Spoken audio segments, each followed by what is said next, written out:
tonight's recorded field score, 25 seconds. All seconds in the count. 15 seconds. 12, 11, 10, 9. Ignition sequence starts. 6, 5, 4, 3, 2, 1, 0. All engine running.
Hello and welcome to the Woodlands and the Memorial Hermann Ironman Texas North American Championships, and welcome to what will no doubt be looked back on as a defining moment in triathlon in 2026, and very much for the Experience Oman Ironman Pro Series.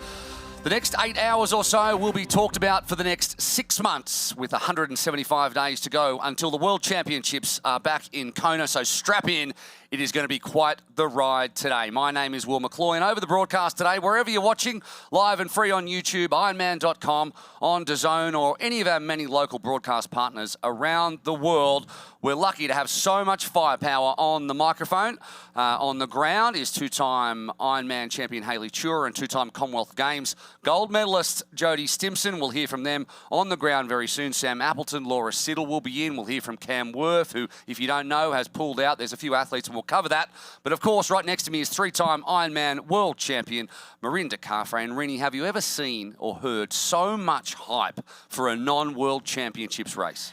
Yeah, I feel like at every turn you sort of have the fields assembled, and this is the best field, the most stacked field ever, but this actually really is. This might be the actual one that actually lives up to the hype? Totally, and yeah, I mean, gosh, the start list, read the Norwegians, we got Martin van Riel, we got Jonas Schomburg, we got Nick Thompson, we got everyone's here. And then the women's side, Solveig, Kat, Taylor, Hannah Berry. I mean, it's an incredible, incredible start list that's assembled here in the Woodlands in Texas. And I just can't wait for this thing to get started.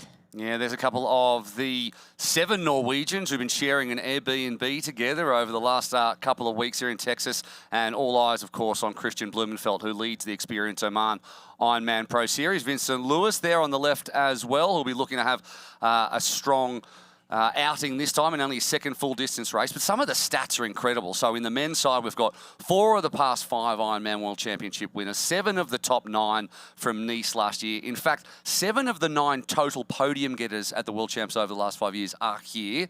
So where are you, Sam Laidlow and Braden Curry? I know, Braden, that you're retired. And of course, the Experience Oman Ironman Pro Series, and the entire coverage is made possible by Experience Oman, the naming partner of the Pro Series. We thank them for bringing us all the action from the Woodlands, and it is still completely dark. It's really unique, this race, in so many aspects, but it's very dark at the beginning, and all these athletes here, and there's Gustav Iden in the middle, will be trying to deal with their nerves when they're about to jump in the water in the dark and take on the 2.4 mile course.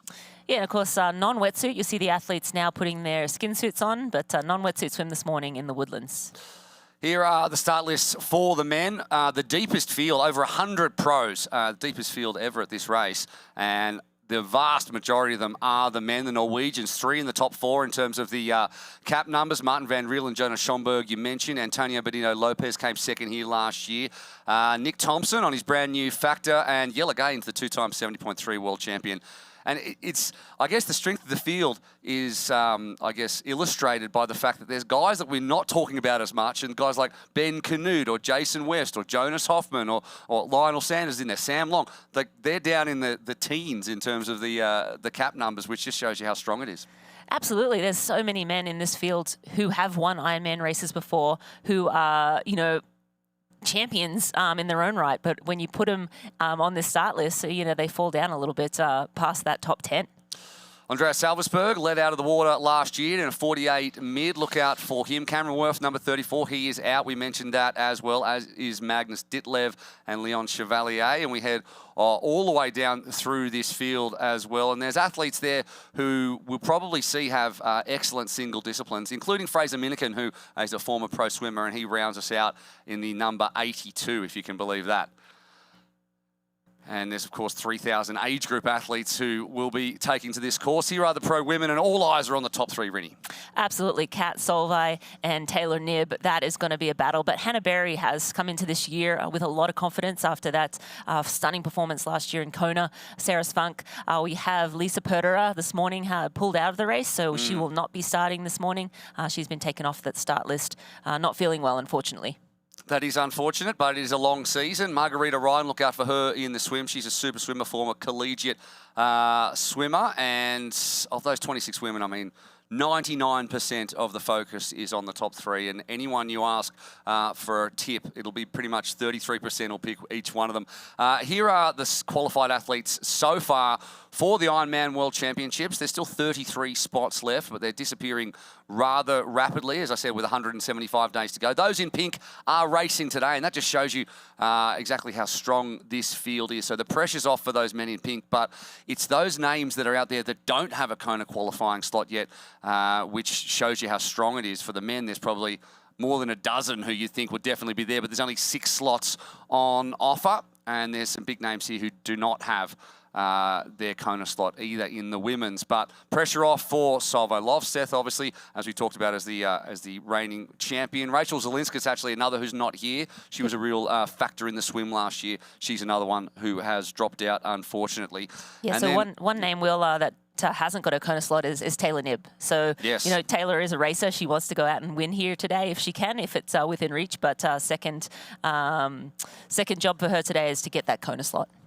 Everything's bigger in Texas, no? Look at the size of that flag. Absolutely ginormous. And it is blowing around a little bit. It was certainly very windy yesterday, very humid. And here is the race weather presented by Roka. At the moment, it's 21 degrees. The humidity is 90%, if you don't mind. Wind, not too much right now, but that should pick up throughout the day. Yeah, no doubt. And Kat Matthews, front and center on screen, the 3-time defending champ here in Texas. She said this maybe wasn't her favorite race on the schedule, but she does, you know, she knows the course. She does race very well there. And right on her right shoulder, that's Danielle Lewis behind her, one of our great American pros. But Kat Matthews, she looks all business this morning, Will. Yeah, I mean, all the pressure is on her, though. I mean, when you consider, I mean, she's probably the favourite ahead of athletes that have beaten her at big races before, and she's got the wealth of experience. She's the 3-time and reigning champion here in Texas. And I heard someone ask her a couple of days ago, like, you must love coming back here. She's like, no, I hate it here. It's really, really hard. It's a mentally draining bike. I'm just really good at that kind of thing. So it was interesting to say. And there's Hannah Berry, all smiles after her best Ironman effort in New Zealand, coming second at home. Yeah, Hannah Berry on the rise, certainly in the sport. Marta Sanchez just in that yellow cap behind her. Marta winning Ironman South Africa a couple of years ago. But Hannah Berry is one of our favourites for today's race. Outside of that, overwhelming favourite in the top 3 there. Jackie Herring was just by her side as well. Jackie Herring, one of our great American pro athletes, racing in the Woodlands today. Speaking of Kona slots and athletes that are looking to validate, you mentioned Knibb, Marta Sanchez, Jackie Herring's another one who hasn't validated yet. Grace Tech, they all need one in the men. Sam Long, Martin Van Riel, Jelle Gaines obviously on debut. Christian Hogenhaug is another one. Schomburg, Lionel Sanders, who everyone wants to see at the biggest race of all. Rudy von Berg, Antonio Benito Lopez as well. It's really interesting to see as well how athletes deal with the start. Like some people get right into it. They're happy they're bouncing around. Some people have got the 1,000-yard stare. It's some people want to chat, some people don't want to go anywhere. What happened with you? I mean, before the show, you don't want to talk to me at all. No. You know, you're over there bouncing around in the corner. What? Yeah, I think it depended on the race. For the most part, I was, you know, all business in the big ones, but maybe a joke or two. It goes a long way to calm the nerves. Christian Blumenfeld, the man in the pink cap right there, Casper Stornes to his left. These two men, Ironman world champions. That's Jonas Schomburg on screen right now in all white. He'll be easy to spot in the swim. Yeah, I heard him say yesterday that he doesn't want to lead this swim out. So if you put your tips in and put Jonas as the swim leader, he's very interested in not leading out the swim, but having a lightning fast transition and heading out on the bike first, which we've seen him do in races recently. And Nick Thompson's hair gets ever ruder. That is just getting worse and worse. Dear, oh dear. Well, he's back, the Australian, who came off the bike with Cam Wirth, 2 Aussies at the front last year. Incredibly fast bike times. Don't think we're going to see the like today. No, a little more wind maybe potentially today, but the air pressure was just really low last year, which you know, allowed for very fast times on the bike. We had Taylor Knibb with setting a world best time, and also Cam Wirth here in the Woodlands.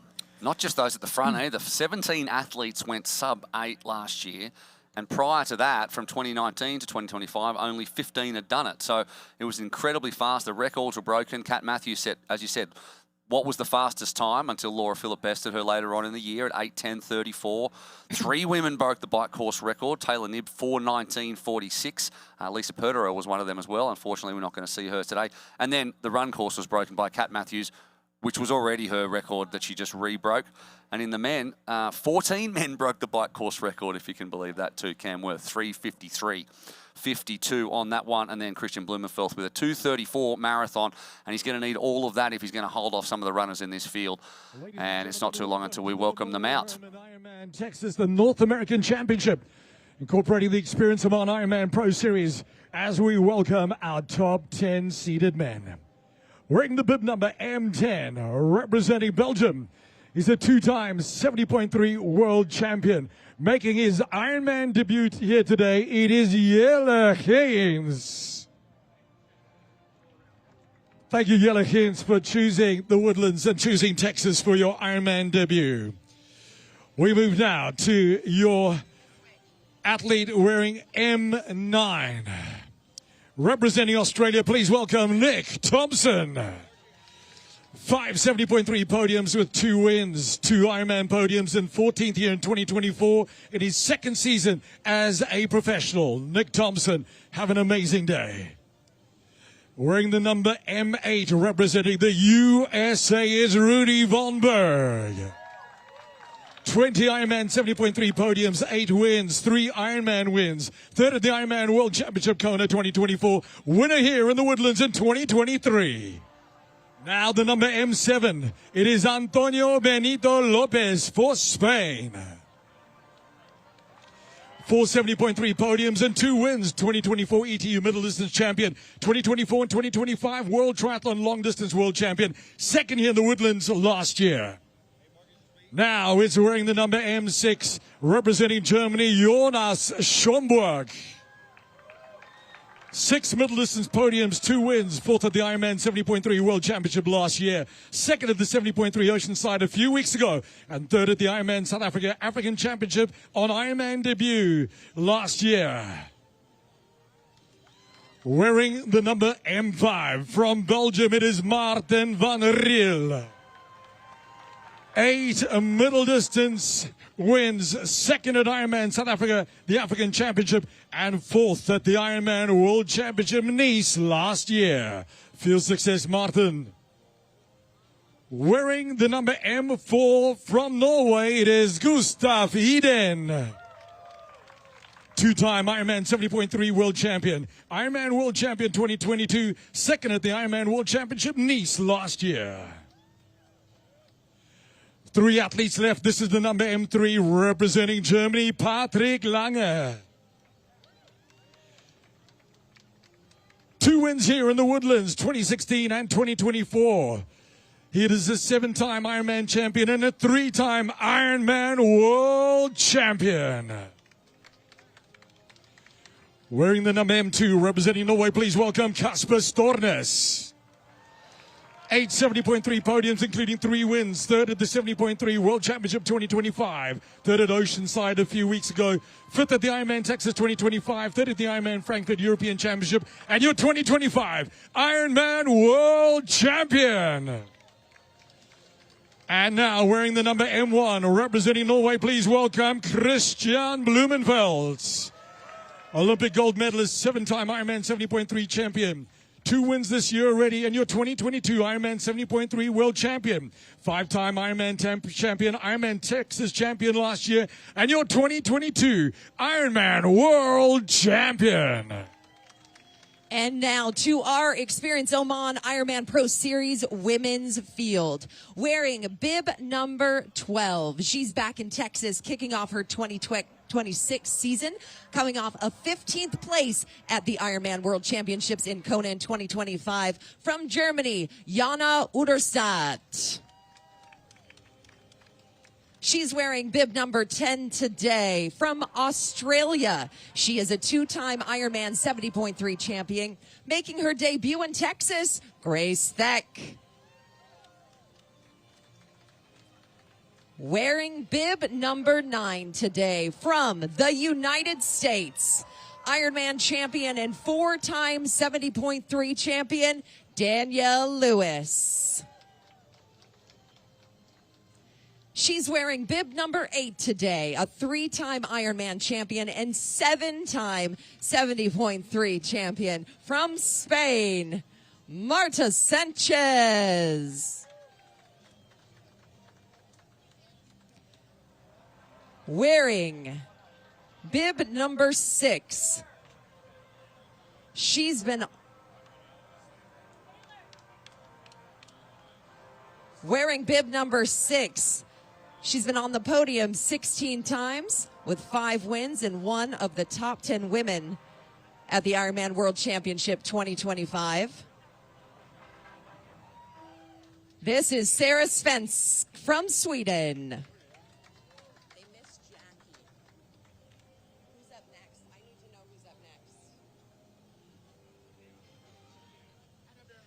Wearing bib number 4, she's a 2-time Ironman champion and 6-time Ironman 70.3 champion.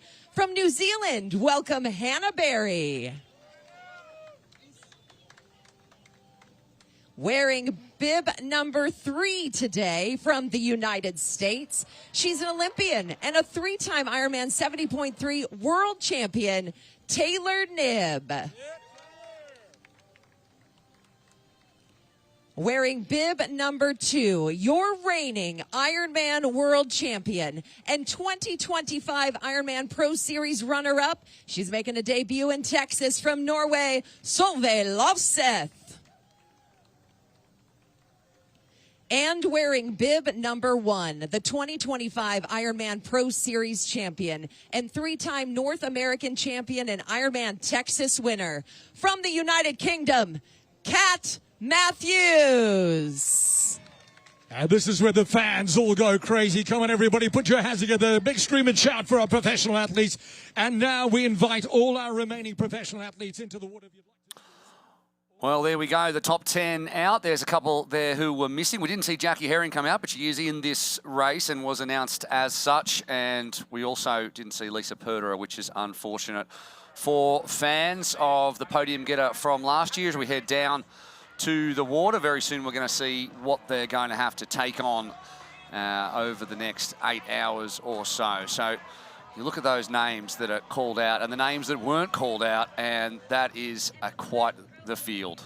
Absolutely, yeah, just an incredible field here assembled in the Woodlands, and I think that speaks to the Ironman Pro Series athletes trying to, well, Christian Blumenfeld himself, 4 from 4. He's done all 4 races of the Ironman Pro Series this year, and Texas will be the last of his early season races. But yeah, athletes trying to get those points early so that they can sort of set their year up now around the World Championships, Will.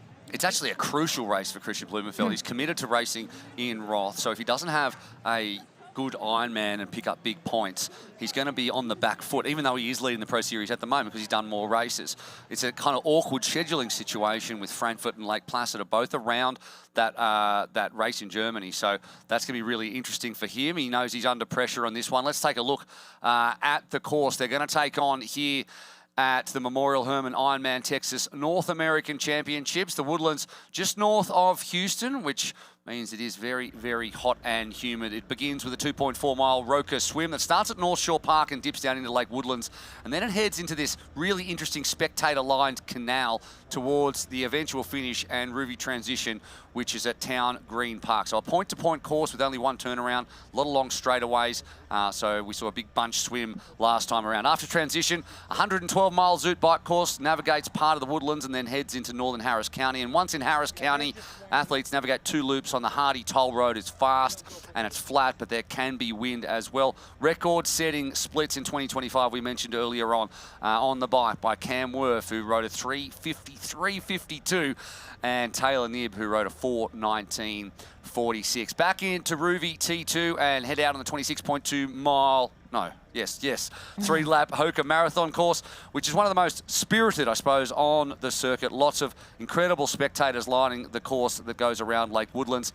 Best exhibited by Hippie Hollow, which is an area with tie-dye banners and twinkling lights and costume performers, all of that.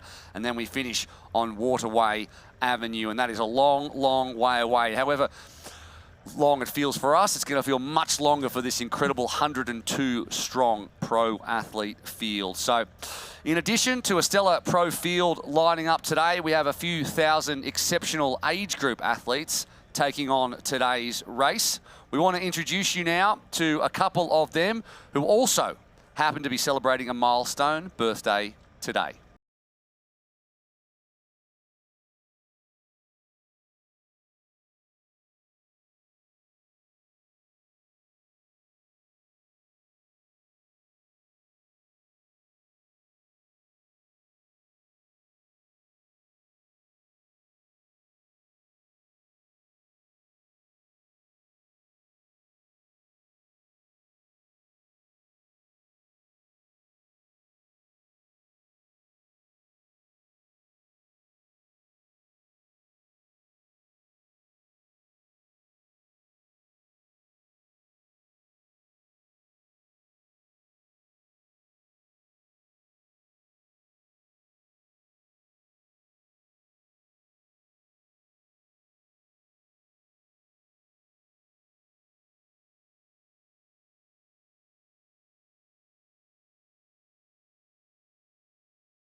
That's what it is all about, community. 3,000 or more age groupers down there. That's just 2 of them, getting to meet Kat Matthews and race on the same course as the pros, which makes triathlon what it is, of course. Hayley Tura and Jodie Stimson are down on the course. We're going to throw down to Hayley, who has the CEO of Ironman, Scott Daru.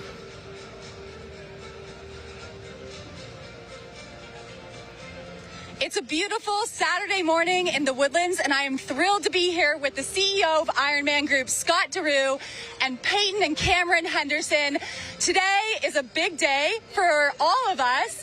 April 18th, 2026. Peyton, how long has this day been circled on your calendar? And tell us about the significance of it. Well, the plan started in June, but I've always wanted to do Ironman. The Kona was like Super Bowl in our household, so I've been waiting for this moment since we were 9 when we started, and we are beyond excited to do it today. Yeah. And now you aren't 9 years old. No. Today's a big day. What is today?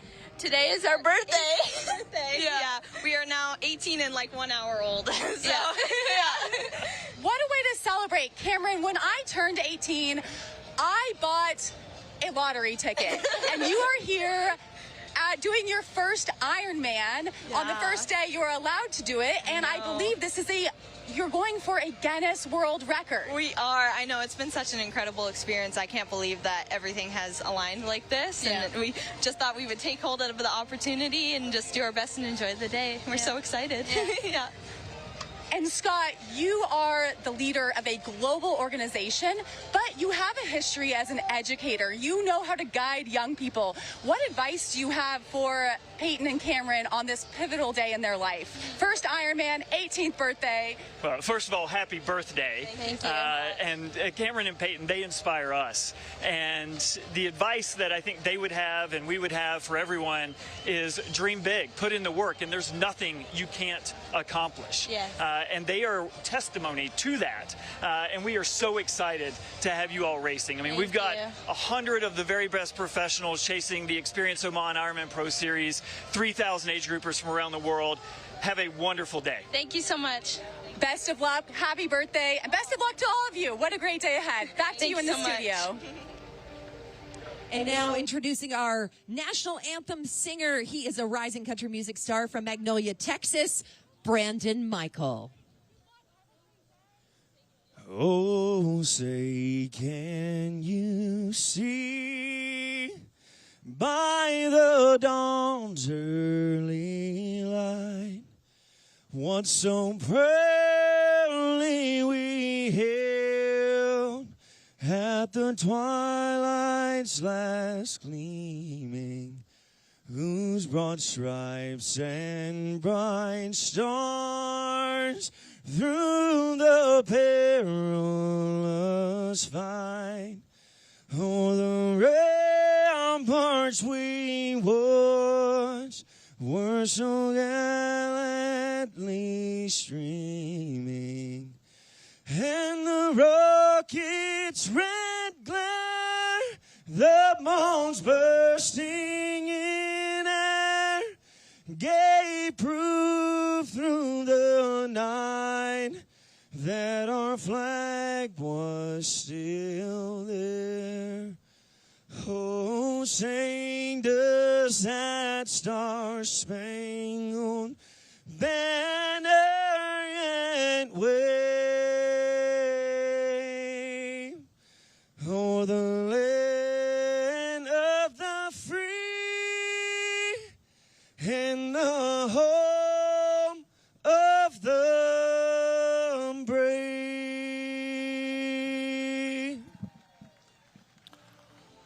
Thank you, Brandon Michael. And our pro men, you are now... Brandon Michael there with the national anthem here in the Woodlands, Texas, and it is time to kick things off with 102 strong. And then behind them, the pro field, plenty of age groupers, of course, a deep water start, and it is nice and dark. So, Rinny, I hope you know what everybody looks like, because it's going to be a tough one. We're going to see the cap colours soon. We can see the yellow there in the middle, and the men are underway here in Texas. Jonas Schomburg was the man in the yellow cap, and it is always a bit of a washing machine as the athletes look to find position. It's about a roughly a kilometre or a little 1.2 maybe, or 1 mile down to the turnaround. So it's a real drag race down this canal. The water is 76 degrees Fahrenheit, I believe. So no wetsuits, obviously. A lot of the athletes have swim skins on, but maybe not all of the athletes, because you can save maybe 10 seconds or 15 seconds in transition by not having the swim skin on. But most of the better swimmers will definitely have it. And getting the positioning, when there's a straight shot down there, Rinny, to be positioned well early is extremely important. Yeah, absolutely, Will. This is it's kind of a drag race at the start, 1.2-ish out to that turnaround. It's almost, you can segment it into 3, out, back, and then down the canal to the Ruby T1. But we expect to see Jonas Schomburg and Aggressor Salvesberg, Vincent Louis, Casper Stornes. There's going to be a big pack in this front group. Rudi von Berg, Ben Knut, Vilko Wiecki. I mean, there's a lot of really, really strong swimmers. And historically here in Texas, the front pack is big. I think there was about 22 out last year together in the front. So I know there's a couple of men in there. They're in a WhatsApp group and very eager. Infamous WhatsApp group. Very eager to get away from, you know, Casper, sorry, not Casper Stornes. He'll be in the front group, but Christian Blumenfeld, that's the man. And also Gustav Eden, some of the pre-race favourites, not aggressors on the swim. So there's some motivation in that front pack. Yeah, for some of them it'll be about limiting the damage. For others, it'll be about trying to put as much time as possible into the chasing athletes and having a good swim. And a lot of it's mental as well. But you can have a decent swim but feel bad, and mentally your game's not on. But if you have a good swim, especially for these athletes, and I can see someone stopped there for a second there on the left-hand side of the screen, but already an arrowhead forming, and it's spreading out quite reasonably in the early stages. Yeah, and I'm looking at the screen there, so that yellow cap, that's Jonas Stromberg, and he's in the white as well, so you actually, even in this dark, you can pick him out. And I think to his right, I'm pretty sure that's a blue cap. That most likely would be Patrick Langer. I'm not exactly sure who's leading at this point in time, but I'm going to guess Fraser Minikin. He's in a purple cap. I think that's Vincent Lewis. Purple cap is Fraser Minikin, but Is it? Okay, hard we'll have to to tell. look at the cap colours and again, Fraser Minikin, a phenomenal swimmer, and he's kind of came up in the age group ranks and sort of wasn't on our radar, but he comes from an elite swimming background. His PBs for a 200 free is 150.61. So, and the 400 IM, he went 417.57. So he stepped away from swimming in 2018 and started cycling and running. And we get to have him. He's raced he looks so smooth. through the ranks at the World Champs. Yeah, so we believe that's Fraser Minikin in the purple cap, just stretching them out now at the front of the race. Fraser's an interesting athlete, actually. I mean, his 400 IM time is faster than a lot of athletes' 400 free times. He's doing 4:17 for a 400 individual medley. I saw him interviewed yesterday, Fraser, and he... Oh, sorry, we'll come back to that because the women's race is about to start. It's going to be a lot less congested here for the women with 26 pros, but some of the biggest names, the three biggest names in the sport will be lining up there, and we'll see the cap colours for them in just a second as well. So the men are into their work as they head down now to the two boys at the far southern end of this swim course, and the women are about to kick off here in the Woodlands. Oh, I'm hearing they're still 2 minutes away, actually. So we'll head back to the men. And there's Schomburg, who's come up now on Minikin. And he's been complaining, actually, Jonas, about why these swims are so easy. So maybe he's going against his own advice and decided to take it out a little bit faster. But Fraser Minikin, they said, what's your race goals for tomorrow? What's your plan? He's like, look, I'm going out there to have fun. And the reason is, after this, I've got to go home and I'm working night shifts for the next 6 months. Oh, gosh. So I would like to enjoy this race in the same way that age groupers do. He's like, I'm pretty sure the other athletes don't have that same problem that I do. So it's a hobby for him.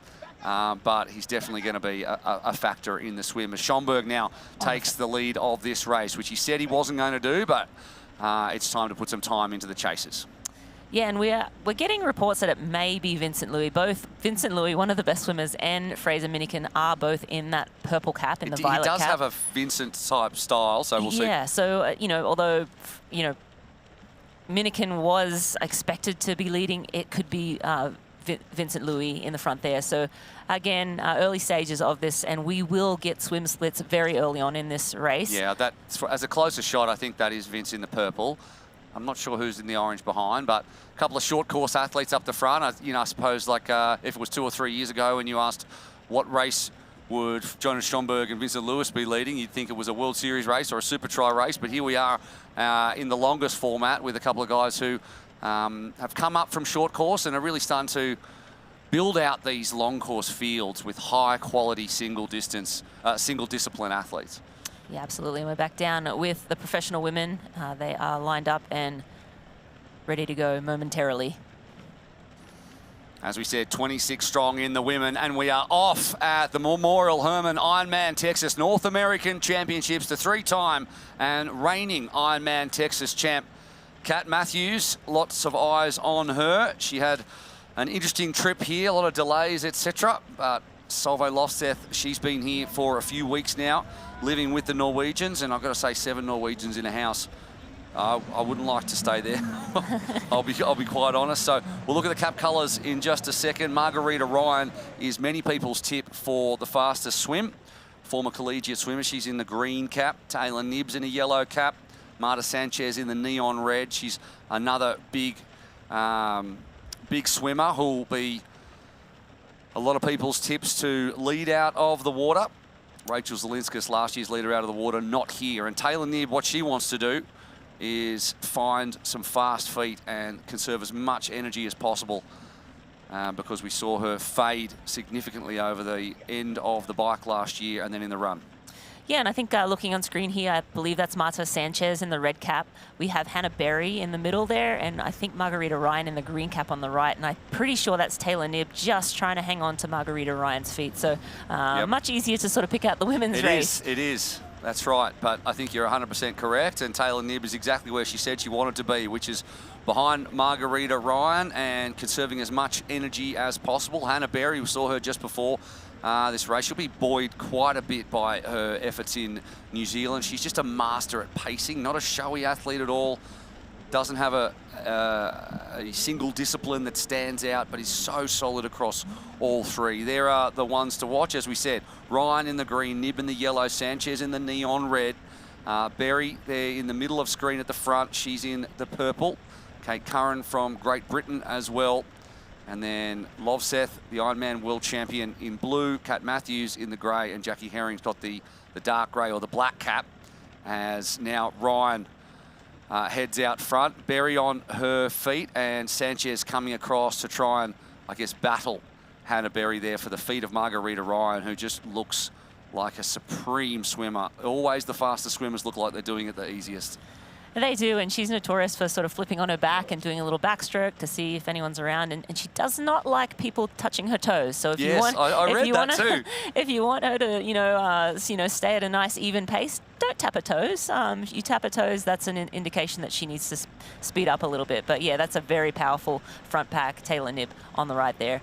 We have the men on the left-hand side of the screen. We have Jonas Schoenberg still leading. He looks like he has, maybe a little bit of a gap, but again, that pack still probably at least 20 strong, Will. And the women on the right, a little bit more clear. It looks like a group of four. Margarita Ryan sort of stretching the women out maybe a little bit in this early stage of the swim. There was part of me that was thinking that Jonas Schoenberg might come in with a little bit more of a I wouldn't say a mature mindset, because he's been known for many years in short course, etc., for going out as hard as possible, stringing it out. But he hasn't got the race wins to. He's always been a factor in lots of races, as he does a bit of backstroke now. Him and Vincent Lewis, and no one wants to lead this one. So maybe he is. Maybe he's proving me right, and because he was talking about yesterday, making sure he shows his best run today, which seems like a long way away. But it's always, if you've got a cannon in terms of a single discipline, you want to fire it, It's hard not to, I imagine. I don't have one, but a lot of these athletes do, and it's looking a little more strung out now than we've seen in the past. It was interesting in Oceanside just 3 weeks ago, Will.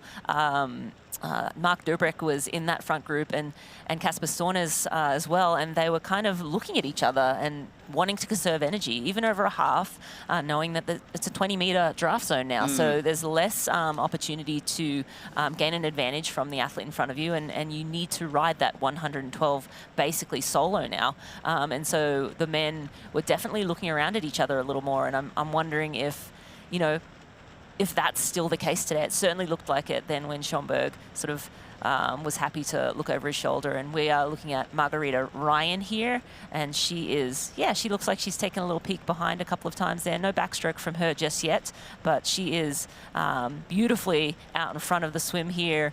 And I remember last year she got out and she celebrates that swim. She doesn't, I don't believe, have a wetsuit or a swim skin sponsor yet, but if I was a swim brand, I would be picking her up quick smart, because she pretty much is Lucy Charles Barclay equivalent. She actually led Lucy out in the last time they raced together, so phenomenal swimmer. But yeah, now she's looks like Marta Sanchez is desperately. You see Marta Sanchez a much higher stroke rate, probably 2 strokes to every one of Margarita Ryan's 1 stroke, so much higher stroke rate to try and just keep up and on her feet. But we'll pan back and get a good picture. I believe we have a pack of 4 in the women's field right now, swimming together. And back to the men. Chaos. Yeah, the pace is certainly on, though. They're in a single line at the front. Schoenberg now 2nd feet. It's a green cap out front. Vincent Lewis has moved back into third alongside the other purple cap, which, is that another purple cap? It's like there's some blue caps. I would say that would be Patrick Langer, a blue cap in there. If there's 2 purple caps, it'll be Fraser Minikin and also Vincent Louis. Green cap would be Martin Van Riel. Yep. Yeah, that is. He's got the Bahrain Victorious kit on. So Martin Van Riel in the white swim skin, who had, you know, quite a lot of time off over the winter. Took 6 weeks away from racing, and he's come back and is in a better position.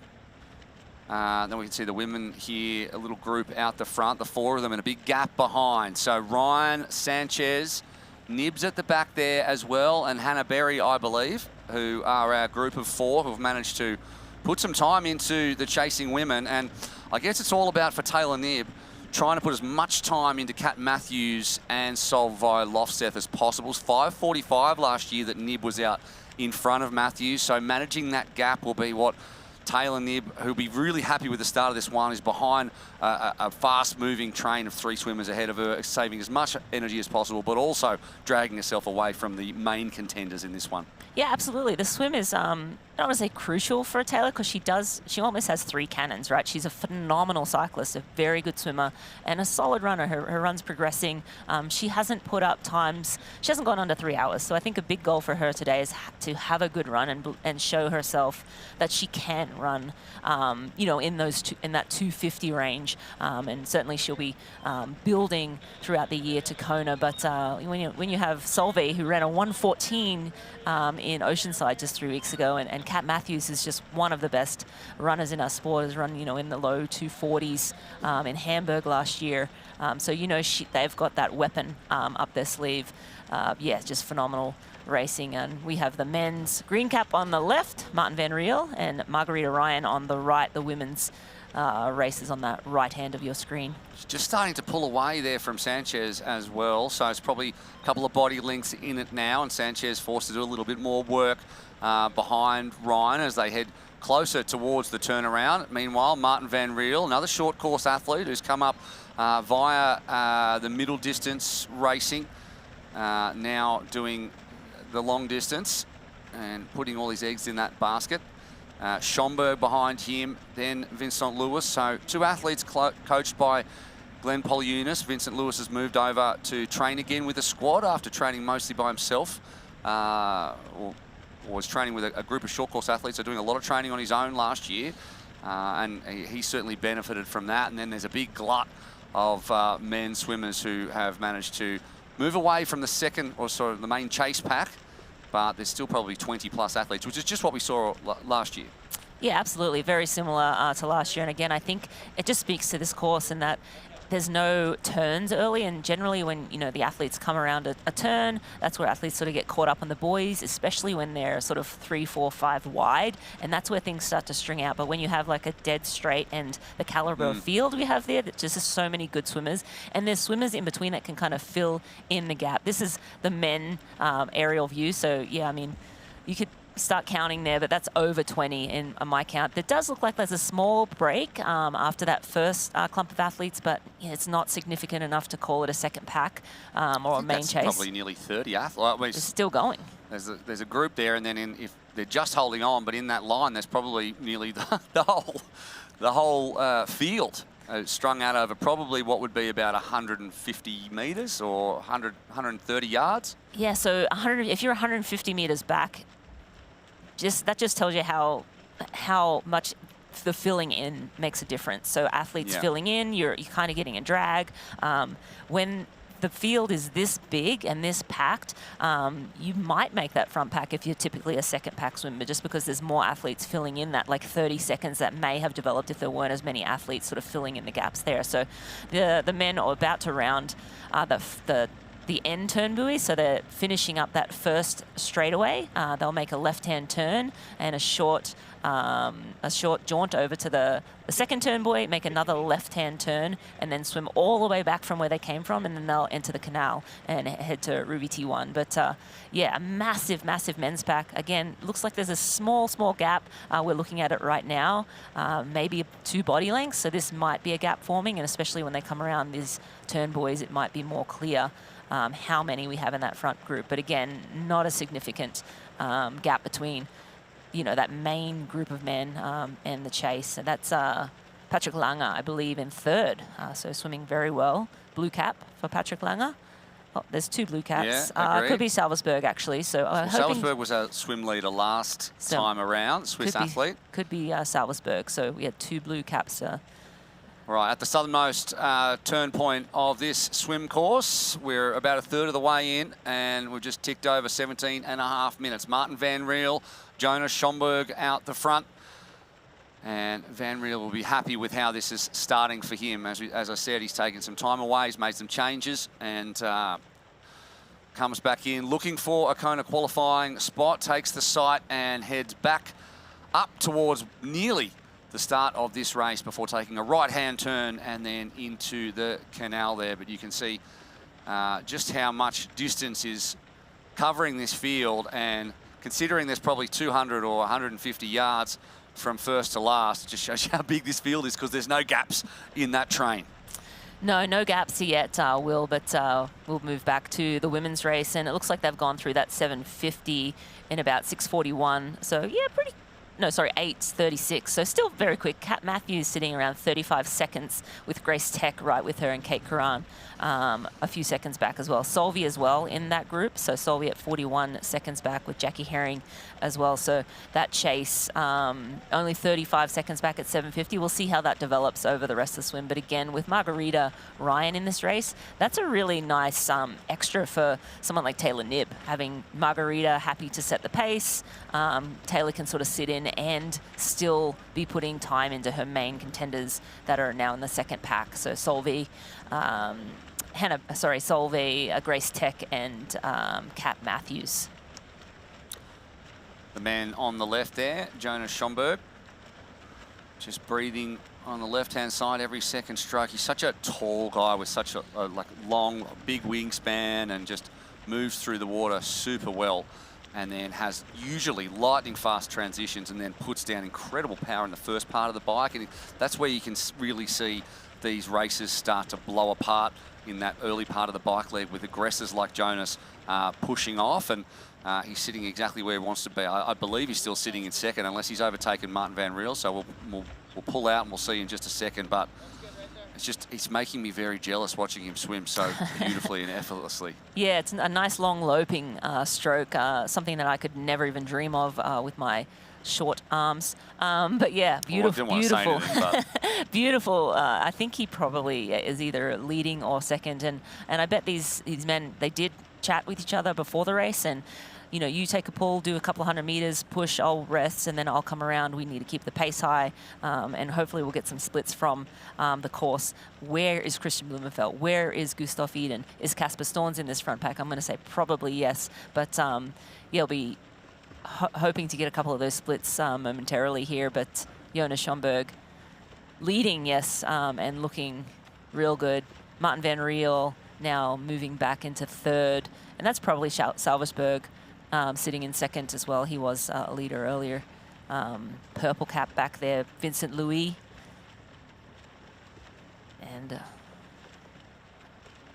who's wearing an orange cap? Yeah, I'll pull that up right now.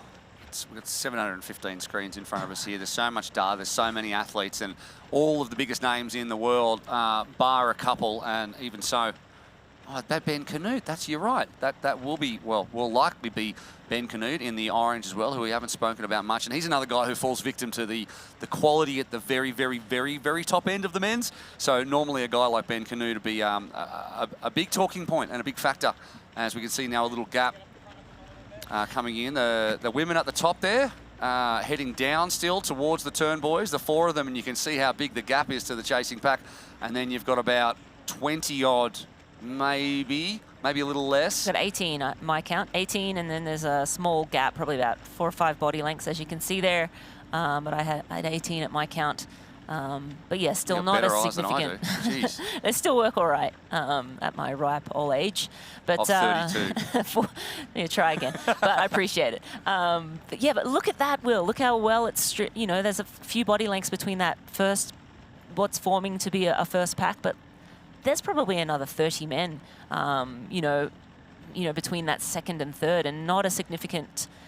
If they maintain this gap, they'll get into transition, and this is one big pack. Yeah, they blow up transition, and off they go. But Jonas, again, very quick through transition, and he tends to like to put down a lot of power in the first hour of the bike and sort of see where he's at and decide from there. But yeah, again, this race just always seems to have big packs form in the swim and, start at the start of the bike, which is sometimes nerve-wracking for the athletes because they get into transition and then they got to sort of space themselves and fight for position, and it's sort of, you just don't want to make a mistake. And so it's very stressful as you come through transition. Don't make any mistakes. Be very fast, fluid through transition. Get all your stuff together.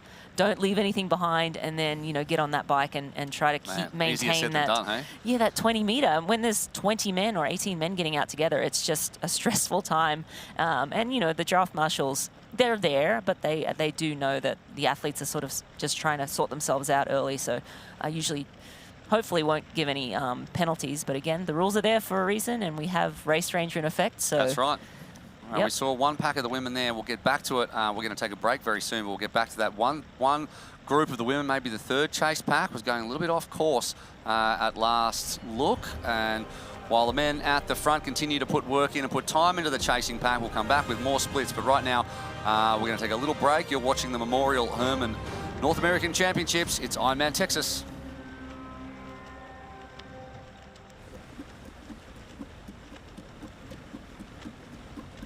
Just do it, be fine. It's breakfast with precision. It's breakfast with precision. Thank you, Poncho Man. Welcome to Breakfast with Precision at Hugo's on the Rocks. I'm Andy Blow, co-founder of Precision Fuel and Hydration, and we are stoked to be the official hydration partner of the Ironman Global Series. Hey, what are you doing on my set?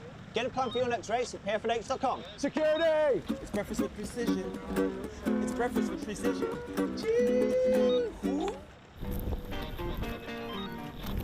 We're not here to sell you on this life. You already chose it. No shortcuts. No hype.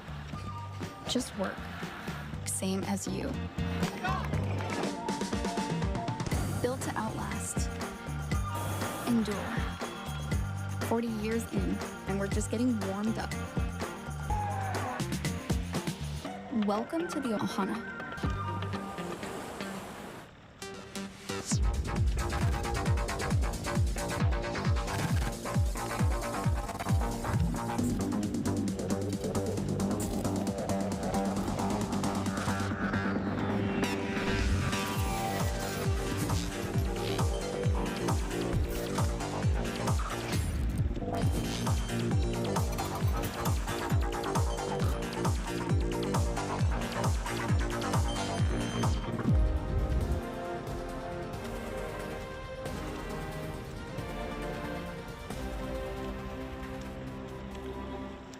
Welcome back to the Memorial Hermann Ironman Texas. We're in the middle of the Roca swim course, and we have some interesting updates. Find faster with Roca, of course, as the men continue out the front, and Experience Oman. Beauty has an address, endurance has a destination. Experience Oman, and of course the Pro Series, sponsored by Experience Oman, and there's so many different permutations that are unfolding in front of our eyes in terms of athletes that are going for the Pro Series, athletes that are going for a Kona qualifying spot.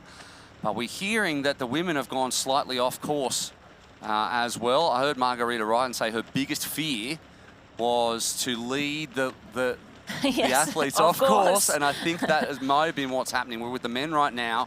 We'll get back and we'll find out for you as well. But and one of the things Taylor said in, I think, the press conference before the race, they were asking, what will you do differently or better this year? And she said, object one, don't go to the first buoy first, not the second buoy first. So I guess last year she went to the second buoy, then back to the first buoy. I don't know if she's done that same thing again, but it sounds like Margarita had stopped and was a little confused as to which buoy she needed to head to.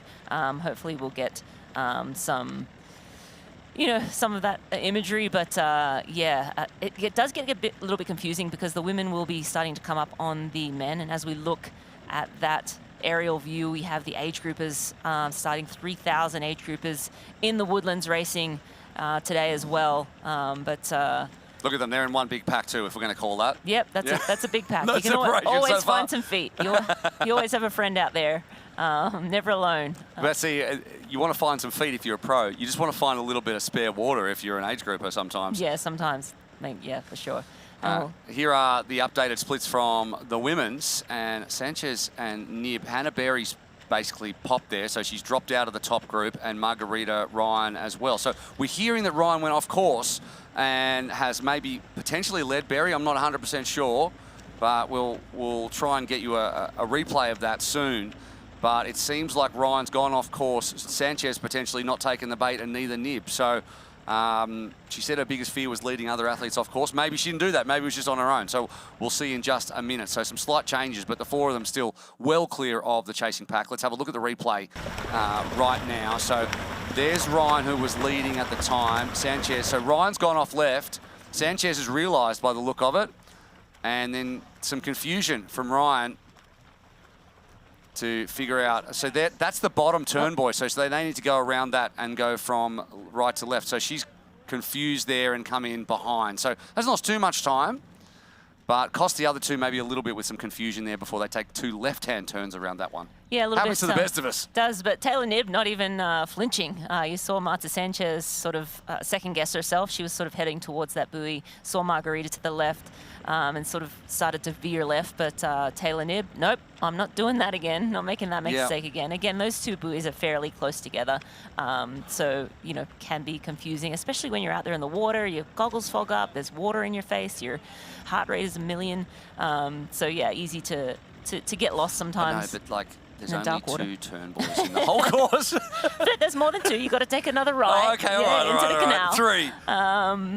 But yeah, I mean, I think when there's well, that's upsetting around, because I had Margarita for my fastest swimmer, so I'll be a bit sad now. I think she'll be fine. She'll catch back up, and she probably will still lead out of the water. That would be my hot tip or hot take. I'm not going to be throwing out too many on that bike because it's just a long way and a lot of favourites in both races. So but I'm gonna still stick with Margarita Ryan for the fastest out of the water. That is Andreas Salversberg. We got a good look at his face, so we know that is Salversberg, who, as I said, led last time, and then Van Riel behind him, Schomburg there as well, and the nice slow stroke on the left-hand screen there in the purple of Vincent Lewis, and Ben Canute there in fifth, but a group there of 18, as you said, so I think they still stay together, and there is Ryan, who's looking to retake, as you said, on the right-hand side, the lead of this race on the way back up, so they're heading back north towards the right-hand turn to the canal. So Ryan, who dropped back to 6 seconds off there after that, has probably got herself back under control, got back into a stroke and calmed down a little bit, because anyone who goes off course or makes a mistake in the swim, you know how quickly you can spike your heart rate and start stressing. Yeah, and I think anyone else would drop the feed and sort of, there'd be a gap, but Margarita is just such a class swimmer, made it look easy, eliminated that 6 second deficit that she had at that turn and back to the front. But interestingly, Marta Sanchez not on her feet. I'm wondering if she'll, again, it's much easier to swim on somebody's feet than it is to break the water yourself, probably around 30%. Don't quote me on that, but if you can hop right on somebody's feet or on their hip there, you are going to get a really significant advantage. So Marta Sanchez, I would expect, will see Margarita coming up on the left, move over, and you see Taylor Nib just on Marta's feet. Like, I'm here, I'm saving energy, I know we're swimming fast, I'm going to save as much energy as possible. And last year, she said she overbiked as well, so she said she made a couple of mistakes in the race. Swam to the second buoy, and then to the first buoy, and then back to the second buoy. So there's 20 seconds lost there. Not significant in an Ironman, but can be just annoying. And she said she overbiked on the bike, which course best, Yep. 4:19 on the day. But Kat Matthews basically rode the same time, just like a few seconds 22 seconds or something behind, it was, which difference? is just phenomenal She cycling. ran, what, 8 minutes into her or something at the end. Totally. And so Taylor, I think, wanting to figure out the right pace on the bike. When you have so much power, you've got to, toggle back a little bit. Go ahead. No, I was just looking at the fact that Sanchez has already put another body length back into them. It's interesting for her. She's got, she works as a systems engineer. She's not a full-time athlete. She trains 17 to 19 hours a week. Only does 2 to 3 swim sessions, but they're at 5Ks each time. So she's definitely put more effort into the build-up of this one in terms of volume. But and she's aiming for a Kona slot. That's the key. Yeah, and she said that she just loves coming into transition, and then she said everyone sort of passes her on the bike, but she kind of fangirls out there, and she gets to see all the best in the sport. But isn't that amazing to be able to swim just 3 times a week? I mean, I know she probably, since she was 5 or 6 years old, has been swimming her whole life, but now she only needs to swim sort of 3 times a week. A lot of the other women are in the water 5 to 6 times a week. Yeah. I know I was always in the water 6 times a week, and I was still 10 minutes back from swimmers like this, so my heart breaks for you. I made the best of it. But we're going to go listen to a soundbite from Jonas Schomburg. Coming off a pretty amazing race in Oceanside, are you going to stick with the same tactics, or what's your plan for race day? Never change the winning system, so I think so. You're going to speak with Martin, Vince, and all the fast swimmers to maybe do the break in the swim, put the guys in the pressure. We don't want to see another Norwegian sweep again. So is it safe to say there's a text group for this race?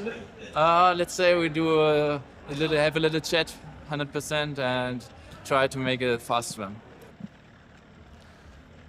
That wasn't a confirmation or a denial of the WhatsApp group that we dodged that one. We had a little chat. I'm not going to tell you on what medium we had a chat, but the infamous WhatsApp group from Nice continues and lives.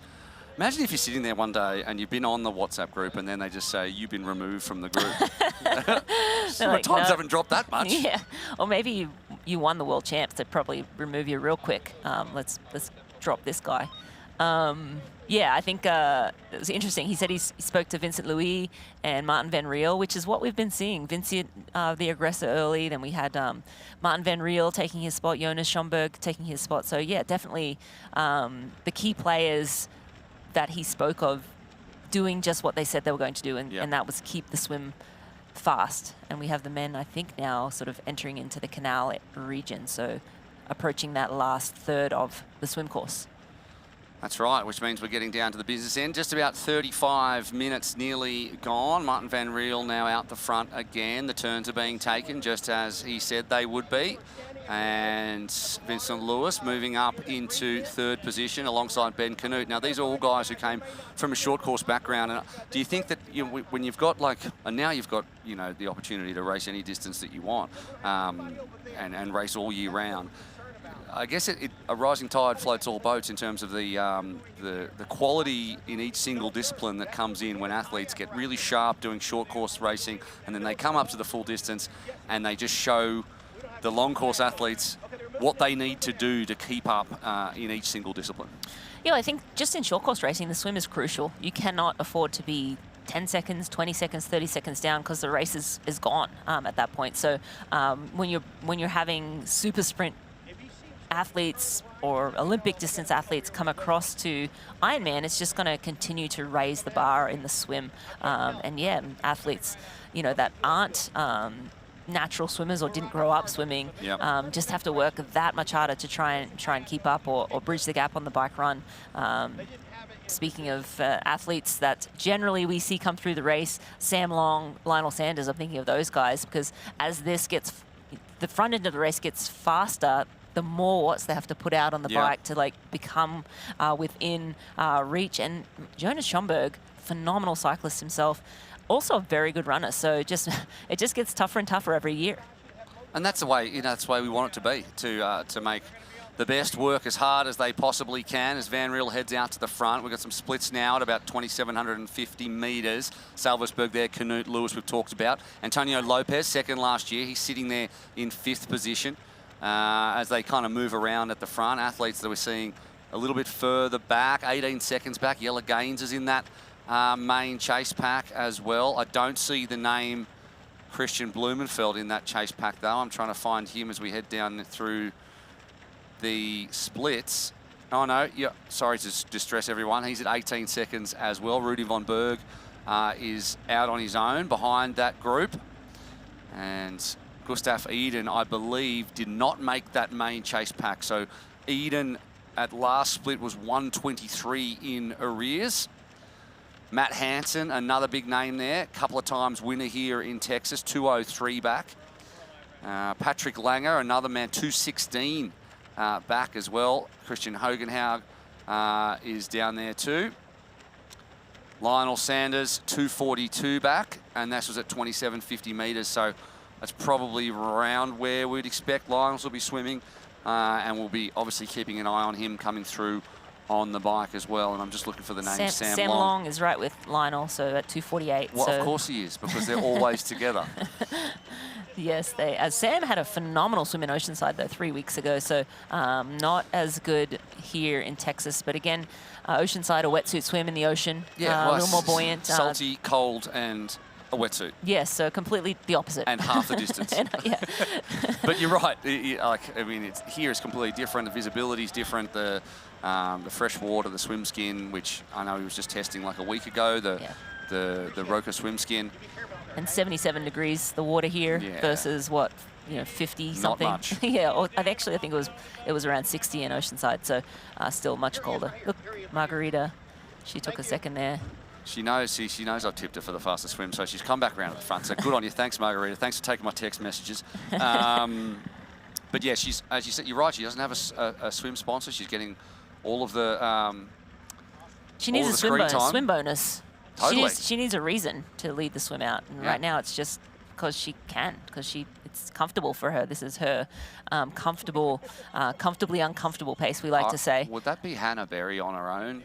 Yes. I don't believe those numbers are correct, but Ryan Sanchez and Nib out front, Berry in no man's land, and then Kat Matthews at the front of that chase pack with Solvig Lovseth. Grace Tech, who's another one who we haven't spoken too much about, but could definitely be a factor in this race as well. And Jackie Herring down in 12th position. They're all those athletes outside of Berry are in that chasing pack, who are probably maybe four-ish minutes down. It's hard to tell at this point. And there's Van Riel. Yeah, at last count, I think when the tracker worked, I think they just went through one of the timings and it sort of messed everything up. But I saw Solvi about a minute behind Kat. So I think this timing split that just came through was incorrect, but the one before, it did look like Solvi had dropped off behind Kat Matthews. So again, hopefully they'll go through a new timing split and we'll get more updated splits. Yeah, but we do know. Yeah. I don't believe Casper Stornes is in the lead of this race, so the timing splits are a little off, but we'll pick up on that as soon as we possibly can. Into the canal, which means we have about 800 odd meters to go, maybe less. You know better than me, but once you get into the canal, you're in the last third of this swim. Absolutely, yeah. And the athletes do like swimming in this canal. There's another race in Austria where you swim down a canal and you just have people lining the canal shouting your name. It's cool because you can kind of see, it's easy to sight, of course, because, you just have to stay between the canal. There's one swim buoy, not a lot of watercraft in the way to sort of get you, confuse you. So, much easier at that point. But yeah, this is Margarita Ryan, the women.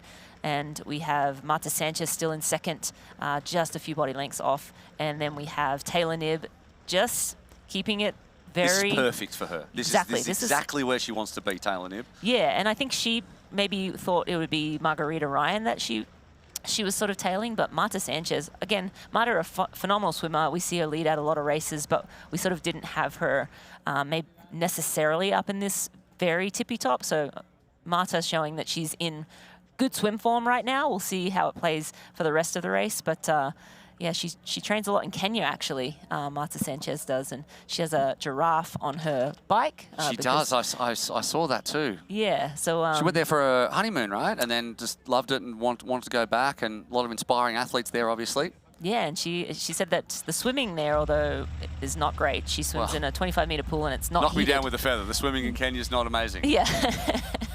But still, she's swimming great. I think she has just been stateside and been able to get some good swimming in, so clearly that is paying off for her now. But Taylor Knibb, you see that cap sort of slipping off her head there. That's really annoying when you're in the race, and the cap starts to sort of slip, but she doesn't have too much further to go before she can hop out and get on her bike and new race kit.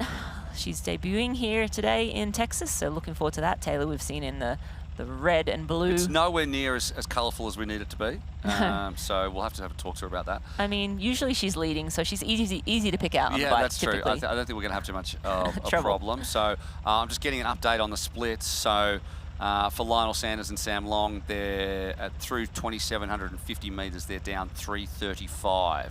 It's 20 in the front group at the moment, of course, with Salversberg was leading at that point. So we're just getting updates on the splits as they continue to improve. So if you're an American fan, or if you're just a Lionel Sanders fan or a Sam Long fan, 3.5 minutes down at 27.50. So they're on course for maybe losing 5 minutes roughly at the back end of this swim, or when they come into transition. But we know the bike power. But the difference, I suppose, we wouldn't be too happy at the moment when you look at the guys that have dropped out of this race are the kind of guys who don't swim at the front but have incredible bikes, like Ditlev, Chevalier, and Worth. So now, in terms of the bike aggressors that move through the pack, there's not that many. So we're really looking at Sam Long and Lionel Sanders as guys who are going to come through, and they won't get a lot of help from the likes of a Ditlev or Chevalier or Worth, who would normally be doing the same thing. Yeah, again, Worth setting the bike course record last year here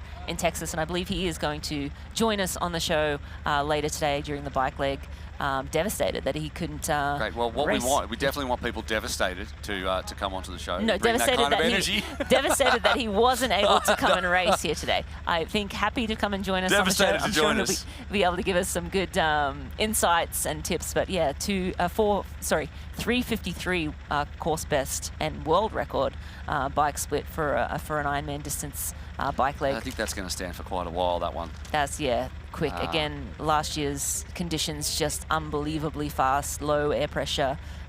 They did have a headwind, but a very nice tailwind too. So it just set up for a very fast day of racing. And on that Toll Hardy, the toll road, it's quick out there. So they're flying along that toll road. Yeah, he came in. It was an Aussie one too, which is good for us. We enjoyed that with Nick Thompson as well, but it didn't take long for the pair of them to be swallowed up by Blumenfeld, Lopez, and someone else whose name escapes me at the moment. But and then it was just the Christian Blumenfeld show. From then on, 2:34 he ran, and there's been chat of people being able to run sub 2:34 in this race. We'll see. That's the current race record, but plenty to go between now and then. And out front, Margarita Ryan, Marta Sanchez, and Taylor Knibb, who has been tapping the feet of Marta Sanchez pretty much the entire way around on this one. And that swim course record for the men has gone and passed. So that is now 20 seconds past the record of John Flanagan, which actually 46:20. So I believe, no, it hasn't passed it yet. You are correct. So I think some of our timing says one thing, some says another thing, but I don't think it's going to be broken today. No, I mean, with a big pack of men like that, switching turns, you kind of have to have maybe two guys just switching off the lead and just flying. And that record of 46:20 was John Flanagan. Well, that's stood for the last 15 years. Yeah, so maybe it was a wetsuit swim as well, because it could have been back then. So again, non-wetsuit swim today, 77 degrees. That is non-wetsuit for all athletes, amateurs included.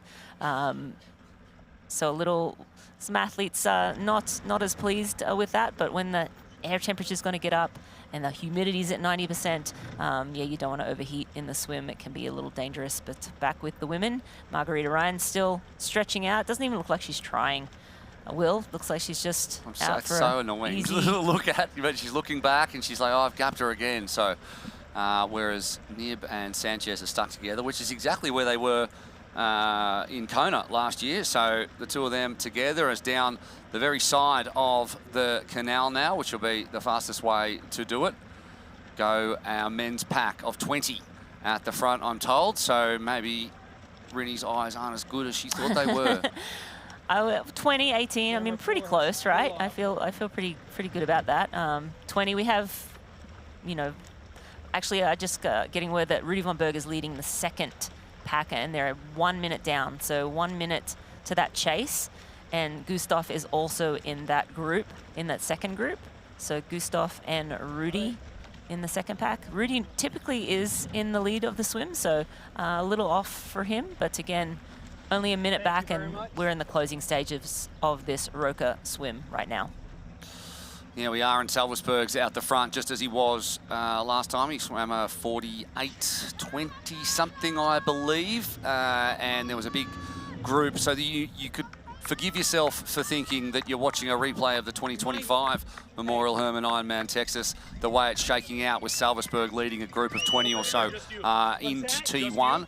And he's mentioned it a couple of times, Jonas Schomburg's, I guess he's done what he said he was going to do, which is not lead the swim, but he'll lead out of transition, because another thing that short course guys bring to long course is lightning fast transitions, because they're just used to having to do that. So watch for Schomburg to make up some time in Ruvi T1. Yeah, absolutely. It's almost second nature when you've come through the ranks as an ITU or super sprint athlete. Transition is practiced. It's something you actually go and practice in training. You'll go and, you know, set your transition up, and you'll go and do super sprint races. So you'll do swim, bike, run, swim, bike, run, swim, bike, run, and practice that transition and just nail it. So it is seamless and smooth. And so you bring that speed into Ironman racing, and it's just second nature. You don't even think about it. You get out of the swim, you sprint through transition, you get on the bike, and it's sort of done before you even have a second to think. The men just finishing up the swim here. They're about to exit. Here we go, Salzburg out of the water. He will lead out once again like he did last year, the Swiss athlete.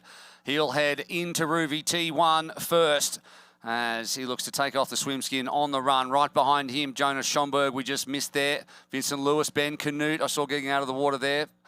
Fraser Minikin as well, who was a little bit further back than we expected. Casper Stornes just went past the camera there as well. And there was Jelle Gaines with the BV13 logo. So they head through here. It's quite a long run in transition here, past all the age groupers' bags, and 48:13. That is the Experience Oman first out of the water. Andreas Salzburg once again beating his swim time from last year.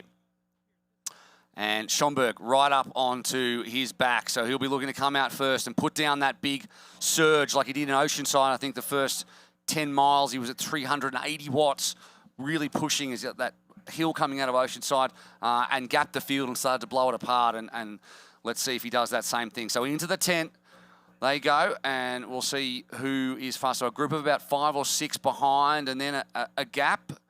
It's never easy to come out, and we see people with so much experience come out, completely forget where their stuff is, lose a little bit of time, but everyone looks pretty smooth through so far. And we're going to head down now to Hayley Chura and Jodie Stimson to talk us through transition. I'm here in the Ruvi transition zone with Jodie Stimson. Jodie, the men have just exited the water, are coming into transition in moments. What do you expect? I think the biggest shock here is I think that you've got Jelle Gaines and you've got Christian Blumenfeld coming in, but they're ITU guys, so they need to make this transition really count and make their swim count for them when they go on the bike and they don't lose any time. And Jodie, you have a background in fast transitions. What tips would you have for them? I think it's just keeping it calm. Calm equals fast in this moment. As you can see, Martin van Riel is already out.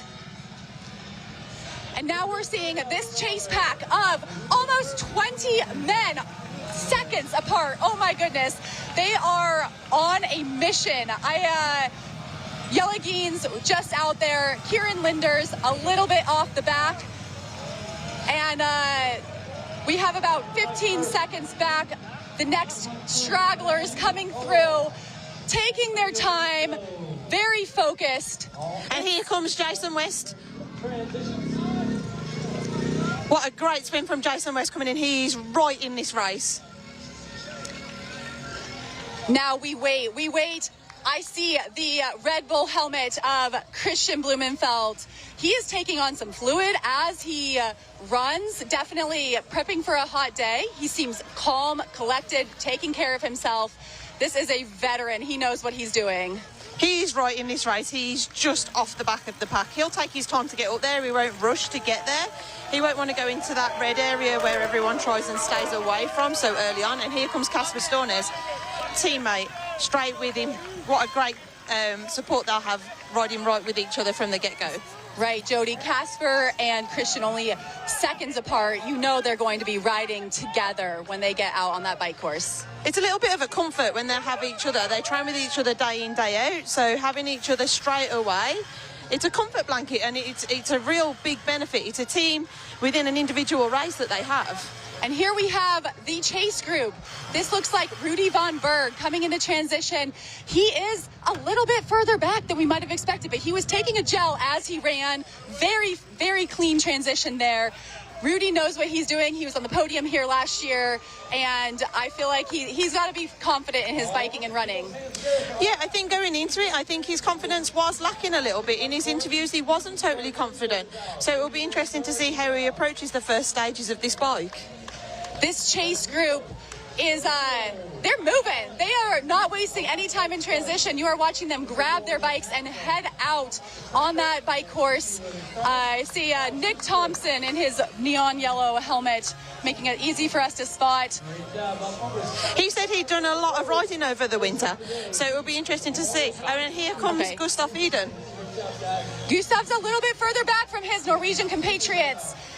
We will expect to hopefully see him work in that group and get up to his teammates, but it is a very dynamic race. A little bit not what we expected with some of these athletes a little bit further back. Yeah, especially Gustav. I wasn't expecting him to be so far back. He definitely want to go and join his teammates further up at the front of the race as soon as possible. This is Christian Hogenhaug. We have him. He's an incredible cyclist. He's going to get out there on that bike course and try to move his way up throughout the day. There's still plenty of bikes going on in transition. I think it shows how many athletes they had at the start line today. And we are still waiting on Lionel Sanders, Sam Long. These bikes are still in transition, so we're watching these next group of men run up. We are also some of those really fast runners, the Matt Hansens. Oh, we can see Matt Hansen running through transition. Even in transition, his run is unmistakable. Here we go. Matt is three-time champion here. He's no stranger to running and biking down some gaps. And here's Patrick Langer joining him just on the way out. So another two-time champion here, and Ironman world champion Patrick Langer, right with Matt Hansen. Both those men know how to win here on this course. They're going to be coming from behind.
Stuff down there in transition. Thank you, Hayley. Thank you, Jody. It wasn't easy to keep up with how that was shaking out, but some really interesting gaps there that we'll come back and talk about as well. But we're catching up with the women at the moment who are catching up to the back of pack men, which I know Hayley was talking about happening last year, happened even before the canal. So the massive pro field of men, some of the stragglers at the back there, but in the green cap in the middle of that screen, swimming by herself is Margarita Ryan, Marta Sanchez and Taylor Knibb sitting where she sat the entire time, which is right on Marta Sanchez's feet, so they won't be too far out of Ruvi T1 at the moment. Looking back at some of these splits and the athletes at the back there. Sam Long came out onto the bike 5:53 down.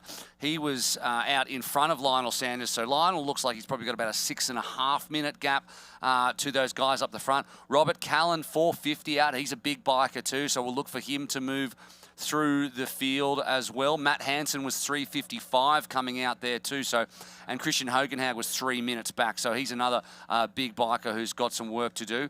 Gustav Eden 2:28 in arrears as we're moving up the field. Nick Thompson 2:15 back. Arnaud Guillot 2:13 back. Matt Collins was 2:11 back as well. So some of those guys have got quite big gaps. And what we see now these days, and Hayley mentioned it, Rennie, was that there's just so much bike firepower at the front as well. We've got swim bikers galore who can keep the pace on at the front and make it really hard for someone like a Lionel Sanders to have a good run, because he's going to have a really tough bike out there to try and make up over 6.5 minutes back on the guys at the front who are moving super quick. Yeah, and again, Christian Blumenfeld, a great swim. He is a great swimmer, but he was really just on the back of that pack there. Jason West, a great swim from him as well. But Cassius Sornes and Christian Blumenfeld together out onto the bike, and we're hoping to get more regular or accurate splits as well on the bike as we roll through today's race. But we're looking at the pro women, again, moving through some of the slower pro men. Again, Margarita Ryan still leading, Marta Sanchez on her feet. So the top three on the left of the screen there, that's the top three women just moving past those three men. And they're just about to exit the Roca swim course now. Oh man, how demoralizing. 6 minutes. Out of the water comes Margarita Ryan, looks around, makes sure she's going the right way. There's Sanchez in the orange cap.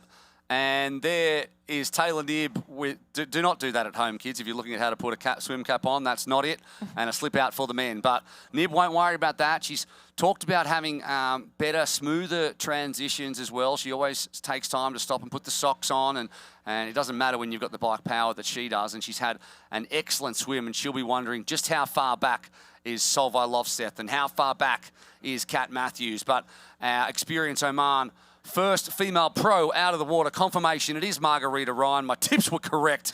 I'm extremely happy about that. 53.25 it was in the end, and a very accomplished and almost relaxed swim, except for a slightly off-course moment in the middle for Ryan. Yeah, and to contrast, the course best here from Lauren Brandon was 48.17, so a relatively slow swim. You know, we know that women are very fast. These women are extremely fast, so a slower conditioned swim today here in Texas for both the men and the women. Cameron Main's moved up to second on the bike. We haven't talked about him much, but he's a dark horse for a lot of people. Cameron Main from Great Britain, who's coming off a win at Ironman Western Australia last year, so at the end of the year. And there you go, the three coming out of the swim. It's got Taylor Knibb 10 seconds back when she came over the timing mat. So more urgency from Ryan and Sanchez, 10 seconds across the top three women, and no one anywhere near them. You can just see the three of them now heading back out. And we'll head back down now to transition to Jody and Hayley to talk us through it. And initially, the first part of what they're going to be talking about is a little bit more relaxed than what we've just seen from them. Tell us. You're going to cue us. And here comes Marta Sanchez. She's leading into transition and is very closely followed by Taylor Knibb. And then just in the background, looks like he's Margarita Ryan. There you go. Marta Sanchez, first out of transition. Marta told me before the race that she was going to be aggressive.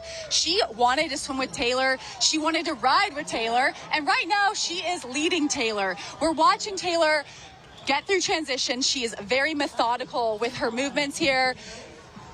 And Taylor has also put on socks, and that's her usual thing. She puts on socks in T1. She's one of the few athletes that does do that.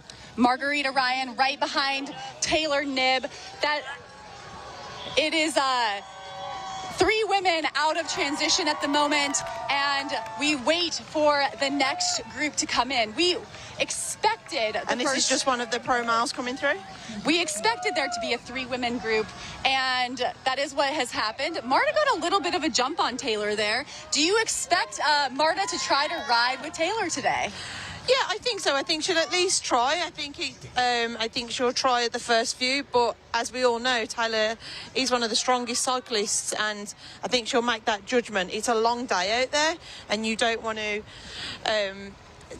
blow your race just at the very start. I think Marta, she's won a few Ironmans. She is a seasoned veteran of an athlete, and I think she knows what she's doing, but I think she also is here in Texas because she wants to race the best women, and one of those women is Taylor Knibb. I think Marta is going to be taking this as an opportunity. She got to get out onto the bike course first. She can relax a little bit in these early miles and then settle in and try to ride with Taylor. Last year, we did see Rachel Zielinskis, another very strong swimmer, rode with Taylor Knibb for about an hour. I think she regretted that a little bit because riding with Taylor is tough. I myself have tried for about 2 minutes before and realized maybe it wasn't the best idea. Taylor Knibb knows how to ride a bike. Yeah, I haven't raced any long course races really with Taylor, and my background with short course, and then I got the benefit of riding on Taylor's wheel, so I got the advantage of that draft, but they definitely do not have that with that 20-metre draft zone out here. So I think you're right, Hayley. I think that when they get out onto the bike, I think you really have to make that judgment to race your own race out here, otherwise your race can be over very quickly. I think what we're going to see is Taylor is in control of this race at the moment. She has a several-minute lead on the chasers. So we're going to sit here, we're going to keep the clock running and see when those chasers come into transition. But for now, we'll throw it back to the studio. Thanks, Hayley. Looking at the splits on the side of the screen, and Sanchez out front, Knibb 17 seconds back.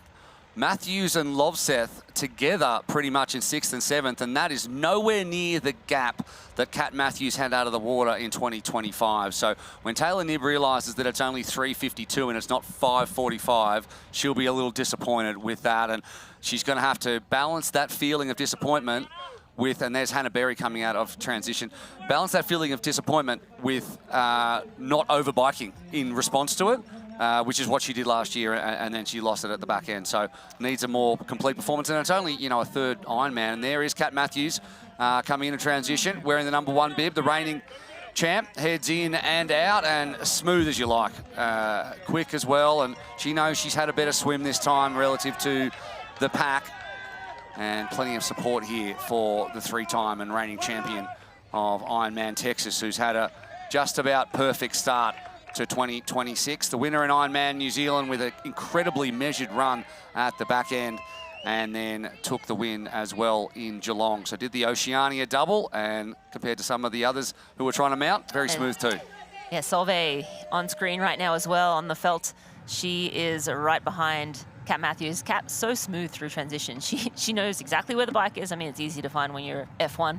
And off she went, but yeah, the reigning world champion right with her, and to have that kind of firepower with you on the bike. I don't know if Kat would be welcome Solveig at this point of the race right now to have to put down possibly a lot of power. But again, Kat Matthews, one of the best cyclists in our sport as well. So yeah, but that 3:50, a great swim from both Solveig and Kat Matthews.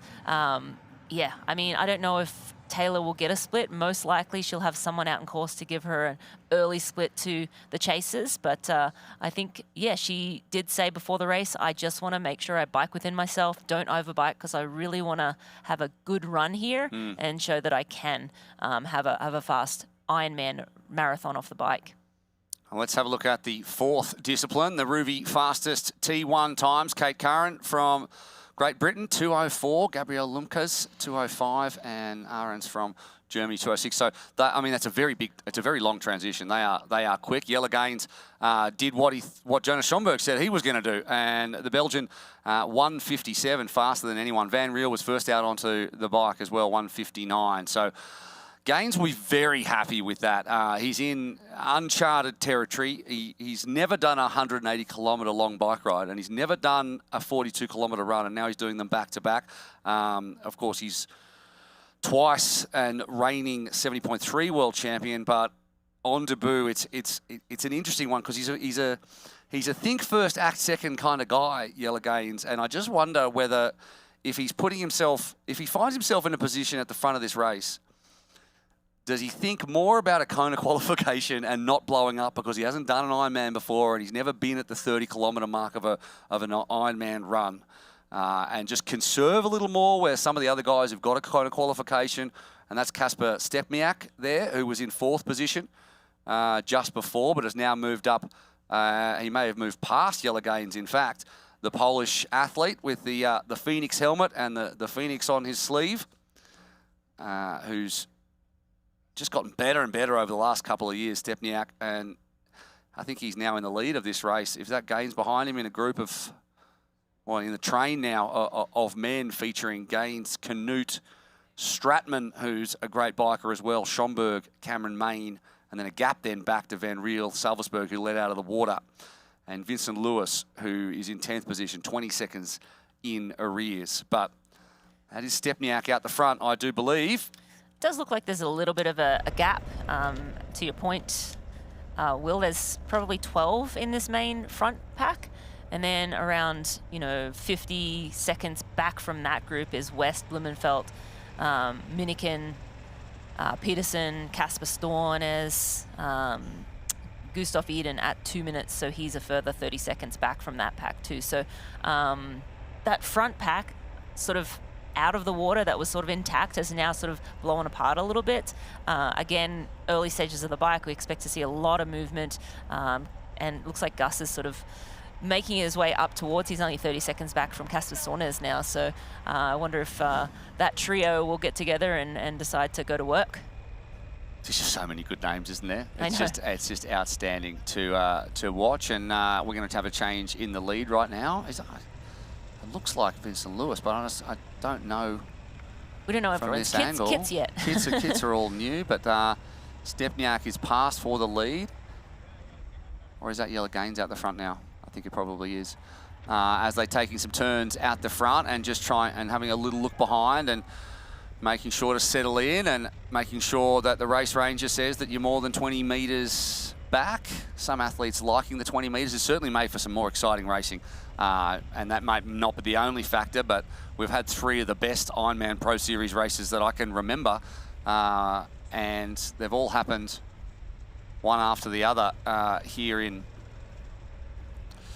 2026. That is Jan Stratman, in fact, in the kit. So he's now out the front as well. Fantastic rider, Jan Stratman. Can run the low 240s on a really good day, but the question is whether he can do that today in the heat. He didn't have a great result in Oceanside, 16th in the end, so he'll be happy to be where he is out the front. Yeah, absolutely. To be the aggressor early on the bike gives you a lot of confidence, and a lot of athletes coming over from Oceanside only 3 weeks ago, using that as their tune-up or last race before coming here to Texas. But we're back with the women now, and that's Taylor Knibb in center of screen right now. Marta Sanchez, I believe, just ahead of her. So Taylor just bridging up again. Taylor slowed through transition to put those socks on. So now just approaching Marta Sanchez, and that'll be a pro man, unless this is a pro man with her. That is not Marta Sanchez. Yeah, it is one of the back markers for the men. Yeah, so the professional men 80 strong here today, and the women around 26. And the ladies swimming through the tail end of that pro men's field, and now Taylor Knibb moving up. That's Marta Sanchez on screen right now. Well, you can tell because she looks like a giraffe. Giraffe, yep, the giraffe pattern. So we're not going to miss her. So, and the giraffe on the back as well. And so at the moment, in the opening stages of this bike, We're starting to settle in. Taylor Knibb very happy with where she is. And there it is, the Ironman World Champion.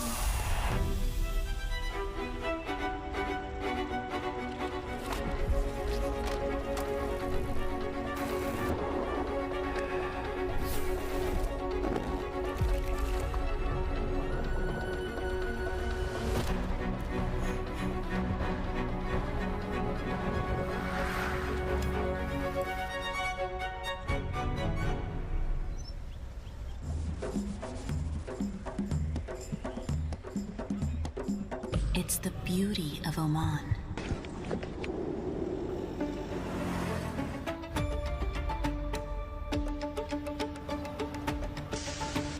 Our tradition, our hospitality, the sounds of limitless opportunities to explore. Listen, it's Oman. You know, and we know. The thing about challenging yourself is, you're always looking for what's next.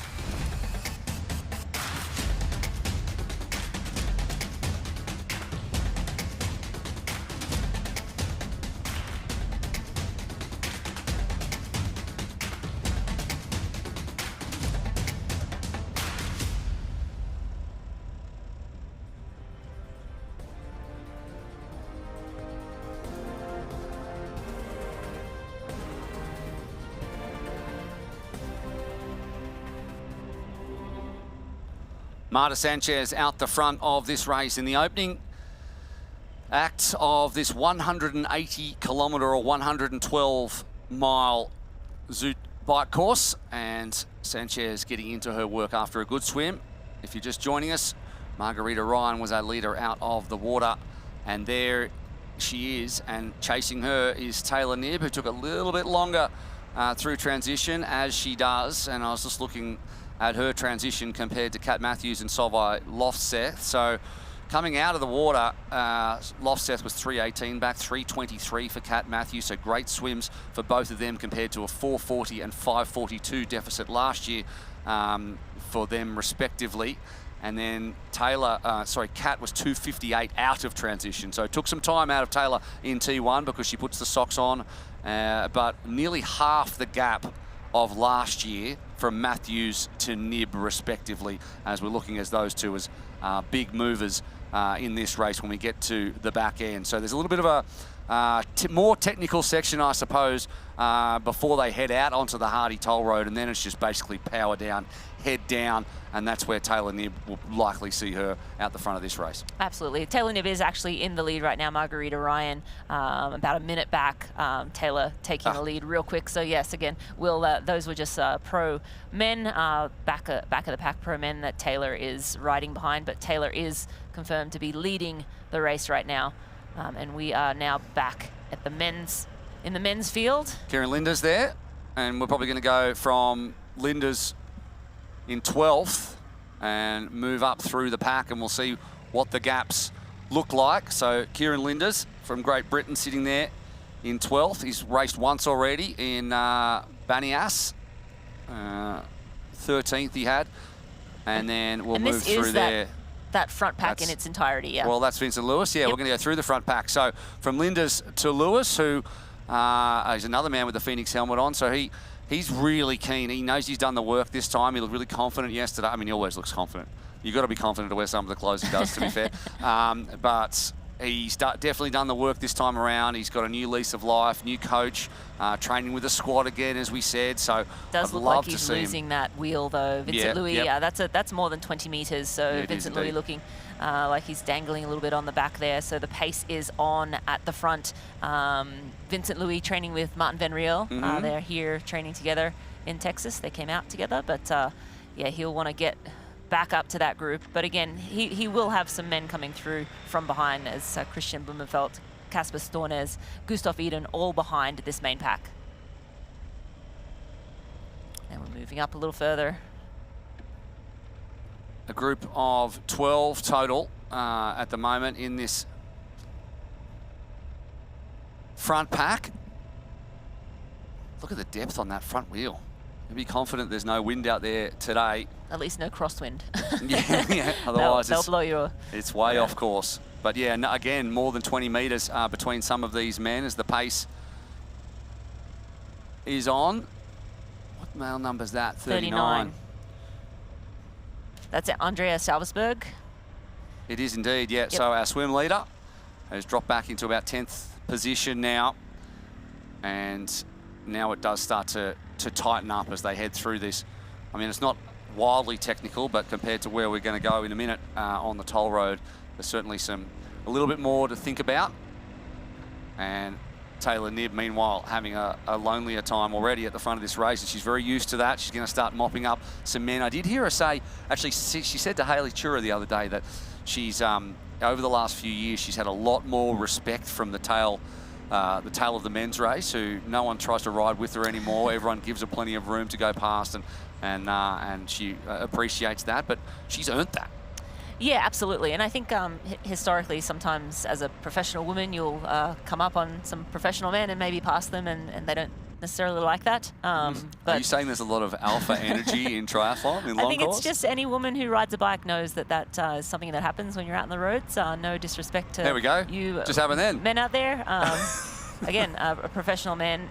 Probably she had passed either in the swim or in transition or early on the bike, coming back around Taylor Knibb.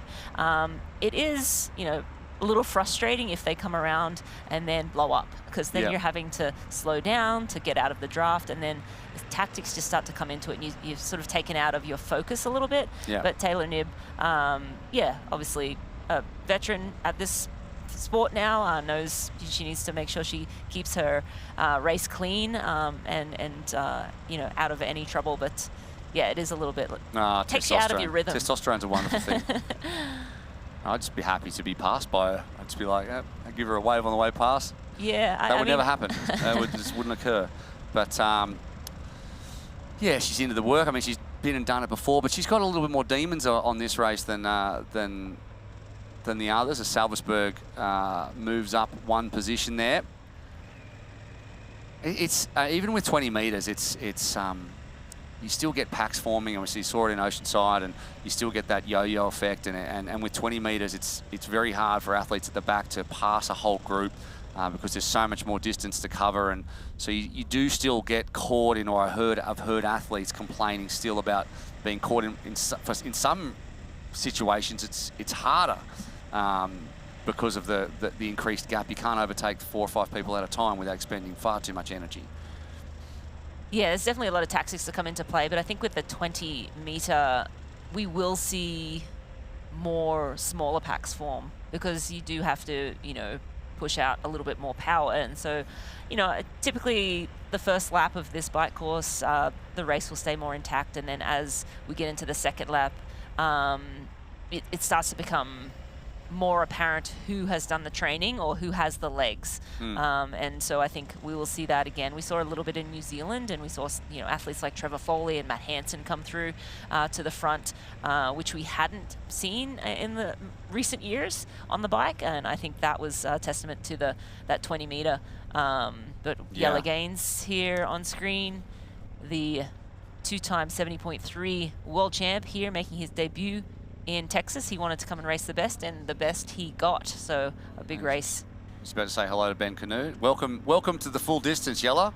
I'll see you much later, hopefully, as they switch position. But yeah, I mean, he hasn't made too many bold claims coming into this one, but certainly you'd be coming in off some serious confidence to be able to make a splash. And if you can walk away with a Kona qualification, which could roll down, when you consider that there's 11 men racing that have already qualified, you could finish 10th or 11th even and still pick up one of those 6 slots that'll roll down.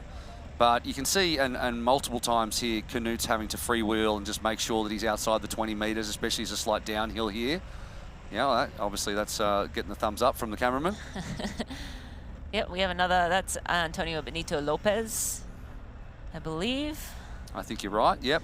Coming through there. So you see him on the brakes. He's asking the cameraman to please kindly move out of the way so I can go around here. And a little bit of technical section at the beginning of this course, but they will head out onto that Harvey Toll Road, and it will be just road open road, nothing but open road ahead of the athletes, and that's where we expect to see people sort of either push the power or, you know, sit in, obviously legally, and see how the legs feel.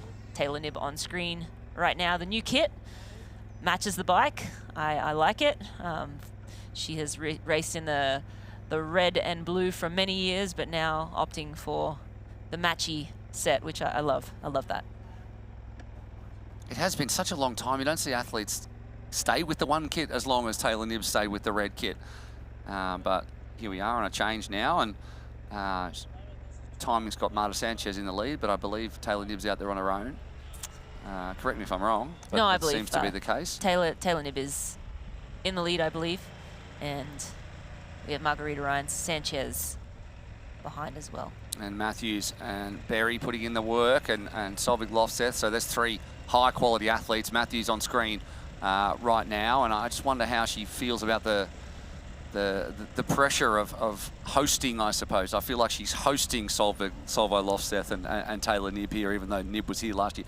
But because she's so synonymous with this race and so expected to continue doing what she's doing, she's kind of inviting the best of the best over to her house, and they're all playing together. And I wonder, speaking of deep front wheels, look at that, and that's a new wheel sponsor, so we don't have any stickers. But Kat Matthews, 3-time champ here. So I think the athletes defer to her. Also starting the season with a win in Ironman New Zealand, and then heading over to Geelong, Australia, taking the win there too. So started her Ironman Pro Series off with perfect points. She'll be looking to add to that today.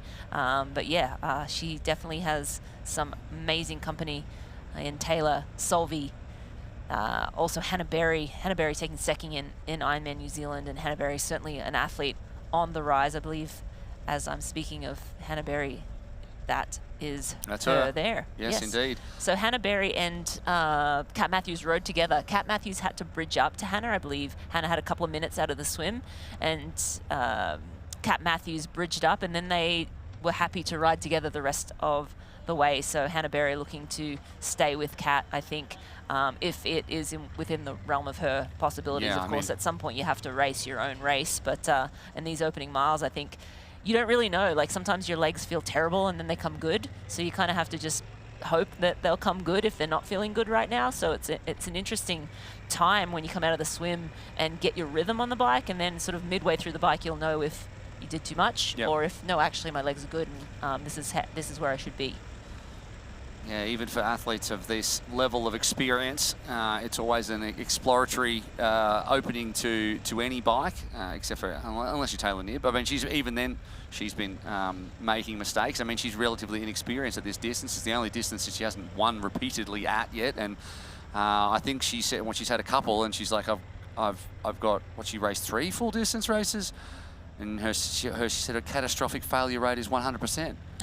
So it's obviously in her mind. She just wants to put together a good race. No more catastrophic than Kona 2025. Yes. Well, I mean, it doesn't get more catastrophic than that. That was devastating. I mean, 3K to go, leading the biggest race that you went and watched when you were 10 years old. And this is the race you always wanted to win. I mean, that was devastating for all, myself included, to see that meltdown. But just more fuel to the fire for Taylor Knibb, and coming into this year with more experience. And, she's learned a lot. I think that morning she had a little bit of a temperature, so she was coming into the race with, a little cold or something. And, I think that is actually confidence building.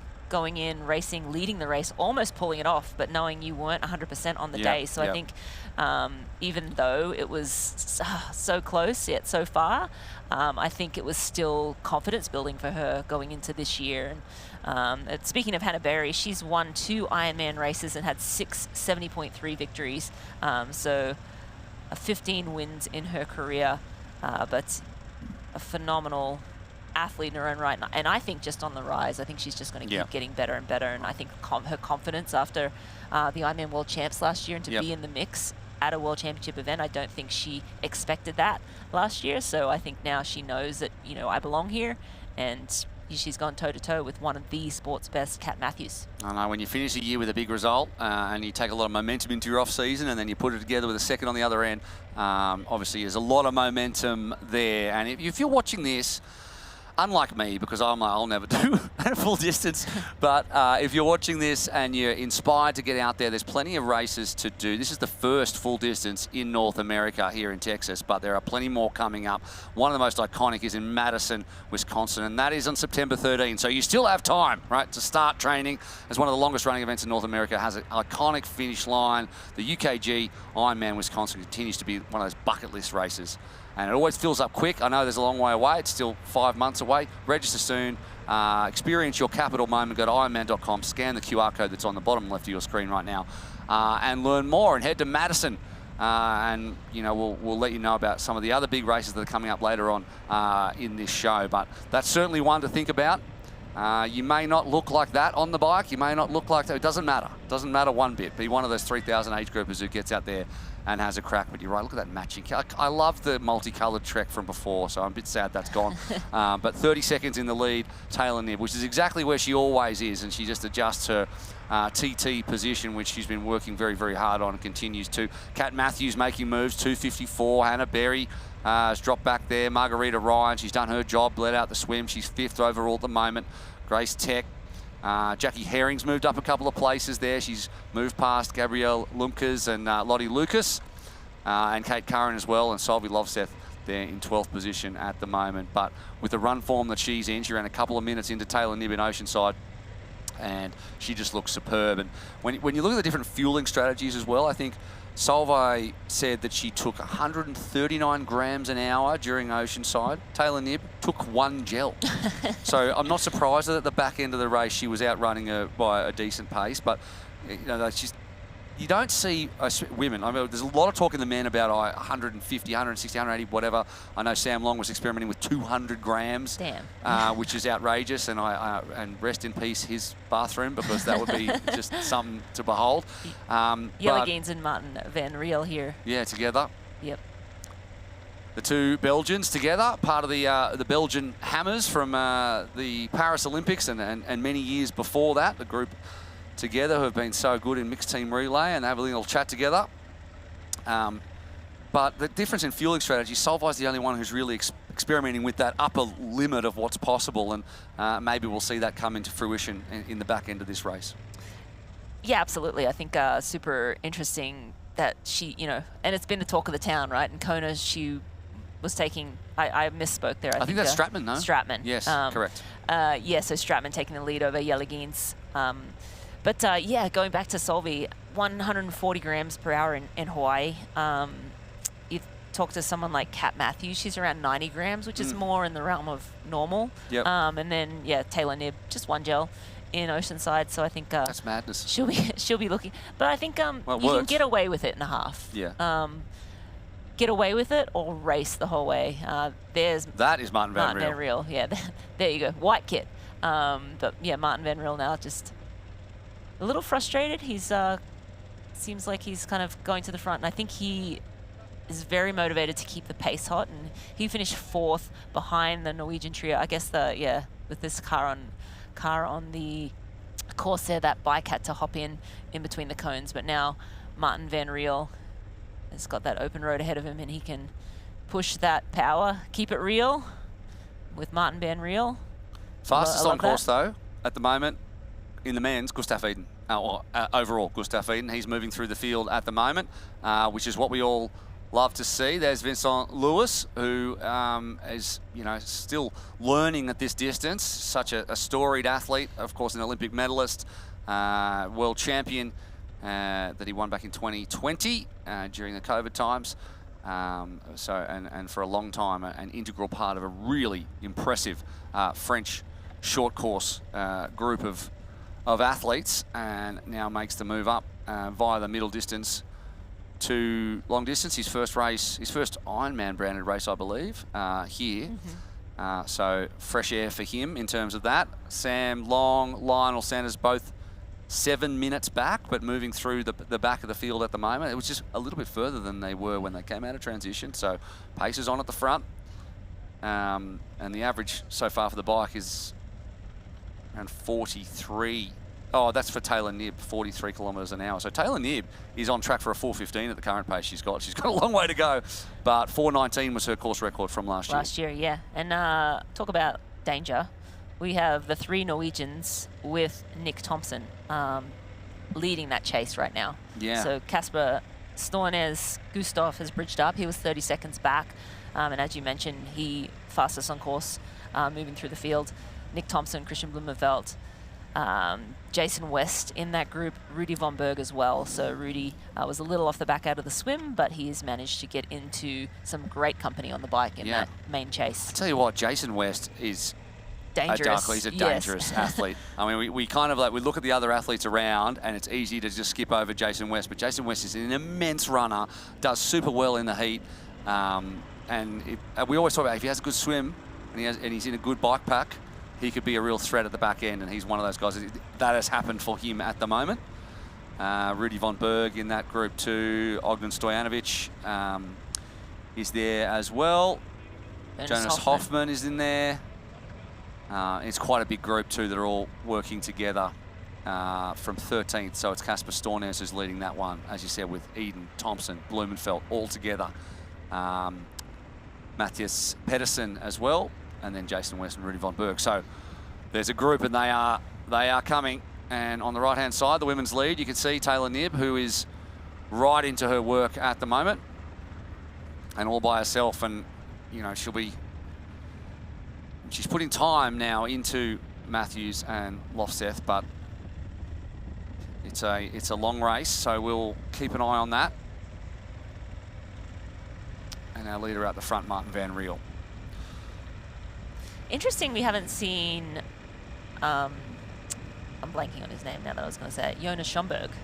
Yeah, not since the start. So he's in that group, but we expected, after Oceanside, he got out of the swim, super aggressive, got away on the bike. Sam Long was able to bridge up, but he was really the aggressor on the bike. But in this race, or today, he seems to be sort of happy to sit in, and I wonder if he's just happy with the pace that the men up front are holding, and there's no need for him to get in the mix and sort of be the aggressor at the front of the race. He is in that main group, but we expected to see him pushing at the front. Well, I don't mind it for him, because it's time to have a mature race and have a great run. And I think that's, if he can sit in and he can, because it's not a 0% advantage sitting at 20 metres. And if he can avoid going off the front like he's done so many times and not having the greatest run, or sometimes he runs off the front and then he never wins. Or he doesn't never win, but still he uses his matches early. Yeah, so interesting. He has some other guys that are happy to be the aggressors, and I think that's just interesting to note at this point of the bike. He did say he would push the first hour, and he did say sort of tried to get, how many watts, what are we talking about? How many watts are you going to push? And he said, I just want to keep it above 50 kilometers an hour. That's the pace. Like, okay. Like, okay. So yeah, interesting. He doesn't look at, power. And of course, at the end of the day, it's speed. It's the time that you're out on course, and obviously velocity. The higher the velocity, the quicker you finish that bike. So, but interesting that he just looks at that metric. Yeah, he doesn't. I listened to a really interesting podcast with Jonas, and everyone's obsessed with their numbers, their power output, and but this is new, relatively new in the sport. The amount of feedback that you can get in terms of data. He's an old school guy. He's coached by his father, who was coached by Brett Sutton, who was like an old school coach, and he's brought that approach with him. And I think he does huge training weeks. Sometimes Jonas pushing up 35, 40 hours a week, and incredible sessions. But a lot of it's more like he'll say, I'll go out and do a ride, and his dad will just say, around 5 hours. But if it's feeling good, you can go 6, or it doesn't have to be so precise. But his volume is huge, and he can sustain that. And he's only 32 years of age. Like he's got a long way to go in this sport, and his body to sustain that amount of training. He's one of those guys that has incredible numbers. He's like a Blumenfeld who can sustain a huge amount of training. He's coming off a 2.5-week camp, Schomburg in Boulder, where he's been working a lot on his run, so we hope we can see him put that down and have his training come to fruition in the third leg. He did run very well in Oceanside, and Christian just again, Superman put his cape on and ran a 106 again. Yeah. 6 days after doing it in Geelong on a very hard run course there. So, I mean, it took a monumental effort from the man, Christian Blumenfeld, to get the best of him in Oceanside, and he finished a very close second. So we're about to head up onto the toll road, I believe. So Taylor Knibb looking around, seeing absolutely no one, which is what she was hoping to see, but she'll be hoping that someone can give her some splits out there on course and find out where those athletes are behind her as she heads off on the parkway and heading south towards Houston. And Taylor Knibb in control of this one. Martin Van Riel out the front of the men's, and plenty to come.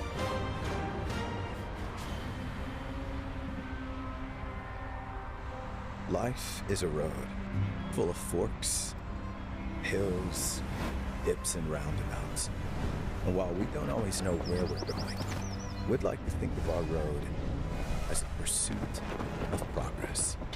And the further we go, the more we realize that a better tomorrow starts with a better today. Athletic Brewing Company, non-alcoholic beer that's fit for all times.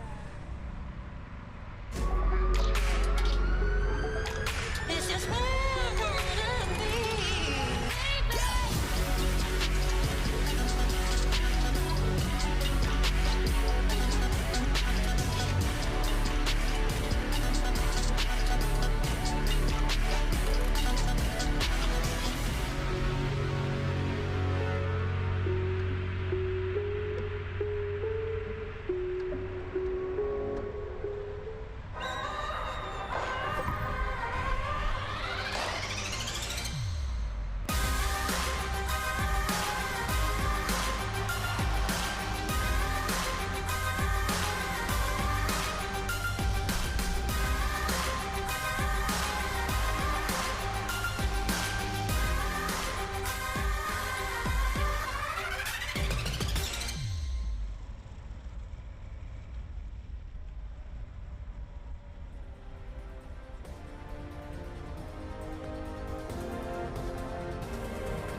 Welcome back to the Memorial Hermann Ironman Texas North American Championships. Hannah Berry out on screen. This broadcast brought to you by Athletic Brewing.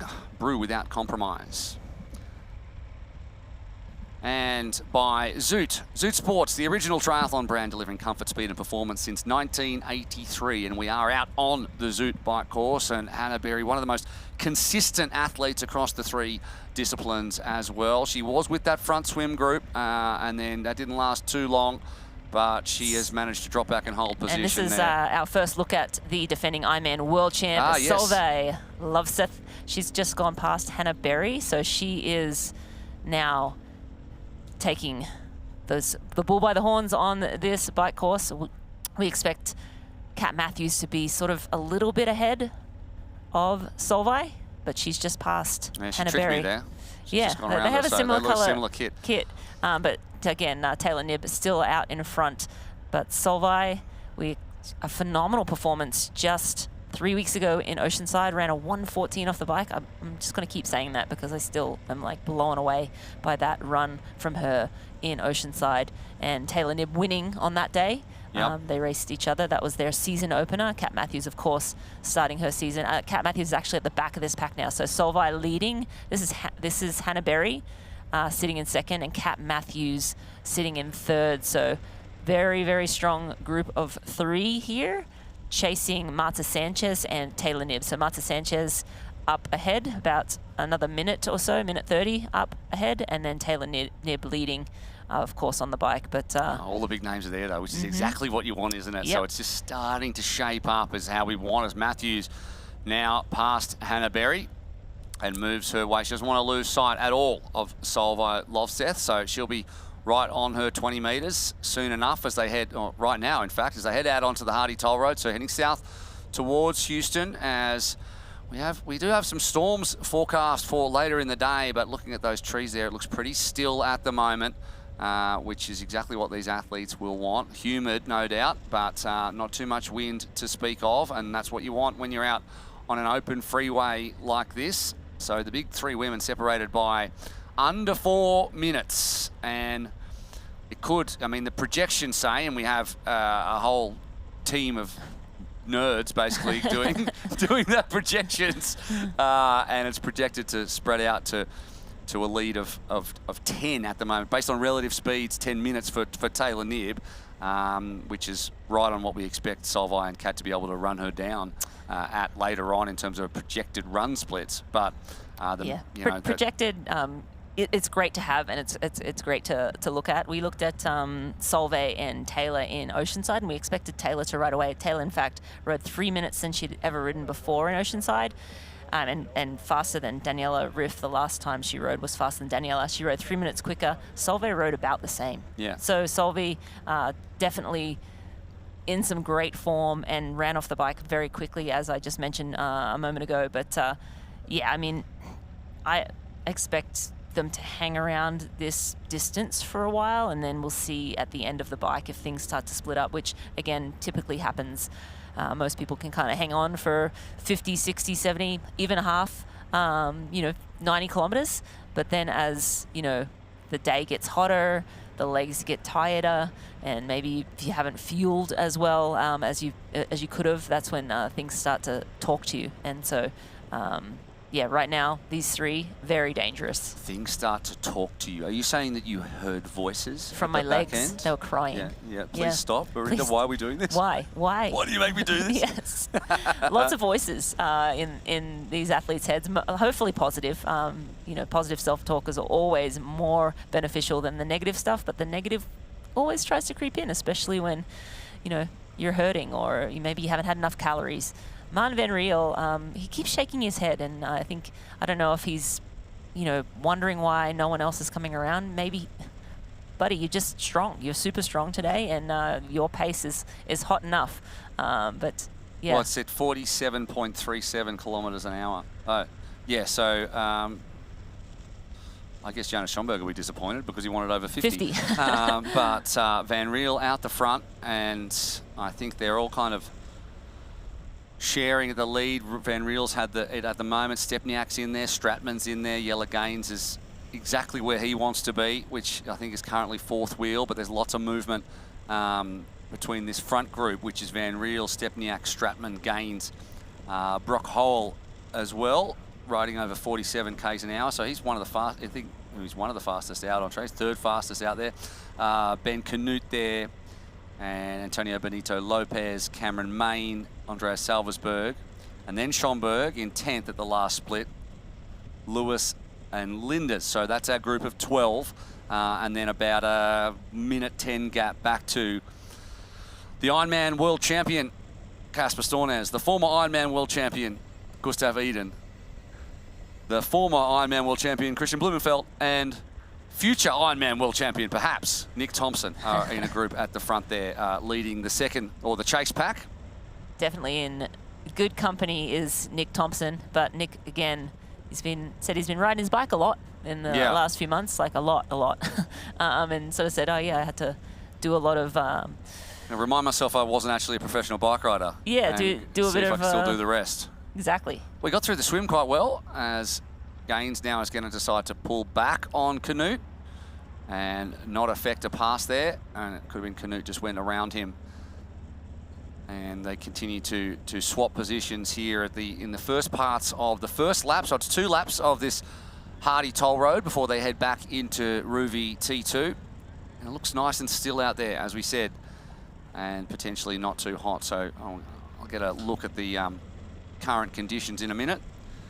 But I think we could probably safely say we're not going to be seeing any records broken, considering how far down they went last year. Yeah, absolutely. Antonio Benito Lopez on screen right now is sitting in second. Martin Van Riel up the road. But we'll see. Still is sometimes not as fast as if there was like a light tailwind, because you kind of push into the head and then you have a flying tailwind coming back. So we'll see what the conditions play out. Some storms possibly rolling in a little bit later today here in Texas, but right now it's like 90% humidity. So, fortunately they're going through the air quickly, so that sort of cools them down. But if it stays still like this and that humidity remains high, it'll be a stinking hot run. But looks like there is some cloud cover as well, so that will help when we come to the run a little bit later today. Yeah, on the live weather, it says it's 57 degrees Fahrenheit at the moment, which is not warm at all, 14 degrees Celsius. But wind gusts up to 32 miles an hour. So I'm not sure, I don't know where they are. They're not gusting around the bike riders at the moment. Currently 88% humidity, which is the real killer there. So sometimes when it's overcast but humid, you can kind of forget. When it's not sunny, you can forget to hydrate as much as you should be, considering that you're still losing so much through your sweat. Taylor Knibb out front still, over 30 seconds now, and controlling this one, and based on current paces, she's still putting time into the chases. In fact, when I say over 30 seconds, it's over a minute 30. It's a minute 46 now. So splits before, she's actually put quite a bit of time into Marta Sanchez, who's dropped back. But the gap between her and Matthews, Berry and Lofseth is more steady at around just under 4 minutes. Yeah, Taylor and the trio of Kat, Hannah and Solveig are remaining steady at 350. But Marta Sanchez, I expected Marta to be able to hang with Taylor for a little longer. Marta, very strong cyclist. But yes, looks like Taylor was able to just slip away. And so Marta riding on her own right now, as is Taylor Knibb. And Taylor trying to ride a little more within herself this year and not go too crazy on the bike. She desperately wants to have a good run here in the Woodlands. So it's between her and Matthews. I mean, they both come in with an undefeated start, 2 from 2 to start the year, and the win in the Gold Coast for Taylor Knibb, and then travelled to Oceanside and did the job there, and that was off a 1 week turnaround, which herself and Christian Blumenfeld just showing us that it's very easy to just do a 6-day turnaround across hemispheres and 4 time zones. No big deal. Yeah, incredible. Both of those athletes are generational talents, I think, and Taylor certainly, bringing some speed into this race as well. So I think when you come off a T100 and then you go into a 70.3, you have some good speed, but then you've got to be careful that you don't, when you have access to that much power and speed, it almost feels easy to go into that zone because that's the zone you've been racing at for 4 hours or whatever over the longer distance races. And then you come up to the Ironman and you almost default to that speed when you have to be really patient and disciplined and sort of hold back. And I'm not sure if Taylor races to speed, power. I assume she probably races to power and heart rate. She's a very calculated athlete, and so she'll be, but I say that she has a very good, strong race mind as well. So I think sometimes her wanting to win and race the race overtakes the you should ride at this watts. This is within your capabilities. So I think, trying to balance that. And, again, she's very young in the Ironman distance. She's been racing for a very long time over short course, been to a couple of Olympics, has a medal, a couple of medals at the teams events at the Olympics, but an individual medal has eluded her, and I believe she's, thinking about LA. Not only in triathlon either, but also potentially in cycling again. Again, a generational talent. She can go to the Olympics. She can, for 2 sports, and also step up and race Ironman. Just incredible athlete and human. So just a pleasure to watch her go about her craft. But she's based in Boulder, where you are, no? Yep, she certainly is. She's based here in Boulder. I see her out in the roads. Has the Do you overtaking her? Absolutely in your not. Car? She actually a few weeks ago texted and asked if I wanted to join her for a long run, and I've been running a bit, but she sent me the session, and I'm like, I can't do that anymore.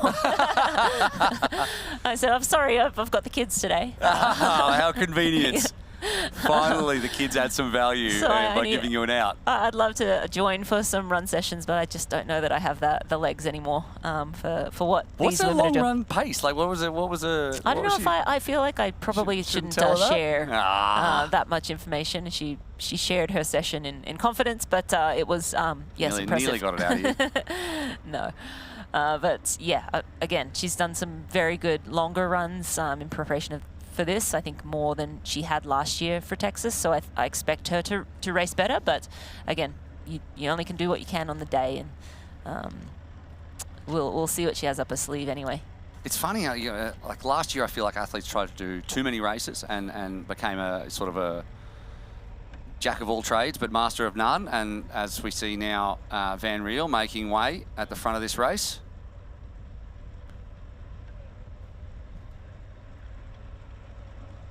And he's had a good stint at the front, Van Riel, but now he hands over to our swim leader. And Andreas Salversberg is now back at the front of the race. So he dropped back to about 6th or 7th position there for a little while. Obviously, there's not much covering all of them, but now takes his turn at the front. And Van Riel at probably slightly over 20 metres back, or is he now coming back into that range? And some of these athletes are better than others at staying at exactly 20 metres. And I know Christian Blumenfeld has said before that he doesn't really mind, that it doesn't really faze him. In fact, he probably prefers 20 metres because he was never very good at staying at 12 metres. So he'd usually yo-yo back to 16, 17 metres. And the gap in what he's losing at dropping 5 metres back on 20 is less than what he was losing at dropping 5 metres back on 12 compared to everybody else. So, I mean, the 12 to 20 change is really only relevant if you're very good at staying on the button, which is not always that easy, although this is a course where you could probably do that. It's very flat, it's very straight, and there's a big group there changing positions behind Van Riel, and he's saying, can you guys come up and help me out a little bit more? Andrea's done it. And just on those uphills, I suppose, where it sort of jams up and people decide to make a move, and back into the bars goes Martin Van Riel. Yeah, Ben Canute on the right there, just being overtaken as well by Antonio Benito Lopez. So a little bit of shuffling in that front pack of 12 at this point in the race. Again, they have a nice little lead on the world champion trio, who are around 130 back at this point in time, so moving around the same pace, but still intact at 12. Well, just going back to my earlier point about athletes who maybe tried to do a little bit too much last year, there's more opportunities for racing out there and across the middle distances as well. But athletes seem to be a bit more dialed in with what they're actually chasing this year. I'm chasing the Pro Series, I'm chasing a Kona slot. Like, we're hearing a lot more about being specific about choosing races, whereas Taylor Knibb just seems to be able to bounce around. And she said before, like, she sits down with her coach Dan Lorang and says, and he's just like, what race can you do where you can learn something about yourself and that you feel excited about doing? And then they just go off and do that thing, no matter what it is. So there's not a lot of athletes that can bounce around like that and continue to win races, and Taylor Knibb is certainly one of them, having won already twice this year and is leading this race as well. Meanwhile, there's a big pack up front in the men's, so things shaping up very, very interestingly here at the Memorial Hermann Ironman Texas. The North American Championships, almost all the big names are here.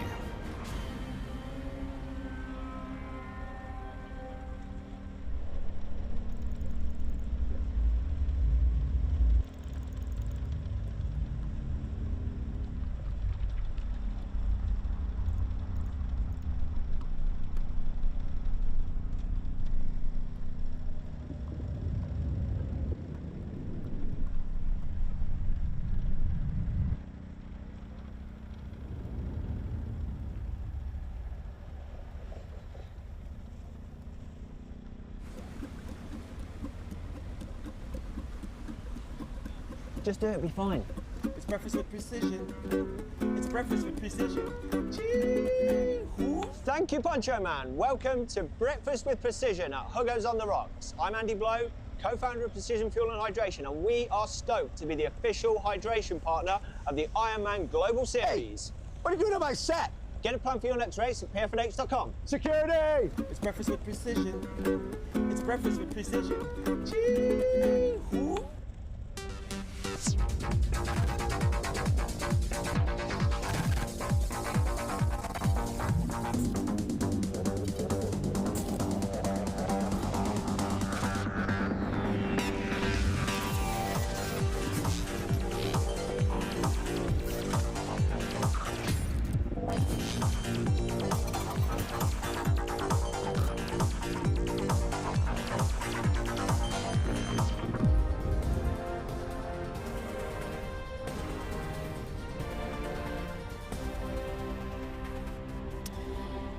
You're watching the Memorial Hermann Ironman North American Championship here in Texas, and we are with the men's lead pack of 12, and we are making our way through the Zoot bike course, and the men now hitting up one of the many aid stations that they will be fueling up today and taking on as many fluids as possible. The humidity right now, 88%. We expect it to rise as the day goes on, but right now, very warm, and we expect it to keep heating up. Ben Canute there taking on some water, one of our favorites from the USA.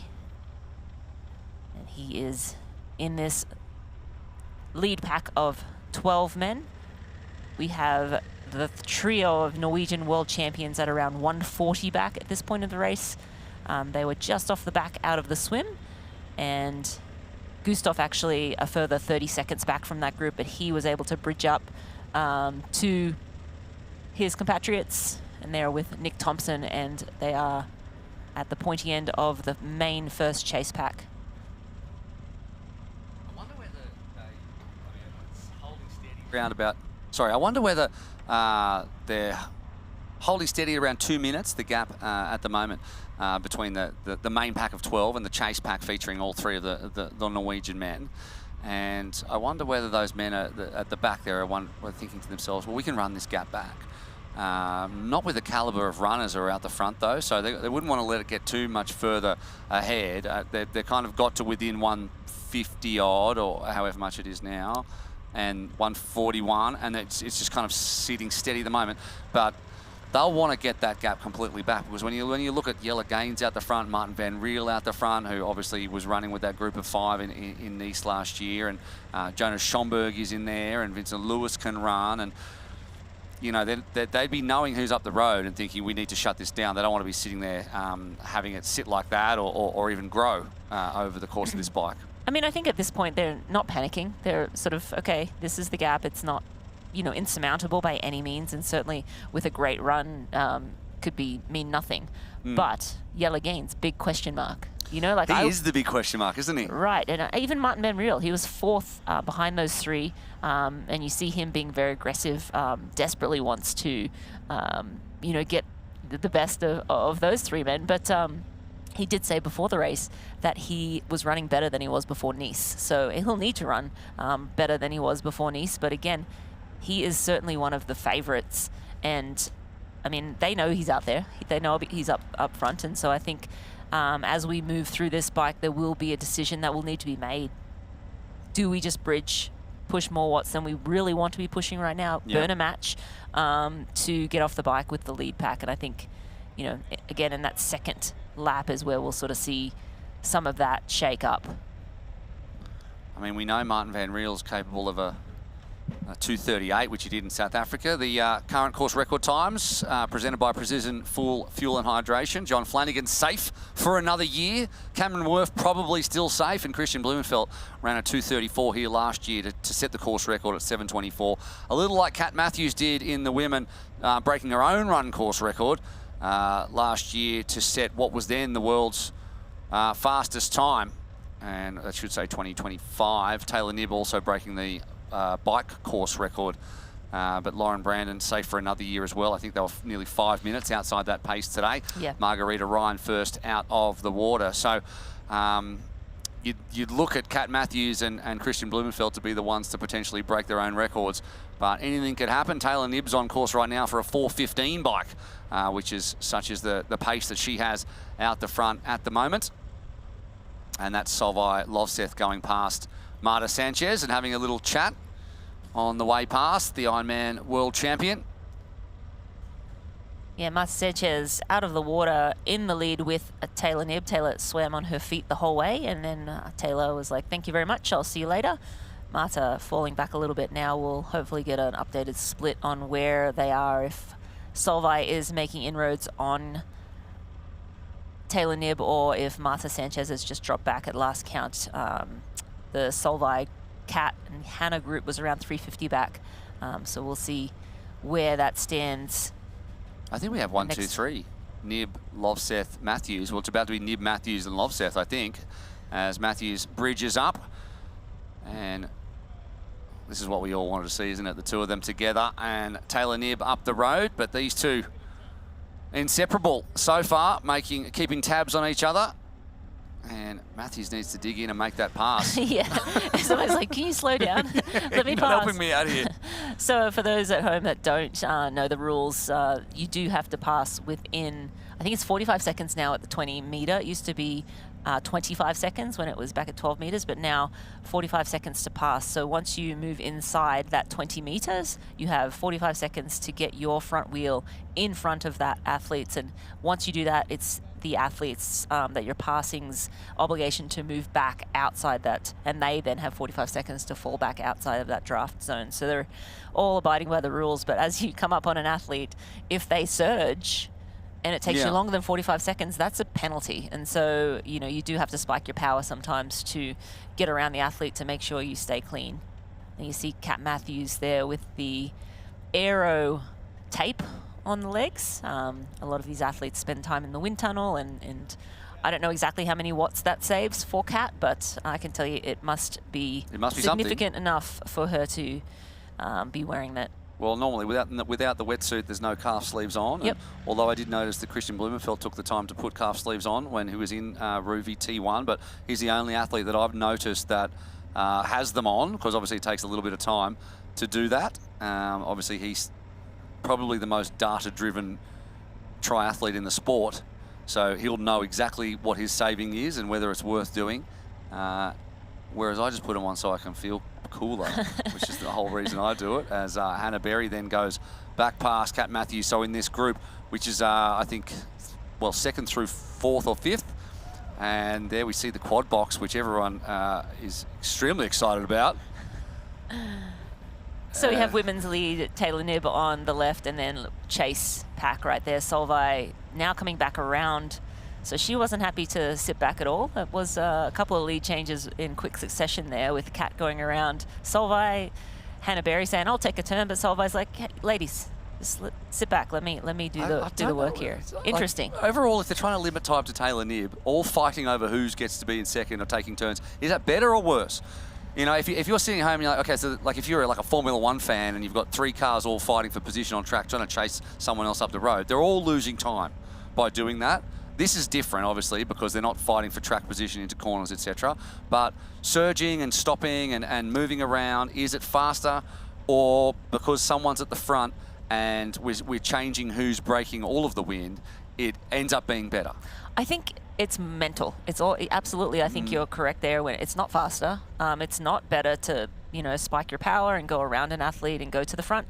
It's kind of a mental battle, and it's already starting, right? Like Solveig and Kat Matthews, you know, Hannah Berry probably expects them to run a little bit faster, but as long as she can hang with these two women, the further up the field she's going to get, right? So that's just going to be a better result for her regardless. But Solveig and Kat now, it's almost like a mental battle that they're locked in. And I've got strong legs. No, I can go on the front. I'm feeling good. And it's just a matter of, yeah, I mean, I think it starts now, right? Like it started before the race. You know, and to see who has we start looking at each other, though. Taylor's off up the road. They are looking at each other, but I think they're very well aware of where Taylor is up the road. And I think, to your point in that, I think Solveig wants to win this race. She came in... Did you just call me Matt? No, I didn't call you Matt. To your point, Matt. Oh, did I? That was last year, pal. Well, maybe I said mate. Okay, well, you know what? I'll let you get away with that. That's fine. No, I think Solveig's like, no, I want to win this race, and I'm not going to mess around going back and forth in leads. Let me just hold my power. I know I held even with Taylor in Oceanside 3 weeks ago, so let me just do the same thing. Let's not mess around and lose time. So, yeah, I mean, there's a lot of different things that could be going on in between the ears of these women. But, yeah, you're 100% right. Yeah, Taylor's off in the front now, but I mean, again, on the Toll Harvey Road, you don't really get many splits. So I don't know if they know if she's going away or if she's staying steady. And right now, it is pretty steady from the swim split, and a great swim from both Solveig and Kat, faster than they were last year. But yeah. Yeah, there she is. And a little thumbs up coming in from Taylor Knibb. So she's feeling good. She's maintaining just a tick under 4 minutes ahead of the Ironman world champion, the woman who stole it from her in the back end last year in Kona, Hannah Berry and Kat Matthews. A fighting chance. You would have seen that if you're in to the full distance. It's a fantastic behind-the-scenes series presented by Fuel and Hydration, which we put together during race week. Takes you into the mindset of the top pros. And earlier this week, we, of course, caught up with Taylor Knibb. What do you think of my new bike?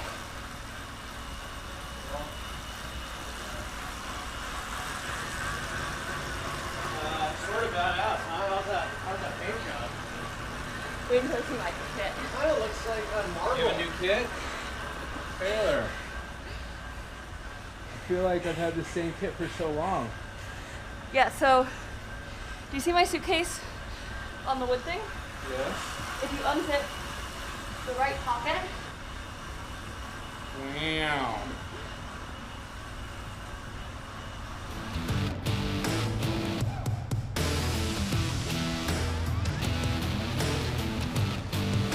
Any key takeaways from the race last year that you'll use?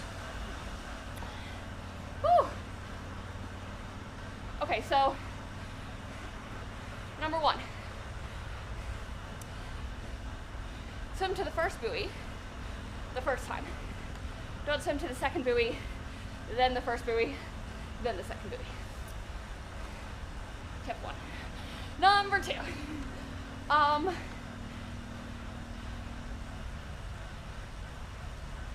I think I overrode because I was scared and I need to stay within myself.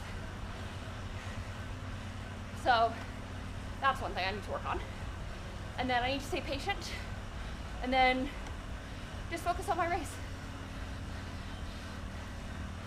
And eat a lot more on the run. That would be helpful. How far are you going? Well, however far the loop is. I remember bits and pieces. I know I did this course. Don't remember all of it. I think the hardest part is the third lap when I was slowing so much and you have a lot of age groupers full of energy on their first lap. They're like, why aren't you going faster? You should be going faster. And I'm like, you get to this point in the race, then we can talk.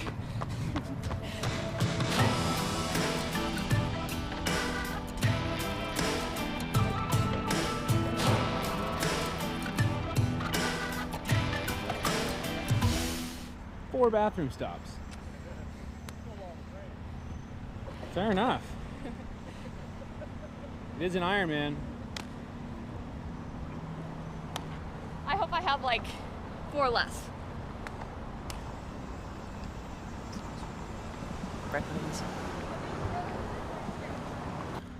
One of the most interesting athletes out on course, Taylor Knibb, unique in every respect. So a fighting chance presented by Precision Fuel and Hydration. Catch that on YouTube, ironman.com, or a bunch of it on social media as well to get a little bit of an insight into what it's like to be Taylor Knibb, which I would have no idea, but interesting, I would say. I mean, I would think it would be pretty cool. It would be super cool. Yeah. We'd just fly around the world winning races all the time. But you've done it already once. But not over multiple. I never got to go to Olympics, so jealous. But yeah, Taylor Knibb, always great to hear from Taylor. She has interesting insights. She's a very thoughtful and methodical athlete, so she does do her homework. I know when she first started doing these 70.3, she read the whole handbook. You know, the athlete guide? No one's ever read that whole thing, surely. She reads it. And she puts her hand up on page 76. There's a typo on the third line. If you wanted to if you want to proofread anything for you, she's on top of it. Don't make a mistake; she'll call you out. But well, she didn't go off course, did she? In the swim, she knew exactly where she needed to go. So exactly. that's Even in the athlete guide, isn't it? But even though Margarita was taking her slightly off course, she knew from last year not to go to the second buoy first. Went to the first buoy first, second buoy second, and that's usually the order you want to do. Absolutely, yep. Yes. 100%. And she's holding steady now on the bike, so she was quick in the first 40 Ks or so, and then has settled in a little bit. She's only averaging just slightly above the pace of Matthews and Loveseth and Berry, and the gap is holding steady there and has been for a little while now at about 3:45-ish pace. Meanwhile, Gustav and Gustav Eden, Christian Blumenfeld at the head of the men's pack, the second pack, or the main chase pack, are slightly gaining on those 12 men at the front at the moment. So, and I've got some chat out on course of people saying it's unseasonably cold. So yesterday it was sort of 28, 30 degrees, and a couple of people have said to me, I'm going to put a jumper on. So, oh, wow. Interesting how it's 88% humidity, but it's not warm out there, 14 degrees Celsius or 56. Wow. Yeah, that's which crazy. Is not what we expected. Unheard but of. There's been some crazy weather in the middle of the US over the last few days, tornadoes and all sorts. So a front moving across the middle of the US, and Houston, obviously right down south, is catching the bottom edge of that, I suppose, at the moment. That's Brock. How can you say that? Can you say that last name for me? Hole. Brock Hole from Canada was on screen a moment ago. That's one of our Canadian athletes sitting in that front pack of 12. Ben Canute on screen right now. He'll be happy where he is, but to your point, yes, the Gustav group is riding marginally faster than this front pack, and at the current pace will catch them at around 100 kilometers in on the bike. But again, that's only at current paces. I think if this group found out about that, they might light a little bit of a fire. But we actually are joined with last year's bike course record holder, 3:53.32, Mr. Cam Worth. He was unable to race today. Cam, we're bummed not to have you here. How you doing? Yeah, I think you guys know I'm a competitor, even if I turn up and get my butt kicked. So it's a difficult, a lot of FOMO watching this one. I really miss being out there, but really grateful to be a part of it. So I'm excited to join you guys. Quite the Australian morning, isn't it? We're really taking over the coverage. Step by step, mate. Step by step. I've never heard you sound so down and out, buddy. So I'm sorry that you're not here. It's obviously you're just rife with FOMO, but I mean, that means you've only got 27,000 races to do for the rest of 2026. So it won't be long until you got another one.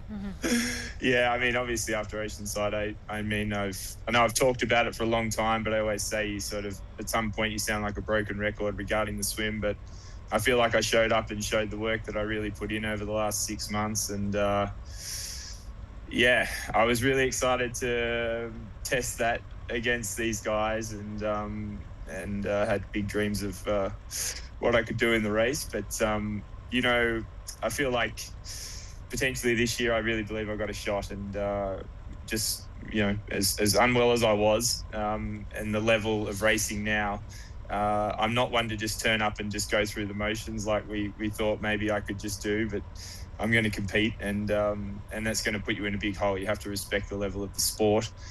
Fortunately, I qualified for Kona already, so I didn't have to be there from that perspective.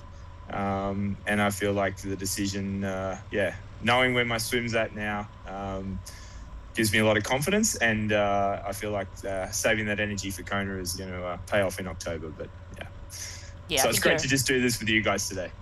Yeah, I think you're 100% right there. Sit this one out. You've got plenty of racing to go in the season, and Kona really is the one that counts. Cam, talk to us a little bit about what you're seeing in today's race. I know you've done this one a number of times, of course, have the bike course record, but what are your thoughts on, how the bike has played out so far? Yeah, I mean, first, I guess, Christian stopping to put on the calf sleeves was an interesting move when he's with the front group. So he's obviously extremely confident. But, I mean, these ITU guys, a bit like the swim, isn't it? No one really wants to be at the front, a lot of sharing and of the lead, and, a bit of cat and mouse. I mean, it's I think also it might show that they have put a lot of effort into the swim. And I think these lead guys have got on the bike with a little bit of fatigue, and then realised, I've actually got 180 kilometres to ride here after being at threshold for, 50 minutes. So we haven't really seen anything too crazy early in the bike. but you know, it's a hard, hot course, and it definitely wears you down, you know, as it goes on, and hopefully we'll see a bit of action here soon. Obviously, the strength of the field has dipped considerably once you pulled out. It made a complete change to the framing of this race. But are you surprised by the caliber of athletes that have come to Texas so early in the year and are making a big play or a big point so many days and months ahead of the business end of the season? Yeah, I guess to be honest, I am. I mean, it's great for the sport. I mean, I think, and not to, you know, as a term in Australia will say, you know, pee in his pocket, but you got to admire Scott Drew and the effort he's put into the Pro Series, and I think that's a really big allure. I mean, the guys now really chase. I mean, I know I did. I mean, I'm here in America. I flew over obviously like everyone else for Oceanside, and I came to altitude, you know, to really give myself the best chance to prepare here in Big Bear Lake, and wanted to be at my best, because you want to be part of, you know, the best fields, you know, and compete like that. I mean, last year was fantastic with that, and everyone kind of showed up. And, you know, you look at other sports like cycling, you know, there's a lot of events going on all the time. We're obviously only watching the ones with those big guys in them, you know, that's what gets all the interest. And yeah, so I think that, you know, someone quite intelligent. I mean, I named Scott, but I know it's a massive team behind him that have you know, been the brainchilds of the Pro Series, etc. Obviously, you know, before Scott as well, and I think we're just seeing the evidence of that. You know, that vision of having the top guys racing each other more often, as opposed to being spread out all over the year and then only seeing them in Kona. And I think that's leading to the, you know, the growth of, I guess, I don't want to use the word notoriety, but certainly I get recognised by a lot more people about the place these days. And, you know, not only that, but people talk to me about a lot of the athletes competing at this level and that we compete against day in, day out. And, yeah, so I think it's great. It's great for the sport. Yeah, great for the sport and great for the professionals to continue to make a name for themselves and have this platform. The athletes just making that turnaround at the top end of the course. Do you think they'll be surprised to see that chase so close behind? I think they would be. I mean, but also I think you're talking about very experienced guys, and they're riding very, very quickly, and they know that whoever's, you know, riding that hard behind them is having to ride really hard. So I think the caliber of runners in that front field, I think it was obviously a clear strategy, you know, get that gap and, you know, they're not waiting for them. That's for sure. If you look at the speeds that they're riding at, you know, that sort of becomes a weapon, doesn't it? That anyone that has to ride up has to use that energy there. Having said that, is it a trade-off? They obviously swam very hard. Well, you know, especially the guys at the front. You saw that there was a lot of jostling for position. No one wanted to lead it all the time. So, yeah, are we all square going into the run from an energy perspective? You know, perhaps. It's, yeah, hopefully. You'd imagine, though, in that chase group, you know, I mean, I obviously have that experience. It's gives you a lot of motivation when you catch the front and you kind of get a second win. So I think that'll be really good for the race if that group can get there. And I think we'll start to see a bit more fireworks, you know, guys that potentially have maybe spent a lot of energy they didn't expect to, and feel like they've just got to go for it and see what they can do. And then obviously you'll get the ones that'll, you know, really start playing for the run and trying to keep themselves as hidden and away from the surges, etc., as they possibly can. So 2 hours and 20 minutes into this race, 40 odd miles into the bike. Based on Cameron Worth's current swim form and current bike form, where does he sit on the leaderboard at this exact moment, if he indeed was here? I mean, I'd be in a very comfortable position. You guys could probably dial into me and I could, you know, have a chat with you. I'd be clearly ahead and be able to give you a good perspective of what's going on behind me when I do the turnaround. But that's disappointing for you, mate. But I mean, how are you actually? And was it a close call? And what's the plan now? Yeah, I mean, it was super wise. It was actually quite close after Oceanside. I came down. I thought it was food poisoning, but it just sort of lingered for a couple of weeks. I think my ability to consume carbs is quite well documented, and I just found myself, I'd have some energy at the first session of the day, and then go and have a meal and have some food, and then I'd be out of gas for the second one. So it was obviously just something a bit off, and I'm 100% now. In fact, I had a sort of a key run yesterday. I felt as I dreamed I would feel for this race. I guess it's as it is, but again, I just kind of feel like potentially this is a really good year for me. Well, I really believe it will be. I really believe I've put in the work in the off season to set myself up for a good year, and I think it's going to pay off down the road. We get so used to, I think every race I did last year, well, with the exception of Nice, but 7:30, 7:40, it just becomes rudimentary. Of course, the bike's a bit quicker, but when you go quicker on the bike, it's not like the bikes are riding for us. You don't have to pedal them, so it requires effort. And then you're running on those legs. It takes a lot out of you now, a race. It's definitely draining. And I guess I've always just adopted that approach of racing a lot, and tend to get to October quite, hanging on, I guess, by a bit of a thread, I feel like. And maybe a little tired, with the exception of 2004, I actually, raced a lot less, and I was able to sort of run through the field. I had the energy at the end of the race, which is sort of something I'd never had before. So I guess I should be old enough and experienced enough to have learned a lot of lessons. And as much as I just wanted to show up and do a training day, and as you can imagine, that was certainly a suggestion that I made to, my coaches, etc., about what we should do.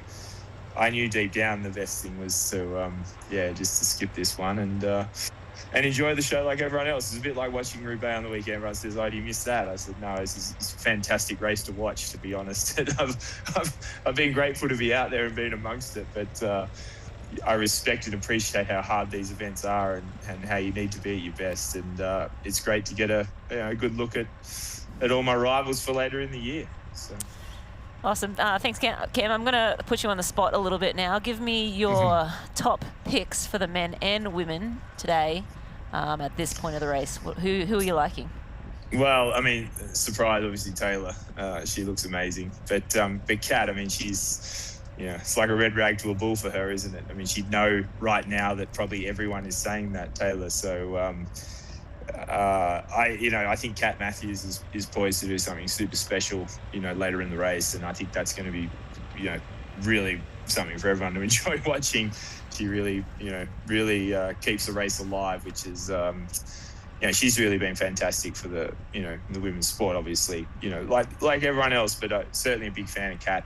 And then on the men's side, so I mean, I think, as you guys know, I just like to surround myself with the best sort of, training partners, etc., or they find me. We've had Hayden Wild obviously moved to Andorra and been training with me the last few years, which has been fantastic. But Jonas Schomburg actually, asked me if he could move up there. I said, well, I don't decide who lives in Andorra, but if you're asking if you can come and train with me, then that'd be, I'd love that. I think having the guy that seems like the number one sort of swim and bike at the moment in the sport to train with every day, I think is a huge advantage for me going into Kona. So I'm going to back my new training partner on this one. I think Jonas looks great, and I think he'll be good. I mean, Yellow Gain's such a unknown, obviously, at this distance, having never done it before, but just such an exceptional runner, and we know what he's like when he targets something. It's very rare that he would miss. I think the start of the race has sort of been perfect for him, so you expect him to be a factor for a long time. And then, of course, with that chase group coming across now, the Norwegians, KB, and obviously the three of them, Gustav and Casper, of course. You never rule them out. So I think, I'll go with that. I think Jonas Schomburg. You mentioned everyone.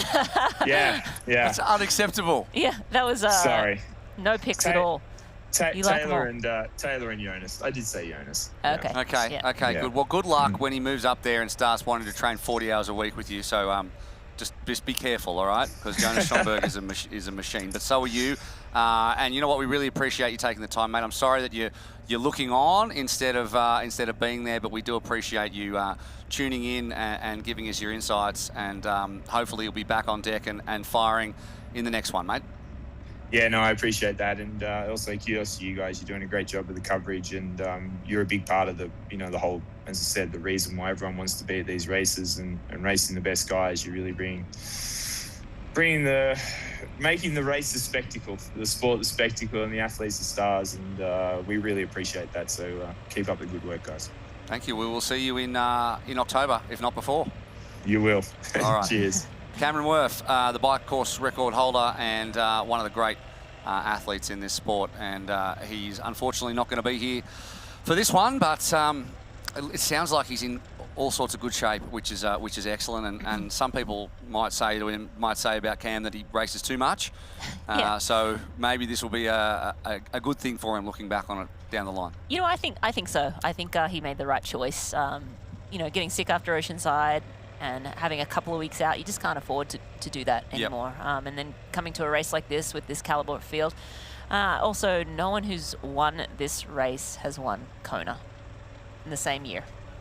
So that's an interesting I think that's stat. going to change this year somehow. We'll see. We'll see. I mean, you might eat your words in October, but this is just such a tough race, and to win this race, you almost have to peak in April, and then you got to peak again in October. So it's just a tough double to do. And I think Kat Matthews, I think her husband was talking about this, how Kat has been steady all year long and she really hasn't peaked at any races, and so they're really trying to peak in October this year. So they've sort of skewed the year early. This is her first series of races. I'm in New Zealand, Geelong 70.3, and now Texas, and then she'll kind of have a little bit of a early season break and then sort of start building up for Kona, and I think that's really a smart move on their part too, because Kat, again, last year she raced this and she went to Hamburg, so it's kind of like, you're good, and then she is phenomenal in Hamburg against Laura Philipp, world best time there again after being so fast here, and in Kona she was phenomenal again. But to his point, there wasn't really a big peak in performance. It was just steady, good, strong, and I think they're trying to unlock that next level of performance for Kat, and so I think it's important to really plan out your year and think about what is going to deliver you to the start line in the best possible condition. Yeah, it's a real game of chess across a race, across a discipline, across a month, and across a season, especially with the Experience Oman Ironman Pro Series looming as well, and everything that's attached to that. So much to play out still in this one. Taylor Knibb in the lead.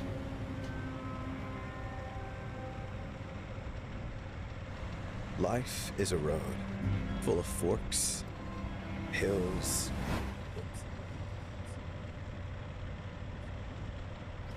We'd like to think of our road as a pursuit of progress. And the further we go, the more we realize that a better tomorrow starts with a better today.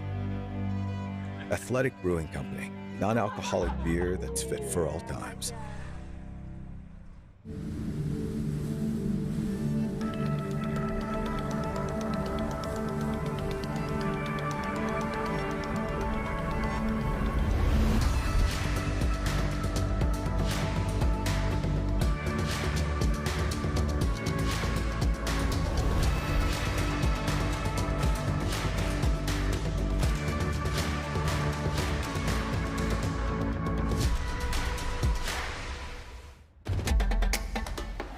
You know, and we know. The thing about challenging yourself is, you're always looking for what's next.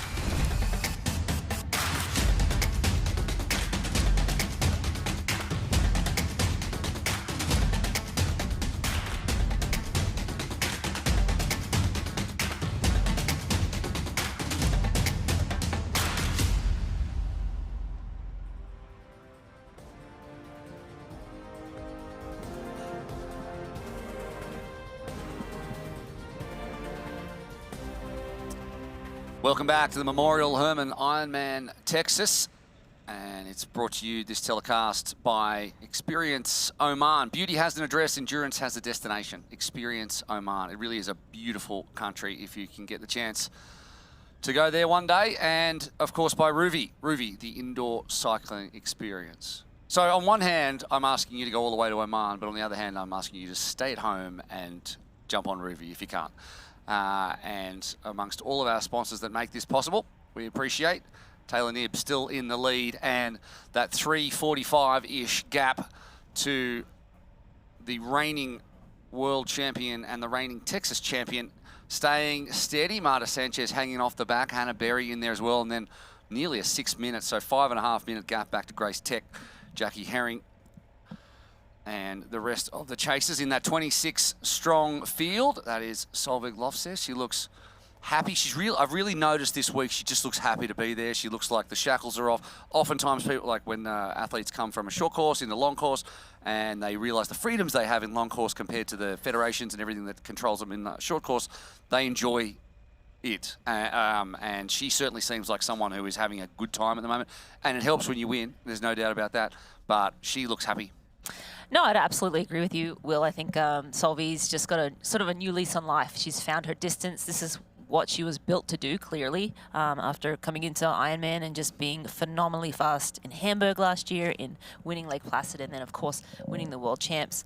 I mean, what's not to be happy about? I think when you're winning and when your training is going well, and, you know, she's training with the Norwegian boys a little bit, and it's just a fun group to be with. We're back with Taylor Knibb, but I do have to go back and not correct myself, because I did say that no one has won this race. You were nearly willing to say that you were wrong, but you're gonna caveat it, aren't you? Yes, because yeah, okay. I said no one who's won this race has won Kona, with the exception of Patrick Langer, who on the day he did not win, but he did win because You're being very defensive. Stop being defensive. No one's told you you're wrong. But on the day, like, he didn't have the big celebration, and it sort of became later that he was awarded that championship because the leader had to serve a ban for not following the rules and taking illegal substance. So Patrick Langer has won this race and won Kona, but on the day, you to say that. It hurt you. On the day, he didn't actually get that victory, get that celebration. So for you YouTubers who are berating me we don't for know not that. getting We're that not right. looking No, at the comments. I'm just guessing. We But didn't I'm see assuming that the happened. comments. It does happen. It's got to be brave to go in there. So that's the only caveat.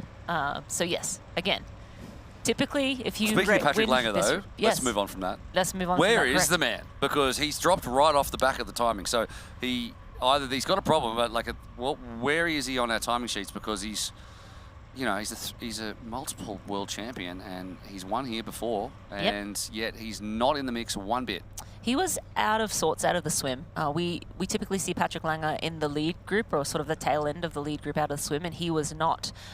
He was sort of a few minutes back, in fact, out of the swim. So uncharacteristic swim for Patrick Langer. I'm not sure if his timing chip hasn't been working or if he has dropped off, but we'll try and figure out exactly where he is and give you guys an update, because I know there's a lot of Patrick Langer fans out there, and we typically see him at the forefront of this race. A couple of other updates. You can see Nick Thompson's there's moved into 12th position. So he's the one man at the moment who's bridging that gap. We know he's been doing an absolute ton of riding over what we would call the winter up here, but the Australian summer. So he's starting to bridge across, and still 7.5 minutes and holding steady. For those of you out there who are wondering where Lionel Sanders is or Sam Long, they're still sitting at around 7.5, which is pretty standard and consistent with the others. So that with the firepower up the front, they haven't been able to eat into that lead as they usually would. So it looks like Thompson. I'm not sure whether the rest of the group, so our splits are slightly different, have managed to follow Thompson, but he's at a 105 there.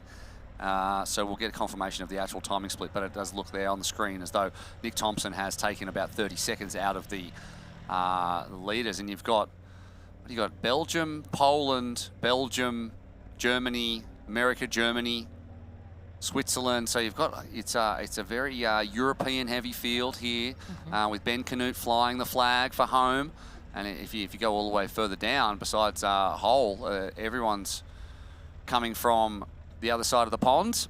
And that's the Pro Series that does that, you know? Like, it wasn't that long ago when you'd have, like, if you had a West Coast race, the West Coast pros would come, and then you had an East Coast race, and the East Coast pros would come, and now you look at the flags there. That's because there is a cohesive season-long narrative to chase, and that's what brings the best, and that's exactly what Cam Worth said earlier on, and that's why it is. And you must look at it and go, damn it. Yeah, Pro Series popped up after my time, but hey, could have had another extension on the house. That would have been nice, wouldn't it? Yeah, sad. But we're with the men's lead here, Antonio Benito Lopez. He is leading this. He's been, I don't know, I just like to say it like that. It's pretty fun to say though, no? It is. Yeah. I kind of like it. Yeah. But he's leading the men's race right now. He's been one of the aggressors up at the front. Yelagins, I think Cam said, is in a really nice position. You haven't really seen him. He's staying out of trouble. I think sometimes when the athletes sort of sit in a lot, and again, it's 20 meters, you're not really sitting in, but mentally, emotionally, you kind of like, I just need to hang in with this pack of men. I just need to hang in. We're at the front. I'm in exactly the position I need to be at this stage of the race. And Yella, I think, and Martin Van Riel's been a little more aggressive than I sort of expected from him. He's a phenomenal runner. But yeah, Martin Van Riel has been one of the aggressors in this. Jan Stratman also one of the aggressors. So it's interesting to see who is pushing the pace up front and who's happy to sort of sit in. Is he going off? No, there he is. There's Martin Van Riel, who we've just been chatting about, but he's been at the front, first, second or third wheel all day so far. So we'll see how that plays in the second lap out on the Hardy Toll Road. But yeah, Yelagins, just haven't seen much of him, so I assume he's just sitting in, keeping it clean and saving as much energy as possible for that run.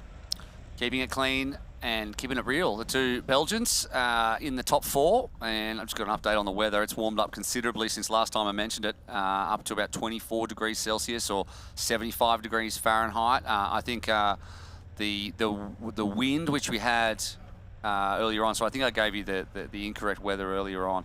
The wind was 30 miles an hour or 30 kilometers an hour gusts. This was at 6 o'clock in the morning. Yeah. Now it's down to about six miles an hour. So it does look a lot more like what we're seeing out on screen as well. So, and there we're getting our first look in quite a while at Christian Blumenfeld, the reigning champion here in Texas, the reigning Experience Oman Ironman Pro Series winner, former Ironman world champion as well.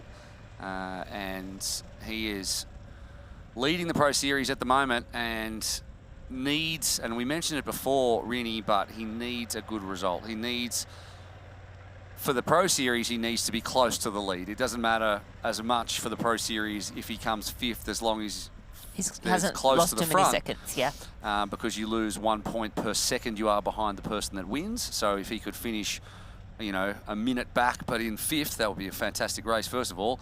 But he wouldn't be too unhappy with that.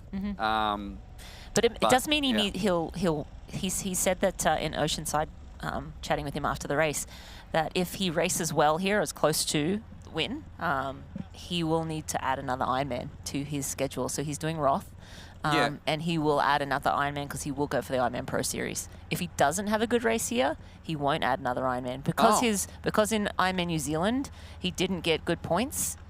He thinks he'll need to add another Ironman to his schedule to get another good Ironman score, because he will go for the Ironman Pro Series. But what about the World Champs?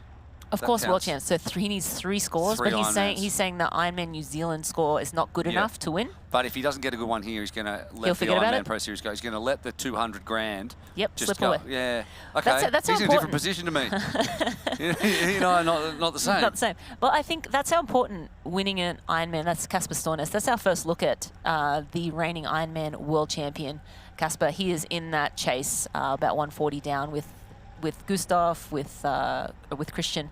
But that's our first look at Casper. A great race just 3 weeks ago in Oceanside, 3rd place. Phenomenal run. He seemed real happy. He had a little Achilles problem over the injury over the off-season. He was planning to go down to New Zealand, do the same schedule as Christian, but opted to continue to rehab that Achilles and get some running miles in for this I think race. he's happy so. with his running now, though. I think he ran 105 Ks last week, which is also a week new for before. him. Amazing the capacity that these men have. Yeah. I mean, I would be running maybe 50K the week before a World Champs, a taper week. So What's your running volume now? You're doing an Ironman, no, marathon in a couple of weeks, no? I'm doing it. Yes, I want to go to Boston. Boston's this weekend, and so I probably won't be doing this broadcast next year if I get the time. But at my ripe old age of 45, the time's not that hard. 3:45.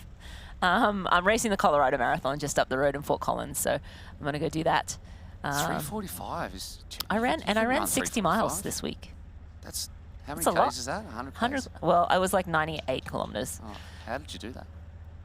Well, here's our boy Nick Thompson in the neon yellow and the stash. You can't see the hair. The hair is worth a look. If you've got rude hair, you need a rude helmet to go over the top, and that's exactly what he's got. The bright highlighter yellow, and Thompson, he's just showing his strength on the bike. I mean, he had he kind of, in some ways, overshadowed by Cam Worth's record, but the two of them came off the bike together in an incredibly fast bike last year. So, and he hasn't had such a terrible swim either. So he's looking to bridge across and bring those Norwegians with him. And you can see that you can't quite see in the distance there the group ahead, or maybe you can just. Yeah, you can now. You zoom in. So it was so about he a is minute. bridging. Yeah, so he's trying to get across to that group, and there's some other guys who'll be happy that he's trying to do that if they can indeed stay on his wheel or 20 metres back. And Jason West's another guy that continues to be in that group. He's getting dragged up. You know, he's got a great run. He hasn't had to break any air on his own. I'd love to see behind Nick Thompson and see whether the rest have managed to go with him, or anyone has managed to go with him. But that group of 12 has been stuck together at the front, taking turns. Almost all of them have had a bit of a time at the front, with the exception of, I think, Maine, Lewis and Linders. I think you can guess that there is daylight between him and the men behind, with the motorbike sitting right behind him. Yeah, fair point. So there wouldn't be an athlete bridging across with him. So I think Nick has sort of managed to make that move on his own. At least that's my belief, with the motorbike sitting right behind him. How are we feeling about Martin Van Riel leading for such a large portion of this bike? I know, I'm interested in this. So I think there's no greater motivator than finishing 4th place at a World Champs. You know, like seeing those 3 Norwegians celebrate and, you know, take that top 3 spots and just missing out and just being off the podium. So I think, yeah, I mean, he has that in the back of his mind. But is it too much? I mean, I think he hasn't done many Ironman races. And this race could bite you in the butt on the run when it gets super hot. 3, maybe? He's done 3? Yeah, so I'll try South to pull Africa it up. last year, at the start of the year, finished 2nd, and that got him to to Nice, and where he finished 4th, obviously. And I think that in 2024, he raced in Cozumel, but he had a crash, I believe. So that'd be his 3 outings. So obviously 1 podium, a 4th place, and an accident. In 2024, which is the same year he was a T100 world champion. But then outside of that, last year he still did a lot of T100 races last year. He won Nice 70.3 as well. He's yet to win an Ironman, which makes sense. Yeah, I mean, 2nd in South Africa is his only. Yeah.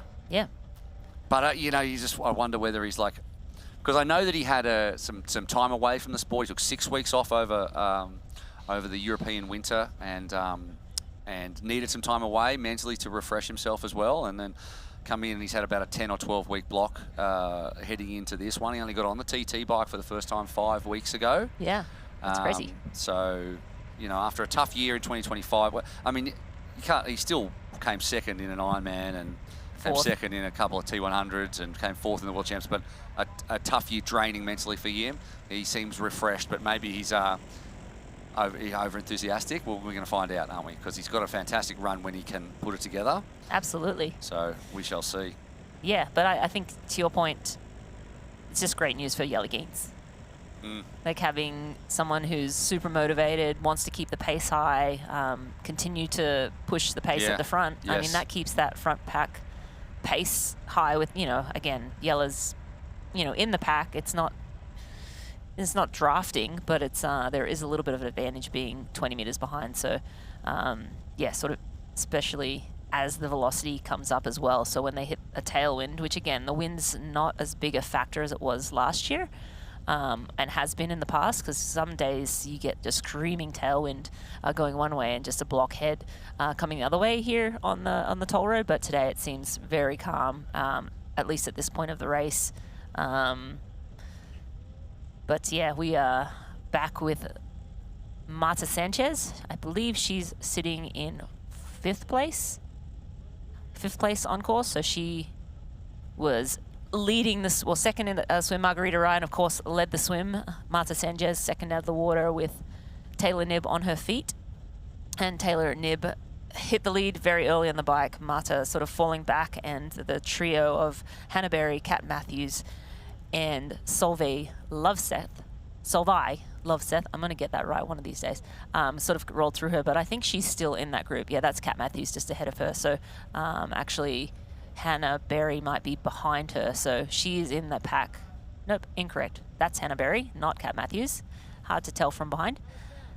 Hannah Berry sitting there, Solveig up at the road as well, but this four at this point together. As they are still out, the women, and you can see the age group is starting to come out onto the bike on their first lap as well. 3,000 athletes down here at this one. And there's plenty more chances in North America to take on the full distance. And if you're anywhere near the Eastern Shore on September 19, so only 6 days after Ironman Wisconsin, it's Ironman Maryland, where athletes return to Cambridge for one of the most scenic and historic full-distance Ironman races in North America. It's a real favourite, this one, on the Ironman calendar. There's a real welcoming community there, and if you're an age group athlete, you know how important the community vibes are and what the athlete experience is like outside of the race itself, which is really second to none when it comes to Ironman over any other race brand out there. There's a great race day atmosphere, beautiful course. You just got to go to ironman.com or scan the QR code right there and sign up and do what these guys are doing, although probably at a slightly less frenetic pace. But that's okay. It's just as hard. It doesn't matter. That's the beauty of it. I find the beauty of triathlon is like Martin Van Riel here is hooking along at 48 kilometres an hour. Or, is that Martin Riel? Sorry, Taylor Knibb. Everyone's wearing white and black. All I see is like I see the white and black, and I see the red of like Bahrain Victoria. So I'm like, oh, the trek. I do have something super interesting. Solveig at last time split has broken away from Kat, Hannah, and Marta. She's at 3:27 back from Taylor. Kat has lost a little time and is now at 4:30. That's really interesting because like this happened in Kona, and Kat lost Solveig on the bike, and she would have been very keen to have that not happen again, and yet here we are. So you know Kat's racing to the best of her abilities right now, and Solveig Loveseth has managed to put over 1 minute into her now on the last time split. So that's a really big surge compared to what we had before. So in fact, at the split at 19.3, well, there's a big gap between the two timing mats there. But over the last 30 kilometres or so, well, I'm trying to think in miles. I don't know, whatever that is, 22 or something. You do the math. Yeah, I haven't been in North America for long enough. But obviously, Loveseth's feeling very strong, and that's what we like to see. That's Hannah Berry on screen on the right, who is currently sitting in fourth position with Matthews, so she's probably just ahead of Matthews now. So and Marta's with the trio, Marta Sanchez, Hannah Berry, and Kat Matthews riding together. But Solveig has taken off, which again in Kona, Solveig said that she, had a turn at the front, and then was kind of getting annoyed that no one was coming around her, and she took a look back and there was no one. So she didn't even mean to go off the front. I wonder if she was signaling to no one to come past. She's shaking her head and looks around. Oh, there's no one here. So yeah, she did. But I think she would be. There you go. There's the splits there up on screen on the left, 3:29 to 4:33. So and Berry hanging on there, and Sanchez 5 seconds back, and then Daylight to Grace Tech, and that all just leads into who has the momentum out there. And so let's take a look right now at the Morton Momentum Index. And from the start of the bike, there's a little bit up and down, but Sarah Svensk and Danielle Lewis in 6th and 9th respectively have both moved up a place. They were almost stuck together there for a while. I think they still are. And at 65 kilometres on the bike. Marta Sanchez has managed to stick in there and I didn't realise that she had the giraffe matching bike. I appreciate that too. If you turn up without a matching bike and kit these days, you're not playing the game You're not really pro, are you? No. No, it's outrageous. I wish I could even afford that. Well, hopefully they're not paying for it, Will. No, they're not, but I am. How many more plugs can I give to bike here we go. Bike this is sponsors? Mr. Lionel here we are. Sanders. So Lionel, at last check, was around 7.5 back. Lionel was very vocal before this race that he was going to just ride his own power. He wasn't going to pay any attention to what was going on up the road, not do anything crazy, just, ride his watts and then hop off the bike and run, try for a 2:40 marathon. And he thought that if he could do that, he could get a Kona spot and that would be a good day for him. So good look here at Lionel Sanders. We don't know. We believe Sam Long's with him, but we hopefully will get Well, the timing splits say that he is, but things change very quickly between the timing mats and the timing that we have. So we'll see. But this is what you're looking at right now is a man who doesn't produce lactate, apparently. No lactate. No lactate at all. He doesn't feel a thing. No. Well, but when you look at because he famously does so much of his training on the bike inside, on the trainer, on the rollers, which I can't even manage to make work. Yeah. And in the rollers, in the TT bars, if you don't mind, that's not easy one bit. But some of his sessions recently, I think it was he averaged for his long ride was 4 hours at 300 watts average at 112 beats a minute. Damn. Like, he does have a very still low. alive? He Like, does what's have, he does have a very low heart. He famously has a very What does low. it beat once a month? High heart rate. I wonder what his resting is, like 12. Yeah, exactly. But yeah, Lionel Sanders, he did say he was going to just sit at 300 watts all day, which is, as you said, what he did in training, and then run around and have a good run. 240, and he said that if he could do those two things, he'll be happy with his day. So I think he'll be a little disappointed with where he came out in the swim with that big of a deficit. But again, the swim here is just tough. If you're not a great swimmer, you're in the swim skins, you don't have the wetsuit, you don't have salt water helping you be a little more buoyant. You start in the dark. So yeah, it's a tough swim.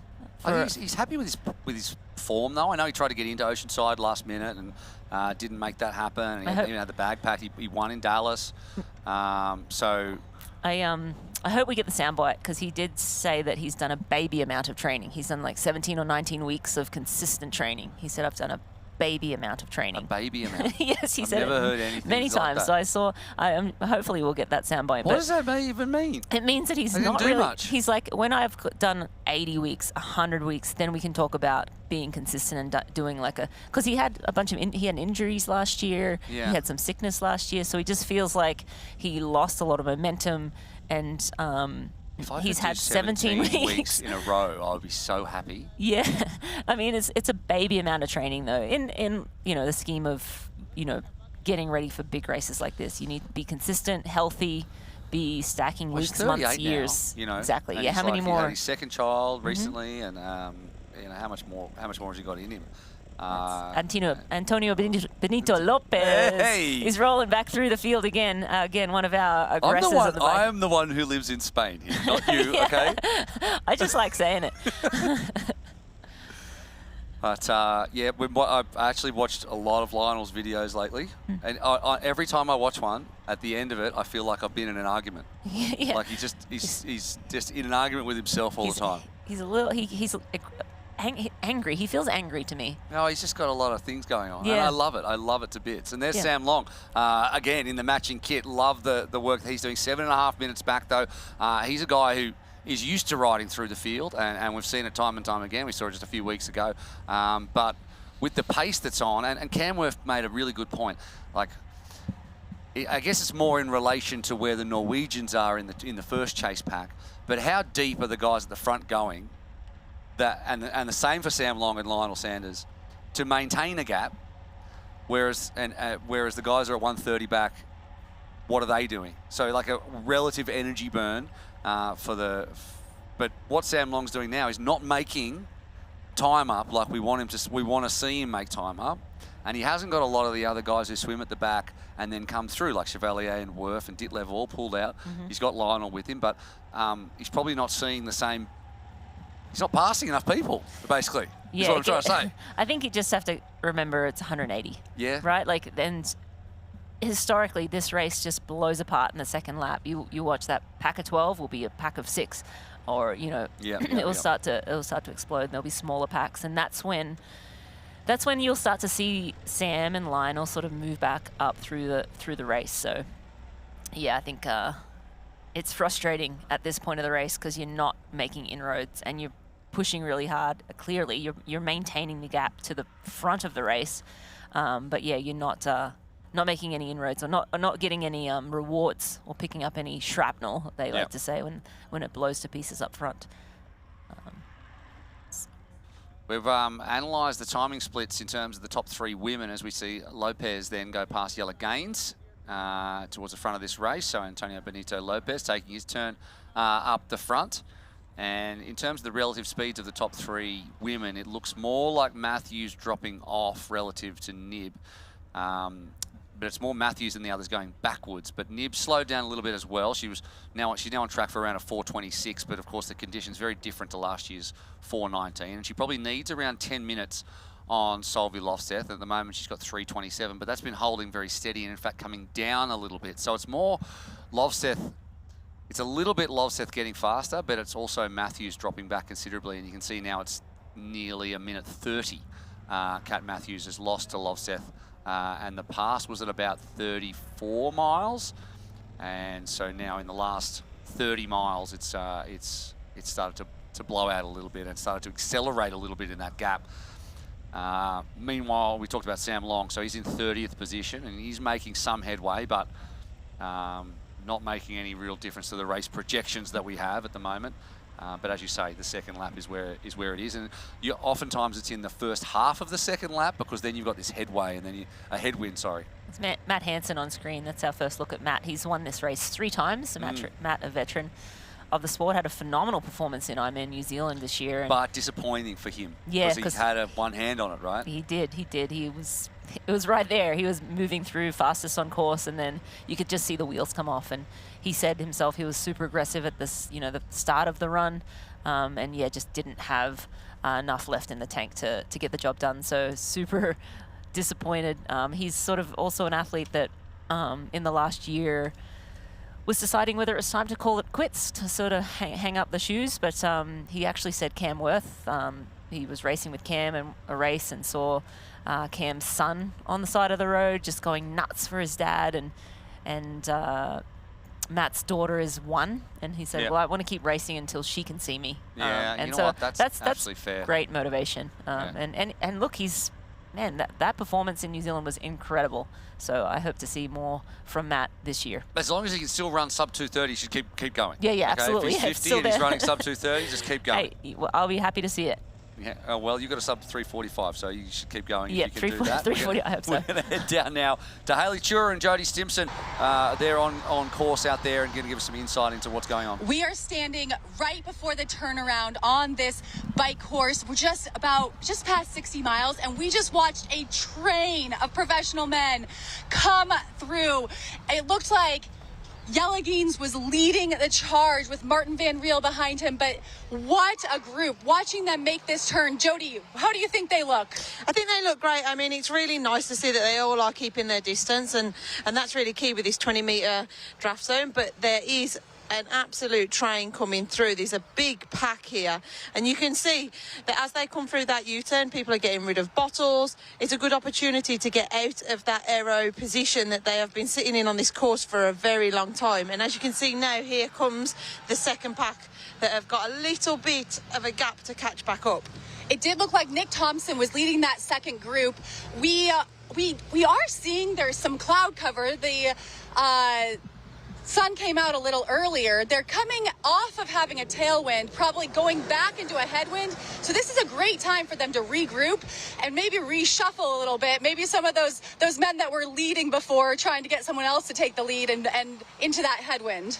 And as you can see, they're trying to stretch out a little bit through this U-turn. They've been in this aero position for a very long time. This is a really good opportunity to kind of get out of that position, have a quick stretch, maybe take on a little bit more nutrition. As you see, Christian's just throwing away a bottle there. It's a good opportunity to do this, as they don't get many chances to do this on that course. I think in that second group, we saw all three Norwegians, Gustav Iden, Kasper Stornes, and Christian Blumenfeld. Also, I saw Jason West. And also Matt Hansen. There is two very fast men to keep a hand out for going on to, hopefully they can stay there going on to this run. It will make this run very interesting. But we are getting into the second half of the bike. This is when we expect some moves to be made. And it looked like those men, they were taking care of themselves. They're getting rid of bottles. They're probably picking up new bottles up here, taking care of themselves, getting into that headwind, and kind of starting to think about the second half of the bike. And if they want to bridge up to that front group, or if they want to sit in and think about that marathon. Yeah, I think you've also got to really take care of yourself. You said it spot on. There is a long way to go still on this bike course, and they really do need to take care of themselves. But they've got the benefit of being in the pack. So yes, you do want to ride to your own power, but there's a great benefit of being in that first and second pack, but the second pack is pretty close to the first. So, you know, do they want to bridge across and make that little bit of an effort? Will it make it easier going into the second half? I mean, it's not terribly windy out here, but I do know from experience that there is usually a tiny bit of a headwind here. So we'll see if that group can catch up, form one mega group, or if it breaks apart. Head back to the studio now. Thank you so much, guys. So good to get that live update on what the conditions are doing. And what we are seeing is, and you can see at the bottom of the timing on your screen, Nick Thompson there, 53 seconds back. As we see Lionel Sanders out there again, getting into his work with his 112 heart rate, his 300 watts. Taken 15 years to learn how to not race other people's races and race his own race, according to his YouTube, which I watched the other day.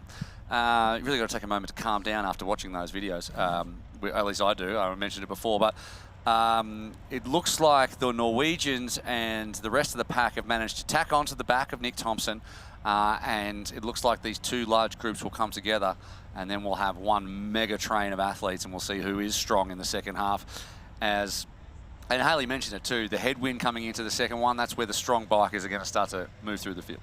Yeah, absolutely. And we have only 50 seconds, so at last check it was around 140, so they've made a lot of inroads, and I think that was really the catalyst of Nick Thompson pushing the pace at that front of that group.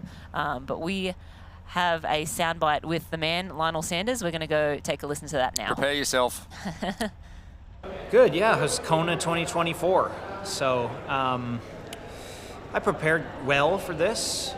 Of course, I'm nervous. I've had a lot of bad Ironmans, so of course I'm nervous, but I also have played the game a long time.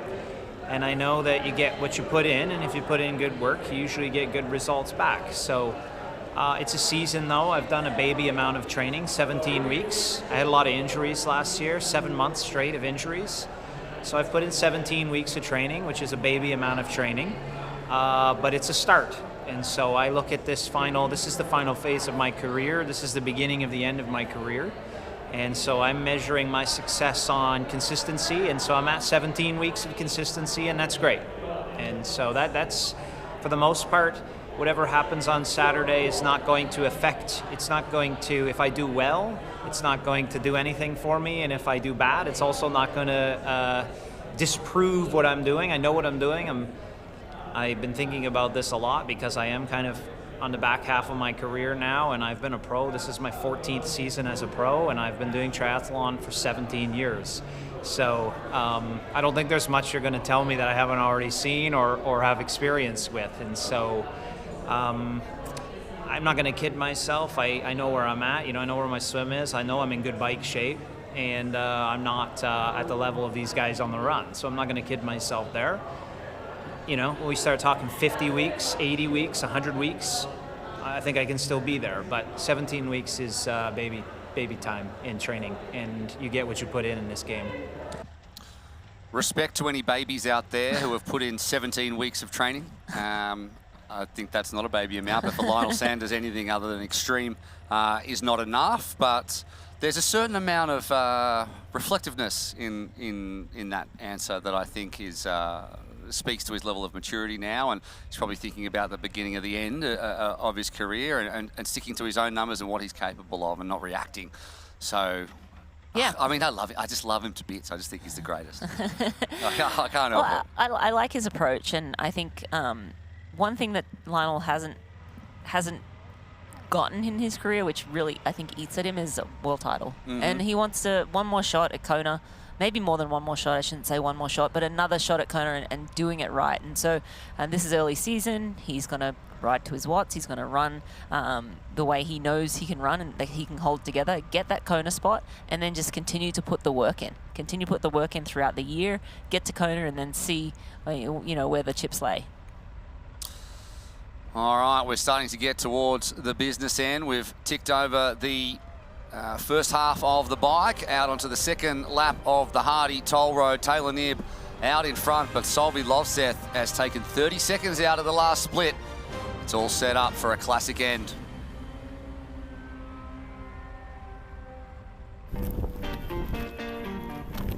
We're not here to sell you on this life. You already chose it. No shortcuts. No hype. Just work. Same as you. Built to outlast. Endure. 40 years in, and we're just getting warmed up. Welcome to the Ohana.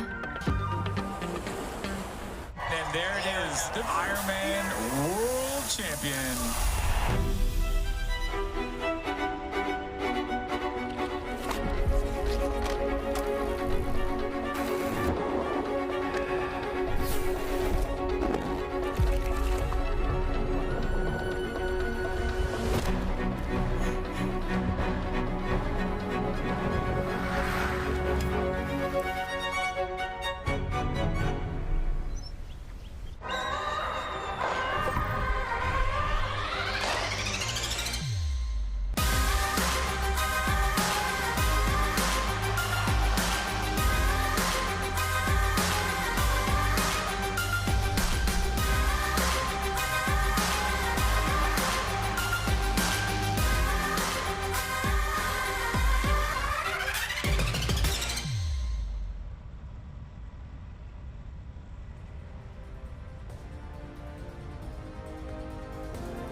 I have it on good authority that music is also Marinda Carfrey's ringtone, if you can believe that. Absolutely loves the Experience Oman Ironman Pro Series. Yeah, send her a text message and just sit back and listen to the majestic music. Let it go, mate, okay? You're retired now.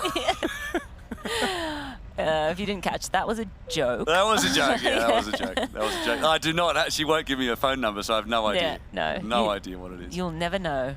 I love the split screen here. Taylor Knibb on the left. We have Solvi Lovseth on the right, and she is looking strong and steady. She looks super in control, barely even breathing.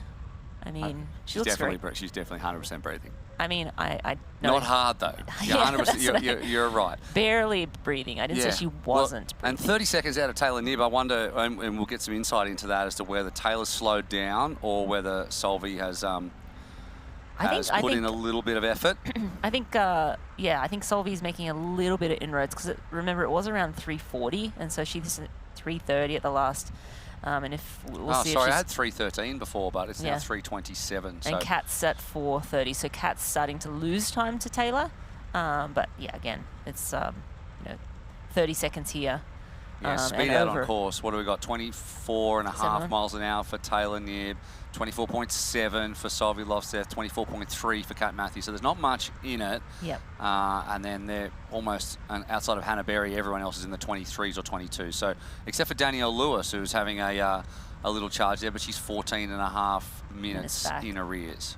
But one athlete to watch coming from behind, Grace Tech. She ran a 2:53 in Roth, and that was her first full distance. So this is only her first Ironman branded full. So it will be interesting to see how she does. She was second to Kat, actually, and almost caught Kat in Geelong. Came down to around a minute at the end of the run there, but obviously Kat coming off Ironman New Zealand and Grace starting her season in Geelong there. But Grace, a very good runner. I expect her to make some inroads on the run, even though at this point she's around 10 minutes back, and she's with Jackie Herring. Again, Jackie just strong and steady all day. Expect her to run well in the marathon today here as well. I wonder for Kat Matthews. I mean, she's got to have 3 great Ironmans. She's already won one. She's already won 170.3. If we're talking about the Pro Series, what's a pass mark for her in terms of time back from the? Say if she doesn't win this race, and she finishes 10 minutes down, what does that do to her season? I mean, obviously she could run down 4.5 minutes here, so we're not talking. This is a disastrous scenario. Yes. This is not the scenario that's happening now. This is something happens and she gets a flat, then or what happens to her there's a season? mechanical, or she has had some calf issues before. Yeah, that's a good question. She's signed up to do Roth, so, and she's got we'll go back and look at that in a moment. But the AG1 supplemental stats blinked up there for a moment, and I missed them. It was, to be fair, very fast. Oh, they're back. Yeah, Taylor Knibb, 25.06 miles an hour. That was the average at the last split, and 3:22.47. That's faster than anyone else that we've got splits for out on the bike at the moment, but we can get an update for that. But that is nothing to sneeze at. But going back to Kat Matthews in a scenario where she loses a bunch of time at the end of the day, and what does that do to her Ironman Pro Series? I don't think she chases it. I think she wants a world title. She's won the Pro Series twice. Agree. Loses 10 minutes, maybe that puts her certainly not in the box seat for the Ironman Pro Series, because you need 3 good Ironman performances, obviously 2 good 70.3. She's banked 1 of each already. I think she carries on with her season and tries to peak in Kona. If you start chasing, it can be dangerous. It can be just like it can ruin a season. But again, I think that's a decision that she was so close in Kona last year. That so you close. Just feel like that's. I know. That's I it. was That's like, what's going on. Totally, and it's been so close, and she has everything, all the tools. It's just a matter of putting it together and peaking on that one day that matters most. So yeah, I think again, but we'll see. And so I don't think everyone that's out going here is just leaving 200K on the table, is what we're saying. So I'll be happy to again. okay, you talk $200,000, nothing to sneeze at. Phenomenal paycheck. You win the world title, $120,000 less, but you're a world champ for the rest of your life. And you got a lot of bonuses on the line as well. That is true. It's a lot more money than that. I don't know if athletes' contracts are set up for bonuses on the Pro Series. Maybe they get bonuses on that, but you win Kona, all of a sudden there's 50 grand from this sponsor, 60 grand from this sponsor. So that is a massive payday and I think far and away more important than that, a world title to your name. And that, you have that forever. It's like it's not a gold medal, but it's an Ironman World Championship medal. Title is very close to being the pinnacle of our sport. Well, contractually, I still have to say, when I say your name, I have to say 3-time Ironman World Champion before it every single time. It's written down. That's not true. You said that specifically to me. I said that, yep. No, not really. Yeah. But once you have it forever, right? So money comes and goes, and Yeah. it's incredible what Scott and the team have done in order to create a season-long narrative like that, and it's an amazing prize bonuses. But I suppose in some ways it means a lot for the people who are probably less likely to win an Ironman World Championship title, but they've got a chance to make pro-level money by finishing 8th or 7th or 6th or 5th in the Pro Series and going out there. But to do that, you've got to race the best fields. So, I mean, there's been some chat around prize money lately, but, Ironman South Africa is happening right now as well this weekend, and there's 150 grand on the line for that. And big Sam prize purse Laidlow's there, over racing 70.3 Valencia tomorrow, and there's a lot of opportunity for pros to make professional level cash in this sport, and Ironman, and you've got the numbers up right there and run through them. But there's a chance, there's a good chance for a lot of athletes who are top 20 athletes or 30 athletes or 40 athletes to make good money and chase good money all over the world. Yeah, so and just to break it down for you, the overall bonus pool is $1.7 million are paid out. Obviously, that's 200 to winner. I think it's 130 for a second. So the top 10 get 1.3 of that breakdown. So the remaining $400,000 goes from 11th to 50th. So even if you're down in 50th, ranked overall, down in 50th, I mean, there's so many good in the Pro pros. Series. You still In the pick Pro Series, $3,000. $3,000. It's a nice little kicker. It's $3,000 didn't exist before. Yeah, totally. So yeah, nice little extra opportunity for the pros to pick up some money. But yes, at the pointy end, the $200,000, very nice payday if you are able to pull off Ironman Pro Series win, a season-long phenomenal performance. Yeah, that's true. Speaking of phenomenal, look at the quad box in action. Yellow Gaines top left. I think that's Christian Hogenhaug on the top right. And then Hannah Berry and Taylor Knibb. That's my little spot the athlete effort. I think I'm 4 from 4 on that one. Happy with that. But Yellow looks good. He doesn't look like a guy who's doing his first full distance. He looks solid. He doesn't look like he's rocking around too much or anything. And Christian Hogenhaug, we know exactly how good he is. 3rd time in Texas for him. The man on the top right had coming off an altitude camp, which things have changed for Christian lately. He's become a father, so he took his wife and child on altitude camp with us. So that's a fit baby. That baby could have done 17 weeks of training. He's going to race Roth as well, Hogenhaug. Hogenhaug notorious for just exploding on the bike. Not exploding like in a good way, like riding the wheels off this thing. So he, in Frankfurt a couple of times, he's gotten to the front and just ridden away from everybody. Yeah, and yes, that's true. That field is always just phenomenal.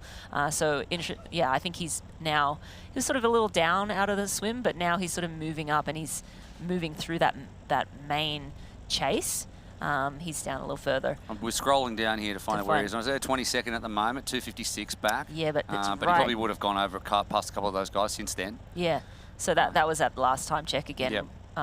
They're a little sparse at this section of the course, but yeah, Hogenhaug, a phenomenal cyclist, and I saw a soundbite from him before the race, and he sort of said, in big fields, sometimes he tends to be a little bit apprehensive, but he said that's never worked out for him, so he's going to try and be aggressive as possible on the bike.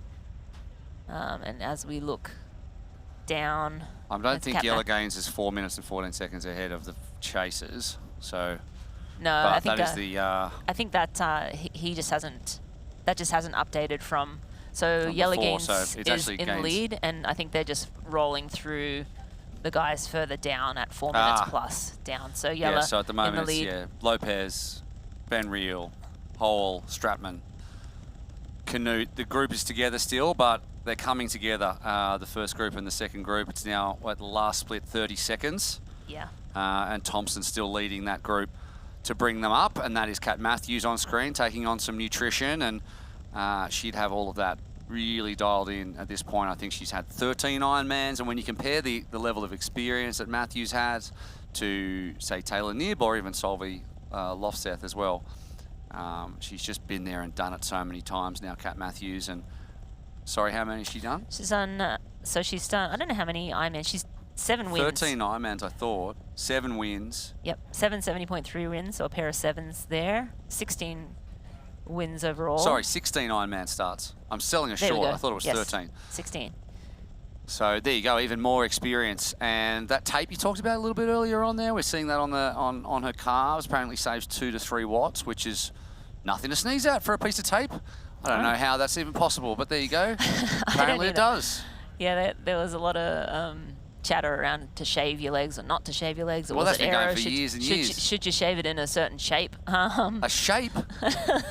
What do you mean? Men, I don't know. Like I don't know. Maybe just I don't. What, like a lawn that has a checker pattern like that? Like a golf ball.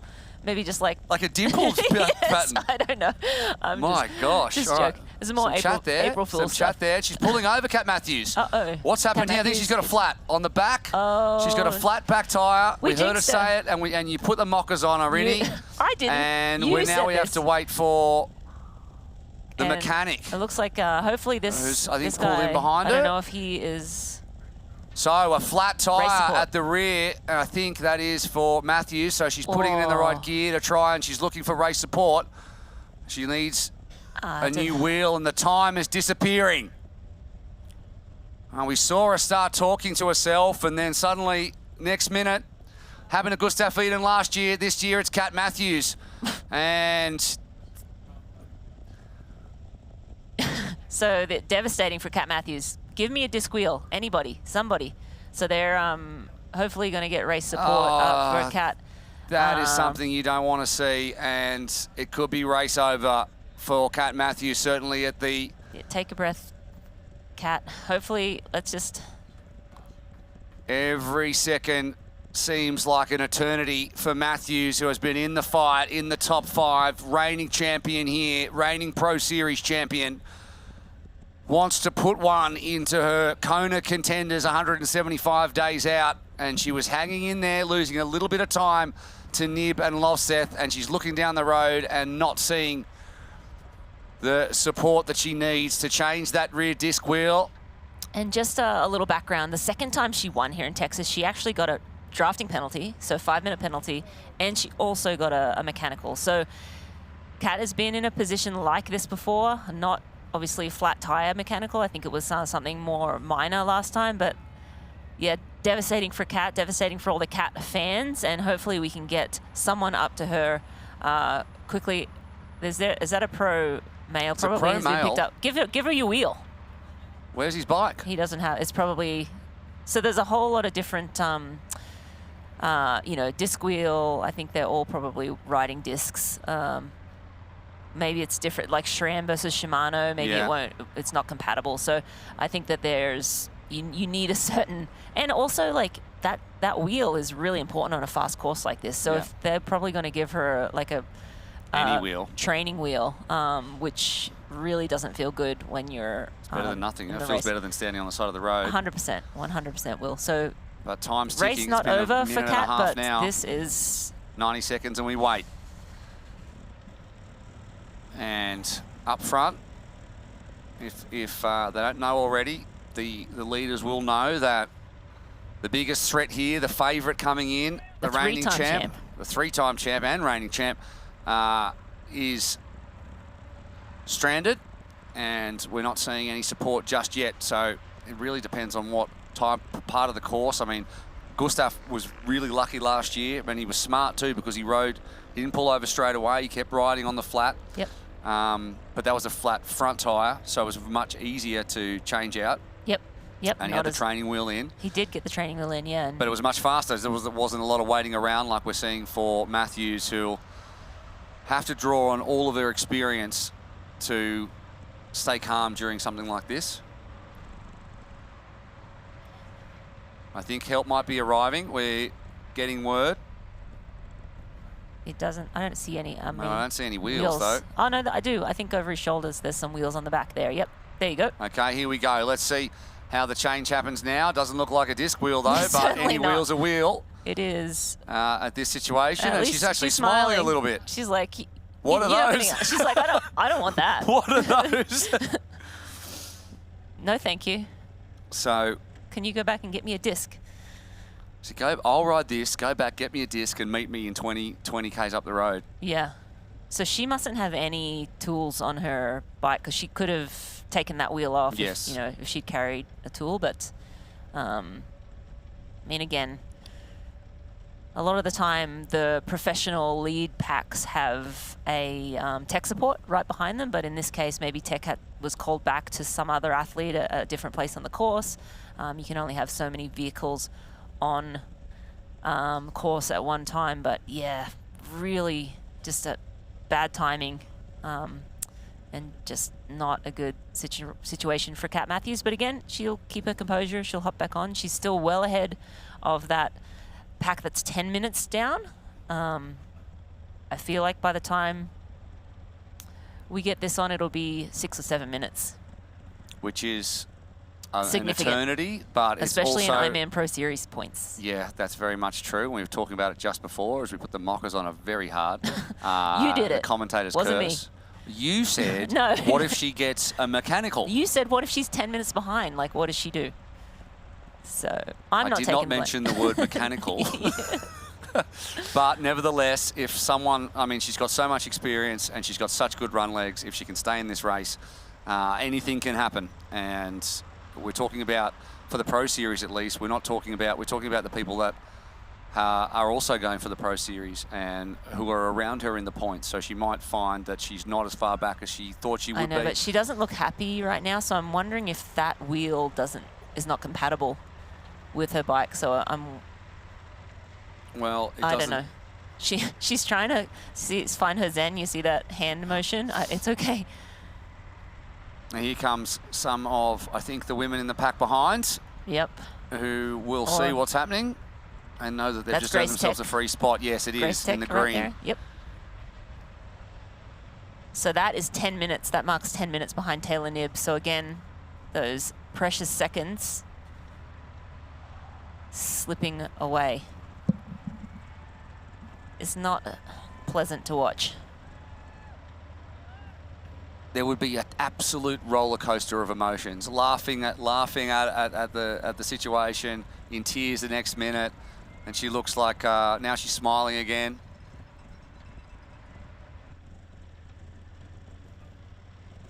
I'd love to get a mic on them. Yeah, well, there doesn't seem to be a ton of urgency. So no, I'm not sure. I don't think the wheels are compatible with her setup, or maybe they're different. You know, SRAM versus Shimano. I mean, they all look like everyone's riding disc brakes these days, so I don't think that. But also the disc can be bigger, like a bigger rotor, or smaller. And if that's wrong, then you can't. It's just well, these are new wheels, unstickered wheels. I know she has a new wheel sponsor this year. Maybe something really specific. So anyway, good news for Solveig Lofseth, for Taylor Knibb as well, as Knibb goes through the aid station and gets the water on board. And it's obviously in these kind of conditions that warm and humid and overcast, you can easily get your nutrition wrong.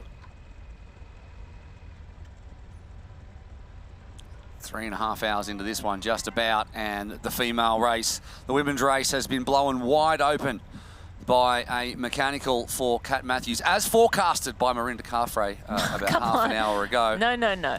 But extremely bad news for Matthews and her legion of fans here in Texas, but also just everywhere. So there'll be a lot of disappointed people out there, but Matthews has the experience, right, to go and then try and salvage as much as possible, even if it feels like a training day and the heat's gone out of it, to be able to refocus on having a good marathon.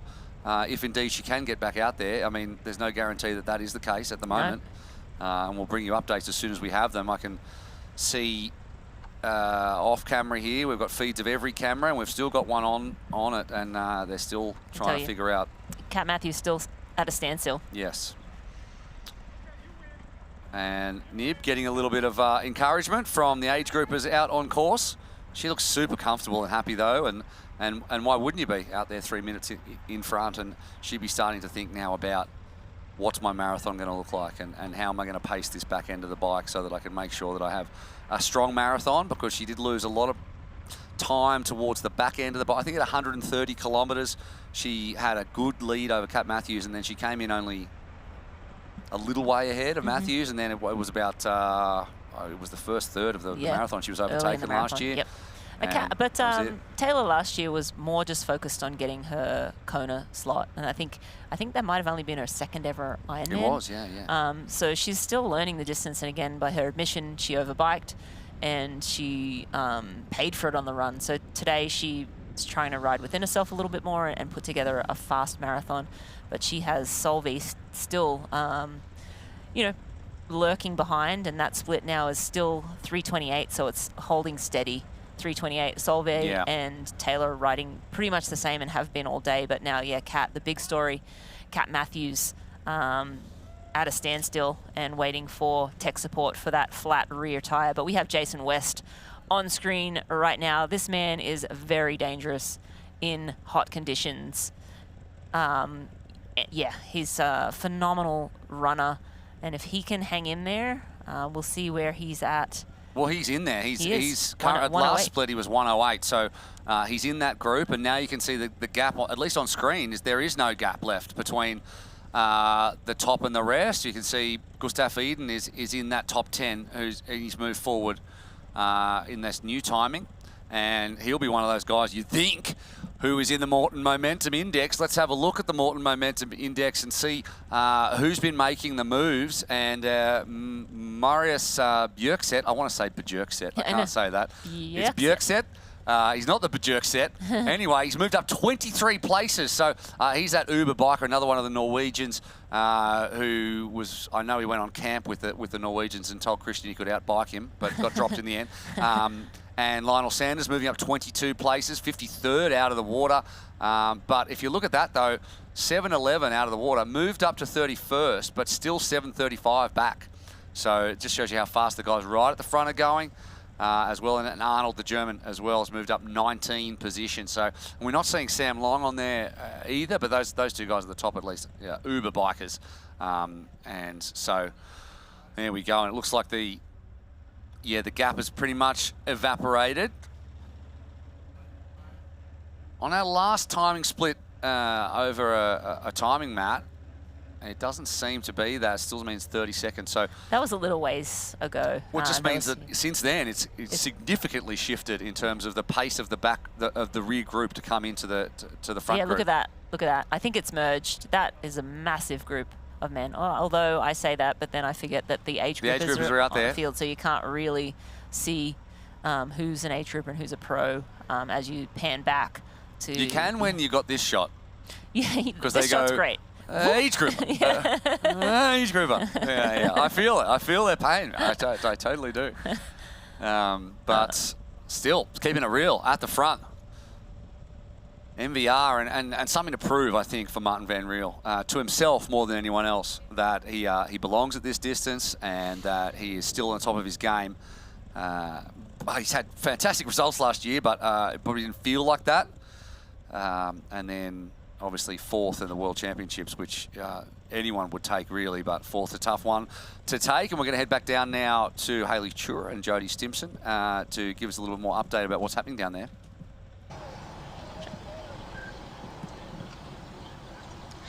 We are here watching the pro women make the turnaround. 6 minutes ago, we watched Taylor Knibb make this turn, and now we are watching the chasers, Hannah Berry and Marta Sanchez.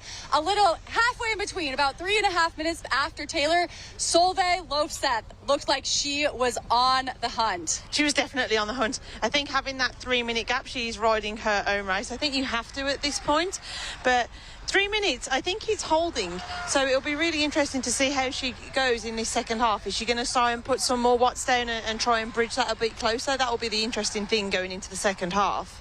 Taylor looked very smiley, very wavy, very relaxed, like she's having fun, she's taking care of herself. Solveig was very focused. I think she is missing Kat Matthews and having that company, but maybe she likes riding by herself. I do know from experience that on this second loop, you get a little bit of a boost having the age groupers on the course. You don't feel as lonely even if you're riding alone. I think you're right. I think also when you talk about Taylor, I think it's also like a coping mechanism, and it makes that going easier. I think she's trying to feed off, the age groupers that are on course. She's feeding off everybody that's on the side. It's giving her that extra boost of energy. Yes, she's very smiley and wavy, and it seems to be that she's kind of, really having fun out there, and I'm sure she is. She's leading the race, but it's also putting her in a great mindset and trying to give her those energy boosts going into the second half of the bike.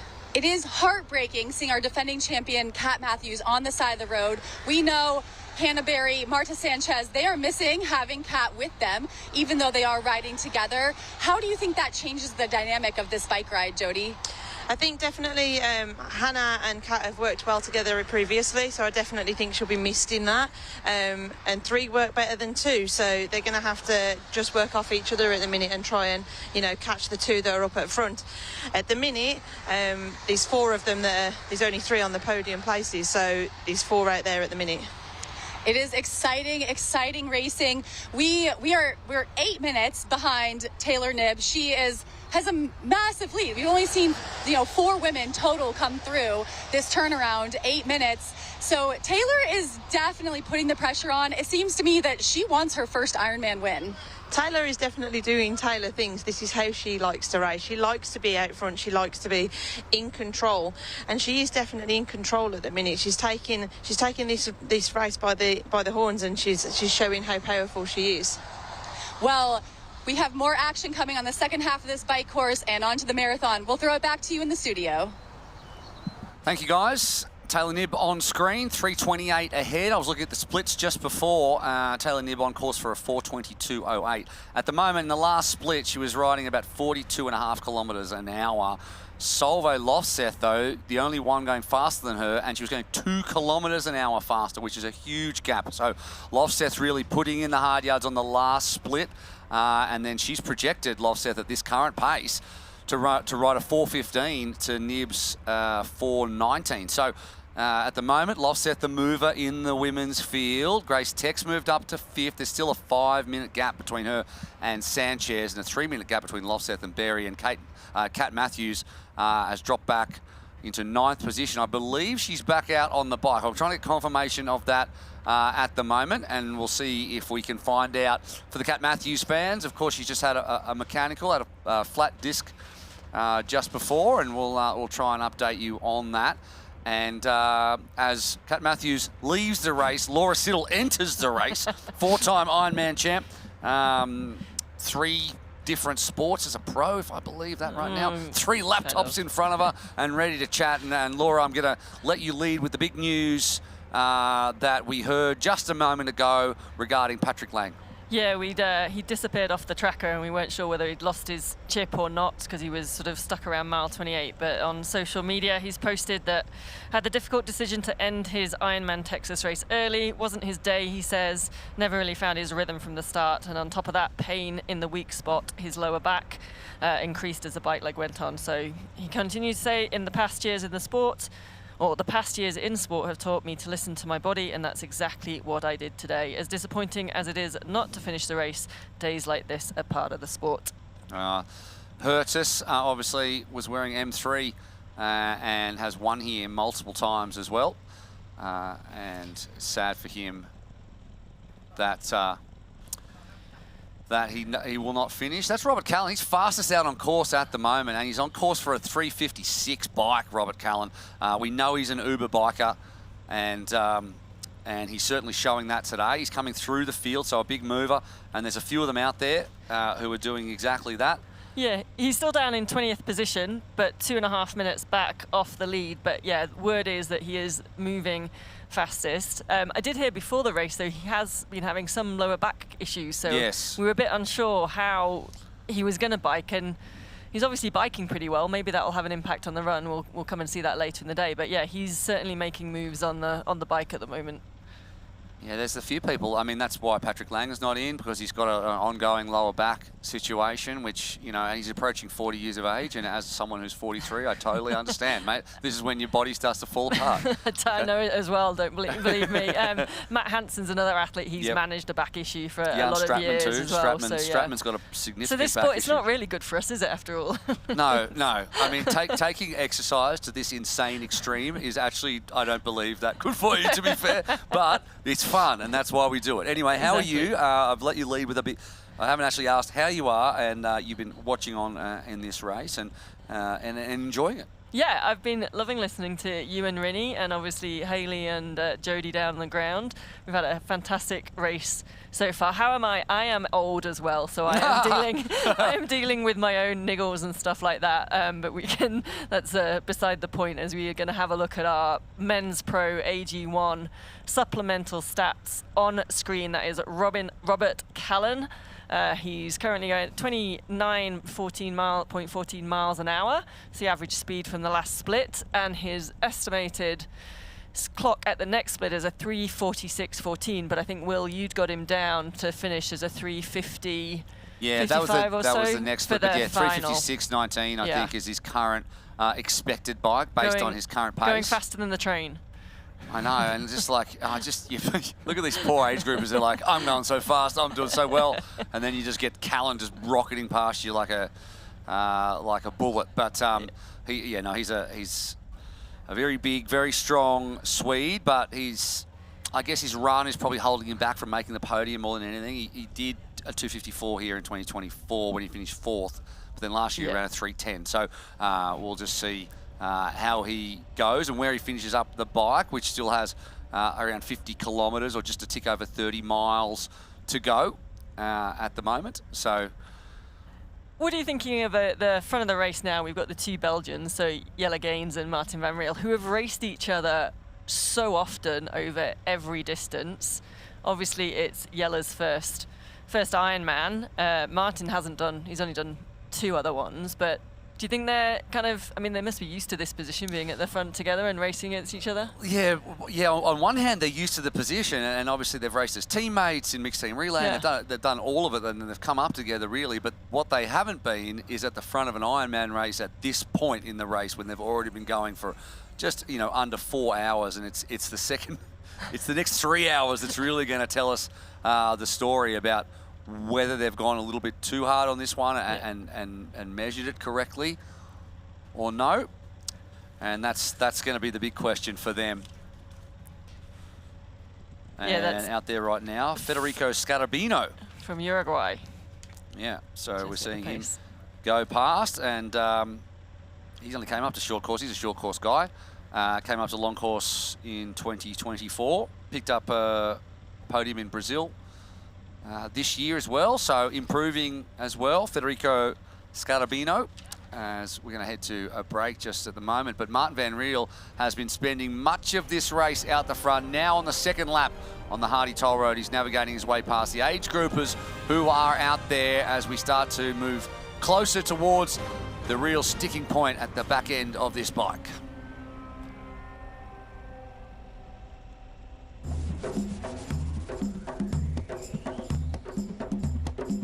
It's the beauty of Oman.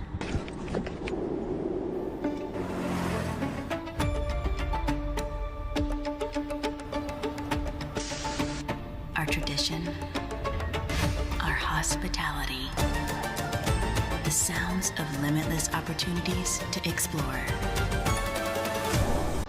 Listen, it's Oman.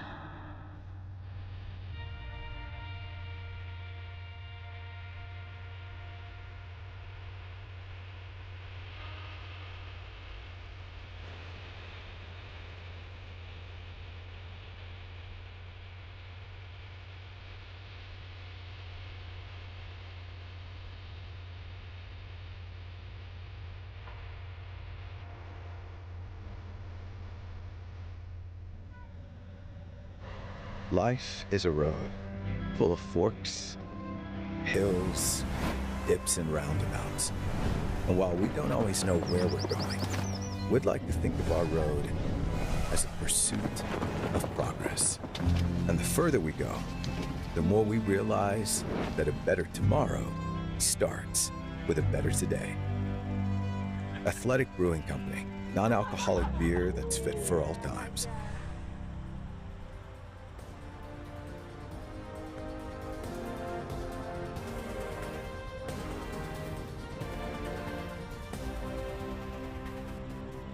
Welcome back to the Memorial Hermann Ironman Texas, the North American Championships, and at the moment it's being overtaken at the front by a host of Europeans. And this broadcast brought to you by Precision Hydration. Perform at your best with Precision Fuel and Hydration. Some excellent products from Precision if you're into your long course racing, and Roka, find faster with Roka. And speaking of finding faster, there's still some real push at the front from the male athletes as they start to get into their work. That's Matthias Pedersen from Denmark, who actually grew up as a swimmer, but he has an inconsistent swim, to be honest. And then he would consider his bike probably the weakest of his three. He's a pretty good runner. He can run a 242, 243. Didn't have a great end to the season, 32nd in Marbella at the 70.3 Worlds, and then DNF'd in Nice, but did take out second at home in Copenhagen at IM Copenhagen, and also a third in Lanzarote last year as well. Matthias Pedersen. Yeah, sitting again, he's sort of in that second chase pack down with Jason West is in that pack as well as Andreas Salvisberg, who was in the lead pack in the swim, but they're about 2 minutes off the lead as we go back to that front men's group, and Martin van Riel again on screen at the back of those three riders ahead of him. Yeah, all switching around, taking turns at the front. Jan Stratman still very much a factor in this one. And sticking around, that's Christian Hogenhaug again. We spoke about him a couple of times before. He's another guy who took the time to put on the calf sleeves, coming out. Obviously, if you don't have a wetsuit on, you can't swim with the calf sleeves. So he's taken the time to put it on. And I mean, he's very focused on the bike and getting as much out of it as you possibly can. That's how he sets up his races. Yeah, I think he'll be disappointed with his swim. He's had some good swims, like in Frankfurt last year, which really put him at the front of the race. But I think, again, one of those swimmers that it's a little bit unpredictable, not quite consistent, and not his best swim. So putting him further back down and having to chase hard on the bike. He's 22 back. But his strength really is the bike. But he did have a good run as well at some of the races, Frankfurt last year as well. So he's not out of it, but I think he'll be disappointed with the swim and where he is at the moment. I'll tell you what, someone who's looking good, has got a good run on him too, is Antonio Benito Lopez. Now he was just in that light coloured, you could see there. I mean, he's second last year. We haven't talked about him that much, except for when Rennie wants to say his name. How's your Spanish coming along? Anyway, now you live there. Poco a poco. He's me no gusta learning, okay? Me no gusta aprender español. But I'm getting there, I'm getting there. But You're trying. I'm trying, yeah. I'm doing my best. I mean, lessons and all that kind of stuff. And my kids are way ahead of me, though. They've just got small, young brains that can take in information. I, on the other hand, have to memorise information about Hannah Berry instead, and that's okay too, because she has been on a bit of a tear at the back end of last season with a 4th in Kona, and then backing that up with 2nd at Ironman New Zealand. And what I like about Hannah is that she doesn't have a standout discipline. She just has an incredible level of consistency across all 3, and really no weakness. And she just races consistently as well. Like, she's always there. She doesn't. I mean, when she was racing in New Zealand, I'd liked to say, I'd love to see her really take a chance, because she's so steady across the board, and like you said, she hasn't got anything that stands out in the swim, bike, or run, and she's just a consistent racer. It'd be really good to see her just go for it, and I think she did a little bit. She ran a PB in New Zealand, and it looks like she might be going again. She's pushing really hard on the bike, as we see Taylor having a blast chatting to everybody as she does. I think the conversation, I think she's one of those, she has about 20 tabs open in her head and she's having several conversations with everybody, let alone the cameraman, let alone the age groupers, and just loves it. She loves it. I know, but everyone go okay. If you're in the aero bars and you're like, she's doing it now. Yeah. Okay, Taylor Nibb's coming up behind me. What am I going to say to her? Okay, I'm going to be like, go on, Taylor, go. Yeah. But she has to talk to everyone. Yeah. She has to respond to everyone, right? Or she doesn't have to, but she does. And on one hand, that can buoy you forward, but on the other hand, and I've heard her say she needs to maintain focus throughout the race. So this doesn't help. No, I think Taylor, she'll be constantly either doing the maths in her head of where the others are, where the splits are. They don't get that much information on this bike course. I know it's something that Kat Matthews talked about, in terms of once you're out on the highway, you don't get that many splits, and you get a little bit of visibility over your competitors at the turnarounds. But other than that, you're not getting that much engagement with your supporters, your crew that are out there. So, and Taylor's one of those people that she's going to be constantly making those calculations in her head of how long she's got left, how fast she's going. She probably knows the bike course record that she rode last year. She probably knows what time she's doing this year. She'll know where the other riders are. And that's how she sort of just keeps her. The other thing that's interesting about Taylor, this is how you know if you've made it in the sport. So I bumped into a guy yesterday who's named his dog after Taylor, named his dog Nib. After Taylor Nibb. He is a triathlete himself. Is that how you've made it? Then if you get a dog named after you, is that the standard Nib. now? Nib, yeah. It doesn't really roll off the tongue, It's a little bit stretch of the truth, but a little bit of exaggeration doesn't ruin a good story. The dog was a rescue dog, and it was called the Little Nibbler. He's a triathlete, so they shortened it to Nib. So yes, she does have a dog named after her. Well, at least he doesn't have a dog named Kat. Okay. Yes, because that would be confusing for everybody. But speaking of Kat Matthews, she's now 18 minutes behind Taylor Nibb, and we're trying to get confirmation whether she's actually gotten back out on course. I don't think so. There's some updates coming in from Mark, who's her husband and also coach, that she must have had a giant rip in her. She didn't even try to plug it or could get a change. So one way or another, we might be not seeing another Ironman this year from Kat Matthews. She might have just seen her Ironman Pro Series chances, if she's focusing on Kona, to not put another one in there to try and make sure she can defend her Pro Series title. Anyway, it's an absolutely pivotal moment in the context of this season. Yeah, interesting as well, because Kat, if she is back out on course, and we kind of I hope she is, and if she's 18 minutes back from Taylor, she did run, I think, 15 minutes into Taylor last year, or when she came off the bike behind her, ran 10 minutes ahead, or finished 10 minutes ahead of her on the run. So she's got that potential that she could still claim a large number of spots in this race, and potentially she could still get on the podium if she is back racing. The issue is that Solveig is only 3 minutes, 3.5 minutes behind Taylor, and she's probably the danger on the run. And it's with Kat 18 minutes, or let's say 15 minutes then behind Solveig, that she's probably not going to make an inroads into Solveig. But hey, who knows? We've seen, prime example, Kona last year. We've seen things happen on the run, and explosions, implosions, everything. Yeah. I think we just saw Captain America go past there. No one's as proud about their country as the Americans are. Let's see if I was turn up into the Australian flag. I am hearing, though, that Kat Matthews has gone through a timing split. So she is back out there, which is good news for Kat fans, but she's leaked 20 minutes plus to the leaders, which is obviously devastating for her. Meanwhile, Robert Callan, who we'll see in a minute, no doubt, is on course potentially for a course record split, which we talked about as being no chance this year, and that's been all the chat around it. But he's on track at the moment for a 350, which is, and he's not that far. I mean, they're getting towards, it's not that far away now, an hour or less at the moment, depending on their speed. But Callan, he's just a giant of a human. Look at this. It looks like he'll be 6'8" there. It's just he's just a big guy who pushes big power, and he's absolutely flying, Robert Callan. Yeah, and we did say that, like, this year with the weather, we weren't expecting fast times. Interesting, last year I think the air pressure played into the fast times, and also they had a fair bit of wind, which made it a super fast tailwind. But obviously, we got a headwind, exactly, it's an out and back, so you got a headwind. So this year we haven't got that much wind, so easier both ways, I would say, out on the toll road. But again, you don't necessarily get a respite out there either.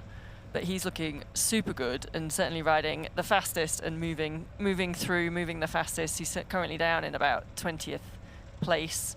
But yeah, looking to have the fastest bike course time on course.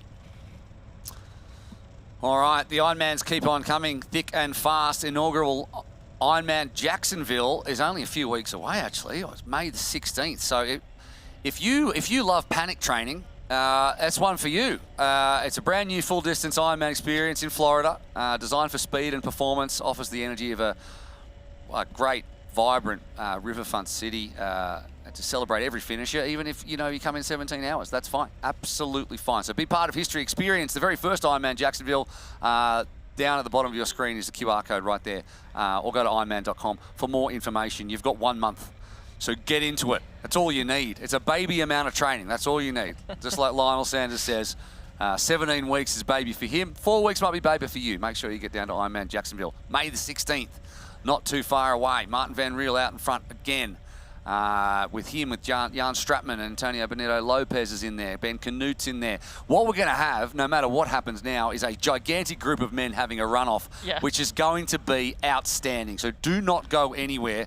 Now's the time to go and get your snacks and drinks, and tell your significant other that you can't do any of the weekend chores for another 4 hours. So, talk about weekend chores. I know that on the women's side, Marta Sanchez, actually her partner is racing as well in the age group race. And it's the first time I think they've done a race together in 13 years. And the bet is on that whoever loses has to do the household chores for the next year. For a year? I saw that. That is an outrageous bet. I know. Like, if we have a bet, like if my wife and I have a paper, scissors, rock or something, to like who has to go and do the shopping one time, that is high stakes. That is high stakes business. You see, I have a bet, but I have a bet with my spaniel, so it doesn't matter because I just lose every time. Well, yeah, so he doesn't have any thumbs, so paper, scissors, rock is... Yeah, he just wins on the snack game, the cheese tax.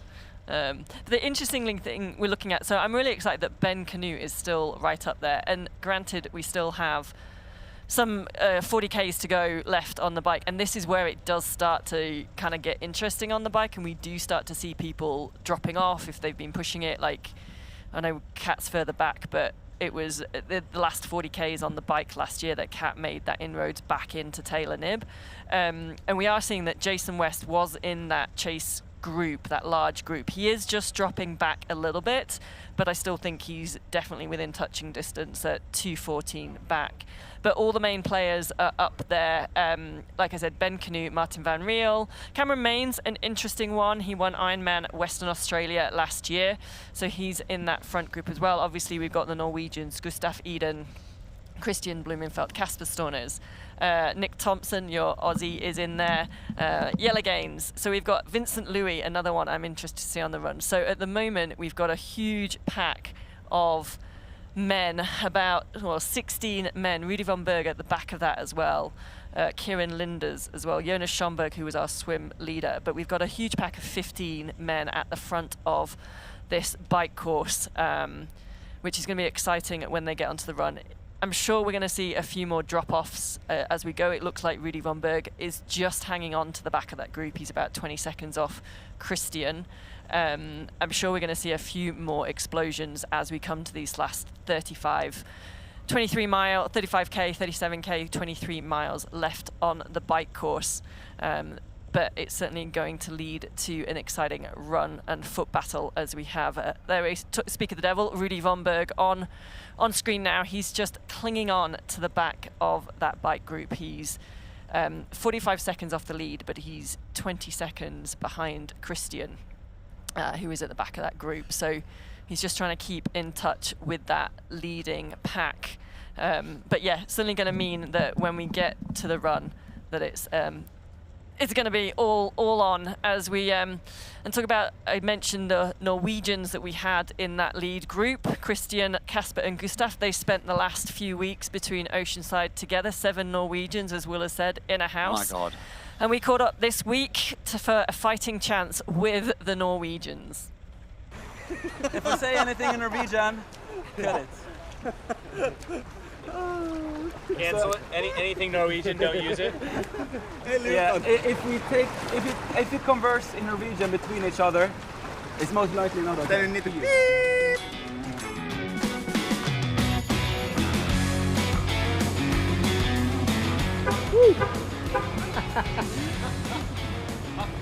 How are you today? That was a speedy hello. Wow, How are you? Getting comfortable in Texas? Yeah, been here for almost 3 weeks, so starting to be comfortable now. Welcome to the Woodlands. How are you? I'm good. Another race week. What's it been like hanging out with the boys? It's been nice, but 7 people in one Airbnb is a bit crowded at times. Almost don't even recognize you, Gustav. Yeah, it's a little bit of a change. It's the Casper method. You need someone. I've been managed to run 105 kilometers last week. Solid. Yes. Very happy. Had my longest run since Nice, also 30K. But I will not be predicted for the podium. We're not good! This is the run course, right? Yes, it is. Over here? All down there, yep. That's gonna be There's hard. Expo. What a view! Yeah. My legs are gonna feel really smashed down there, I think. Gustav, you were after Oceanside, you were probably more confident about Texas than you were Oceanside. Does that still reign true? Yeah, I've been running pretty decently, I would say. It's a stacked field here. It's gonna be tough the whole way, which suits me, I think. Yeah, I've been riding pretty well, swimming okay-ish. I think it's gonna be a better result than in Oceanside. What are you guys waiting for? It's quite nice to get into race week and move into the hotel. I think we've all been counting down to get our own space. Feels like your Pro Series campaign is off to a good start. I disagree. My Pro Series campaign is off to a bad start. The key by winning the Pro Series with the experience I got last year is that you need to perform on Ironman distance. I lost 900 points in New Zealand, so I desperately need to win this one, or at least be a few seconds away from the win. As long as I can come off the bike with okay legs, I do expect to be able to run myself into it. Yell is going to be dangerous as well. He's probably going to be playing his card carefully and sort of it seems like he's having respect for the distance. Even though it's his first one, I don't think he's going to blow up on the run. I think he will pace himself very, very well. But yeah, it's still a big question mark around how he will deal with the legs after 30 to 34k, because that's like a different ballpark. I can tell. I've been in the game for a while. I love him. I love Christian Blumenfeld. What an odd unit. He's the best. They just look like they're having so much fun, the Norwegians, all together. Although I did hear they had a bit of a spat, which you'd expect from spending so long together. And Gustav and Kasper gave each other the silent treatment. What could they possibly? Maybe it was because Kasper was the one that cut Gustav's hair, and I've got to say it's pretty aggressive. Yeah. So yeah, I think they were all happy to get into the hotel and get their own room. Get your own space room. again. 7 Norwegians. I didn't. So there must be a couple of like partners in there too. Yeah, I know. Solveig had her boyfriend there as well, and apparently she can't read the room either. So she comes in all happy and energetic, and the boys are sulking and not talking to each other. I guess when you're training that much and you're living together, I totally understand. I totally get it. But there you go. We've ticked over the 4-hour mark for the man. Christian Blumenfeld, your Experience Hermann Ironman Pro Series defending champ and already twice a winner in 2026, is looking steady on his K-Dex. You wouldn't miss that bike for anyone. You know exactly who rides that bike. I know he had trouble putting his race ranger on and needed help, so he's not good at everything, Christian Blumenfeld. He did it completely wrong. But that's okay. Everything else is going super well for him. He hasn't lost any parts of his bike like happened back in New Zealand, and he's had a pretty steady race thus far, so he hasn't seen him feature too much. He's been pretty smart, I think, just like tucked himself in the pack. Yeah. And not put his nose out in front, just possibly conserved the legs ready for the run. Yeah, you'd be super confident in your run, wouldn't you, though? Like, he ran a 2:34 here last year. His run form has been absolutely elite in 2026. He's got some really, it's really interesting, his running form. He almost tips forward, but he tips forward not from his hips. He tips his whole body. It's the whole tips body forward. lean, yeah. And that's deliberate. To be able to, that's Rudy Von Berg, isn't it? We haven't talked about him one bit.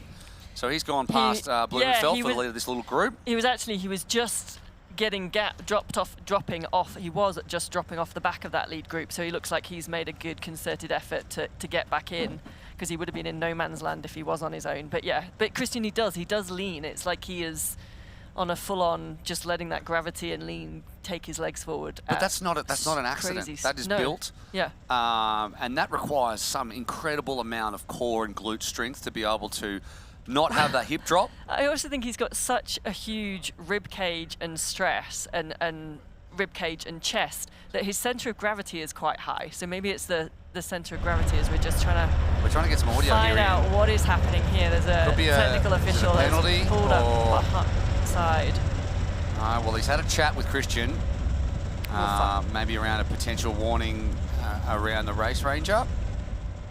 He doesn't look too worried. But we'll see. We'll get some information from the guys on the ground as to what might have happened there, a conversation, if it is a penalty or just a warning or just a chit chat with the champion. Which is, fine, Maybe fair asking enough. for his autograph while he's racing. But what is interesting is the way he's changed, because he doesn't train under Olaf Boo anymore, so they kind of all train each other, Kasper and Gustav and Christian, but not too much has changed, I think, because they're so scientifically based. But he has focused in his run form a lot more on like 2 key threshold sessions. But when I say 2 key threshold sessions, that totals around 32 Ks of threshold a week. Yeah. 32 Ks of threshold a week in usually 4x4 Ks on the track, a lot of which he's done in spikes, if you can believe that. So 32 Ks in spikes around the track, and then oftentimes, whether he's in Sierra Nevada or training in Bergen, the track is slippery. So he then goes in and does a lot of stuff on the treadmill, but he puts a treadmill at like 7%. Well, that's the lean. Yeah, maybe that's where the lean comes from, because he's got to be able to reach out and get his water bottle. More super shoe sessions too. So I did hear him say that he was a bit sad with how flat-footed he felt in New Zealand. And I mean, he's obviously sick and a bunch of factors, but he does a lot more super shoe sessions to get the strike on the rocker correct. So. I think, like, you say that he felt flat-footed in New Zealand. Okay, he didn't feel on top form anyway, but I think that's also partly the New Zealand road surface on the bike. It does take more out of your legs than the athletes realise. This is beautiful so it does just, compared to that. Yeah. Oh yeah, the road surface. I thought you were commenting on the bike and the no, kit. No. Antonio's also that. looks fantastic, but that's not what I'm talking about. That is a really smooth concrete highway surface. Yeah. But like in Australia and New Zealand, we don't have that at all. It's all chip seal roads and it's rough. And a few potholes there. Oh, many potholes. Very used to riding over there. Yeah, I don't know why it's like that, but makes it interesting. You know, you just have to keep your head up or honestly, keep your eyes open. Of all the places to ride, I find Australia the most difficult. Also, the drivers are also not your friend, and I think that's right. I think that's part of it. But there is Solveig Lofseth on the grey felt. Still in the works, still 3:27 in arrears. We'll go back and check on our splits as well to make sure it all matches up. Yeah, 3:28. And it's interesting because... Lead! Oh, is it flat? Flat? Yes. Bike mechanic. Oh, he's asking if it's flat. It looks a little bit flat. It looks a little flat. Yes! Can I get a bike mechanic? You need a mechanic? Yes! Okay. Oh, baby. So... Yeah, okay, wow, big news. Wasn't a penalty, which is good news in some ways, but it looks like he might have a flat tyre, so... It looks like he can ride at least until maybe he can pick up a mechanic and not lose too much time. But it was good to be able to tune in there and get that audio, but slightly... And is it the... If he's asking, it must be the back. It looks like the back. It's hard to tell. I know he was saying it looks slightly flat. Let's get the audio up again, maybe. If he's... Front one. So we're thinking it might be the front tyre. Hard to tell on those images with the decals from the wheels as well, but hopefully the message will get through to the mechanics and we can get him... They're talking right now. They're trying to get someone over here. Get him a wheel. But he's still able to ride at the moment, and so hopefully won't lose too much time and can ride through until get the mechanics. Now this is very different to Kat Matthews, and we've had Mark Matthews say that she had a gigantic split in her tyre. Right now, they're trying to get someone here as fast as they can.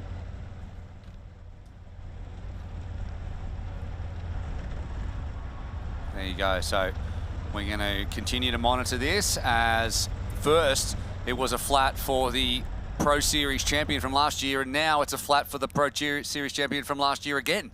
Yeah. So both of our race favourites and both of our defending champions and both course record holders and both Pro Series winners have both had a flat.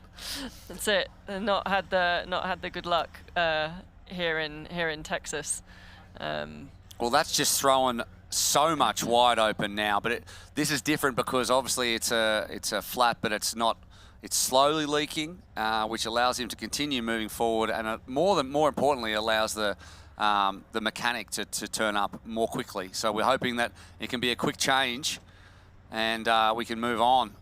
Yeah, and he's in that front group. He's 36, within 36 seconds of the lead. So if he can keep making forward progress, he might lose a bit of time, and hopefully if the mechanic has got the wheels, it's a pretty quick swap out, then he can get back on the road and still be in a good touching distance of the front. Unlike, unfortunately, Kat had that big slash, and we saw the images of her at the side of the road. Yeah.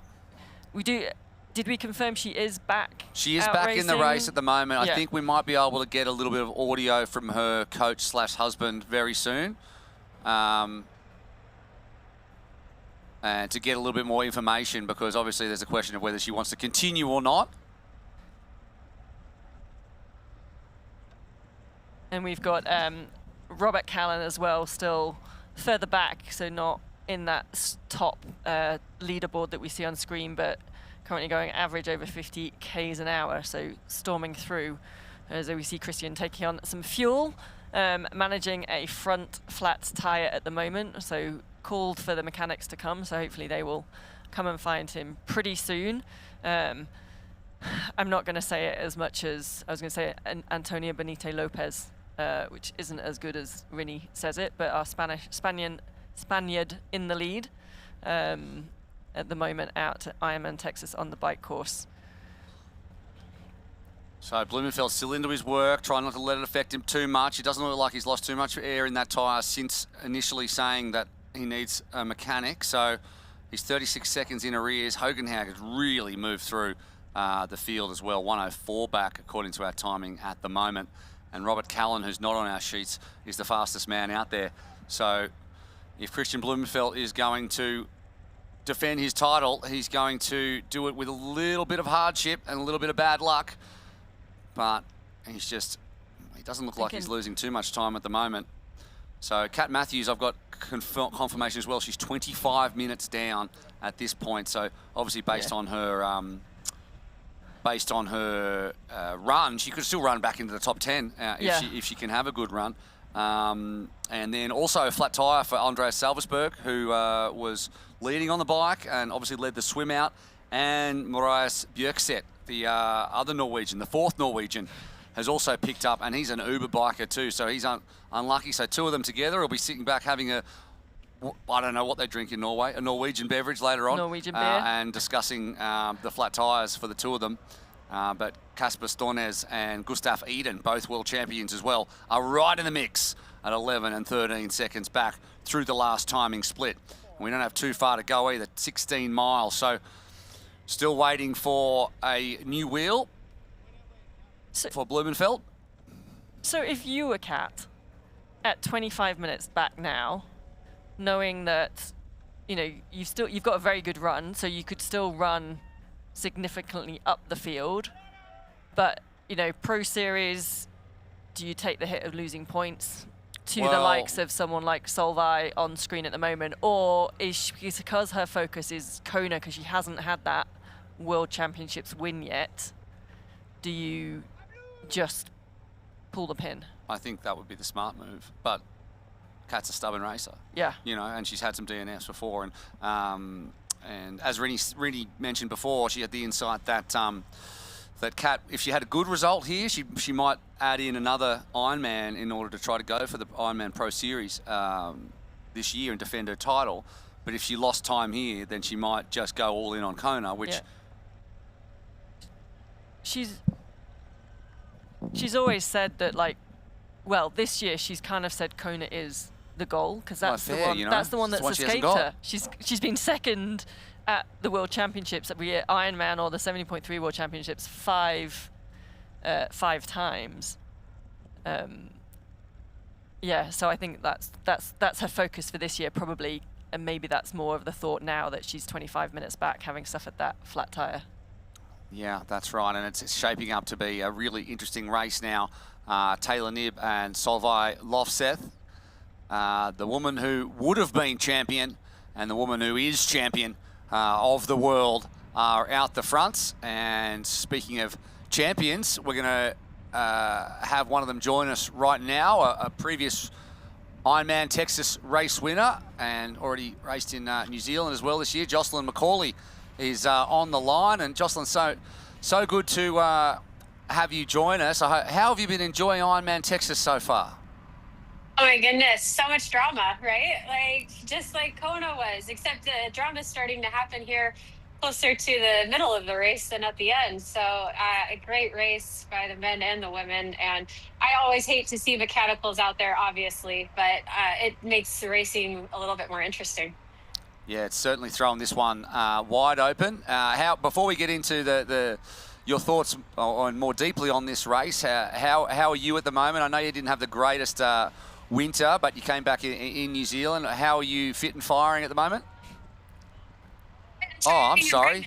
No, you're pregnant. I'm sorry, I just realized that just now. So, okay, let me ask that again. How's that going? Well, you know, when you're in the middle of an Ironman, it's a really rough time. When you're in the middle of a pregnancy, it's the same. So it's just so it like goes for a lot longer. Yeah, a lot longer. You Right. get a better prize at the end, though, than a medal and a T-shirt and a hat. So, yeah. 9 months, not 9 hours. Yeah, I know. Yeah. Yeah. Wow.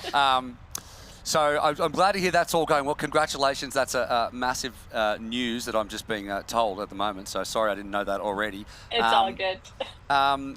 Let's talk about the women's race and how it's shaking out. Obviously, Taylor Knibb had a great swim, as she did here last year as well, and sat in perfectly. And do you think she's conserving the energy like she said she was going to? And she's holding that that gap at just under 3 minutes, just under 4 minutes. I mean, the gap seems to be pretty similar to what it was when she came out of the water. So it doesn't seem to be like blowing out like she did in Kona or at this race last year, obviously. And so to me, it seems like she is doing her race, being conservative. And I mean, it's just such an exciting race with Solveig back there, and to be able to see what she can do.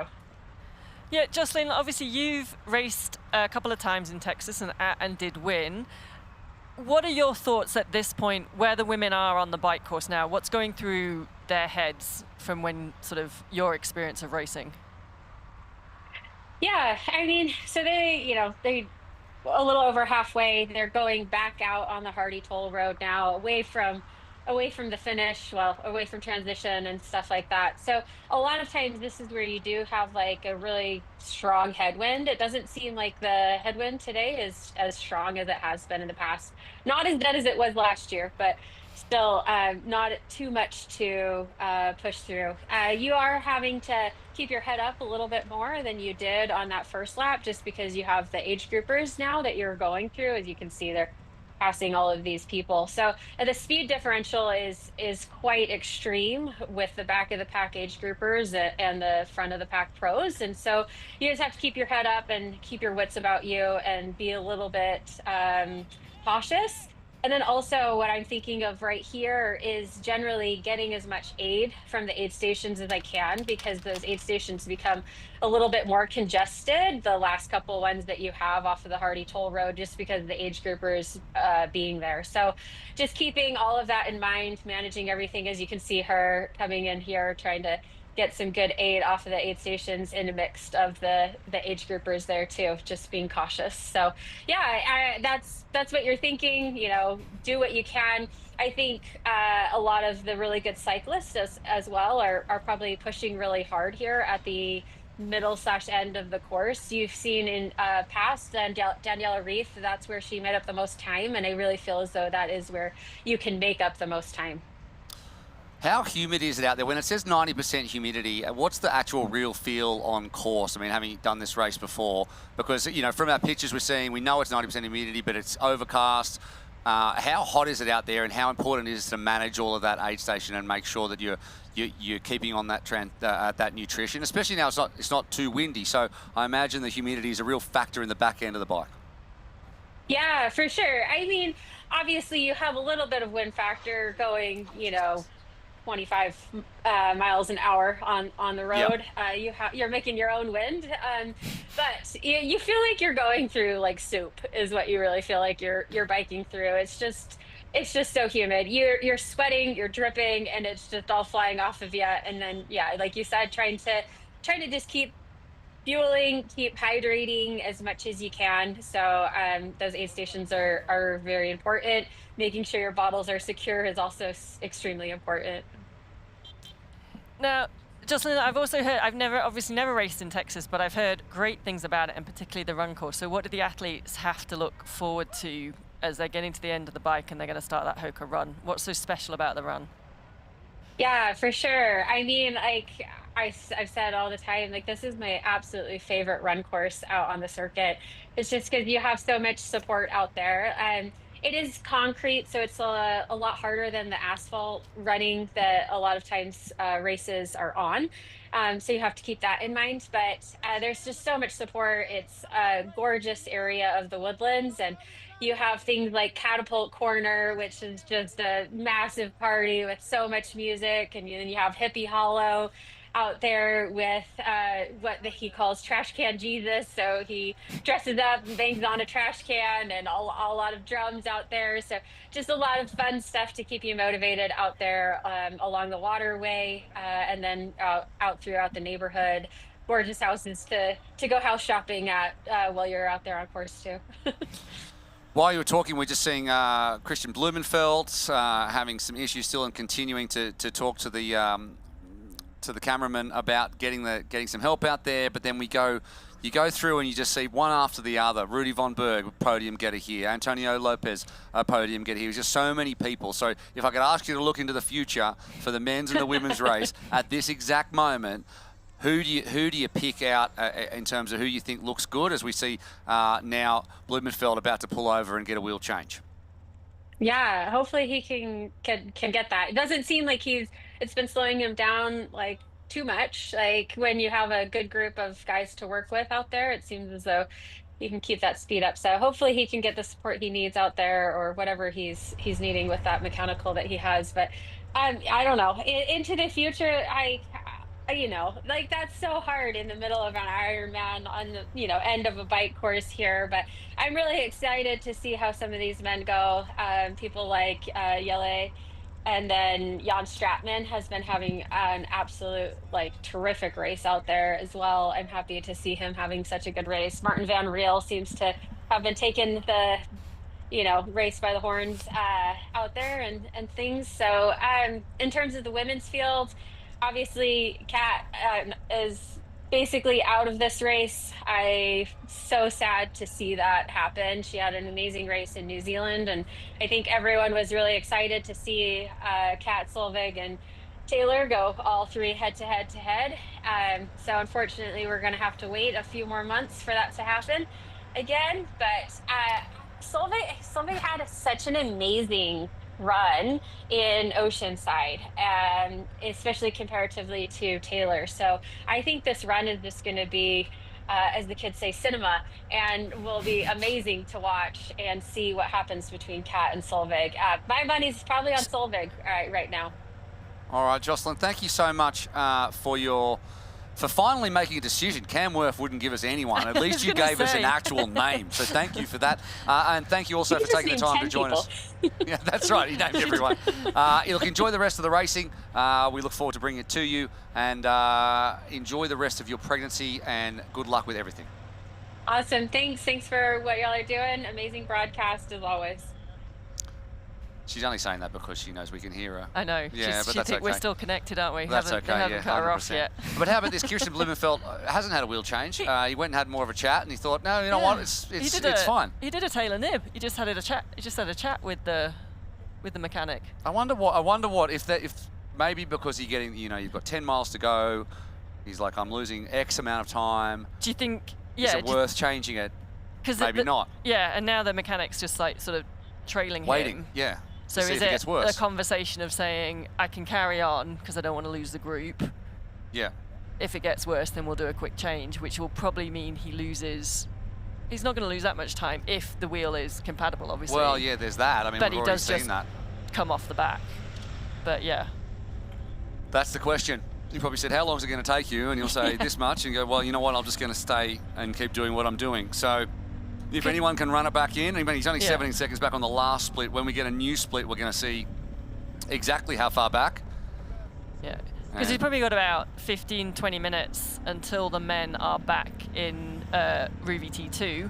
So apparently he doesn't want to stop at the moment, but obviously the mechanics are staying close by. They just need to be careful because he is in that group of lead men. You can see on our leaderboard he's down in 11th place. Nick Thompson in 12th. That's our leading group, I would say. If I was looking at the right screen, looking at our women's lead, I would say just going on to the women's, obviously Kat Matthews has dropped down sort of 25, 26 minutes back. But Danielle Lewis is an interesting one to watch. She's still 16 minutes back, but has moved up 8 places during the bike course, and we know she can run. She didn't have her best run in New Zealand or Oceanside, but I know she's been working hard. So we will see how the end of the bike happens soon.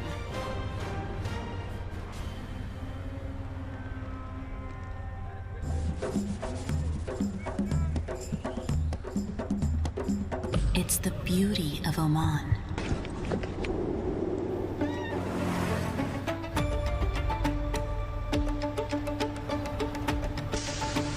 Our tradition, our hospitality, the sounds of limitless opportunities to explore.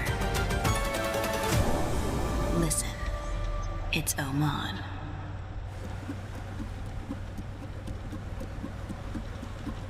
Just do it, be fine. It's breakfast with precision. It's breakfast with precision. Thank you, Poncho Man. Welcome to Breakfast with Precision at Hugo's on the Rocks. I'm Andy Blow, co-founder of Precision Fuel and Hydration, and we are stoked to be the official hydration partner of the Ironman Global Series. Hey, what are you doing on my set? Get a plan for your next race at pfnx.com. Security! It's breakfast with precision. It's breakfast with precision. And there it is, the Ironman World Champion.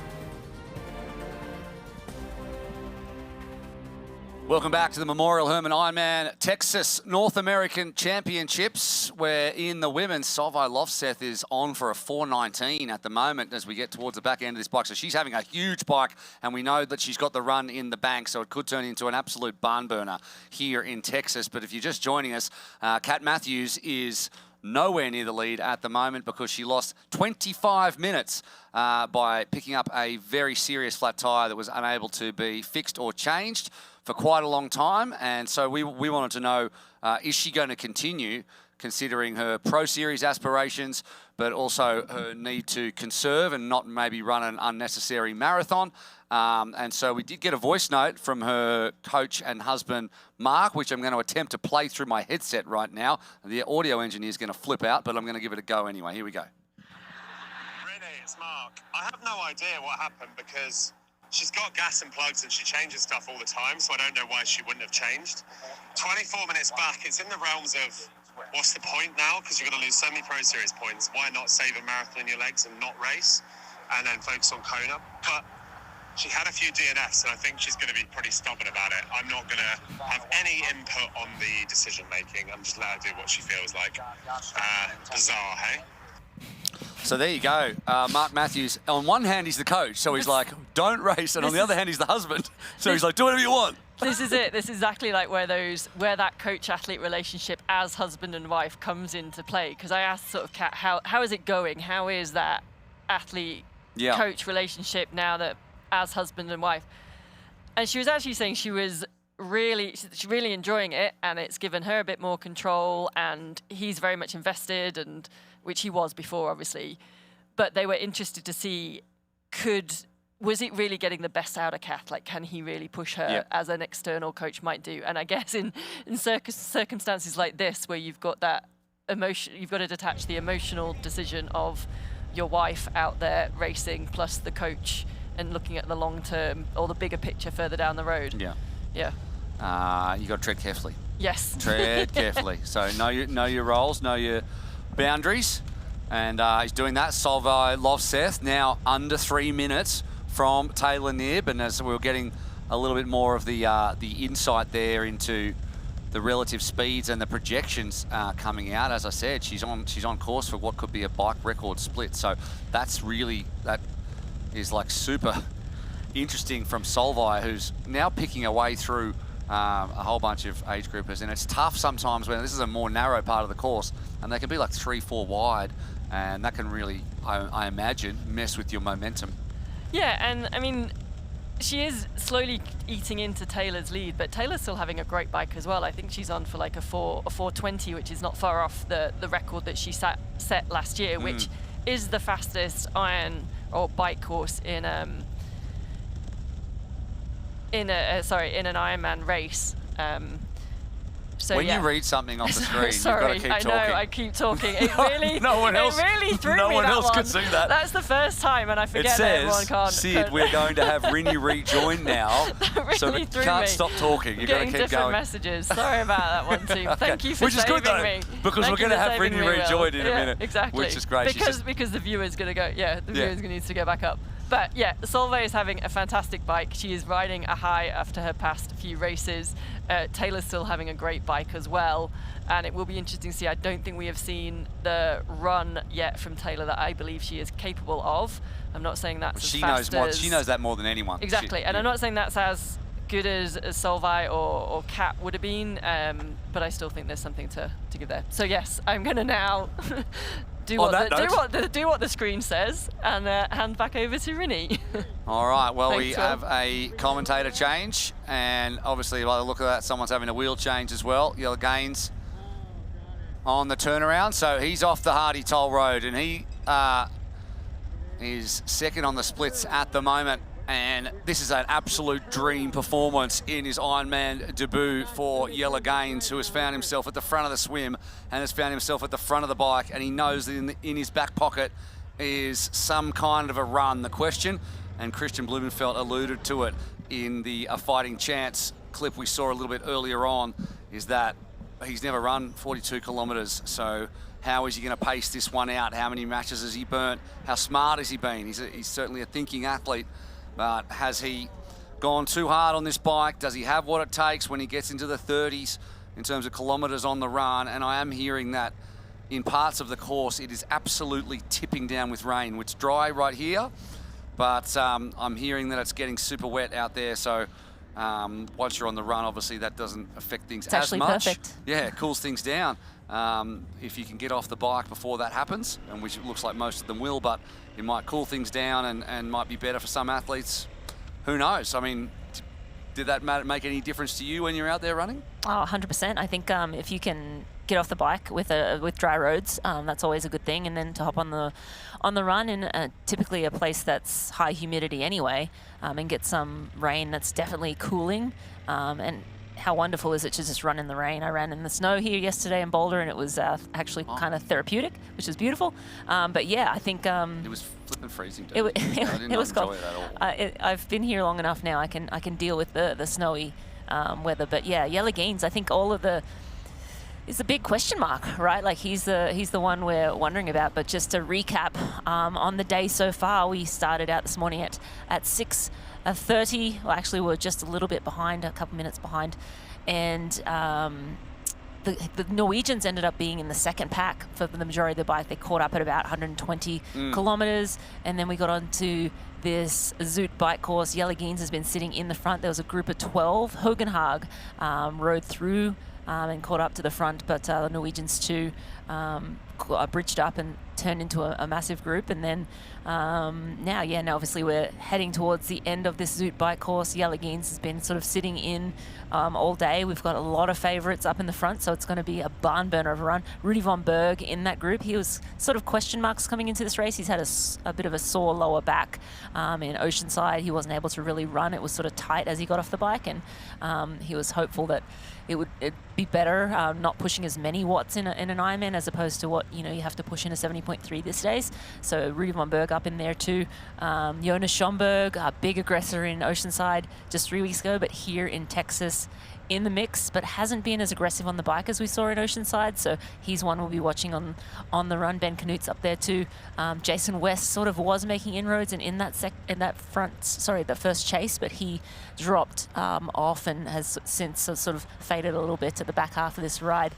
On the women's side, we've had some crazy movement. Obviously, Taylor Knibb hopping out of the water behind Smarta Sanchez, and Kat Matthews with Solveig and Hannah Berry riding as a trio for a solid amount of time, but Solveig then riding away from that group.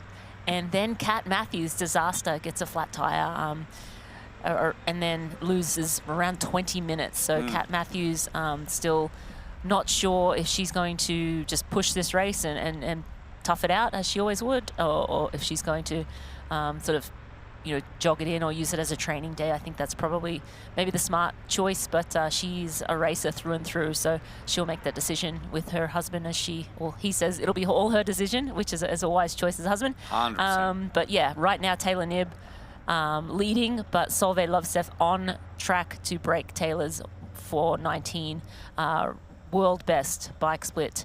Taylor Knibb again around 4:20 is what she's looking like she'll race. So that sort of gets us up to date with where we're at in the race right now. The men are making their way back to Ruvi Transition 2. I think, and it's unconfirmed at the moment, but as we were talking to Jocelyn, we saw what I think was Robert Callan on the side of the road. Now, he was on track for a world record 350. Obviously, the record held by Cam Worth on this course last year. But it looked like, and it only flashed past him quickly, that it could have been Robert Callan on the side of the road, which would be really disappointing for him because he was on course for an incredible bike time and an incredible result. Anyway, so as the splits come in, he's not gone past the latest split, so I'm thinking it's him on the side of the road. Meanwhile, Christian Hogenhaug has just snuck up to 20 seconds gap at the front of this race, so he's gapped Jelle Gaines, and Hogenhaug is on track as well for a 3:52.23, so even he could break it. That's Rudy von Berg there. That's Rudy von Berg, yeah. So Rudy von Berg having a great race here today. Again, he seemed a little apprehensive, I want to say, at the press conference after he raced Dallas earlier this year. Didn't have the race he sort of expected. He was a little sick. He was sick for a few weeks early in the season, so lost some of that training, and then came into Dallas as sort of a tune-up race before Oceanside. Came into Oceanside, came off the bike, and his back was just a little locked up. But yeah, I mean, he's looking great now. Again, it'll be a question mark as to how his back is when he hops off the bike and hops onto the Hoka Run course. And then, yeah, I mean, but great to see Rudy up and at the front of this race with so many superstars. Again, Rudy himself is a superstar. He's finished fourth on the podium. He finished third here last year too. Third here last year too. in Texas, yeah. So definitely one to watch. Always in any race, but with so many superstars, you almost sometimes gloss over some of the guys that have been, racing well year in, year out. Yeah, Von Berg, he won here in Texas in 2024 with a 7:44, and then he finished third last year with a 7:33. Well, it was a very fast year, obviously. He's had a coach change recently.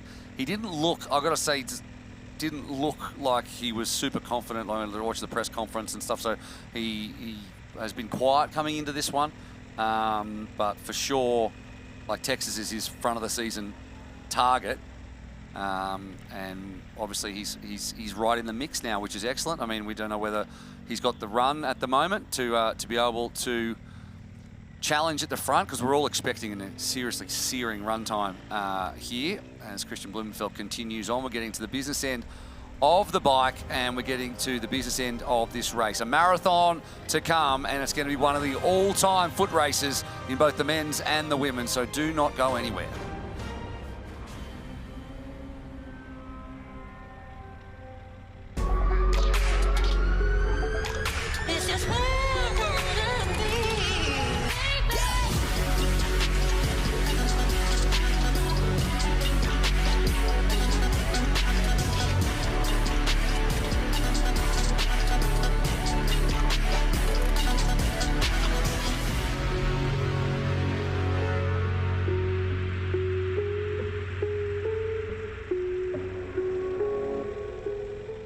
Ironman is the journey of a lifetime that begins long before race day. Life is busy and time is precious, but we need to stay on course. We ride, we practice, we improve, then we do it again. So when the day arrives, we are ready. And every one of us crosses that finish line to hear the words, "You are an Ironman." Get race day ready with Ruvi and practice on your course in advance.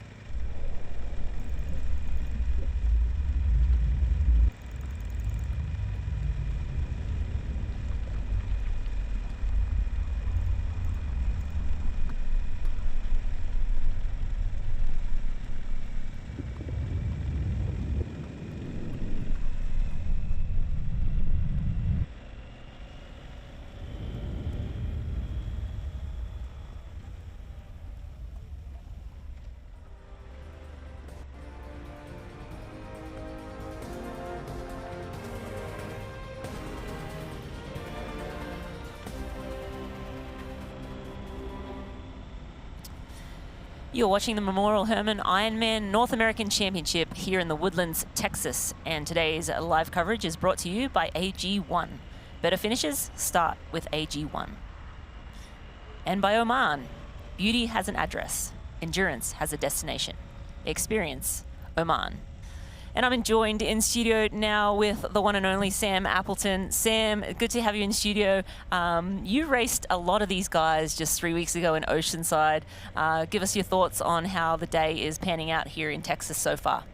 Yeah, it's been a great race, and yeah, I'm stoked to be here again. And I woke up at 5 a.m. and started my training. I was on the trainer, and yeah, it's good motivation watching these guys doing my own interval sessions. But yeah, it's been really exciting. I think the men's race, I'm surprised at how big that front group is still at this business end of the bike. But it looks like now as we get off that Hardy toll road into these, you know, this winding section as we approach T2, that it's starting to split up a little bit, which is exciting. And I think coming down to the run, there's just so many of the pre-race favourites still in that group, and yeah, I think there's going to be some fireworks coming up over this next over the marathon. And yeah, for the women's race, yeah, super bummed to see Kat get that flat tyre. That's just definitely not what you want to see, especially when we had Taylor, Solveig and Kat all going head to head. We wanted to see that battle unfold, and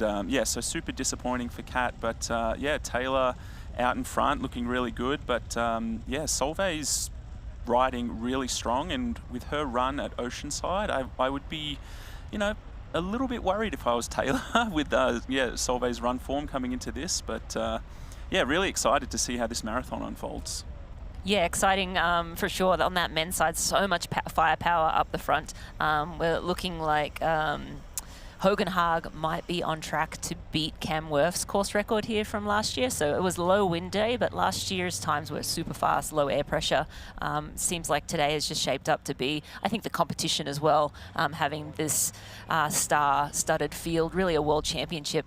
You know, it's Kona Light. That's kind of been coined for the race today, but I think that just brings the best out of the athletes, and the level just rises again. And so we'll see when he hops off the bike, but right now is projected to be about a minute quicker than what Cam Worth did last year here in Texas, which is just mind-blowing. Yeah, it is. It's insane just how fast these guys are riding today. And I think it was kind of Christian's only card to play. He had a bit of a poorer swim from his standards. I think he would have liked to be kind of in that main group. So he was on the back foot a little bit starting the bike. So he didn't really have a choice. If he wanted to get to the front of the race, he probably needed to break the bike course record. So yeah, we'll find out very shortly. But yeah, I know Robert Callan was also moving up the field really quickly. But yeah, as we watch Rudy here, he's yeah, looks like he might have even slipped away off the front of this group. So he might be, yeah, in a great position starting the run as well.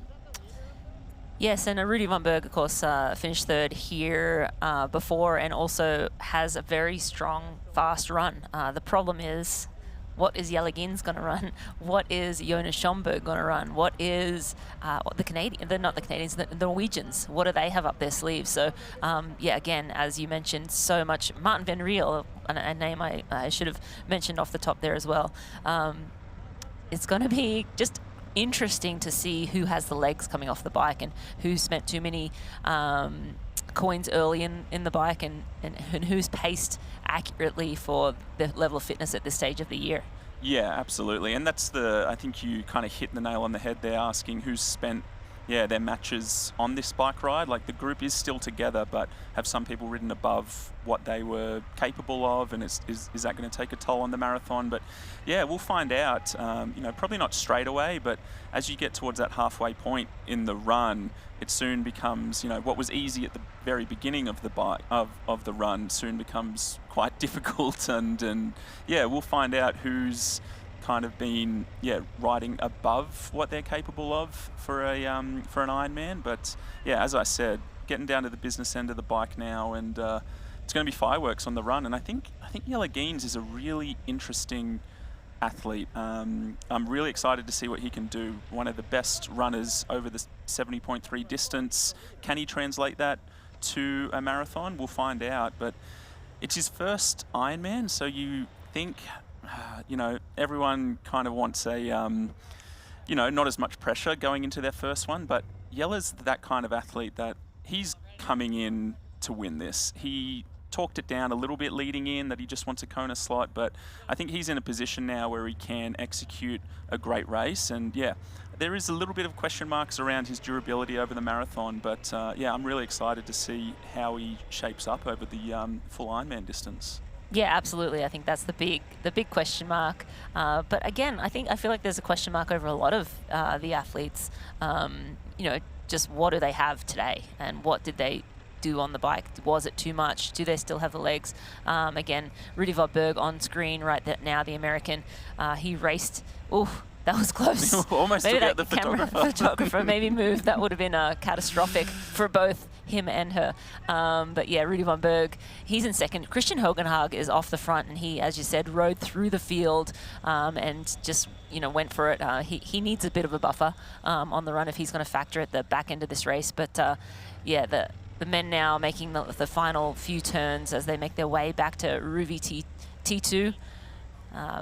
Phenomenal bike riding from all of them again here in the Woodlands, but again, such a stellar field, and I think just the level of competition just keeps getting better and better. Yep, absolutely. As we see Jan Stratman, he's been really impressive today. He's been at the front of the bike for the majority of the ride, and yeah, it'll be interesting to see. He definitely can run well. He's got a Ironman victory under his belt, but yeah, he raced at Oceanside a few weeks ago and had a bit of a disappointing run for him. I know his back seized up a little bit, but yeah, definitely someone that can threaten on the run as well. And yeah, I just feel like you could name so many people. I know. And it's like, it's just so hard to pick. Do you and having said that, who are you kind of thinking will, you know, be on the podium today? Who are your top picks?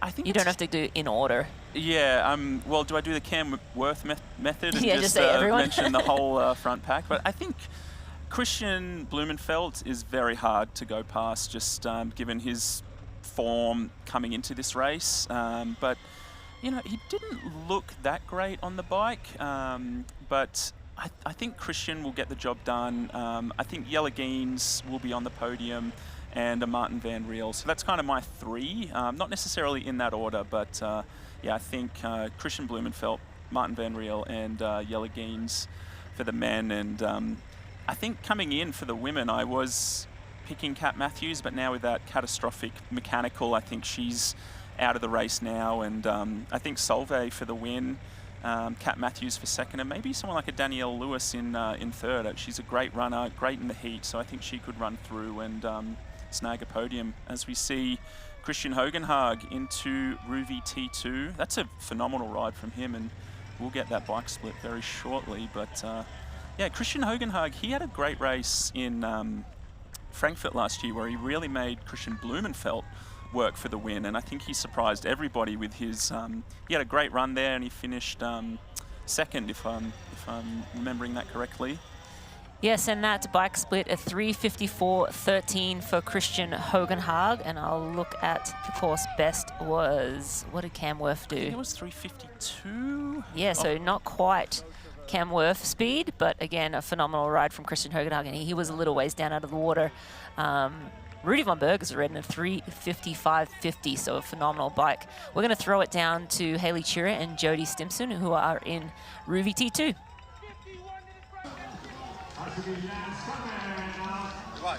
We just saw Christian Hogenhaug run through transition. He has a bit of a gap, and here we see Rudy von Berg in second. Jody, how are these men looking to you? I mean, Rudy's looking really good. He came in and he didn't have much confidence with his when he did the press conference, but he's running into second at the minute, so he's doing a phenomenal job at the moment.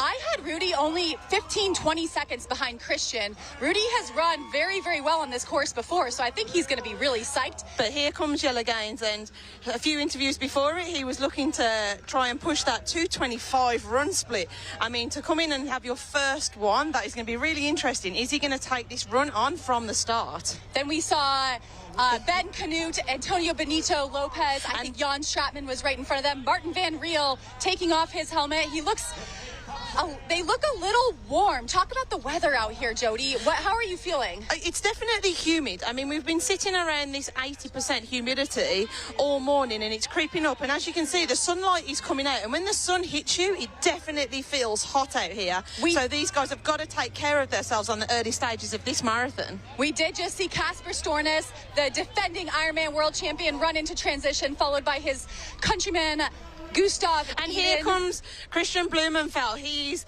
not far behind these guys. Christian has decided to take his helmet off, run with his helmet in his hand. Christian looks good. He looks calm. Really good. We're only 90 seconds behind Christian Hogenhaug, our race leader. So Christian Blumenfeld, our defending champion here in Texas, is into transition, into the tent, and will be out on the run course on the hunt very shortly. Right now we have a bit of a gap. We aren't seeing any men. So that was a group of maybe 15 men, I think, Jody, that we saw run into transition nearly together. It is going to be electric on this run course. There was a lot of superheroes going out on that course. Talk about the standard of Ironman racing absolutely going through the roof at the minute. I mean, this is going to be a phenomenal foot race. I don't think Ironman has ever seen so many guys, so many fast runners going onto this run course at the same time. This is a huge pack. This marathon is going to be so exciting. I mean, we're seeing groups of like 6 men running shoulder to shoulder through these early miles and kilometers of the race. And I think it's going to be, they're going to help be able to, are we not on? Okay, so I think we have to expect them to be running together, working together, and definitely pushing each other into these early miles, but keeping in mind the weather, the sun, and that it's a full marathon. I think what you've got to watch as well is that this is a battle now, and this is where you have got to be careful. Do you go out and risk everything for running with the group? Some of these guys are not going to be used to running the paces that they're going to set out at now. Well, it's going to be electric, Jody. I can't wait to see what happens. For now, we'll throw it back to everyone in the studio. Thanks, Jody. Thanks, Haley. Yeah, we saw Rudy Bomberg take the lead of this race just moments ago. So he took the lead from Christian Hogenhaug, who was about 25 seconds ahead. Rudy von Berg is in the lead of the race right now. But yes, we have so many contenders. We had Cameron Main, we had Ben Canute, we had, who else? You take it. So many names. Yellow Geens, is right yep. there, and Jonas Schomburg running together, 35 seconds down. And then Ben Canute in there. That's a great ride from Ben. And then I think Christian Blumenfeld was about 90 seconds or just 70 seconds behind. So, you know, he'd be pretty happy with that coming off the bike. I think, you know, given his run pedigree over the last couple of races at Geelong and Oceanside 70.3s. But Rudy von Berg looks great. He's already, you know, established a great rhythm, which is always difficult to do after riding 180k and then settling into your run rhythm. Sometimes it takes a couple of kilometres to start feeling good, but he's already looking quite a bit better than Christian Hogenhaug there, as you see him running back and everybody running out to that first turnaround. But Kasper Stornes is in there as well. You never write him off. Gustav Eden was there too. Yeah, it's yeah, this is what we wanted, right, coming into this race. And Cameron Main with a great bike as well. He won Ironman Western Australia at the end of last year, so he's another run threat. Antonio Benito Lopez, who got second here last year. And as we just take a look at the Ruvi T2 times KB, threw in 128. Yeah, I thought that was a quick transition. He was out of the bike 148 down and then only 68 seconds out of transition. So he was quick through transition. Cameron Main as well, 123. Yeah, so some lightning fast times through T2 there. Rudy von Berg on screen right now. He is in the lead, but yes, a big group of men. There's 17 in all over around, a minute 40. So Nick Thompson was last out onto the run. He seemed to be pretty casual through transition there again. I think he's done a lot of work on the bike, but maybe not as much on the run or swim, but we'll see. Sometimes your legs come good after a first couple of kilometers and you hit T2 and you're like, I can't run. And then all of a sudden 10K later, you're back in the game. So But look at this, Christian Blumenfeld, there he is. Yep. How many times can Superman put his cape on in a month? It's been only 4 weeks since Geelong when he ran that 106, backed it up with a 106 for another win in Oceanside, and then here in Texas, and as Gustav Iden just right behind him, and that's Casper Stornes as well. So that's that main first group of men through. We'll see if we can get some splits in the next couple of minutes here, but Rudy von Berg on screen right now. Still leading, and yeah, what do you think's going through his mind right now, Sam? He's probably not getting ahead of himself. He's probably just trying to settle into his rhythm and, yeah, just establish his pace. And hopefully at this point in the run, it's feeling quite comfortable. That's always a nice feeling when you have, you know, a pace in your mind that you want to hold. And then when you look down at your watch and you see that it is, you know, sitting at that pace and it's feeling comfortable, it's always a nice feeling. It's never nice when you look at your watch and you see it's slower than what you wanted and it doesn't feel as good. But yeah, I think at the beginning of a marathon it should be pretty comfortable, and then yeah, as you progress it gets harder and harder, right? And then all of a sudden what you were running at the beginning of the run becomes very, very difficult as you hit 30k. And Jonas Schomburg looks really good.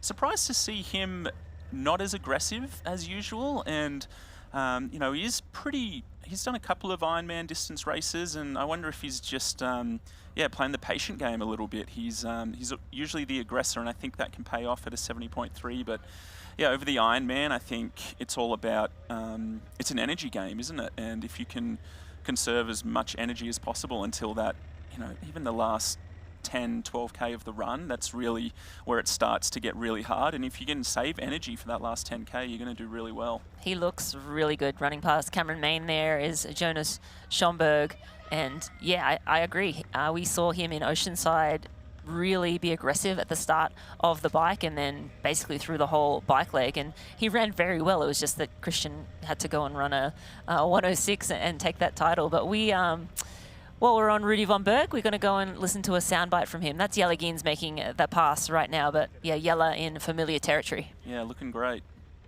I would like to be, as I said, on the bike, I'd like to be with guys like Jelle, Martin Van Riel, kind of be in that company. I know that will be kind of where the race is happening.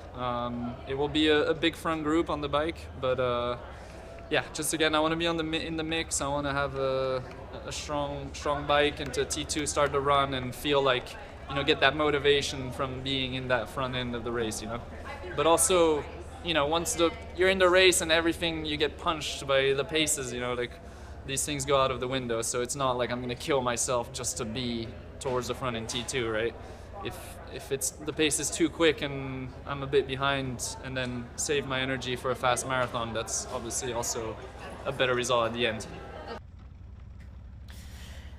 Yeah, I think he's exactly where he wanted to be. Great to see, you know, the first person he said was Jelle Geens as Jelle Geens was passing him. But yeah, he was exactly, probably in front of where he wanted to be. Maybe a little surprised that he was sort of at the front of that group. But he was, you know, sitting in or right in that mix. As we go back to some of the male chasers, that's Martin Van Riel, Antonio Benito Lopez running by Cameron Main there. So this is some of the, that main section. Martin Van Riel really aggressive on the bike. I was a little surprised to see him being so aggressive, knowing that he's such a phenomenal runner. But yeah, what were your thoughts on how he's attacked the race so far? Yeah, he was doing a lot of work, and it looked like he was getting a little bit frustrated as well with the group. And he was doing a lot of work on the bike, and I saw him shaking his head a little bit. He's a very animated racer, and yeah, I wonder if he was, you know, trying to get the group to work to stay away from the likes of Casper Stornes, Gustav Iden, and Christian Blumenfeld, because they did have that gap that they probably desired out of the water. So yeah, I think maybe he was a little bit frustrated, and he was sitting on the front trying to capitalize on that advantage that they have. But yeah, the group ended up coming together, and yeah, maybe he spent a little bit more energy than he perhaps wanted to, but we'll find out as we see Ben Canute looking comfortable, settling into his rhythm. But yeah, we saw earlier Jelle Geens, and here we see Jelle and Jonas. Jonas? Yeah. Wow. Looking really good, scary good. But yeah, it's like I said before, a marathon's a long way, and this is Jelle's first marathon. So this place for Jonas and Jelle probably feels quite pedestrian. But yeah, I think, like I said, when you get halfway through, it starts to become a little bit challenging, and then that last 10K, what you were running at the beginning is almost impossible. So, but yeah, it's exciting, and yeah, I can't wait to see what times these guys run. And it looks like it's nice and overcast, so there's no sun beating down on them. But if they go through some rainy patches, it could bring up the humidity, which is sometimes worse than just the sun heat, isn't it? The humidity. So yeah, we'll see. We'll see how it unfolds. But yeah, this is exactly what we wanted coming into this race. We wanted a big group with all these fast runners. See Jason West. Yeah, that's not good news for Jason West. Of course, he was looking phenomenal in the first lap. He was right in the mix with the Norwegians in that first chase, but it looks like his back is maybe a little seized up, which can happen in Ironman when you're in that aero position and just hammering away for 4 hours. The back can rebel, and it looks like that's what's happened to Jason West. But yeah, look at this battle, Schomburg and Jelle Geens. And as you said, I think, yeah, they're metering their effort, right? I think Jelle, you're running into the unknown, running off 112 mile, 180 kilometer bike, used to running, breakneck speeds because you're only running a half marathon, but you can kind of really risk it. But here, you've got to be careful, and especially when the humidity gets up again. We've got cloud cover, so that's helpful, but humidity is a whole different beast. So, but at the ease that Schomburg ran up onto Jelle was, it looked effortless. And this is Sam Long on screen right now. We can see how far behind he is, but he was sitting for a long time, around 7 minutes. Yeah, and that's Leo Arnold as well with Sam. Yeah, 7:50 back at the start of the run. So not out of it, but he's in 21st position, so he'll be looking to put together a very fast run. And again, like, you don't know what's happened up ahead. You don't know. I mean, they've definitely put down a lot of watts because they rode very fast today, and that could be good, could be bad. You have to wait and see. And there is going to be some blow-ups, isn't there? Even from some of the pre-race favourites, there's going to be some people that, blow up and have to walk it in. And for the people that have measured their effort on the bike, someone like a Sam Long, who I'm sure has just ridden his own race, and sometimes that's advantageous to not being in a group. You're not getting caught up in the surges. You can just ride your own rhythm, ride your own power. And yeah, I'm sure if he has a good run, he can mop up some of these people that, blow up. But Jonas is looking really, really good. Jelle's looking great. And, I think ignorance can be bliss sometimes for Jelle. And he might be, he doesn't know what's in store for him at 25K, which can sometimes be nice because myself personally, I have some PTSD from some of my marathons. So, maybe not knowing what's coming ahead is quite nice as we come to a break here, and we'll catch this run action when we return.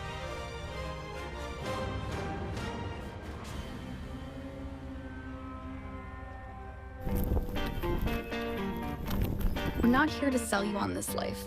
You already chose it. No shortcuts. No hype. Just work. Same as you. Built to outlast. Endure. 40 years in, and we're just getting warmed up. Welcome to the Ohana.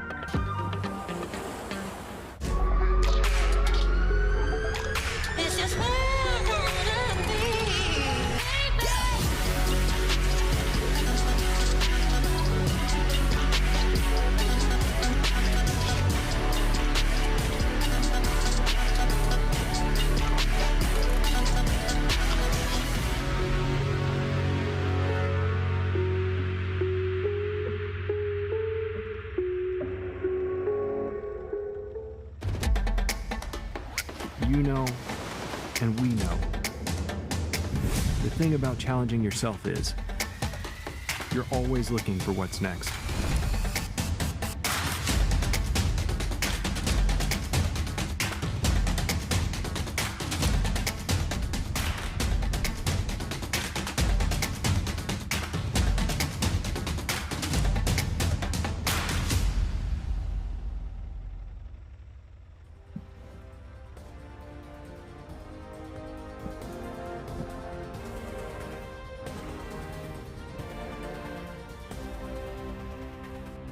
Welcome back to the live coverage of the Memorial Hermann Ironman North American Championship here in the Woodlands in Texas. And the run is on. The race is heating up. Schomburg and Yelagines shoulder to shoulder, but KB, a man on a mission. Superman puts his cape on one more time, maybe in the last month. He's only 47 seconds behind at our last time check. But we are still watching the women as well. We have Solveig on the right and Taylor Knibb on the left. Taylor Knibb leading the women's race, but Solveig riding very well. Solveig a little faster on course. It looks like she'll be possibly on pace to break Taylor Knibb's 4:19 from last year, but Taylor riding very well too, around 4:20. So it looks like there'll be about a 2:30 gap at this point, assuming they maintain the same speeds. A 2:30 gap between Taylor and Solveig. Yeah, and I'm super impressed with Solveig's ride. That's a phenomenal ride, and interesting to see that Taylor's chosen an aero road bike helmet. And yeah, I think maybe after the heat episode that she had in Kona, she's maybe taking some precautions, as we know that it can be hot here in Texas as well. But yeah, Taylor and Solveig approaching T2 shortly, as we get eyes on Matt Hansen here, who's maybe a little bit further down than he would have liked, but yeah, another guy that can mop up a lot of those people that have overridden and overrun this first half of the run. He'll definitely be one of the quickest on course if he's, he's shown he's in great form from Ironman New Zealand a month or so ago. And this is going to be Lionel Sanders as well. Well, that's not Lionel, but Lionel. There third, he is. Yeah, they're behind he's, there. So yeah, third behind. There he is, and he's Matthew Collins and Pavel Parin. Yep. But yeah, Lionel Sanders looking for a Kona slot. So right now, Lionel is in 29th position. He's going to have to make up a lot of spaces to get that Kona slot. Matt Hansen, who we were just had on screen a moment ago, won this race 3 times, and second or third in blanking an Ironman New Zealand earlier this year. So a phenomenal performance there. But we expect both Matt and Lionel Sanders to make their way through the fields, but right now they're around 13 minutes behind the leaders of the men's race. Interesting to see that Lionel's done the full change into a running attire. So he's taking his time. He wants to be comfortable, and he's probably just going to settle into his own rhythm and his own race. And he was, he said that in some pre-race videos that he was just going to do his own thing, and his main goal was a Kona slot. So yeah, he's maybe a little bit further down off the bike than he would have liked, but if he can put together a solid marathon, a low 240s, then yeah, I'm sure he can maybe snag one of those Kona slots, because I think there's 11 people that already have slots, and most of those people are in front of him. So if he can, you could even get a top 15 and snag a Kona slot. So yeah, definitely still in the hunt. As Taylor and Solveig, we get that nice side-by-side image, and they're into that windy section as we approach T2 as well. And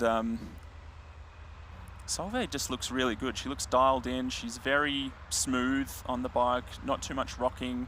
I know Taylor's just gone around a corner, but yeah, she looks a little bit less comfortable than Solveig at this point in the ride, and it is not the most comfortable riding 180k on a time trial bike at this point, so I'm sure they're pretty excited to get off the bike. But new splits just came in, Sam. Solveig is only 117 back Wow. from Taylor Knibb, so Solveig, and that's through 104 miles, so 8 miles to go. So they will be coming into transition very close to one another.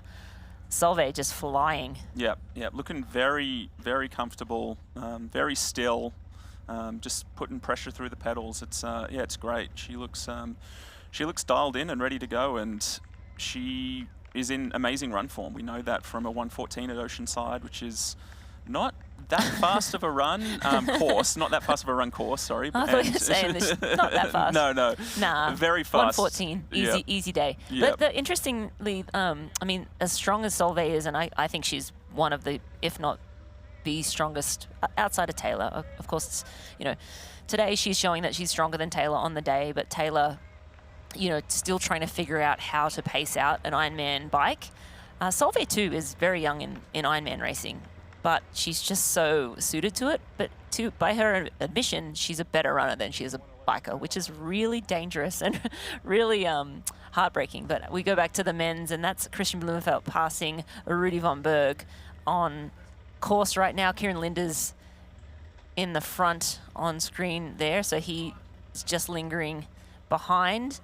But yeah, again, Christian Blumenfeld. Yeah, making moves, and it's still early, right?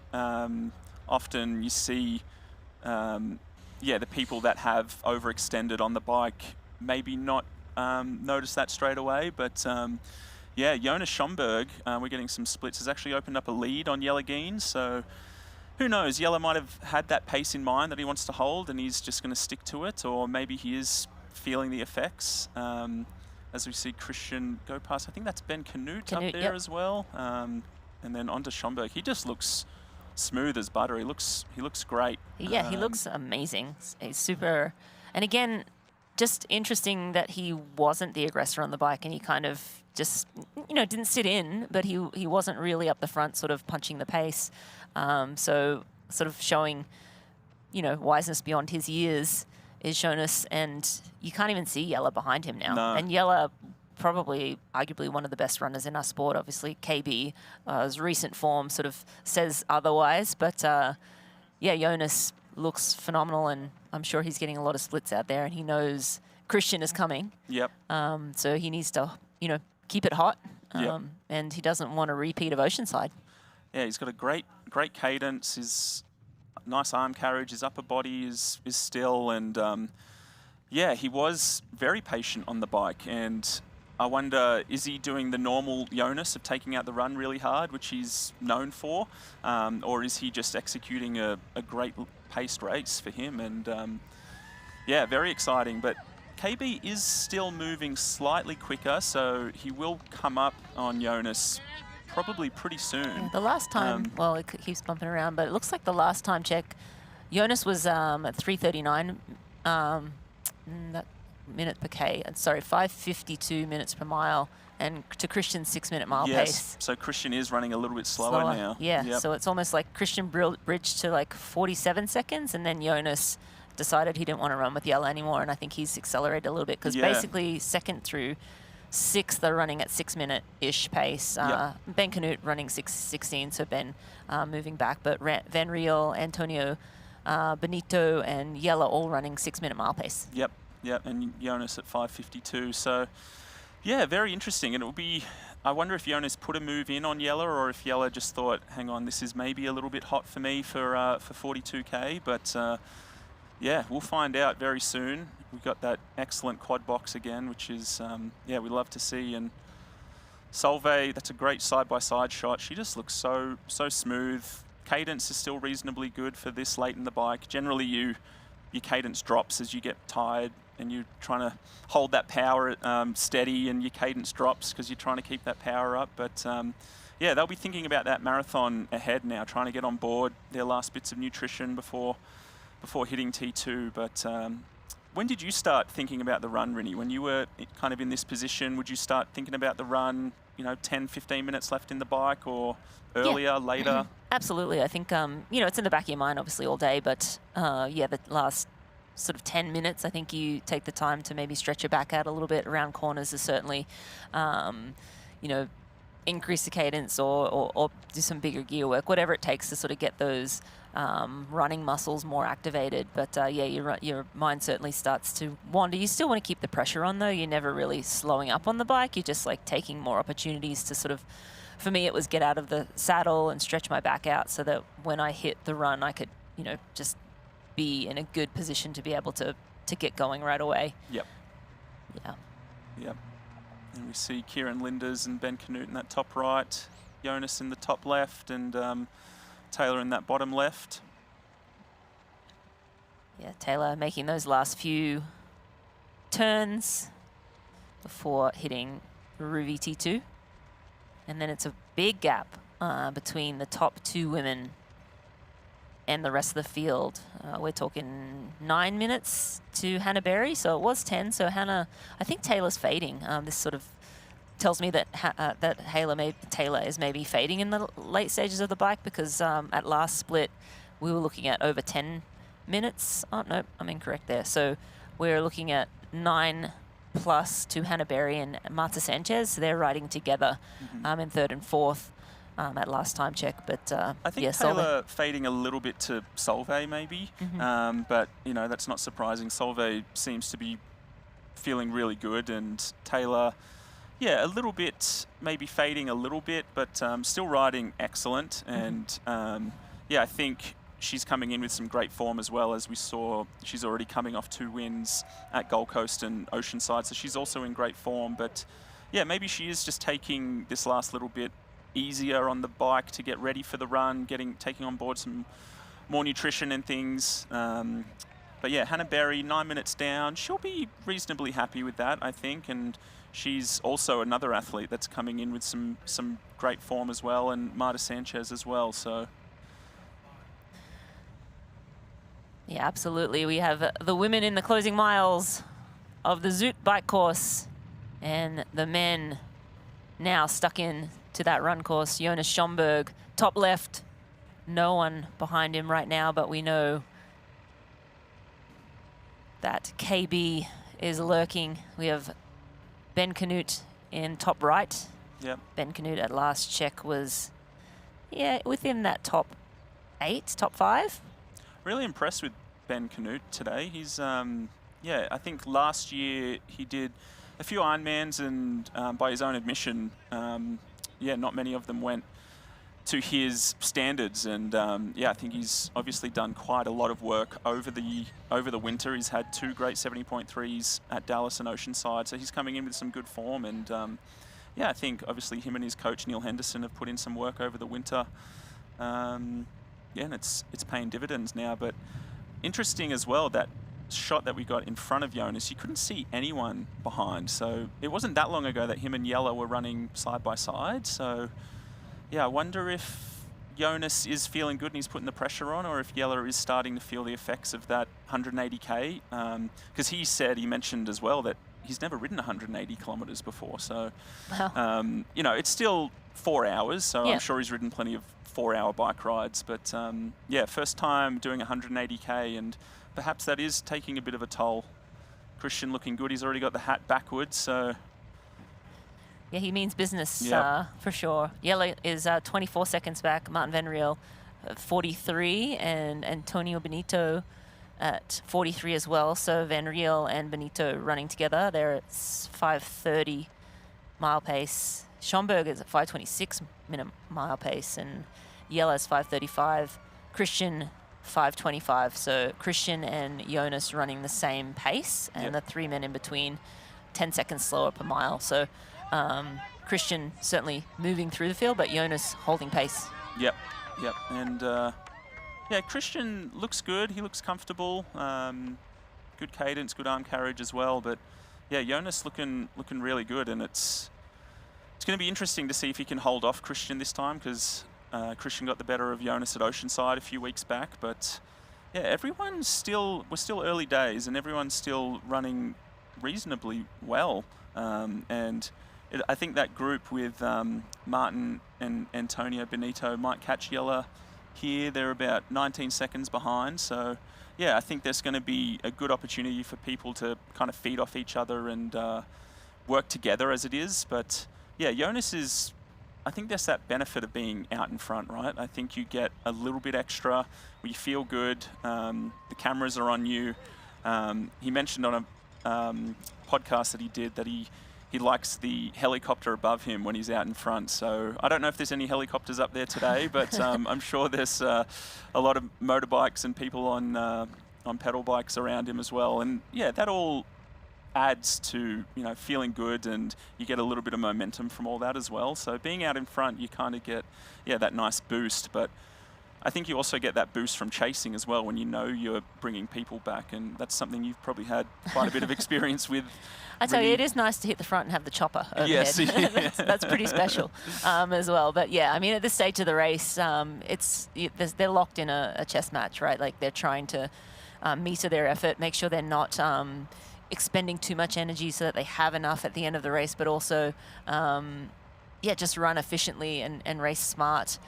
So yeah, I mean, these two men on screen in the top two corners are the fastest on course right now on the run. And bottom two screens, of course, we have Taylor Knibb on the left and Solveig Lovseth down, the defending Ironman world champion, down on the right-hand side.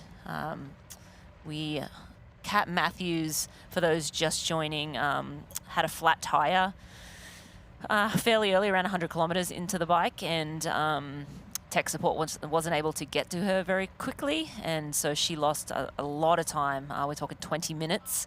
So she is out of contention for a podium, most likely, here today. Trying to get any information on, where her head is at, if she's going to push on or if she's going to call it a day and save it for Kona. But yeah, unfortunate for all the Kat Matthews fans, the 3-time defending champion here in the Woodlands, a fan favorite for sure for the win today. But we still have these two phenomenal women racing head to head, and not to mention Hannah Berry. We have Grace Tech as well as Jackie Herring and a number of others vying for a podium as well. So still a lot of great racing to come in the women's race. I also missed Marta Sanchez as well. She'll be looking to get herself up as close to the front as possible because she is vying for the Ironman Pro Series overall standings at the end of the year. And Jackie Herring and Grace Tech, two great runners. I think they'll be reasonably happy with that 15 minutes down, and with their running pedigree, still definitely in the hunt for a podium, absolutely. And especially, you never know what a marathon can do, and there's often blow-ups, and yeah, I think they're looking really great in that position. But yeah, onto Kat, I think it's such a difficult position. What do? You want to finish what you started, and you never want to DNF a race. I don't think there's anything worse as an athlete, right? And it's such a hard decision whether to pack it in, DNF, or jog it out. But there's no doubt that running a marathon is going to leave a mark, right? There's going to be some fatigue associated with that, some recovery. So yeah, the smart thing is probably to maybe cut her losses and put that energy into another race down the track like Kona. But I'm sure you never want to pull out, right? It's always... Yeah, having said that, Kat Matthews has decided to withdraw. Oh, she has. She okay. has, yeah. Yep. So she had a big, because we were wondering, she did have a repair kit with her, and I was wondering why she wasn't taking the wheel off or trying to repair it, but it was a massive slit, and sometimes with these bike courses and the way, there's those splits in the road, you could just hit something at the wrong angle, and it's just bad timing. Yep. And so Kat Matthews unable to repair, and unfortunately a race-ending 20-minute. You never want to DNF, but sometimes it takes courage to also step off the course, because there is nothing to be gained from running a marathon in the Woodlands on concrete and shattering your legs. Better to sort of save that. There's a couple of ways to look at it. You could run 20K and get some fitness, but that sort of impacts the rest of the race. Other people are like, is she in the race? Am I racing her? Am I not racing her? Yeah. Or you can just step off and respectfully say, no, it wasn't my day. I've had many great days, and this one just wasn't. Luck was not on Kat Matthews' side, so she is with her husband, Mark, and I'm sure they'll be making big decisions. Do we chase the Ironman Pro Series? And I know Christian Blumenfeld said if he had a good race here today, he probably would add another Ironman, because now he's well in contention. He'll need, obviously, a great Kona, but he would need that third score. If he did not have a good race today, he wouldn't worry about the Ironman Pro Series, and then he would just focus on Kona. And obviously he's doing Roth as well. So Kat Matthews has some decisions to make, but I know that for her, that Kona race is calling. That's something that she hasn't been able to crack yet. So we wish her all the best, but we will no doubt see her again on a course probably sooner than later, having not been able to complete the race here in Texas today. Yeah, it's such a tricky decision, isn't it? Because 3 Ironmans in a year is already quite a lot, and to add a 4th in, if one of them doesn't go well, and she's doing Roth too. Yeah, so it'll 4. be 5. So it'll be. It's unless you're someone like Cameron Worth, I think it's it's a big ask, isn't it? And Yeah, a lot of. I'm sure she'll go back to a team, make some decisions, and. The other thing to consider, Sam, is she doesn't have this stimulus. Yep. So she did obviously race Ironman New Zealand, and then went over to Geelong. She's come here, the travel, the stress, the build-up. It's a lot in and of itself, but she hasn't run. You know, she's done 90 or 100K at Ironman pace, which is a training day. Yes. And then hasn't had that run stimulus that really is what takes it out of you, in my opinion. So I think we're getting aerial views of Taylor Knibb, possibly, unless it's a pro man. I think that's Taylor Knibb hopping off the bike Taylor there. Knibb. So we'll get her bike split in a moment. Yep. She's outside that course best at 4:19.46, which is what she did last year, around 4:22.26 for Taylor Knibb. But Solveig is still, I think, pretty close to that course record time. She might be off it too, actually, if Taylor's come in at 4:22.26. I don't think she's ridden 3 minutes out of Taylor. Mm-hmm. But still a great ride, and I think for like 4:22, it's phenomenal. And Taylor also, by her own admission, said that she overbiked last year. So we'll look at the Experience Oman bike split of Taylor Knibb, 4:22.26 official time for Taylor Knibb. So again, 4:19.46 was her world best time here last year. We're going to throw it down to Hayley Chua and Jodie Stimson, who are in T2. Knibb run into the change tent, run through transition. She has led nearly every mile, every kilometer of that bike ride and is headed out on the run first. Jodie, how did you think she looked? I thought she looked really composed. I think she was, she was really focused going in. She grabbed her bag, went straight in. I think she knows what she needs to do. She's going to take her time in transition. That's the Taylor way to do it. She takes her time and then she gets on to business. And here he's coming, Solveig, just in there. She looks great. I think we don't quite have Solveig in yet. Solveig is going to be expected within 1 minute of Taylor, which that's a little unexpected. We expected a slightly longer gap, but here we see Solveig Lofseth, the defending Ironman world champion, running in through transition, carrying her helmet. Jodie, what do you think about Solveig? Her stride looks great. She looks really good. You couldn't really tell that she's just ridden 180 kilometres. This is quite amazing. She does look like at the minute that she's running better than Taylor. Obviously, it's extremely early days. They're just running through transition. But at the minute, Solveig definitely looks like she's got more running in her legs.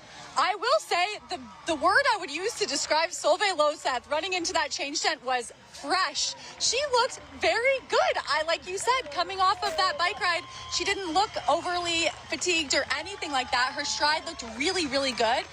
I think we're being helped a little bit right now by this light drizzle that's coming down. Very, very different weather conditions than just 20 minutes ago when we saw the men run through transition. How do you think this is going to play into these early miles of the run course for the women? I think that we're definitely going to be expecting a faster run if this weather continues. We've still got a marathon to run, so anything can happen with these weather conditions. But Solveig she's confident about her run going into this race. Before the race, she was like, yeah, I'm really happy with my run. And before, she necessarily wasn't. She is loving life at the minute. She's racing well. She's obviously training very well. She's been training with the Norwegian boys, so that's been a fantastic group for her going into this race.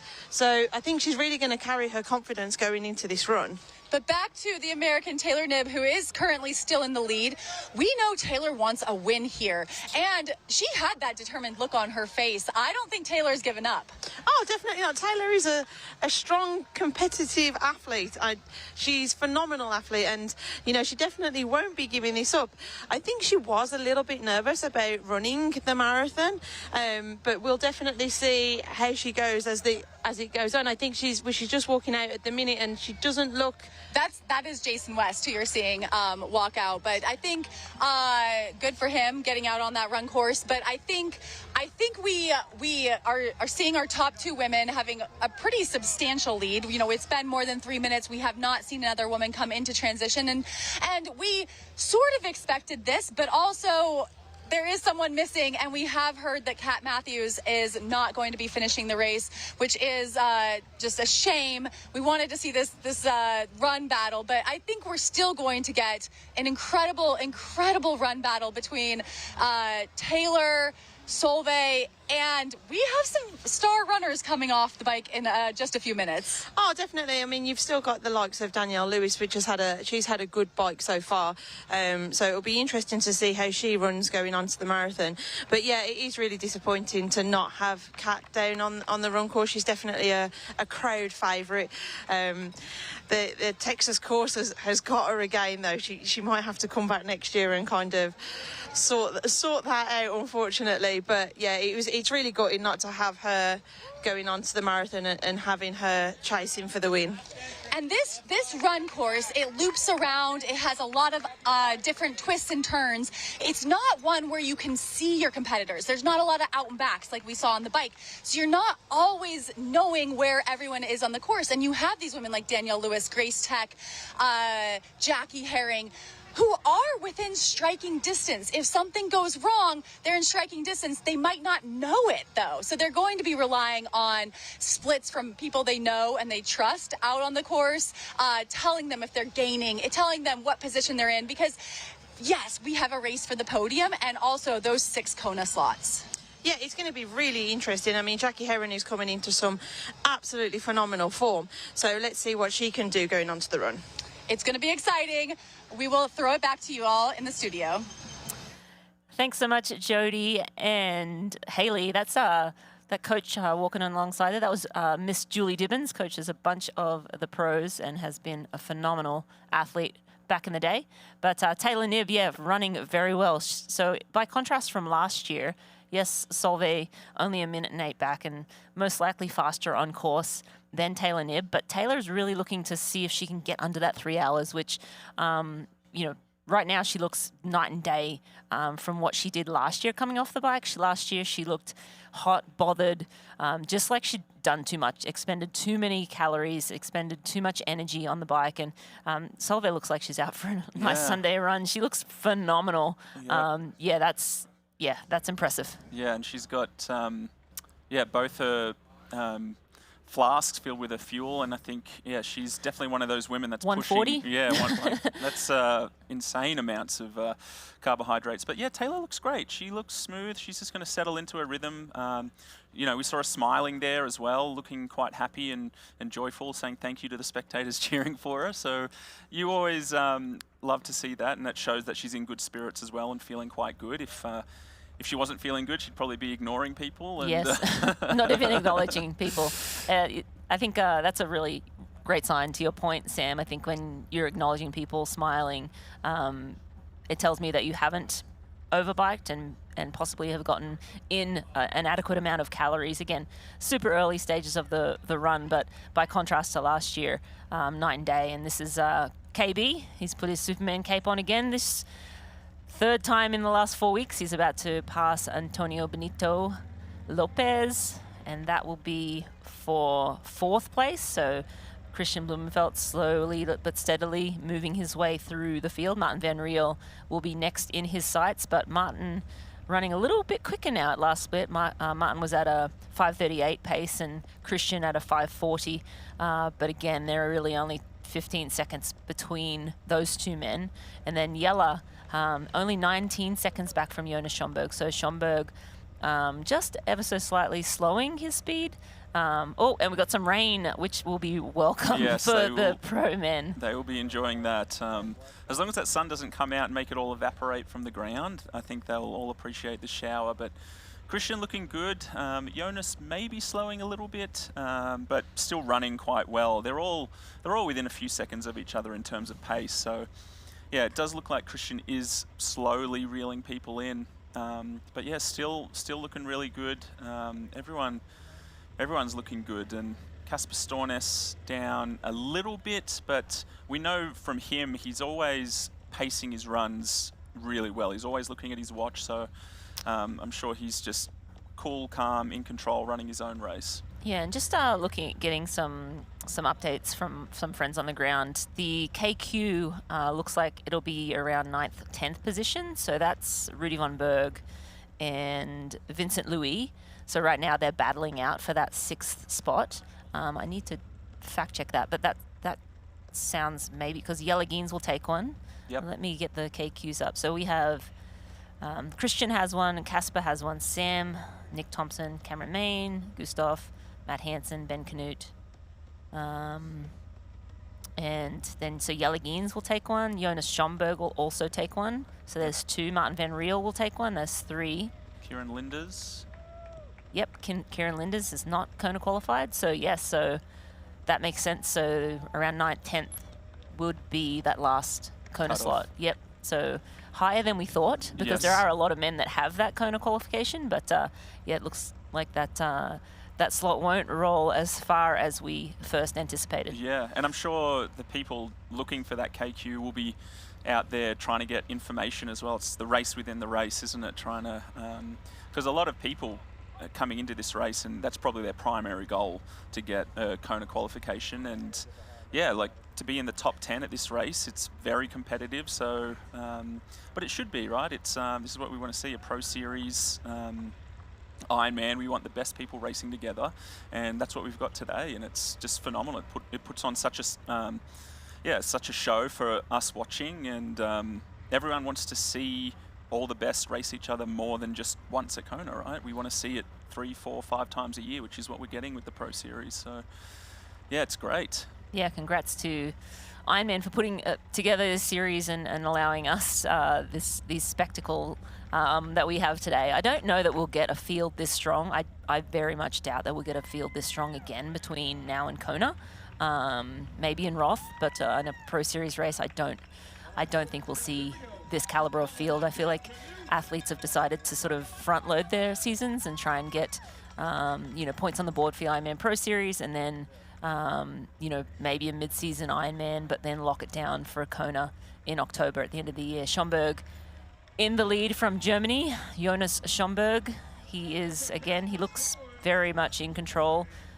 He's very focused, as you would expect, but he looks fantastic right now. He's about 8, 9, almost 9 miles into the run and holding on to that lead right now.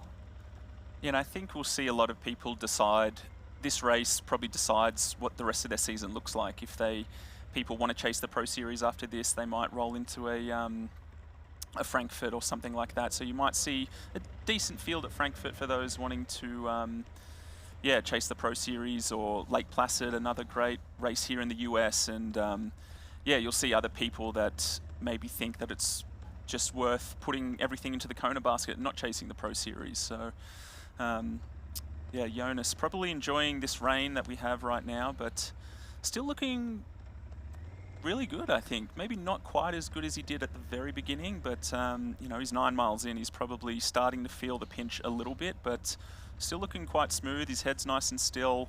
Just rocking along, looking great. Yeah, still in the last splits, KBE was fastest on course, but Jonas slowing a little compared to the men around him.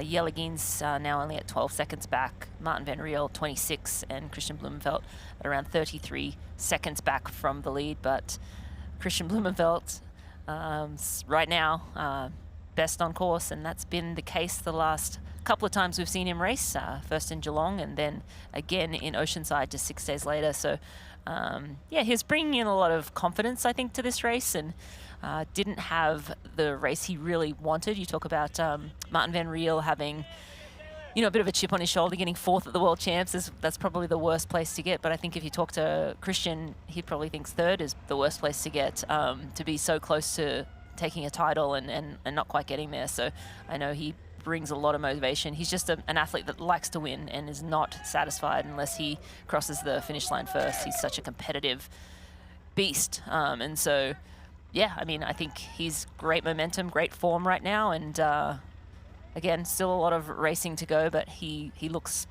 flawless as of right now. Yeah, as we see Hannah Berry coming onto the run, she looks good as well. And she was around that 10 minutes down, I think. 9:52, so right around 10 minutes. And she looks quite good. Like you said, Christian, he will be hungry. He's, after being probably the best athlete for most of the season last year, coming up, 3rd is great at the Ironman World Championships, but I think he'll be the first to tell you that it's probably came up short for his expectations. So, especially being dominant all year, so he's definitely got a chip on his shoulder, I think. And yeah, Martin Van Riel getting 4th and coming into that race with a bit of an injury as well, so he'll be firing, ready for a bigger 2026. And but yeah, Taylor's looking great, and like you said, Rennie, looking a lot better than she did last year. So at the start of the run, Solvi's only taken in 3 kilometers, and again, we're very early, but it's 32 seconds the gap between Taylor and Solvi at 2 miles in. So they're running the same pace right now, which again, it couldn't have been more different to a year ago here in Texas, and Taylor, a lot wiser, having had the experience of Kona between then and now. And I think she was very adamant that she was going to make sure she didn't overbike, and the run is a whole different world. If you don't overbike, you actually can race instead of survive. And I think last year here, it was just survival mode for Taylor, get that Kona qualifier. I think the whole way she was like, why do we do this? And today she looks composed, she looks in control, and she looks like, yep, this is my job, this is what I came here to do, and I've done the work. Yeah, and every Ironman you do, you learn something new, right? You learn about strengths and weaknesses and things that you need to work on. And yeah, I think Taylor has learnt the hard way. I think by her own admission, she said that she's done, 3 Ironmans, and they've all 3 of them have gone poorly in her eyes. So yeah, I'm sure she's learned a lot, and what it takes to be competitive in an Ironman and to finish one off strong. And there's no better feeling than nailing an Ironman. And yeah, I think for some people it takes 3, 4, 5 attempts at one to really nail one. And yeah, I think Taylor is looking really good. She's obviously been working well with her coach Dan Lorang, and she knows what she needs to do. Yeah, we've had some movement in the men's race since we've been watching the women's, but Martin Van Riel has gone past Jellegeens. Again, you can almost throw a blanket over them. Christian Blumenfeld's at 24 seconds, Jellegeens 17, and Martin Van Riel is at 12. So Christian well and truly has Jelle in his sights. That's Jelle on the right, over his right shoulder. And then just ahead of him is Martin Van Riel as well. And again, Schomburg not too far up the road. So the top 4, well within reach. Antonio Benito is still only 10 seconds back from Christian as well. But yeah, we have a race on our hands. Right now, the man, that looks to have the upper hand is Christian Blumenfeld. He's running faster than the men in front of him, but again, still a lot of racing to go. Jonas on screen right now, leading the race as it stands at this moment. Yeah, and I think when those men come together, it's probably might spell a bit of bad news for Jonas. If Martin Van Riel, Jellegeens and Christian all come together, they can, running in a pack, you kind of lift each other up. As you see Jonas and Martin right there, that is a lot closer than what it was not even that long ago. Yeah, so, they're 5 seconds apart. Yeah, Martin and then... And that looks like Christian and Jelle, like everyone. Christian's gone past Jelle. Is right there, and Jelle doesn't look quite as good as he did on that first lap, but that's an awesome visual there, and you can see how close everyone is together. And yeah, I mean, Martin and Christian, to my money, look probably the best out of that group, and there's Antonio as well, like another great runner that you can't count out. But yeah, all these men are going to come together, and yeah, we'll see who Jonas is going to get a good look right now. Yeah, he is. Get a little fright. Yep, and we'll see if people are able to stick with Christian and Martin, who are obviously probably the quickest on course. We'll see what Jonas does as Martin approaches him here, and yeah, Christian's looking good. Antonio Benito still hanging in there, top 5. It looks like they've pretty well separated themselves from Kieran Linders is back at 123, Ben Canute at 132, but we do have that battle for the last Kona slot, and that's between Vincent Louis and Rudy, I believe. But Cameron Main, does he have a Kona slot? Yeah, Cameron got one at Ironman Western Australia last year. So yeah, Rudy still needs to hold on to this position so he can, well, actually he might need to pass Vincent to take the last slot. Here's Martin about to make the pass. Martin looks great. He does. He looks composed. Yeah, he's settled into his rhythm. Jonas looking a little bit laboured, but this hill is probably not very nice. But Christian, there he is. Very, very close. But yeah, Martin and Christian, I think the best movers here. Yelageen's also not looking quite as good as he did on that first lap. So yeah, it's But it kind of ebbs and flows sometimes. The energy on the marathon, you can, feel like you're $1 million and, feel like, okay, I'm on top of the world, I got everything in control. And then literally 5 steps later, you can feel like the world is ending. Yep.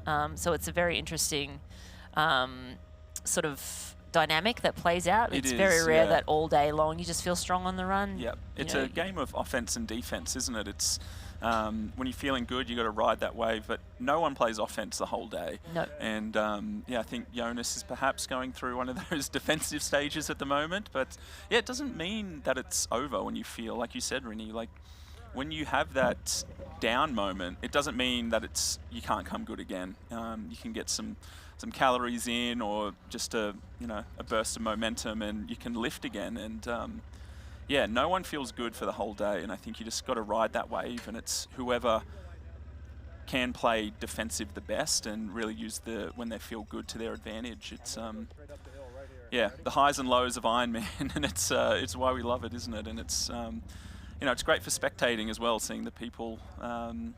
Yeah, like a race like this, it's just exactly what we wanted. Yeah, just gloves are off, and everyone's just fighting tooth and nail for every single inch they can get.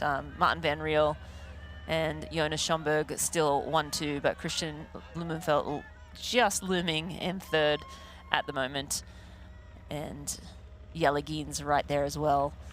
But yeah, I mean, the guys we're missing are, I thought we'd see Casper a little closer, but he's only at 140 back. Ben Canute hanging in there at 132 back, so great racing from him. Vincent Louis at 209. Gustav is down at 233 back. He seems to be holding fairly steady there right now. So yeah, the top 10 are all still running really well, and first to 10th, there's only 2.5 minutes, which is not far at all. Like if one of these athletes starts slowing, like you can easily pull out a minute per mile if an athlete starts walking or slowing. So and it inevitably happens. Yes. The last lap, all of a sudden somebody's got a cramp. I mean, we've seen Christian pull up with cramps so many times. Yeah. He looks phenomenal. He's running, he's rolling, and then all of a sudden he has to stop. He has a stomach cramp, or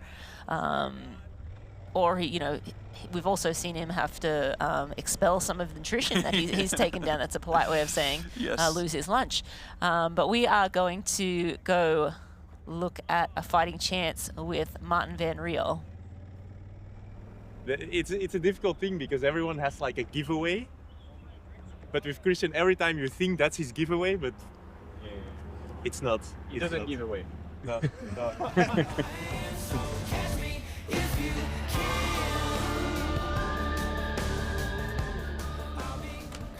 Good morning. Welcome to the crib. How are you? Morning. Yeah, it's been a while. It's been a long winter, so it's pretty exciting to be back. How's the body recovered from the injury that kind of led into Nice? Yeah, that's actually been good. Like I would say that's pretty much forgotten since then. It was more like I think I mentioned it before Nice as well, so having some mental problems, and maybe letting the body rest is the less important part.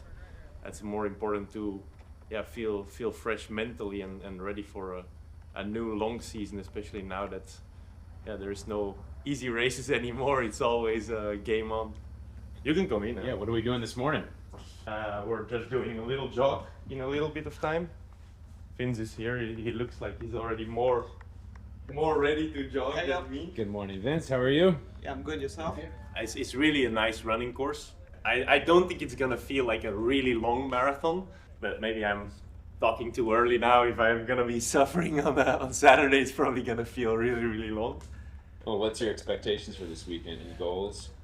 Yeah, there's 2 main goals, and that's putting a good score on the board for the Pro Series, and then hopefully take the slot for Hawaii already, and also like I think we get a really good opportunity to see where everyone's at. Pretty much everyone is here. It's going to be good to know where you are and what you have to work towards. Having such a big field here, there is a lot of slots, but there's a lot of big names as well, so it's going to be a battle. That's for sure.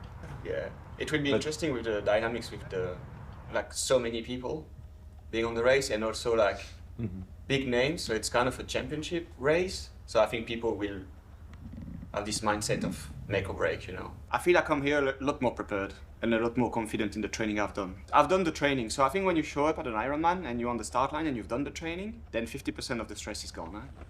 And then first question, how can I get the Red Bull sponsorship? The last couple of weeks I really ran a lot. I'm definitely running better than in these for sure. Little muggy.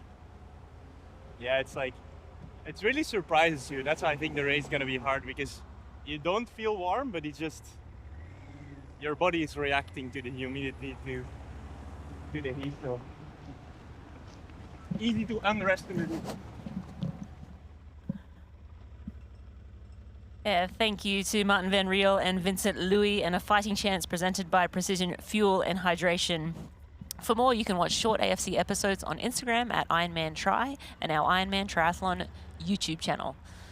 It's fun to see the boys training together. They seem to be having a good time down here in Texas, and I think when you have good spirits going to a race, it just ends up, everything seems to click. But look at this. This is Solveig. She takes the sunnies off, get a good look at Taylor Knibb just up the road there, and these two women were basically running the same speed in the first sort of 5K, but yeah, it looks like Solveig now has Taylor firmly in her sights. Yeah, and that's Solveig is probably just keying off Taylor there, and yeah, it's a great spot to be because you can kind of measure your effort against Taylor's, and I'm sure Taylor knows that she's right there as well, but yeah, sometimes these windy paths don't feel quite as good. Sometimes it just ruins your rhythm a little bit, some of these sharp corners. Have you done and this turns. race? I haven't. I've never done neither. this race. Yeah. But yeah, these winding paths are sometimes, sometimes you just want a straight line where you can just keep your rhythm. But yeah, Solveig's looking really good, and she's just got Taylor in her sights, and that's a great spot for her. And she'll be motivated to see Taylor, and she can see that she's reeling her in a little bit. It's still probably 15 seconds, 10-15 seconds. So yeah. It's not like Taylor's blowing up, and Solveig's putting a lot of time into her. I think Taylor's probably just measuring her effort as well, and like you said, wants to dip under that 3-hour marathon, and I think, yeah, wants to execute an Ironman to her ability, and we know what she can do over the middle distance, and translating that to Ironman is not always the easiest, but yeah, I think she just wants to put together a complete race, and it looks like she's doing that at the moment. Yeah, absolutely. I think, again, she's so young in the sport of Ironman. And as you said, every time you go and do an Ironman, you kind of find that limit or that feeling that you need to sort of, that knife's edge you need to kind of sit on all day on the bike and sort of all day on the run. And I think over time too, I don't think Taylor's done a lot of big runs.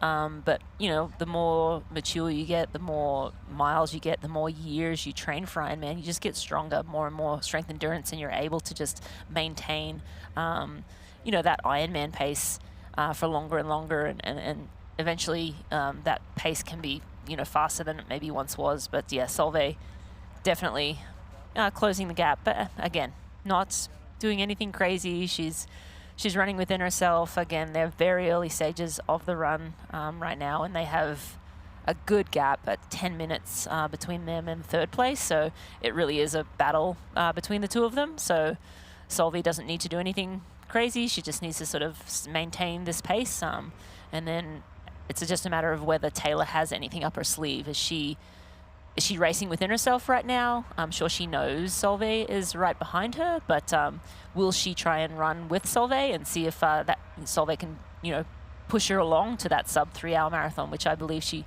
unless there's some catastrophic, meltdown for Taylor, I think she'll be on pace to go and break that, which will be, a great breakthrough and another step forward for her, which is what she wants in the Ironman distance. But yeah, the Woodlands is heating up, and so is the racing. We got lots more to come.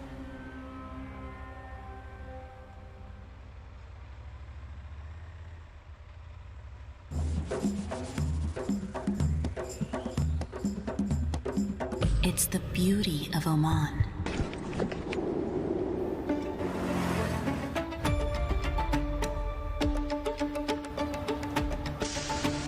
Our tradition, our hospitality, the sounds of limitless opportunities to explore.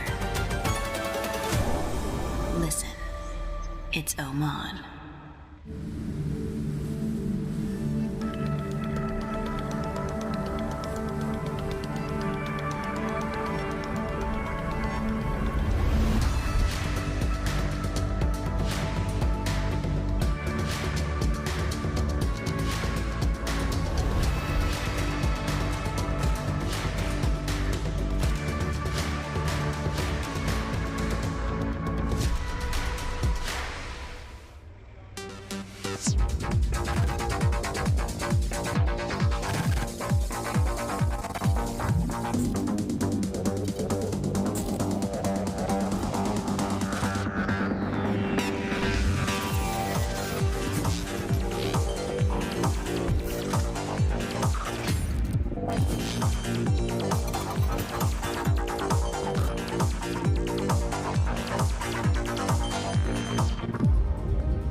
Today's coverage is brought to you by Ruvi, the indoor cycling experience. And by Precision Fuel and Hydration. Perform at your best with Precision Fuel and Hydration. And we are with the lead of the women's race now, Solveig Lovseth, the defending Ironman world champion, and Taylor Knibb. She's been leading all day out here on the bike. She sat on Marta Sanchez's feet throughout the swim and then hopped onto the bike, made quick work of it, and now Solveig is just about to run up onto Taylor Knibb's shoulder. These two women, about 10-minute lead on the third place women, so it's very much a race between the two of them. Kat Matthews, of course, had to withdraw after a flat tire, but here we go. Solveig up onto Taylor Knibb's shoulder. We'll see if there's any words exchanged. Yep, they've said something to each other, and we'll see what Taylor does here. Does she go with the pace of Solveig, or does Solveig put in a dig and try and get distance early? But I think there's some comfort in knowing that these two are out in front with a 10-minute lead as well. Like, it looks like Taylor is maybe not going to go with Solveig's pace, but yeah, I think there's some comfort in knowing that first and second and there's 10 minutes to third. Yeah. And I think if Taylor can defend that lead back to Hannah Berry in third, I think that's always a comforting feeling as well. Sometimes if Solveig is running faster and you can't match that pace, then yeah, having a 10-minute buffer to third is nice, and it kind of gives you that breathing space to settle into your own rhythm and ride those highs and lows and not be dictated by other people. So. But yeah, definitely still not over, still early days, and Taylor maybe doesn't look quite as good as she did at the beginning of the run, but still moving well. But yeah, Solveig looking great as we get this great quad box picture.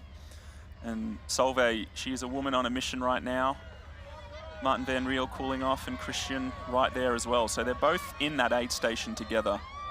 So Christian would firmly have Martin in his sights. So wouldn't surprise me to see them come together pretty soon, but both of them running great. Yeah, no, we're hearing from our team that Casper is gradually pulling back time. Now he started a little slower and lost over a minute in the first 10K, but we know he's able to pace a run marathon very well, so he's starting to make inroads a little bit. So that's one to watch as this race progresses and as the front end maybe slows down or settles back into a more realistic pace. But right now we have Martin Van Riel on the left leading and Christian Blumenfeld on the right. And he is chasing. We've seen that from Casper in the past. He's very meticulous about running to his own pace, and whether I'm not sure what he's got on his watch, whether it's heart rate, whether it's pace. I always find pace maybe doesn't tell you that much. It just tells you how fast you're moving, whereas heart rate actually tells you how hard the body's working, right? And I think heart rate is quite a valuable metric. And yeah, we saw it in Nice when he won the Ironman World Championships, just always checking his watch.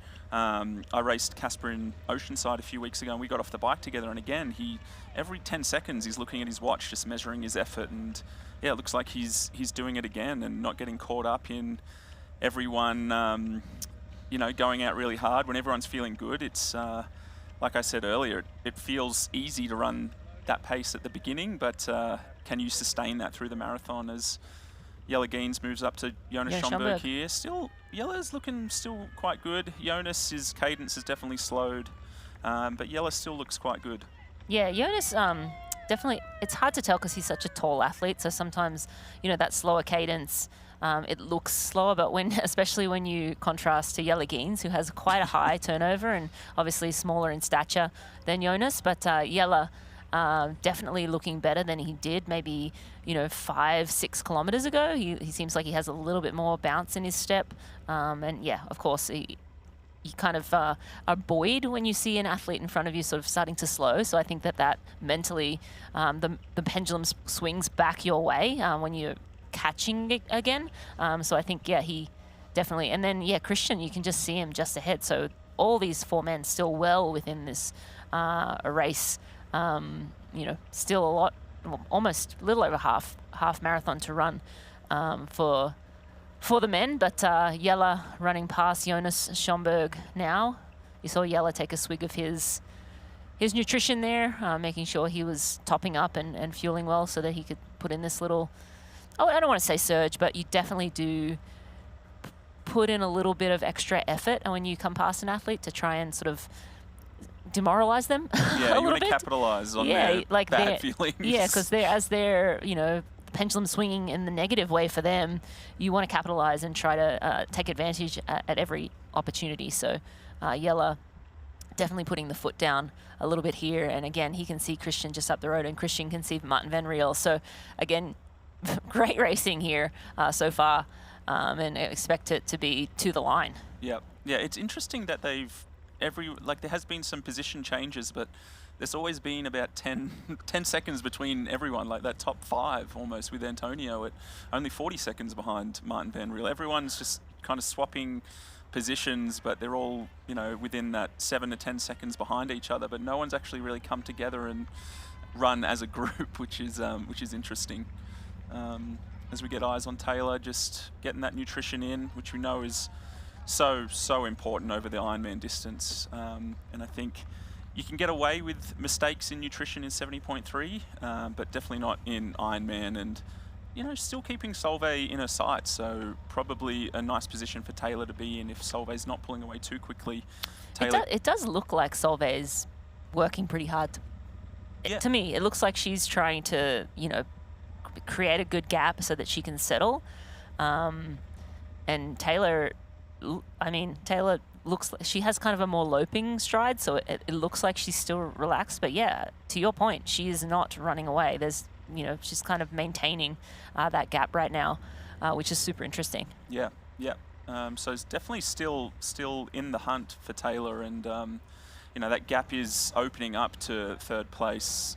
Marta Sanchez now has moved into third, and Hannah Berry, but yeah, they're still putting time into those people chasing, those two leaders, Solveig and Taylor Knibb. As we get eyes on Jonas Schomburg again, Jelle Geens just in front of him, and then, yeah, Christian just in front of Jelle, and then Martin van Riel in the lead. And that's Hannah Berry that Schomburg just passed, so Hannah Berry third in the women's race.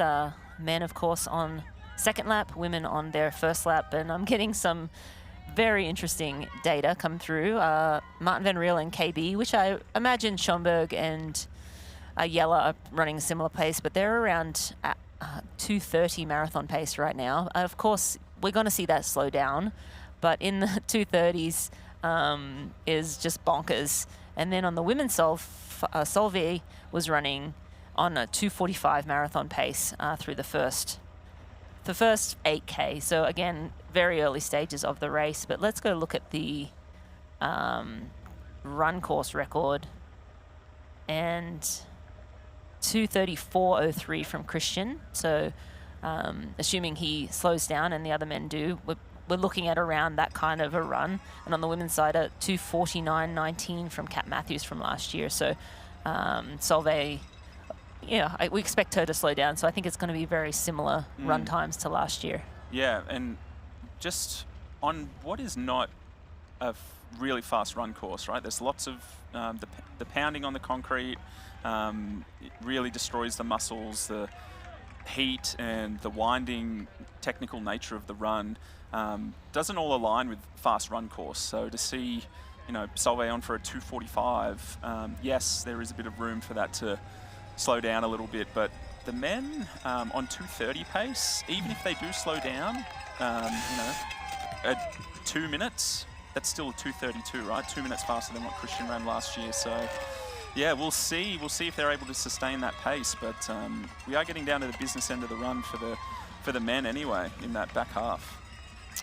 And we're actually going to throw it down to Hayley Chura and Jodie Stimpson, who are down on the ground. Here is Solveig. Here is our first female leader coming through. I'm at the famous Hippie Hollow. This is crazy.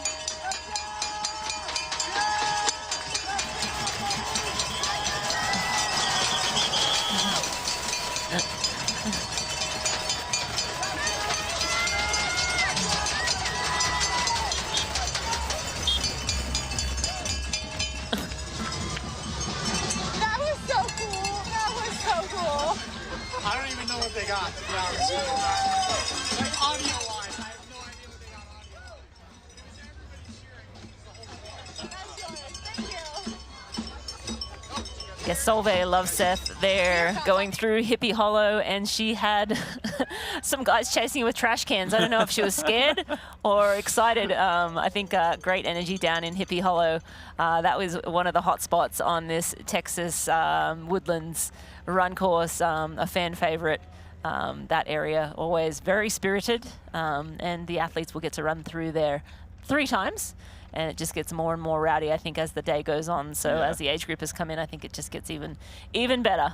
And that's probably such a awesome spot for these runners to go through. You need those lifts and those highs, and you try and soak that in, don't you? But I think as the run progresses, I wonder if on laps, towards the end, the back half of the run, you don't want to see all those people chasing you. Maybe you just want to be by yourself, suffering alone. But I'm sure at the moment, Solveig and Taylor's probably gone through there as well. Just really appreciate that support and gives you the goosebumps, doesn't it? When you when you're out there, you kind of feed off that energy. So Absolutely. I think it just takes you out of your, I don't know, how serious you're taking yourself for a minute, and like, it's just sport. It's just an Ironman race, no big deal, but fun to see those fans come out, and it definitely helps, I think, split up the race for you. Yeah, absolutely. It's something they'll probably look forward to every lap. And like you say, as more and more people pour out onto this run course, more and more spectators will come out, and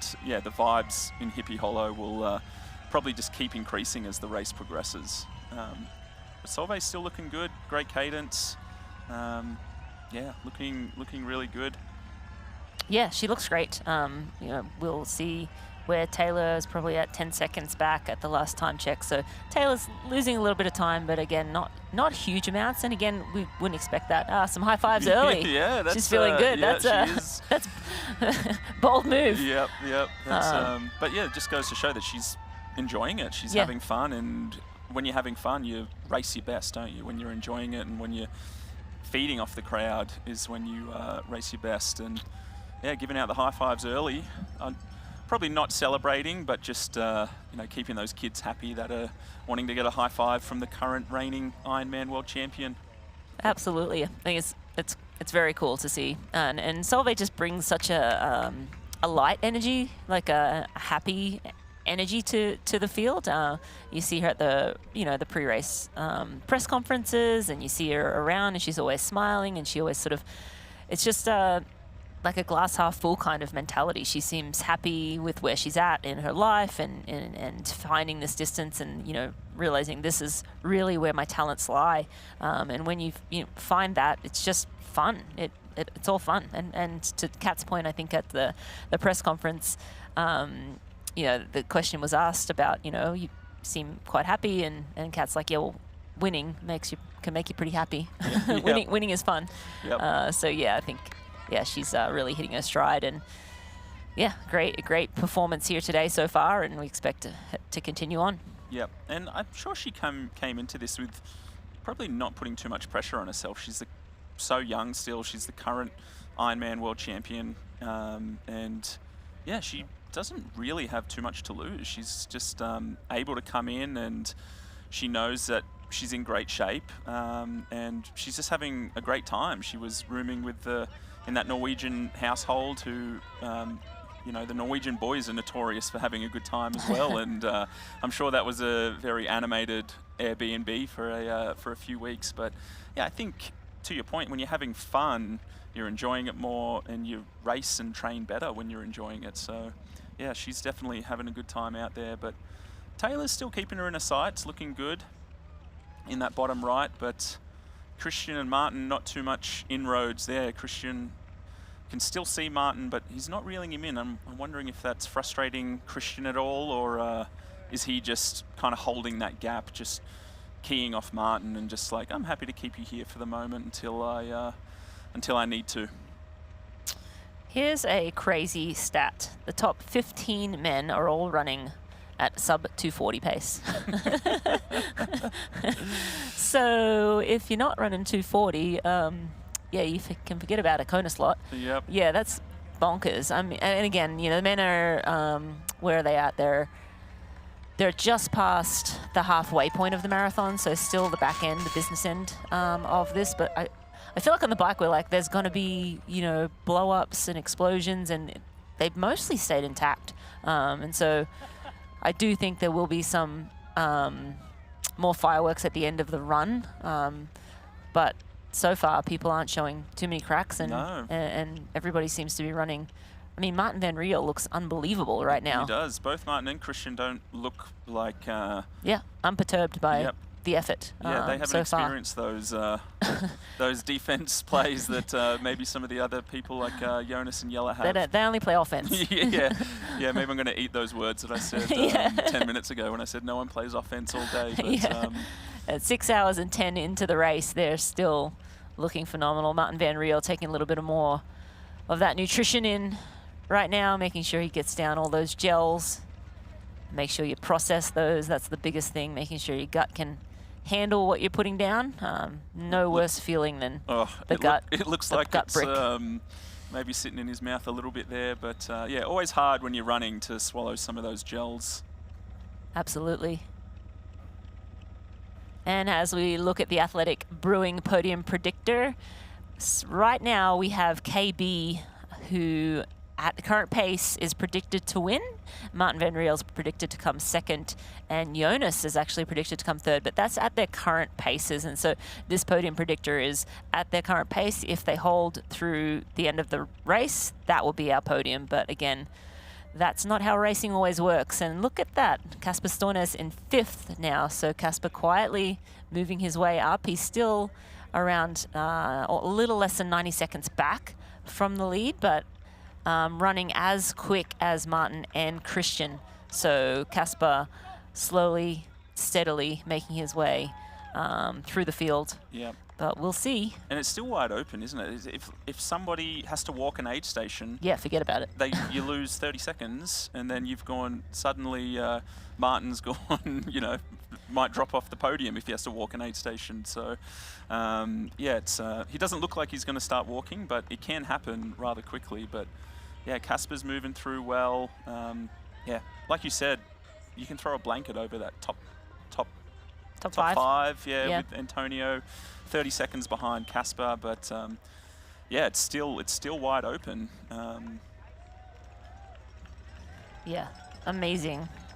Vincent Lewis having a really good race, still holding strong, and yeah, like we were predicting before, those Kona slots, maybe not rolling quite as far as we initially expected them to. So yeah, we'll see. Vincent Lewis definitely after one of those slots. Kieran Linders as well.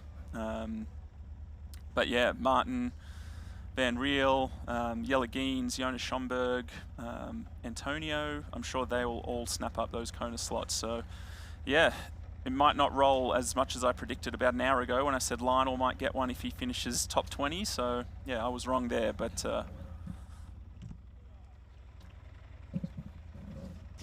So just looking through at the KQ, Martin Van Riel will take the first one, Jelle will take the second, Jonas will take the third. Who's that next one? Jonas will take the third.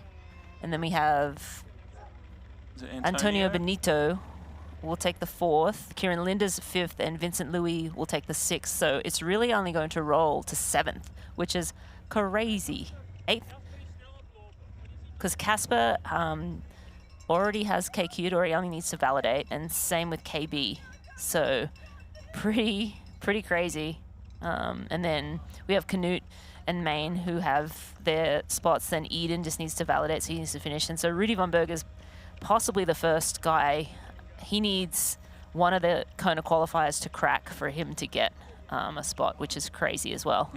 And crack quite significantly, because Rudy's currently around 4.5 minutes behind the leader. But we know those guys are all really close together. So yeah, Rudy's going to have to pull in quite a bit of time, or someone's going to have to start walking that has one of those, that needs one of those Kona slots, and Rudy can take that. But yeah, definitely not rolling as low as what we thought it would. As expected. But we're going to throw down to Haley and Jody, who are at Hippie Hollow. Here comes the loudness. Listen to this atmosphere.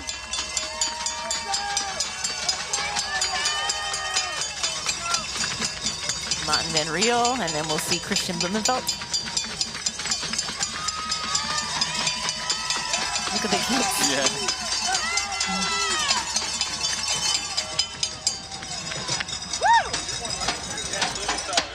I mean, the dude on the, I haven't seen him, I didn't know that they were now. Some of those kids need to be careful they're not stepping too far onto the course. I'm sure, you know, KB coming through would take one out.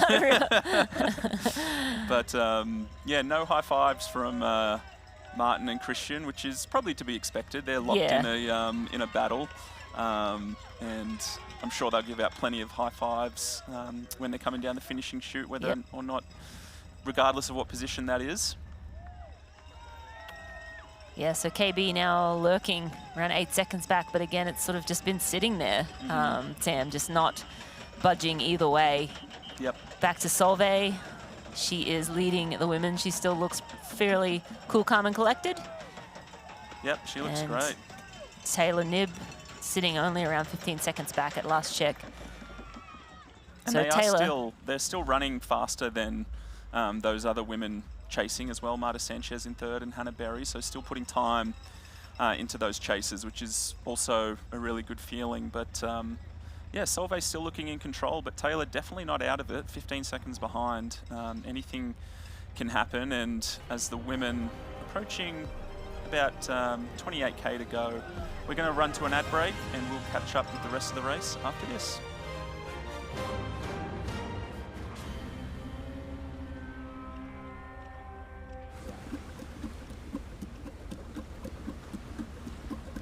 Just do it, be fine.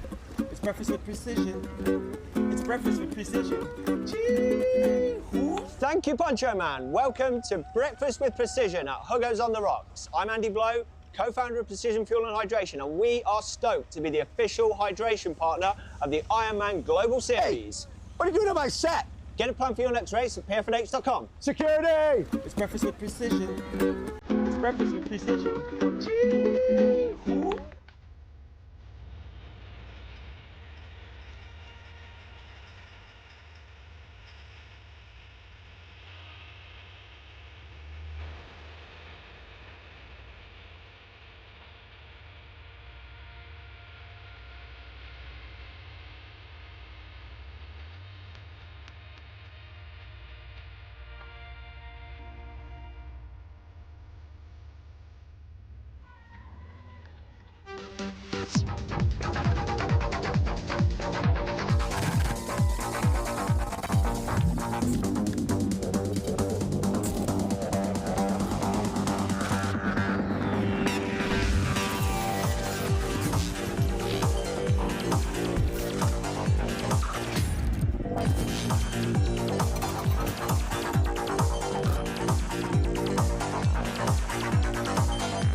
Welcome back to the Memorial Hermann Ironman Texas North American Championship. As the rain falls on the woodlands, Martin van Riel, the Belgian, is pacing his way out in front, but he's being stalked by Christian Blumenfeld, the man who's been on some kind of a winning streak since finishing 6th in Ironman New Zealand.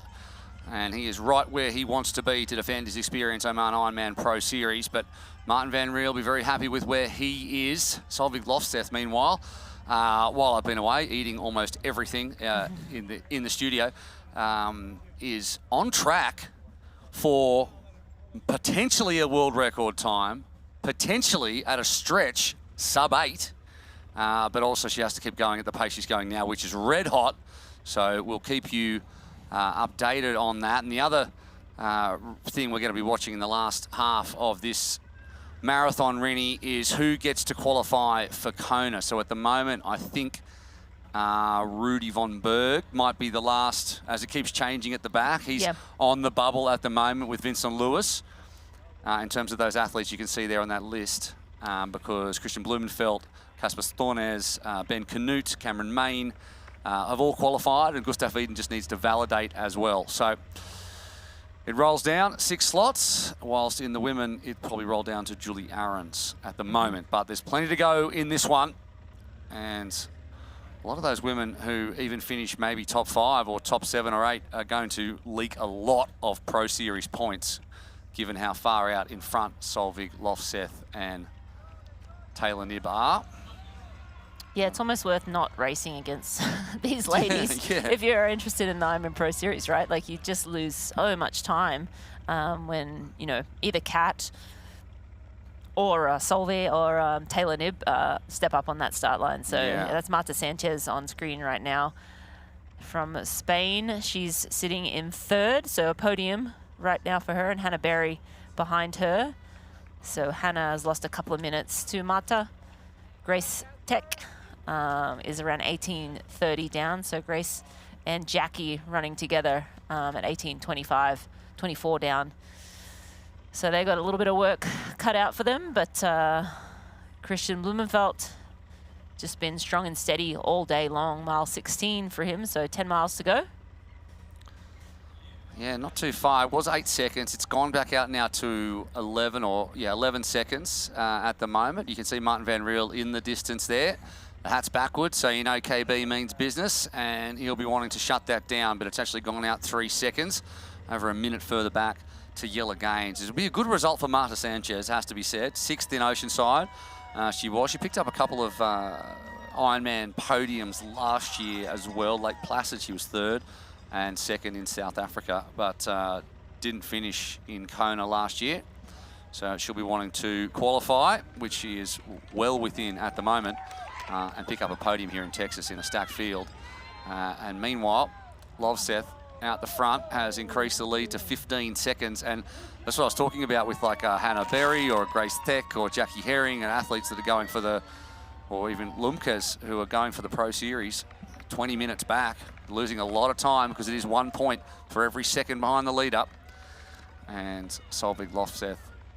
I've gone back to saying Solveig Lofseth. Yeah, I know. I don't know. I took a break and now my brain's reset. Solveig Lofseth doesn't look anything like slowing down at this point. Taylor holding steady though. Taylor holding at 23 seconds back from Solveig right now. But I mean, Taylor has to be. I mean, I know she wants to win. She's an athlete that races to win, but she hasn't ever run under 3 hours. Right now, Solveig is on track for around a 2:45. Again, if she maintains current pace, we expect her to slow a little bit in the second half.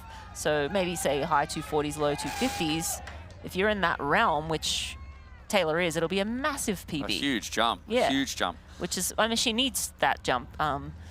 You know, to be a contender in Kona, because everyone's just running faster and faster. But still, a big confidence builder and validation that she's on track with her training. But we are getting another look at the reigning Ironman world champion, Kasper Stornes. I think he's just run past. I think he's just gone past Yella Gaines into 3rd. We just look back. I think we've just missed the pass potentially. He was very close, 4 seconds behind at the last timing split, so I think he might have run himself into a podium at the moment. He's a master of pacing, isn't he? Amazing, yeah, and just incredible. He he came through at the just very last second and pipped Sam Long for third place in Oceanside, to much to Sam That's Long's. right. Yo, yo, yo to no, no, no. No, yeah, he was devastated. But yeah, Casper just, masterclass in pacing there. But he's, sitting around probably 90 seconds back from the lead. And we have the two reigning Ironman world champions on screen. Left screen there, Casper Stornes, of course. And then in the right, we have Solveig Lovseth. We look forward to seeing our two Ironman world champions in Kona again this year. And let's see. The train is on full. Not all stops to the end of this one, isn't it? The Norwegian train. Speaking of the Norwegian train, while I was off air, I nearly saw Christian Blumenfeld run straight over the top of a small child. That would have been like a train accident. It would. Yeah, I mean, he's running at 550 pace into a small child. That would have been especially not great. It's a big, thick unit too. Yeah. But Stornes out the front of Jelle Gaines and run himself onto the podium, and he could really do anything from this point in the back half because, as we keep saying, I mean, he didn't, in his bike ride, he kind of sat in, like in that second group, and he would have been very wary of burning too much, and well, let's see if it pays dividends for Stornes in the same way that it is doing for Solveig Lovseth at the moment. Out the front at 6 hours and 20 minutes into this one. Yeah, 6 hours and 20. And there's still a lot of racing left to go for the ladies. But the men are approaching 28 kilometers. So 14 kilometers left to go for the men. That's a nice aerial of Casper Stornes. Running at about 3:30 pace, which is about 15 seconds faster a K than Jelle Gaines, so that's why he's gone past him into third. But it's the same pace roughly as Martin van Riel and Christian Blumenfeld. So he's not at the moment putting any time or reducing the gap at all from the top two, but he is increasing his gap on the rest of the field at the moment. I think in my picks I had Blumenfeld, Van Riel and Casper Stornes in order. You did, and Sam Hamilton was also said he had the same thing. And he just disappeared out of the commentary. He didn't just get up and leave. I just took his seat. So we should say thank you to Sam for coming in. And the same for Laura Siddle as well. We've had Jocelyn McCauley. We've had Cameron Worth on as well. And now we're getting right into the meat of this marathon. The rain stopped, but it's still nice and damp and probably extremely humid out there. As we're going to look back just now on the pass, Jelle Gaines, who's been hanging in and has every chance of picking up a Kona qualifying spot, but he's given up a podium spot right now to the fast-moving Casper Stornes, the Ironman world champion, and he won't be too upset with that. Jelle Gaines, the 70.3 world champion, so both of our world champions out there on that path, and just with that touch more experience, pacing it well, little tap on the butt. way past. He's like, don't worry, Rooks. Yeah. You can have He's always next to you, pal. Another try in Kona.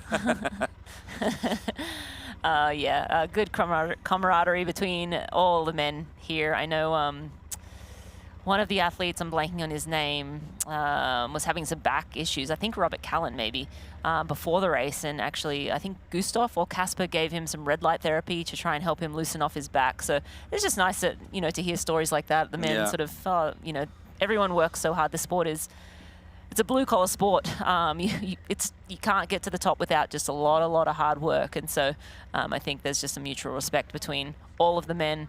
And yeah, just great to see it. But I wanted to just real quick, earlier we talked about Kona spots, and I actually think Rudy von Berg right now has the 6, because we were talking about Antonio Benito Lopez, but I don't see him in the top spots anymore. So I think Rudy now will have the last Kona slot. So I'm sure he has his people. I know his lovely fiance is on course, and Simone Daly, who won Arizona. I'm in Arizona at the end of last year. But I'm sure she's letting him know that Kona slot is what he is racing for today, if not for a podium. At least get that slot so that... That's interesting. At Yeah. last count, Antonio I don't know where Benito he is. Lopez he's just dropped off our timing sheets completely, which is good news for Rudy von Berg and everyone who was behind him as But well. bad news for Antonio, unless Yeah. something's happened to his timing. So if we can get confirmation on where Antonio Benito Lopez is, that would be great, because we would love to know who is on track for that Kona qualification. Again, that Kona qualification's so important at this stage of the year. If you miss it, then you kind of have to go then chasing all year long. And we saw Cameron Worth have to do that last year, and it makes for a real tough year. And by the time you get to Kona, generally you're gassed. So if you can get it early in the year or late in the year before, then definitely worthwhile picking that up. So our top 8 covered by just a tick over 4, and we get new splits coming in. Cam Main's dropped a little bit more time from that 4:11. He's at 4:29 now. Vincent Lewis remains steady at 2:40 back. He's putting together the race that he wanted to have. And he's got some high quality athletes behind him. And Martin Van Riel's holding steady. Thought that we were going to see the inevitable Christian Blumenfeld run him down, but... There's Kyle from Pro Shine News on the side there, giving some splits to the top guys, but we're going to send it down to Haley Chura and Jody Stimson. Martin Van Riel. Here we go. We are about to watch Martin Van Riel, our race leader, pass us here on the run course. Jody, you can see Martin. How does he look? Very closely followed by Christian Blumenfeld. This is a race. Martin looks great. Christian looks great. What a race are we having? We have about maybe 100 meters worth of distance between Martin Van Riel and Christian Blumenfeld. Both men, look, they're going hard, Jody. They're going hard, but they do look composed. Neither of them look like they're suffering too much. I think they look pretty good for this point of the race. I think they're both in control. They're both really focused on the race that is at hand. And as you can see, there is nobody in our background. So at the minute, these are the two that are racing. Casper was closing, but he's still nowhere in sight. This is going to be a great race to the finish line. We've heard a lot of talk about Casper Stornes and his pacing. He started out a little bit more controlled. He was looking quite fast when I saw him earlier, and so it is going to be interesting if he can close this gap. But those two men at the front, Martin Van Riel, Christian Blumenfeld, they looked really good. There's no flaws happening with them at the minute. They both look really in control on this run. As they went past us, they both were taking a gel. They're really still really focused. You know when somebody is struggling, when they forget about their nutrition, but they are really on their game. They are still fully focused. And here comes Casper Stornes. Here he comes. Okay, this is our third place man, Casper Stornes. He is running incredibly well, incredibly fast. He is getting time splits. He knows where those first two men are at the front, and I think he's picking himself to run them down on this final lap.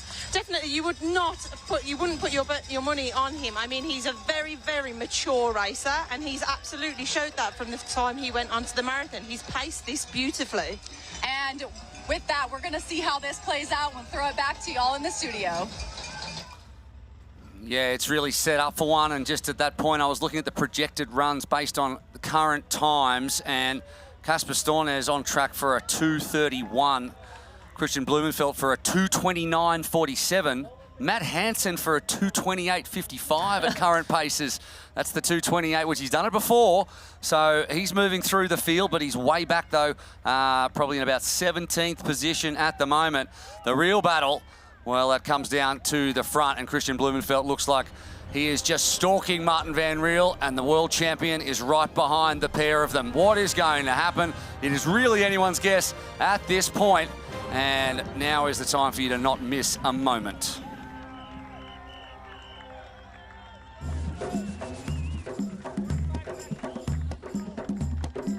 It's the beauty of Oman.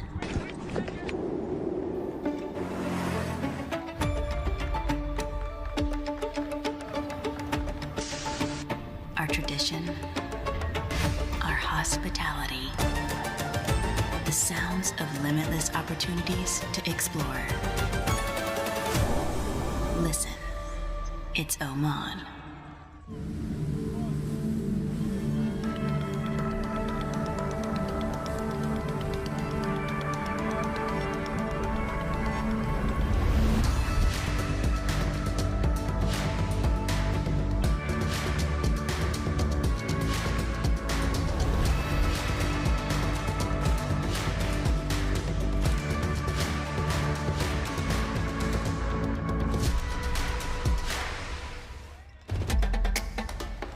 You know, and we know.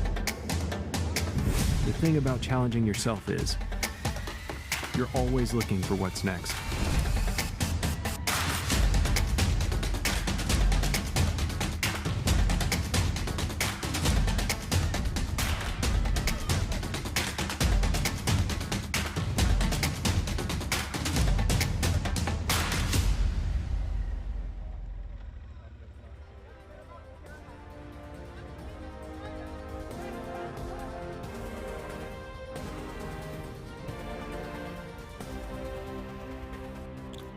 Welcome back to the Woodlands and Ironman Texas. It's really heating up here. Marta Sanchez remains in contention for a podium.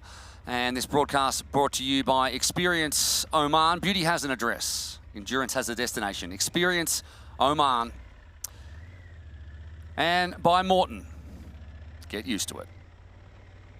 Straight to the point, that one. I like that read. Get used to it. Just get used to it. Yep, get used to it. I'm used to it. It's the only one I use. I'm not good at it, but I could be much worse, triathlon. If, I don't know, nobody knows, right? So get used to it is the point. Anyway, the giraffe is making her way into her next lap, and she's really hung tough, Marta Sanchez, you know, with a group of big names around her. I mean, Kat Matthews obviously dropped out. Sanchez is going to pick up maybe a podium spot and definitely a Kona qualifying slot along with it. A little context around the giraffe. Yeah, I've just thrown it out there, haven't I? Okay, I will. No, you can do it. You go. So she does a lot of training in Kenya, and she went there on a honeymoon and just had a wonderful time. I sort of was a bit over triathlon, and then sort of gained some perspective and just loved that there were athletes everywhere, and has sort of adopted. There's a lot of, I think, giraffes in the area, and she's since learnt that giraffes have a different perspective. They're a little higher up, and so they have a different perspective on life than maybe the rest of us down here at closer to the ground. So she sort of has adopted that. You're a lot closer to the ground. I'm a little less closer to the ground. This is true. This is true. So I will never know what it feels like to be a giraffe. But yeah, so that's she wears the giraffe print on her bike, and obviously matching kit, of course. But Marta Sanchez, her spirit animal is the giraffe. But and she's honing that today, sitting in third place right now. But we have Taylor Knibb on screen right now, sitting in second. She led all down the bike, but she's not going backwards too fast. She's only 20 seconds back from the reigning Ironman world champion, Solveig Løvseth. And we're going to have a look at the Morton Momentum Index right now, and we'll see Solveig, of course, has moved up one spot from second to first. She moved past Taylor, and Jackie Herring has moved up a spot as well, and also Arends has moved up a spot. So these are the movers throughout the field who have been making up places. Yeah, you could see there that even though she's moved up a spot, well, Matt Hansen. See, Matt Hansen's another one classic. So he's moved up nine spots, but he's further behind the lead than he was before. That just shows you how fast the guys at the front are going compared to the mid-pack that are between Hansen and the lead. Weaver and Faye, two of them as well, have moved up from rankings in the 50s. I think it's Faye. Into the Faye, is it? It's Faye, yeah, I'm pretty sure. Okay. But correct me, keyboard warriors, if we're wrong. Well, you know they will. Yeah. You know they will. But yeah, so the American Adam Faye moving up 8 spots. But I was going to say Kat Matthews. I'm in Texas, and my brain just goes to Kat Matthews. I want to say her name. And again, if you're just joining the broadcast now, Kat Matthews with a big gash. I got a picture of that tire, and she had a gash too big to plug on the bike. Sort of early, 100 kilometers-ish into the bike. She was sitting in about 3.5, 4 minutes down from Taylor at that point. So obviously well in contention, and and well within the race. But unfortunately lost about 20 minutes waiting for tech support and has decided to call it a day. So no Kat Matthews in Texas, which is very strange because she's our 3-time defending champ here. But no worries. We got a race on our hands with Taylor Nibb and our defending Ironman world champ Solveig Lovseth.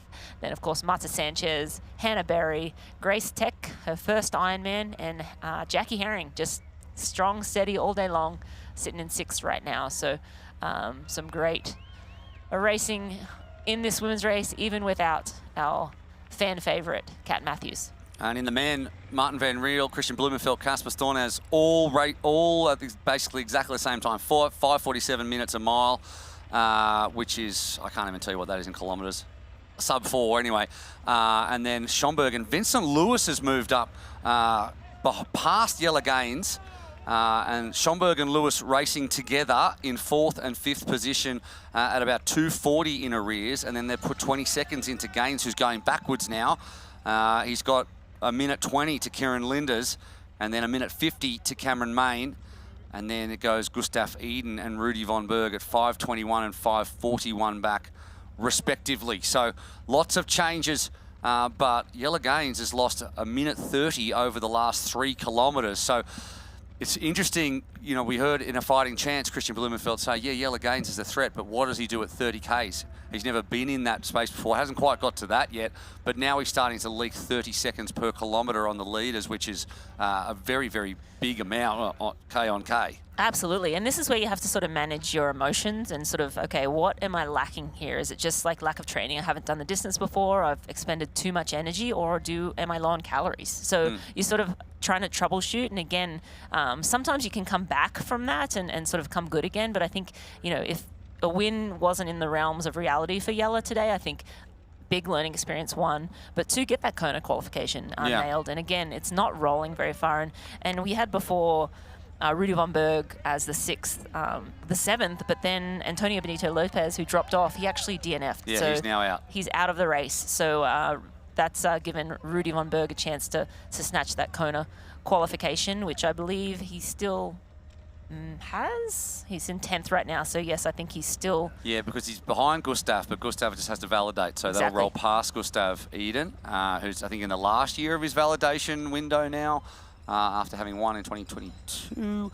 Anyway, looking at the names up the front, I mean, and we've heard this said before, but just close your eyes and I'll tell you the names of the top 6. Van Riel, Blumenfeld, Storns, Lewis, Schomburg, Gaines. That 3 years ago, that's a WTCS race or a Super Tri race, and now the former WTCS athletes are taking over. And speaking of taking over, right in front of Christian Blumenfeld there is Martin van Riel. It was 9 seconds at the last split. It's halved that or less now, maybe 3 seconds. And here comes Christian Blumenfeld. He's a winner already twice in 70.3s. He had some unfinished business after sickness leading in to Ironman New Zealand, and now he's about to take the lead of this one in what has been a very patient performance. The pair of them, and Martin van Riel slightly goes the wrong way, and that's enough of a window for Blumenfeld to pass on the inside. And now the question is whether van Riel can stay with him and where Martin van Riel is in terms of his running. He took some time off. Van Riel goes right back past Blumenfeld. So now... Well, it's like a Formula One pass, then Blumenfeld goes in the pits straight away. Yeah.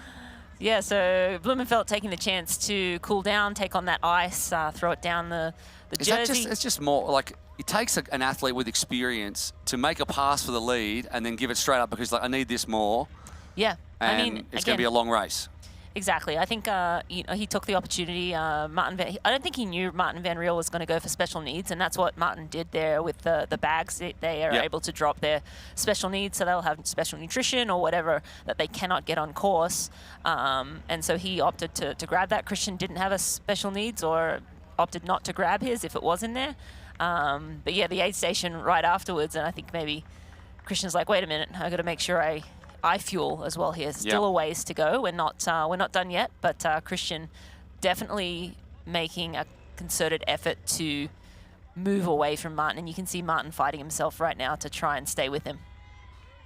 Well, under 10 Ks to go to the finish. So if it is indeed Blumenfeld who crosses the line here and defends his title, He will no doubt talk about how happy he was with the way he paced it out. It's the first time he's hit the front of this race, and we're nearly 7 hours into it, but he's there at the death when it matters, and he's got a minute and a half on Casper Stornes, the man who went some way to relegating him in Nice to third. Yeah, and as I said earlier, Superman's just putting his cape back on. Yeah, he's put it on 2 times in the last 4 weeks, once down in Geelong, and we thought he was a goner after the bike. He sort of got dispatched. Yeah, Dick Crowley rode him off completely. Yeah, well, I was surprised. I mean, when you got Hayden Wild and Yelligins, defending world champ, and then and they have a minute on you in T2 over a half marathon, and then Christian's like, not today. Look at him now, though. Look at that. Yeah. He's already opened up 15 metres. So now this is where Martin Van really just has to keep his composure. It is Christian Blumenfeld, so he probably will just sprint the last 10K. But maybe not. Maybe he's putting a surge in here. Let Christian go, let him settle, and then slowly sort of start to try. And you want to half that distance every time you're making inroads on the athlete ahead of you, so you kind of see them. Once he stops or slows from this pace he's at, that's when you can start to try and make inroads back. And so you don't want to. I don't know. I feel like, again, he's Superman. He's pulling away now, He's putting the cape on and off he goes. He'll fly to the finish line now. And I've seen this time and time again. He just all of a sudden just starts sprinting, and then he just keeps sprinting. And it's comical. Like, you look at the other men and they're running, and then you look at Christian and he's basically sprinting. And so it's amazing to watch. And again, he's just in the form of his life right now, coming off of 2 wins at Ironman Pro Series races in Geelong and then in Oceanside. 3 wins in a month? Yeah. A month or 5 weeks? 4 weeks. Because it was... That's outrageous. Outrageous behaviour. Take the middle of the year off, Christian. Yeah. There's really nothing else you need to do except for win Kona. And speaking of winning the World Championships, we've got 3 of the top 4 from Nice World Champs in our podium positions right now. Blumenfeld was 3rd, Van Riel was 4th, and Casper Stornes was the winner. The other man that was in the mix is sitting in 9th position at the moment, Gustav Eden, 5 minutes and 53 seconds in arrears. And I can't say enough about the Ironman debut of Vincent Lewis, who has just gotten better and better across the course of this race and has now seen off Jonas Schomburg to sit clear in 4th position by 25 seconds. So... But look at Christian, he's working hard, like he's not... I mean, sometimes you just think he's robotic, like he doesn't feel pain, but he is feeling the pain, and he has decided that, okay, this is my moment, this is where I'm going to go. Even when he won that gold medal in Tokyo, he started his sprint just way earlier than anyone else, and he just held on to it. And now, in an Ironman, it makes sense that 10K out, you'd start your sprint. Well, he's got a 101 point something VO2 max, yeah, so just start sprinting whenever you want. It doesn't matter. So much oxygen. Yeah, exactly. He's got like lungs like basketballs in there, just pumping. Meanwhile, Solveig Lofseth is 47 seconds at the last split ahead of Taylor Knibb. So she's put another 15 seconds into Knibb on the last split, it appears. They're just coming through now. So Lofseth running at about a 6:42 minute mile, Knibb running at a 6:50 minute mile. So Lofseth continuing to pull away, and now Gaines is starting to come under a bit of threat for a Kona slot. He's got 2 minutes on Brock Hole in 11th, but it was 3 minutes not too long ago, according to our guru, Sam Twine, who'll be doing his own race in Valencia tomorrow against Sam Laidlow. The two Sams head to head, and we cannot wait for that. But before that, the end of this big one. And there it is, the Ironman World Champion.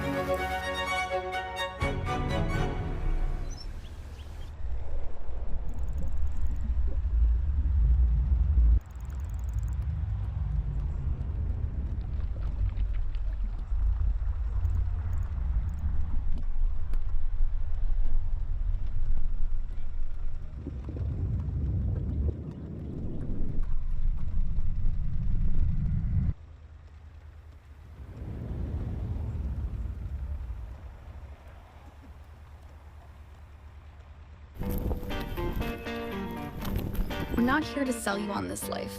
You already chose it. No shortcuts. No hype. Just work. Same as you. Built to outlast. Endure.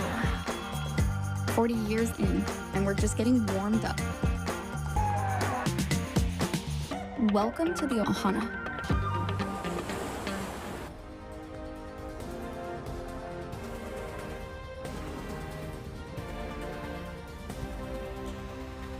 Welcome back to Texas. Welcome back to the humidity. Welcome back to the back end of the biggest race of the year thus far, and may indeed be the biggest race until we arrive at the World Championships in 175 days. The Kona slots are to be handed out, and there are a couple of men and women who are right on the bubble, including Jelle Gaines, who might have to go and do another Ironman before he eventually, hopefully, makes an appearance on the big day, on the Big Islands. At the moment, he's still hanging in, but he's losing time to Brock Hole in 11th. So the roll down with 6 spots goes to 11th at the moment, with 5 men already qualified.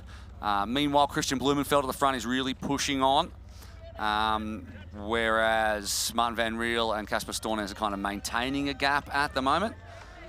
And that's the what we're getting, whereas Lovseth is putting about, between the last 2 splits, about 15 seconds more into Taylor Knibb, who could basically walk the rest of this one and nearly get over the line ahead of Marta Sanchez. 13 minutes it is. Obviously, that's a gross exaggeration. Hannah Berry and Jackie Herring. And in terms of the roll-down spots for that, it's only Lovseth and Berry and Sarah Svensk of that list, I think, and Kate Curran down the bottom, who are kind of qualified. So the names outside of that, the top 6 would be Knibb, Sanchez, Herring, Tech, Aarons and Lumpkus, I believe, who at the moment are in line for a slot. So just rolling to 9th in the women, so 11th in the men's, and looks like 9th in the women's race. But Taylor Knibb holding together a really good run. Again, she still looks very composed, well in control, and in contrast to last year, she had 4 toilet potty breaks last year, so that was certainly not ideal, and certainly added to her time. But yeah, I mean, definitely better this year, not spending so much time in those porta potties, and never a good place in a hot, humid environment to go into those. Worst place in the world, actually.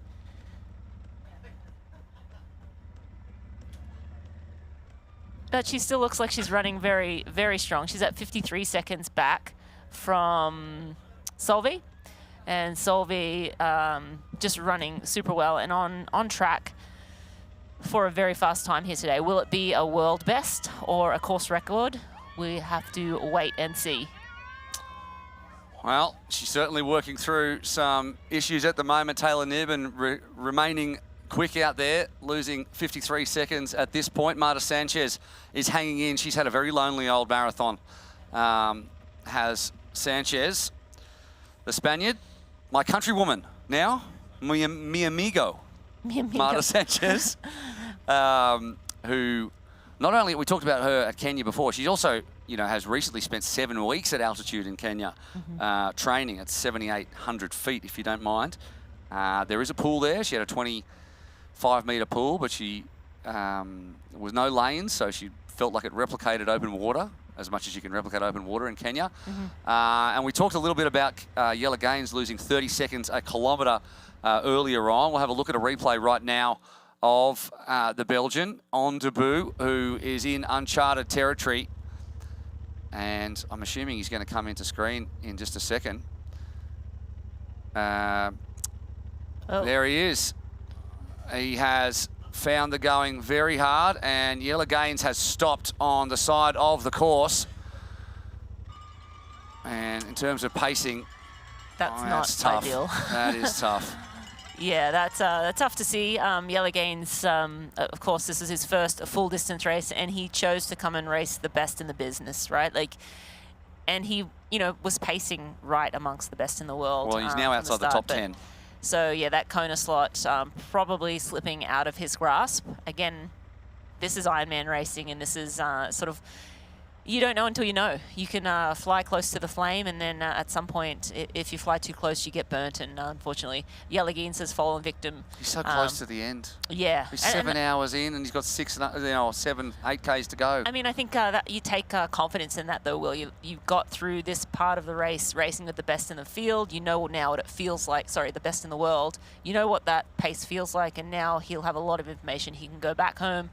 Whether he decides to go and do another race to qualify for Kona, or whether he decides to just focus on 70.3s remains to be seen.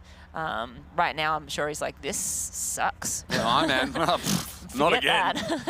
Give him a few days, I think. Yeah, and then, I'm sure the hunger will come back, and we'll probably see him on another start line. Well, I don't think it was in the plans for him. At least there was no indication that it was in the plans for him to race another one. Yeah. But, if you want to go to Kona that bad, plans can change. Plans can change. That's exactly right. Still, Blumenfeld racing. They were all kind of consistent, Stornes, Blumenfeld and Van Riel, but after that surge to go past Van Riel and into the lead, he was 5 to 10 seconds quicker and hasn't eased off that pace. Christian Blumenfeld continues at the same pace. So he found in the last 10 Ks, obviously we're saving a little bit in the tank, and he's continuing to race at a 6:08 minute mile, whereas Van Riel 6:20, Stornes 6:21, Lewis 6:18.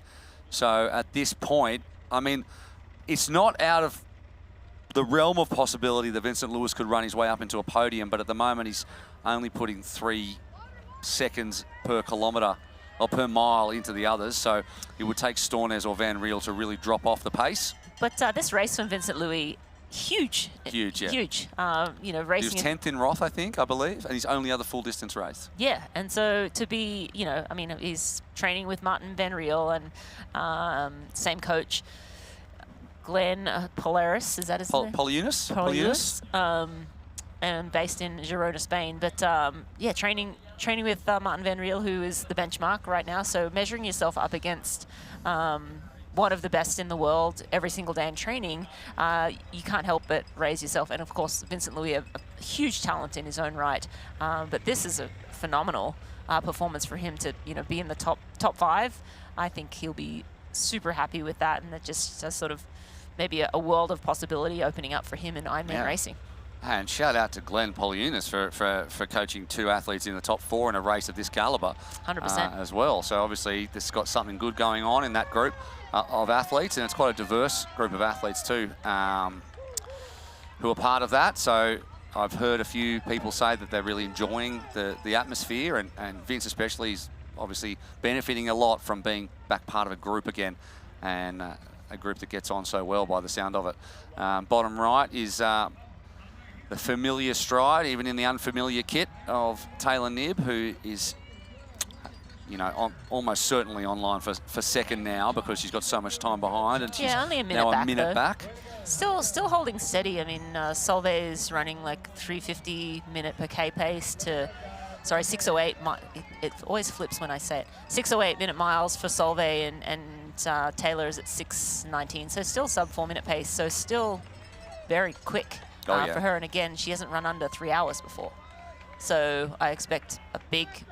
I think she'll be extremely happy with this, no matter what happens in the last. Well, as long as she gets across the line, second position. Yeah. She should be. I mean, I know she loves to win, and if there's an opportunity, which there still is. I mean, so the race is not over. The women are only through just over halfway, so they've got a lap and a half to go. So a lot of racing left to go for Taylor and Solveig, but I mean, I think she's holding steady right now and looks, okay. She did say, and this is her 3rd Ironman, I just want to put, is it 3rd Ironman or 4th Ironman? I think she's 4th. 4th Ironman? Anyway, Texas 2nd last year. Obviously Kona. Anyway, I just want to put together a good Ironman. I'm quoting her now. I just want to put together a good Ironman. Not even a great Ironman. I just want a good Ironman because I've done 3. She's done 3. Finished 2, and I've fallen apart in 3. That is a catastrophic failure rate. That's her words, not mine. And just very typical of Taylor Knibb to say something like that. Yeah. But she needs to put together a good, well-paced Ironman, and that's certainly what's happening right now. And there's no shame in losing to the current Ironman world champion, who's obviously in all kinds of good form. She'll still want to have won this one, but to finish a minute back or 2 minutes, or, I mean, she could even still win this one. So we'll see what's going to happen in the next still 18 kilometres of this one, and 4.9 to go in the men. Christian Blumenfeld 30 seconds now ahead of Martin van Riel, and Casper Stornes and Van Riel are still a minute 30 between the two of them, but Christian Blumenfeld has just pulled it out. Yeah. Again, just phenomenal racing from him, patient racing from him. He seemed just to kind of stalk Martin van Riel for a long time there, just sort of sit in second, third position. You know, no panic button, but he did take the lead earlier than maybe I sort of expected. But yeah, I mean, he shows that he's feeling good. And it clearly, again, in career best form over this, you know, longer course distance, 70.3 and Ironman, with his run performances of late. So yeah, Christian Blumenfeld just doing what Christian Blumenfeld does best, and that's win races. Martin van Riel, again, it's still a phenomenal performance all around from him. Really aggressive on the bike today, front pack in the swim. That chase pack did sort of catch the main pack, but I think that's something he was hoping to avoid. But still a phenomenal performance, and he's still hanging in there. I mean, 30 seconds, again. Well, it's nothing. It's nothing over the course of 7 hours. Speaking of that, we've just ticked over 7 hours. We're under 5Ks to go. Christian Blumenfeld's record is 7:24. I don't know, do the maths. Can he break his own record? At the moment, he's on for a 2:30 or a sub 2:30 run. So his 2:34 record from last year, he's on for a 2:30 at this point with the pace that he's running at. And he could not only break his run record, but he could break the course record as well. He won't get close to the world record. I shouldn't. Well, it's 7:21, Cozumel. I don't know, what have we got? 4.5 kilometres to go? Yeah, it's his own record too. Yeah, and that was a 39-minute downstream swim. Yeah, totally. In Cozumel. So without that, the swim was what, 48 minutes here for the front runner? So the bike and run are just absolutely outrageous, considering how quick the downstream swim is in Cozumel. If he can go anywhere near 7:21, then we just keep seeing the sport progress in such massive leaps. It just seems like a rote. It just seems like every single month we see something else broken, some course broken. It's going to be close. And then Christian, if he can run a 2:30, before today, only 4 men had run sub 2:40 on this course. Yeah. Yeah, it's bonkers. And it looks to, well, at one point, all the top 15 were running sub 2:40. The first or second lap, I think that stat came through. But yeah, we have, again, I think when you have, you know, a field like this assembled, and the level just keeps coming up and up, and you have to perform at this level to win. To be on the podium, to get a Kona spot, you have to be just invincible across all three. So Christian Blumenfeld certainly leading the way. And again, as I went to pull up the Ironman records, he has the first, second, and third fastest time. Cozumel, Texas, Frankfurt, 3 different courses. Last year in Frankfurt, he went 7:25:57. So that's the third fastest ever. He's about to have Ironman. the top 4 fastest ever Ironman races. Yeah. I mean, he's going to finish under 7:27:34, which is the other. Yep, that was Copenhagen. Yeah, Copenhagen Finn last year. Finn Grosse Frese. Frese, yeah. Matt Hansen, meanwhile, running 2:28 pace still, while he's down in 14th position. So, yeah, he needs to keep going because he can still run a mean marathon. 100%. Yeah, amazing. Matt Hansen. 41, I think he is, or 40 years old. Just doing it for the middle-aged man. I appreciate that. Appreciate that a lot. And again, if he can keep running that, he should keep racing, because you just never know. A different field, a different day. Yeah, just a different swim. Yeah, a better swim. Yeah, totally. And that's what happened in Ironman New Zealand. He had a good swim and then was able to sort of be within reach off the bike. And then all bets are off with Matt Hansen's on that run course. Will we see a new world record on this course in about 15 minutes' time? That is the question. What does Christian Blumenfeld have in the legs? Go, if you need to go to the toilet, you need to grab a cup of tea, do it now and be back, because we could be seeing history made. And Casper Stornes, the world champion, He is still in third position. He's looking to try and track down Martin Van Riel. Van Riel still holding strong though. 33 seconds back on Blumenfeld. Still 127 ahead of Stornes. And Vincent Lewis is another 124 behind Stornes. And that there you can see the splits on the left-hand side of your screen. Schomburg is in clear air in 5th. Von Berg will pick up his Kona qualifying slot at this point. And moving back up, 6th place now for Rudy Von Berg. So that's a great performance for Rudy. Moved past Gustav Eden, relegated him down to 7th position. And looks like Hole will get his as well. And I think even Kieran Linders will too. And well, it's still to be decided because they're close, the two of them, and Cameron Main as well is in the mix, 30 seconds back. Yeah, Kieran Linders I think would be the 6th Kona slot on that, in that top, because that top 9, because the 2 world champs are just validating, right? That's right, 103, the gap still between 1 and 2. It's the Ironman world champion and the woman who, if the race was 2 kilometres shorter, would have been the Ironman world champion, Taylor Knibb. Taylor is starting to sort of rock from side to side a little more. You see her gait has changed a little bit from what we saw in the first, and she seems like a little bit more sort of wobbly. You see her kind of not as rock solid as she was in that first. Of course, it's a marathon, so you expect the athletes to. But Martha Sanchez looks the same as she did when she started. High cadence on the swim, and high cadence on the run. So yeah, she does. She looks good. She'll be happy with this performance, and yeah. she'll book her spot. And I mean, she hasn't seen anyone for the last 20 kilometres. Yeah. So it's not that, I imagine, she's still very 4 hard minutes. to do. She was with Berry off the bike, so running away from Hannah Berry, but yeah, 4 minutes on her at this point. So fairly steady in 3rd place right now, and looks good. I think that's more important still with a ways to go.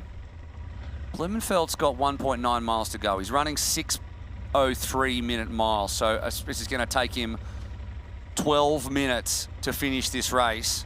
And we're going to get a 7:19. We should see a world record. Yeah, on pace for a world record. So and he's speeding up. He's running 3:46 kilometre pace. If you're is that the metric system or the imperial? A metric system. Yeah, so 6-minute miles, 3:40, 3:45, 3:46 pace. This could be a new lowest, and there'll be no question. There'll be no question about current assisted swims. No asterisks, nothing. No wetsuit.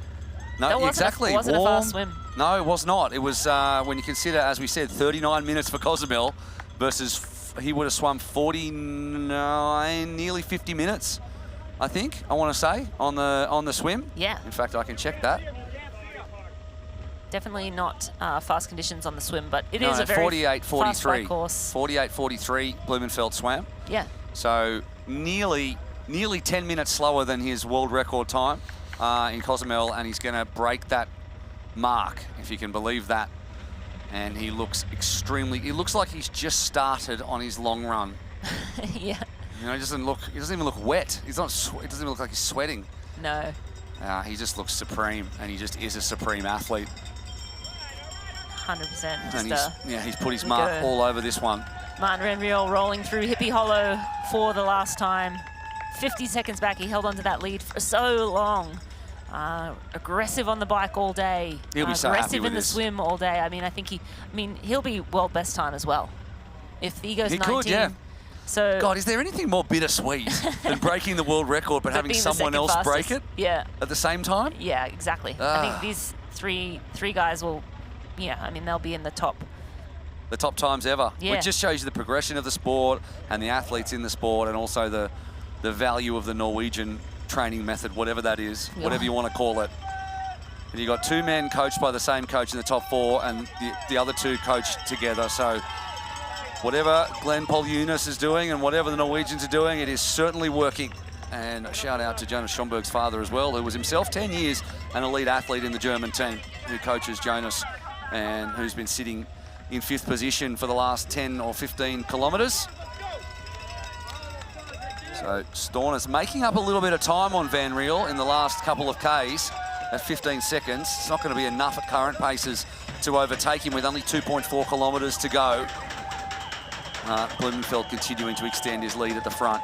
Stornes has a second, third place in a row. Pretty much in the bag with a minute and a half on Vincent Lewis. Vincent Lewis steady in fourth at 3:40 back. Still another 90 seconds or more. 2 minutes actually between him and Jonas Schomburg. Yeah, amazing racing. At Up this the pace frontier as well, Jackie Herring and Grace Tech could potentially overtake Hannah Berry for fourth position.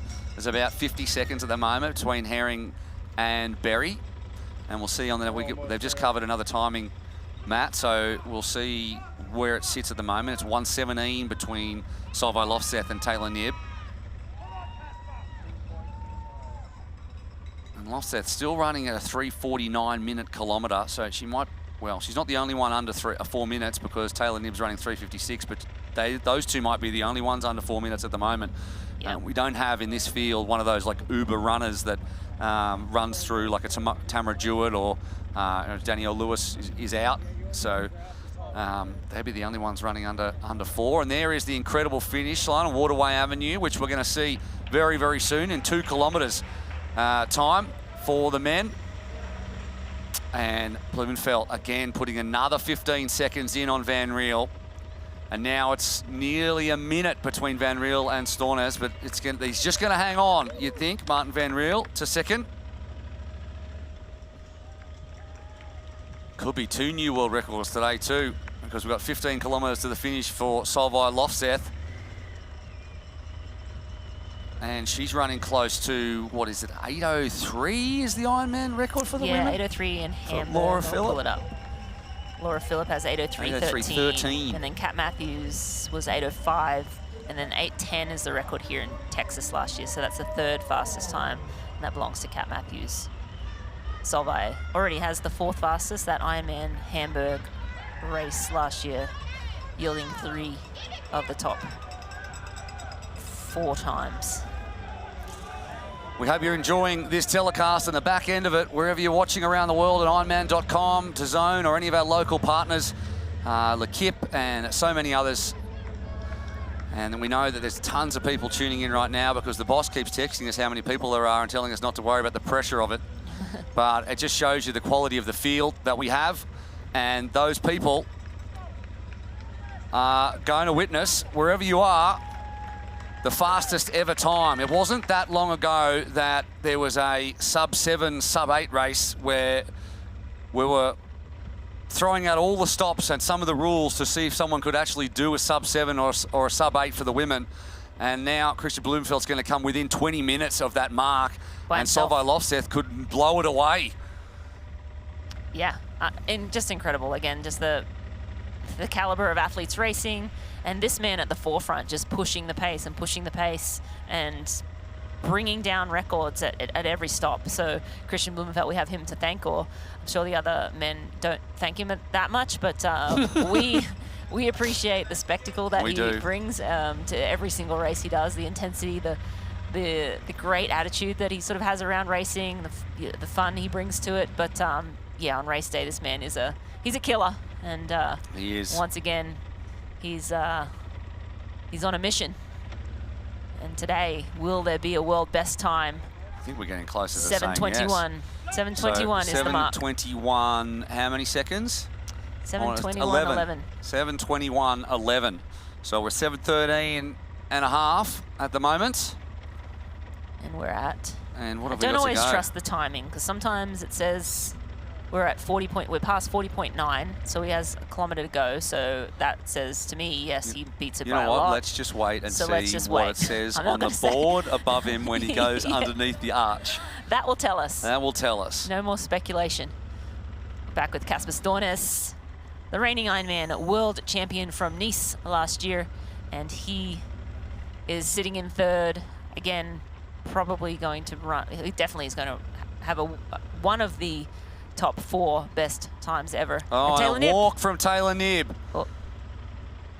So she's got still 14.1 kilometres to go. You kind of forget when you focus on the men's race, we're right near the end. We've still got so much racing to go, and she's walking an aid station, Taylor Knibb. Just wants to put together a solid Ironman. Are the wheels falling off? She's couldn't be hydrating any more than she is, trying to cool down as well. And she's back running again. So Taylor Knibb, but definitely trying to cool the jets there, I think, a little bit. When you slow down in an aid station, you want to just get on, not necessarily calories, but get in the hydration. And when you're out there for 7+ hours and you're sweating, and it's just almost it's impossible to replace all the fluids. So she has a big gap, 14 minutes to Marta Sanchez, so she can afford to walk an aid station, and if she can get a reset Are you mentally. saying we're hoping this is like a preemptive strike? Like, I'm going to slow down now so I don't blow up in 10 minutes? Yeah, I think so. I think it's important to, because you kind of start, that red light starts coming on, that engine light. Like, hey, if you keep going, then you're going to be in all sorts of trouble. So you got to cool the jets. Get on some water, get a little reset, and then again, she's still, when she's running, we'll see when we get back to her, but she's running well. She's on pace for much faster than she's ever run before, which is a 3:04 from Texas last year. Sub 250 if she stays in it, which is, that's a huge chunk. Even if she goes low 250s or mid 250s, that's a good step forward for her. And I think when you're, a developing athlete over the Ironman distance, you just need to keep chipping away. Yep. And I think that will be a monumental effort for her. Of course, Solveig looks super composed and has that lead, but it's not. I mean, we're going to see that 1:45 bump out because Taylor took that walk, so it's probably going to be more like sort of probably 2:30 to 3 minutes at next time check. But Solveig, cool, calm, collected, and just getting the job done. All right, we'll keep an eye on the sub 8. I don't think she's going to quite get to that, but 8:03.11's the mark. We've only got about half a K to go in the men's, which means Christian Blumenfeld is just about to make a little bit more history. He's going to go back-to-back here in Texas, and he's going to throw down a serious marker with 3 experienced Ironman Pro Series wins in a month, if you can believe that. So, and not to mention the 2 weeks before that little winning streak, he did an Ironman while he was ill. So this man is almost inhuman. Sometimes when athletes retire and you think to yourself, how can they ever be replaced? And then a new crop comes in. And you have this period where you go, well, when can we get another Jan Frodeno or whatever? And then someone else turns up and the bar gets set even higher. And this, I can safely say, when are we going to get another Christian Blumenfeld? Yeah, I think so. What is this person? Who is definitely going to be an AI robot after this, because there's really nothing else, nowhere else to go. 101 VO2, he's built different. I think I think we could safely say that. You know what? That was a huge risk for that age group. He threw that right out there. He knew the camera was there. Yeah. If he got left hanging, that would have been super embarrassing. But it didn't matter. KB helped him out. KB's so he's a man of the people. I'll hook you up, brother. He's a man of the people, and he's accelerating now. So, I can't say the time for the men. 7:17 now, ticking over to 7:18 on the clock. So and we're getting very close. 2:11 to get over that. 3:11. I don't want to. 2:11. Sorry. Yep. Okay. It's been a long day. Will. It has been a very long day. Simple math's hard when you're racing, and it's also hard when you broadcast. I'm learning this. 100%. I'm learning this. One thing at a time. I get it. But Stornez still sitting a minute back on Van Riel, so I feel like we've got our podium locked in there. And of course, with the depth of field, the cream was going to rise to the top, and 3 of the 4 men who took out the top 4 spots in Nice last year will take the podium in this one. A huge breakthrough performance as well for Vincent Lewis. Very solid from Jonas Schomburg. Kona qualification for Rudy Von Berg, who didn't seem confident coming into this one. Brock Hole, in incredible company, is going to get his Kona qualification. Gustav Eden's going to validate. And Kieran Linders is going to get one, is he? I think so. 1, 2, 3, 4, 5, I think so, 6. Yep. Linders is last. Yep. He's the last. So that means there's an 18-second gap in terms of qualification. If Cameron Main, I wonder if he knows if he can track down that 18 seconds, he's going to be the man who's going to steal that 6th Kona qualification spot.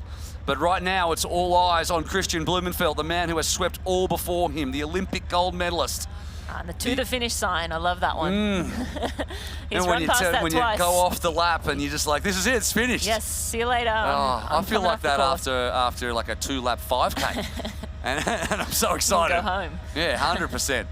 That's triathlon though, isn't it? You sign up and you sign up and you're excited, and then you don't want to do it. It gets closer, you don't want to do it. The night before, you're like, what am I doing? Yeah. The morning of, it's what are you doing? The whole time, you're like, when is this going to be over? And as soon as you cross the line, you're like, when's the next one? When is the next one? And this finish line is a little windy. There's kind of like a little sort of out and back section. Yeah, here it is. They kind of wind back. So he's got a minute 10. Yep. Christian, do you know how close you are to your own record? Someone tell him. 110, people. 110. You tell him, man in the shorts. That was Mark Andrews. He's a wonderful man. He's a Trek mechanic. He travels to all the races and looks after the athletes. So shout out to Mark Andrews. But Christian, don't worry about your hat, buddy. Get that world record time. Well, there's a bigger logo on the front of the hat. Yeah, true. That's important. Got to please the sponsors. That's important. All right, well, it's hard to know how far away are we from this finish. 40 seconds. I know, regardless of what happens now, Christian Blumenfeld has thrown down a huge marker. And let's not stop for the high fives this time. For Christian Blumenfeld, he's going to come in. He's a man of the people, though, Will. He is. That's true. He's gonna give the high fives. He's gonna give the people what they came for. See, Well, regardless of what happens, for getting the world record, Christian Blumenfeld has achieved some kind of a feat over the last month or so. He's done 2 Ironmans and 2 70.3s in 6 weeks, and he's won 3 of the 4. One more time, louder, can you scream?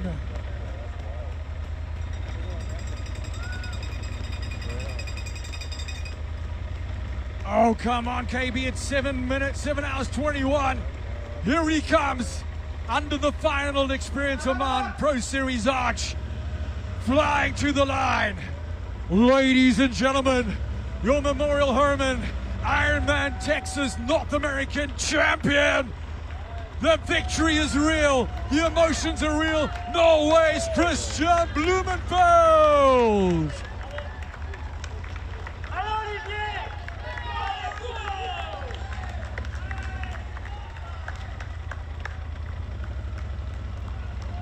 What a run and what an effort from Christian Blumenfeld. There is nothing this man has not done in this sport, and he adds an incredible time in so many respects. It's almost a world record time given the conditions in Mexico 5 years ago. He comes back here 5 years later to Texas, defends his title, takes 3 minutes off his time on a course we didn't think had the conditions that would suit such fast racing, but we were proven wrong. Yeah, 7:21 and change. He was about 13 seconds off his own world record time he set in Cozumel. Again, a very fast swim there. But here is Martin Van Riel. He is making his way to that finish as well, and a phenomenal race from Martin. Incredible racing all day, aggressive in the swim and on the bike, and held on to that first place for such a long time on the run. But Christian Blumenfeld put his Superman cape on yet again and got the job done. Martin Van Riel, what a performance from him after some issues and some time away from the sport in the winter. He's come back with an incredible performance and really takes some momentum into season 2026. And look at that, he's given it absolutely everything. 7:23 or under that, an incredible time. Would have won last year's race, and there is no shame at all in finishing second to Christian Blumenfeld.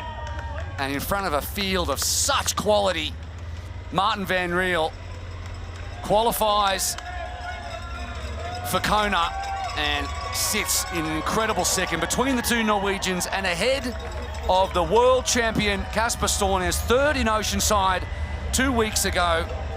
And admittedly hadn't done a lot of running coming into that one. Finally put some running form together and he will be, this time, third to Blumenfeld's first instead of in Nice, first to Blumenfeld's third. But the Norwegian connection continues to deliver.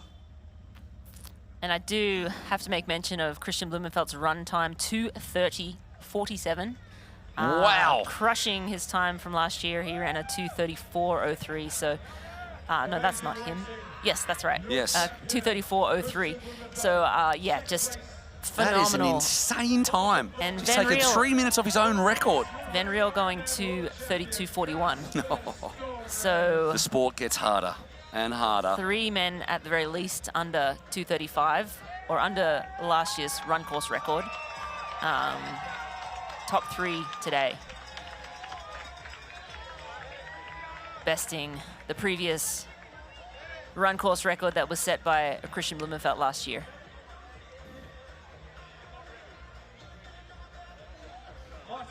(7:21.24). Christian Blumenfeld, the podium predictor, midway through the run, called it, and the kick from Blumenfeld with about 9.5 kilometres to go was enough to send him well clear in the end of Martin Van Riel, around 1:32 clear, if my maths is correct.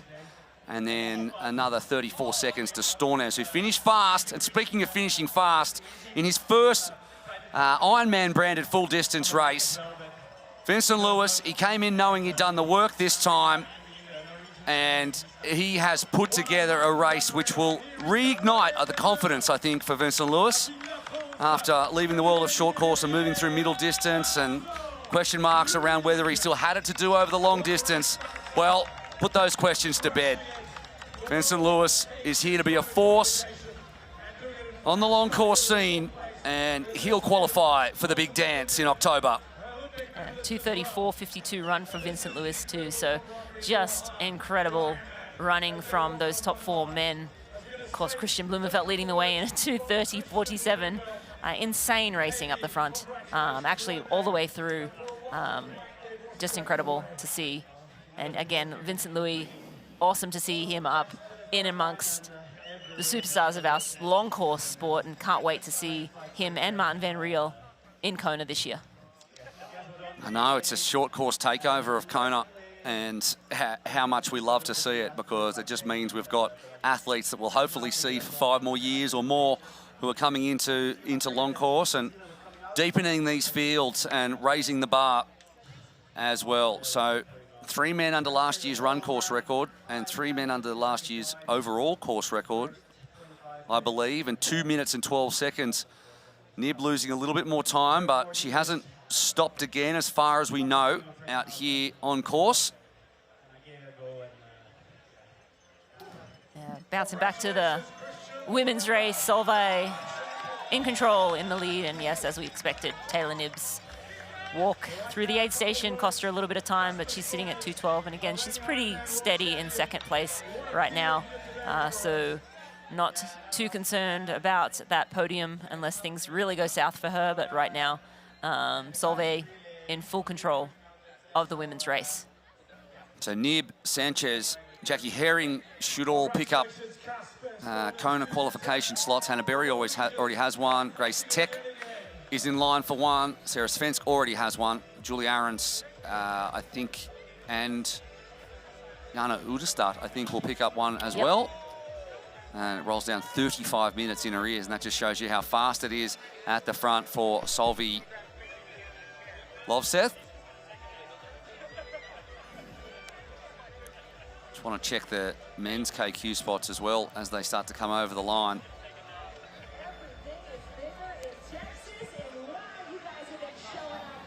Yeah, some close calls in that last slot. We have Rudy von Berg on screen right now. He was second off the bike and led early in the marathon, but I think he'll be happy with this race. In amongst the best in the sport all day long, with after sort of coming into this race with some question marks, saying he wasn't really in great shape. But I think this is a great step forward for him, and he'll be able to build on this throughout the year and leading into Kona in October. Yeah, he's got a positive history with this race. Rudy von Berg winning here in 2024, and I think it was a 7:44. And then third last year in a 7:33. The bar just keeps getting raised. Now it's 7:21 he's going to have to beat if he wants to win here. He is going to come across the line around 8 minutes back. So that's still the fastest time he's ever gone around this course. And he'll he'll get very close to breaking 7:30. It'll be a tick over 7:30 in the end. But it's still a course PB for Rudy von Berg, despite the fact that he'll be 5th. Yeah, you've got to be happy with that. I think, you know, you have to just focus on your own progress as an athlete and keep chipping away. As I mentioned earlier, I think, you know, you can look at what Casper and Christian and Gustav or Martin Van Riel and Vincent Louis today did. But I think if you keep progressing as an athlete and focusing on that, then that's going to serve you very well. Indeed. Rudy, just a tick under 7:30, I believe. And I was just remind me of Yella Gaines to look back on where he is at, currently in 39th position. Here's Yella Gaines. So, unfortunate for him. So, there's Jonas Schomburg, who'll come over the line in 6th. He's had a really good, strong, honest day and probably will be happy with his run. I know he was focused on that and having a more measured performance. And he'll come over in 6th, which is an incredible performance regardless, in a tick over 7:30. Yeah. So with a 2:39 marathon. Six men under 2:40. Rudy just a tick over. 4 men in history had gone under 2:40. Now and now we have 10 men because everyone's doing it. It's the cool thing to do. There is Gustav Iden.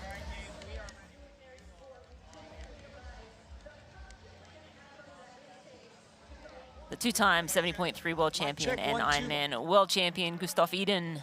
Actually, you know what? Now Schomburg was 7th. We missed Brock Hull come across the line potentially. We did. Yes.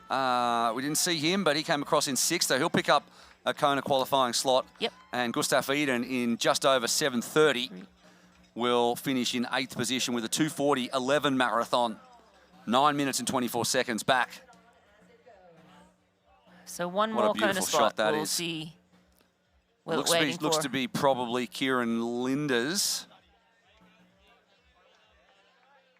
who is, he's got 1 minute 20 on Cameron Main. So it was closer than that. It was 18 seconds, if you recall, about 5 kilometres ago, but he's managed to find another gear. Kieran Linders is going to be rewarded with a Kona spot by the sound of it.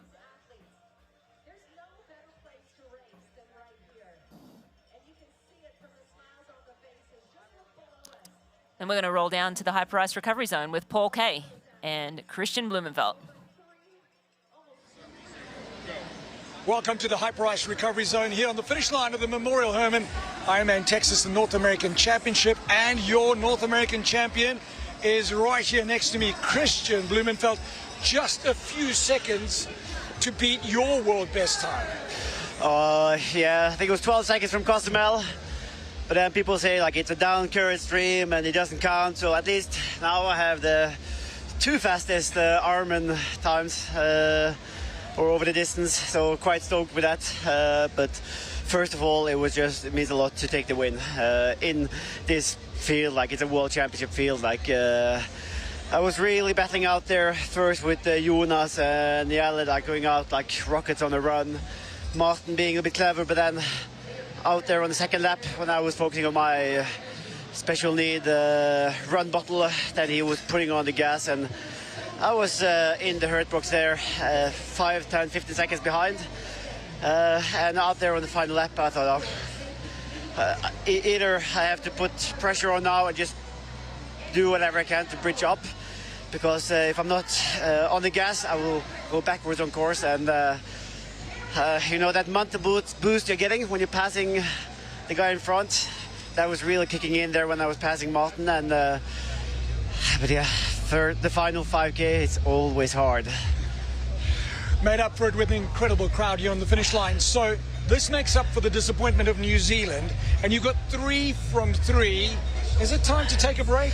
Oh, definitely. It's been a really optimistic for 6 weeks with 4 races, and Yeah, some people might that was a bit too optimistic, especially when I came out sort of on the wrong side of it in New Zealand. I was really questioning whether I went for the right strategy with building up my season, but now with having 3 wins, I'm really stoked with that, and now we can take 2 weeks sort of off-season break, mid-season break, and build it up again for the big day in October in Hawaii.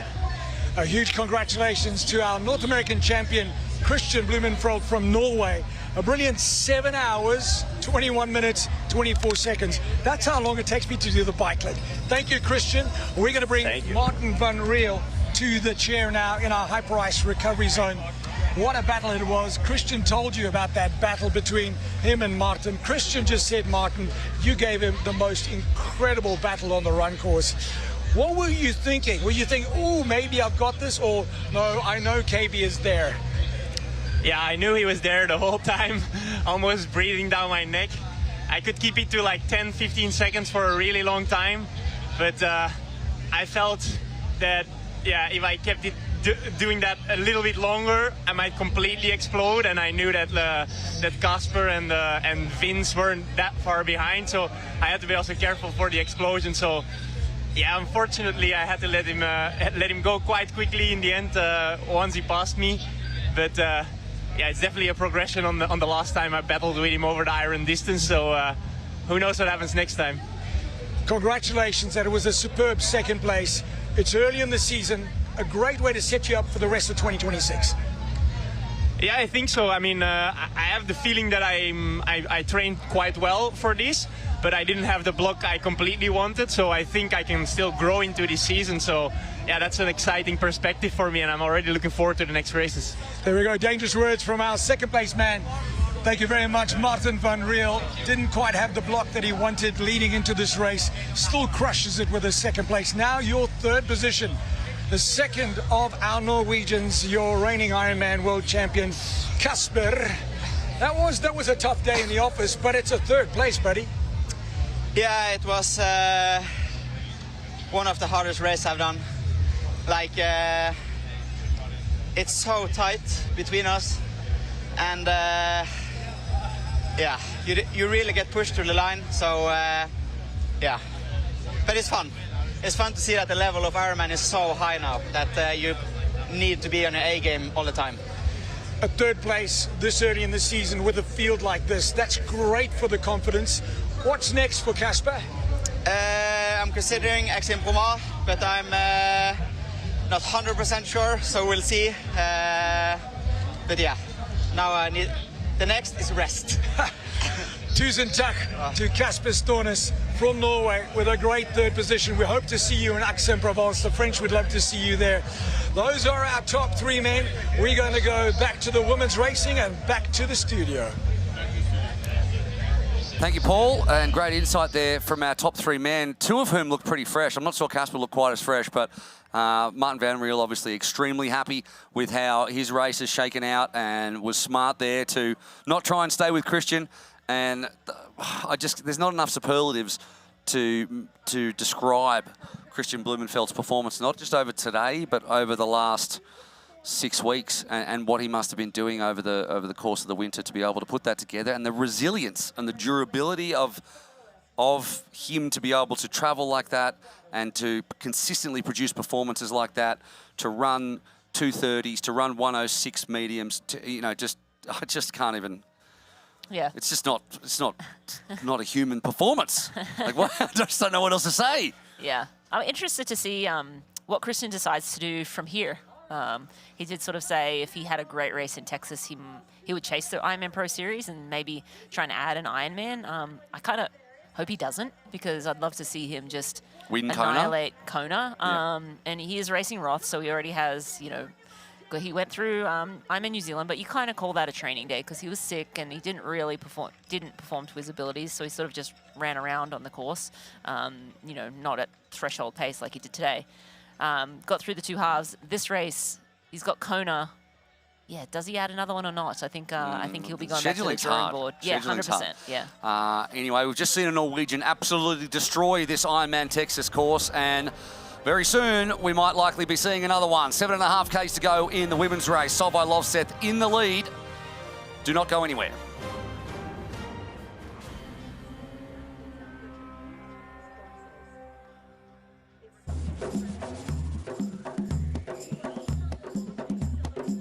It's the beauty of Oman.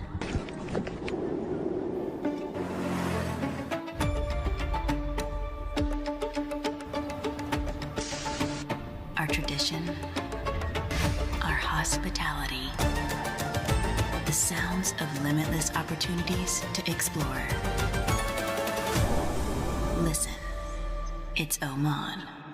Ironman is the journey of a lifetime that begins long before race day. Life is busy and time is precious, but we need to stay on course. We ride, we practice, we improve, then we do it again. So when the day arrives, we are ready.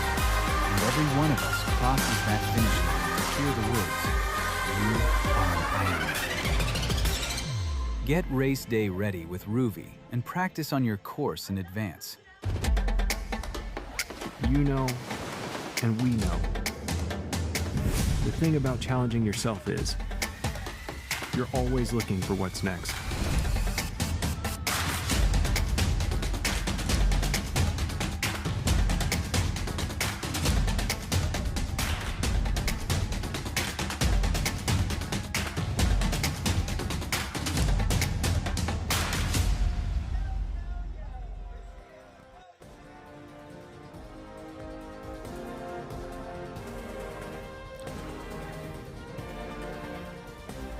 Welcome back to the Memorial Hermann Ironman Texas North American Championships, brought to you by Athletic Brewing.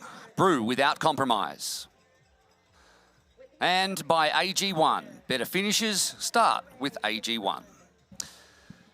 Jackie Herring sitting in around fifth spot at the moment. Fourth spot now, has moved up past Hannah Berry, and Grace Tech is very close to moving past Hannah Berry as well. And Jackie Herring, I don't think we've even seen her on camera today, such as the galaxy of stars that we've had.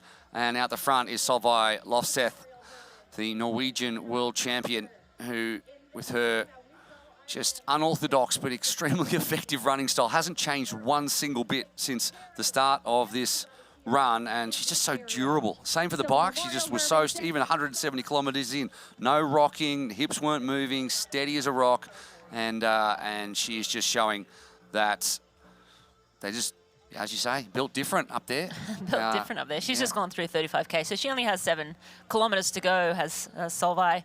Yeah, Jackie Herring on screen earlier. Marta Sanchez, we're getting reports that she's starting to maybe falter a little bit, but that's a 5-minute gap between Marta and Jackie. So if Jackie maintains pace or can increase it, and Marta continues to falter, then that could be an opportunity for a podium for Jackie Herring, which I would love to see. That'd be like a Sam Long level stealing it at the death type podium after Marta's been running 30 Ks by herself. Hey, that's racing. It is. Hey, that's racing. That is so true. I mean, again, no, not to take anything away from Marta Sanchez either, but yeah, Taylor Knibb now, you can see, the energy's sort of just been sucked out of her a little bit. She's sitting a little more, like her hips aren't up and very far forward. So she's, she's not walking and she's not wobbling. So that's good news, but her turnover's slowed a little bit, which, what you expect. Again, this is her 4th Ironman race, and she's still figuring out the distance again. And I wonder if she'll be happy with this, given that she's certainly not put together a flawless run. Yeah, I'd love to see what pace. Yeah, I think she's still on pace for a faster, extreme fast time compared to where she was. But in terms of her pacing, and obviously she's probably gone into the red a little bit too hard, or she looks like she's had some stomach issues as well. I wonder whether there's more questions than answers, or whether she'll be happy with this and be happy with the step forward. Is it a big enough step forward for her? But she's still a baby at this distance. So she's just so accomplished at every other distance that I guess it's hard not to think of it relatively. Yeah, it's almost like you see Taylor's name on the start list and you kind of expect her to win, which is not fair. She's, again, super young in this sport, or this distance, I should say, and still sort of figuring out how to put it together. And she's racing the best in the world. This is the reigning Ironman world champion. take Solveig out. Of course, I know Marta looks great here. She did still get looks reports good, yeah. that she was struggling a little bit, but she's, you know, the cadence is still there. She still has a bounce in her step, by contrast to Taylor, who, you know, she has a bit of more of a loping stride, Taylor does, but yeah, I thought Marta still looked okay there. But yeah, Solveig, the reigning Ironman world champs, yeah, I mean, she's racing the best in the world. She's certainly putting a marker down. I mean, it's not as if when Kat Matthews pulled out, she was 4.5 minutes or a little bit over back. So there wouldn't be a question afterwards, which is like, well, Kat pulled out, so that gave you, you know, an semi-uninterrupted. Anyway, we'll head down now to the men's podium, and Christian Blumenfeld's about to stand on top, 11 seconds outside the world record. For our top 3 professional men, we're going to be presenting the medals here today. We've got Nick Walder, the CEO of Visit the Woodlands, as well as the CEO of the Ironman Group, Mr. Scott Deroux. Your 3rd position today. Please welcome onto the podium, Kasper Stornes.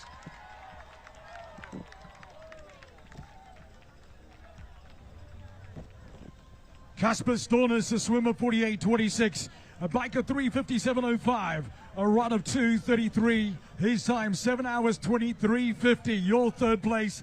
And now to present the medal, the CEO of the Ironman Group, Mr. Scott Deroux. And that spectacular bunch of flowers. Mr. Nick Walder, thank you so much to you and the Woodlands for all that you do for this race and this sport. Kasper Stornes, your 3rd position. Your 2nd position, representing Belgium, it is Martin van Riel. He swam 48.17. Another sub-4 bike of 3:58.02. A 2:32.41 marathon. Across the line, 140.6 miles later in 7 hours 22:56. One more time, your 2nd place, Martin van Riel. And Scott with that massive medal. Everything is bigger in Texas. What a beautiful belt buckle it is too. And Nick Waldo, thank you to you for the flowers. There we go, Martin van Riel keeping it real. Beautiful people, ladies and gentlemen, your Memorial Hermann Ironman Texas North American champion. He won it in 25, defends in 2026, Norway's Christian Blumenfeld.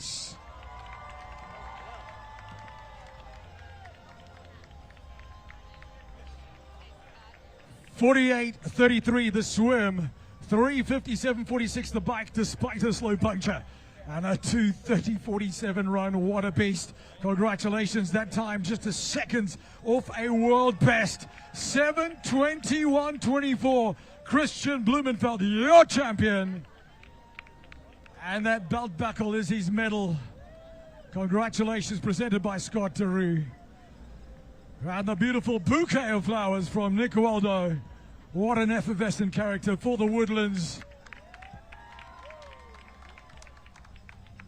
Scott Deroux, we've got some cowboy hats for our guys. How about that?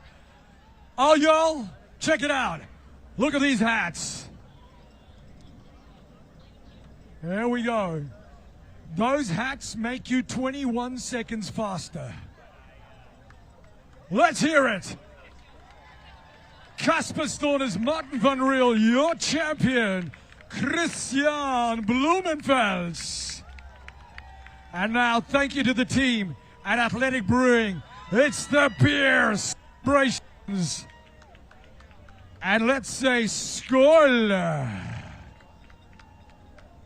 Thank you so much, Scott Deroux. Thank you, Nick Waldo. You guys are incredible. But a huge thank you to Kasper, Martin, and your North American champion, the Big Blue, Christian Blumenfeld.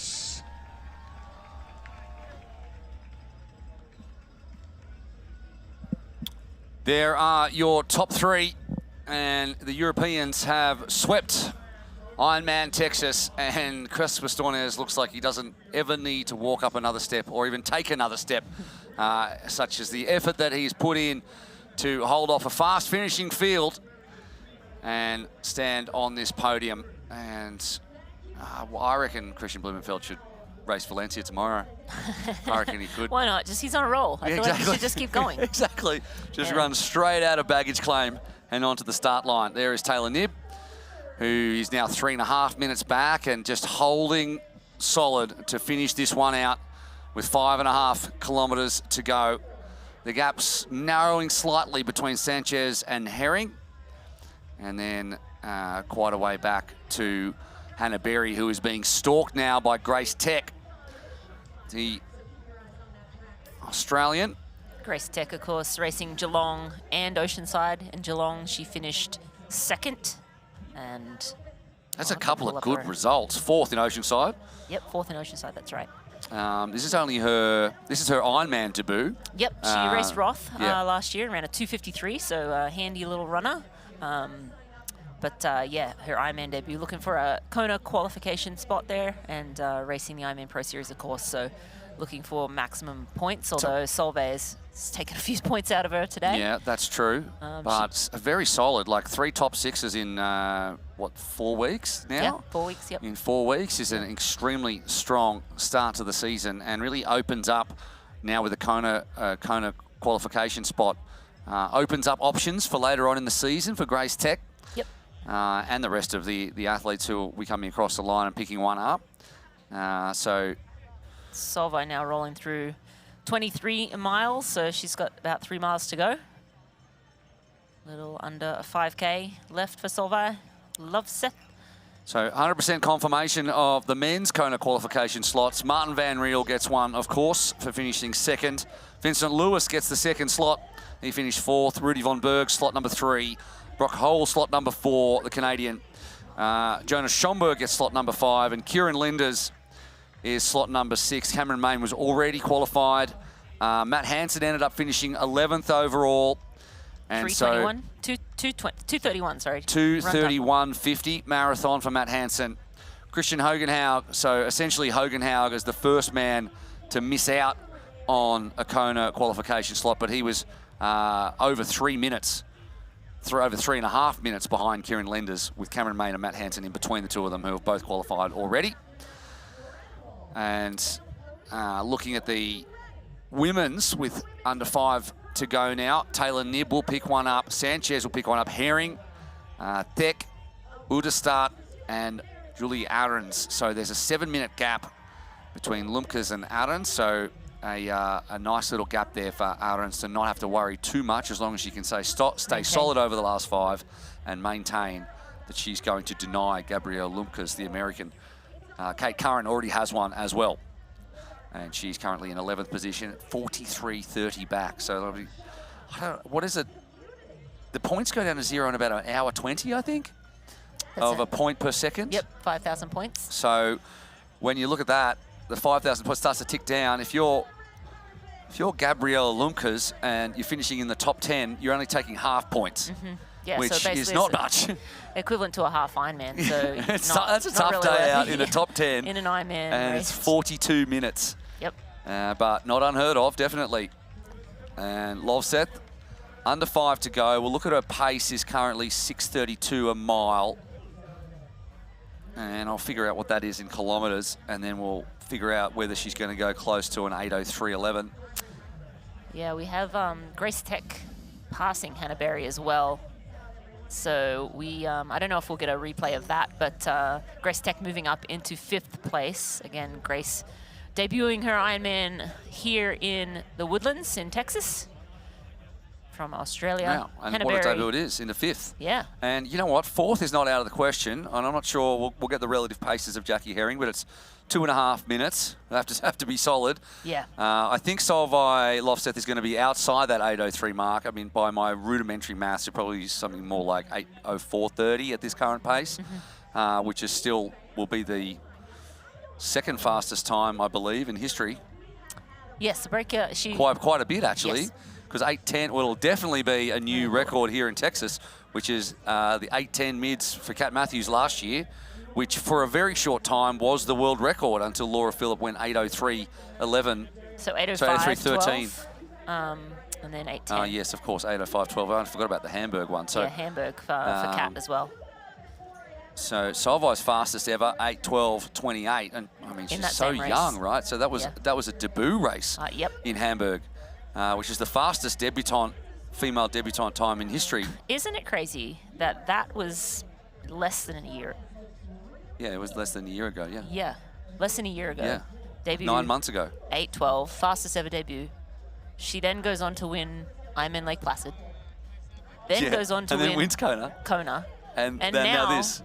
And now she's, on, record-setting time for Ironman Texas, which is not a new race. And has seen Kat Matthews race here a bunch of times as well. So again, you're not the next generation for very long. Like 2 years, and then someone else comes along and starts lowering the bar even further, and then suddenly you're a veteran in your prime years, and then another 2 years later you're a veteran, and then 2 years after that you're a dinosaur. Yeah, and all your times have been erased. Yes, yeah, exactly. It's well, that's what we want, the progression of this sport. Yep, absolutely. And hasn't changed her pace, hasn't changed her cadence, still looks solid in the shoulders, still looks loose. Well, she looks exactly like Solveig Lofstedt looks when she runs, still, so it doesn't look fatigued. She looks calm. She doesn't, she's not tied up in her shoulders. She's, she's calm and in control, which is amazing. And again, we're less than a year into her career as an Ironman athlete, and it's going to be something. Yeah. It's going to be something in 10 years' time. Faster. I feel like it's like when Daniela came into Ironman racing, and, first couple of races, good. And then she went to Kona and just blew everyone away. And then we're like, I can't do that. No, can't do that. I guess the game has changed. And again, it keeps evolving and changing. And Solveig's just the next one up.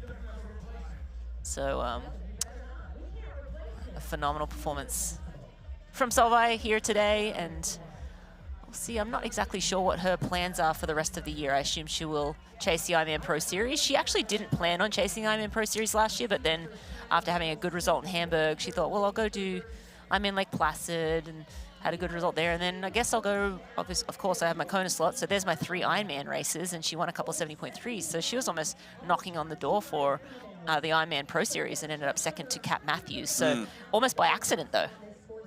It wasn't really a plan. So I think this year coming into the year, she's like, okay, I want to win Kona and I want to win the Ironman Pro Series. So she will be a contender for Ironman Pro Series. And again, who knows what Kat will decide to do, whether she tries to add another Ironman to the year, which will make it 5 Ironmans in the year, which is a big ask. That's a stretch, isn't it? Yeah, or if she'll just focus on Kona. She's already won. Well, considering what happened in Kona last year, I think that's what I would do. I would do too, yes.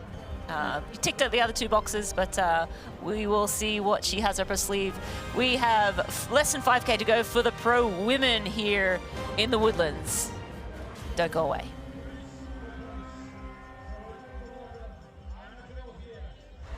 Life is a road full of forks, hills, dips, and roundabouts. And while we don't always know where we're going, we'd like to think of our road as a pursuit of progress.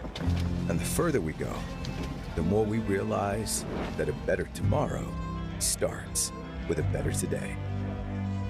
Athletic Brewing Company, non-alcoholic beer that's fit for all times.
Under 2 miles to go in the Memorial Hermann Ironman Texas North American Championships, and your world champion, Solveig Lofseth, is well in control. 3:40 clear of Taylor Knibb, and we were talking just before about her potential plans for 2026 and looking at the Ironman Pro Series.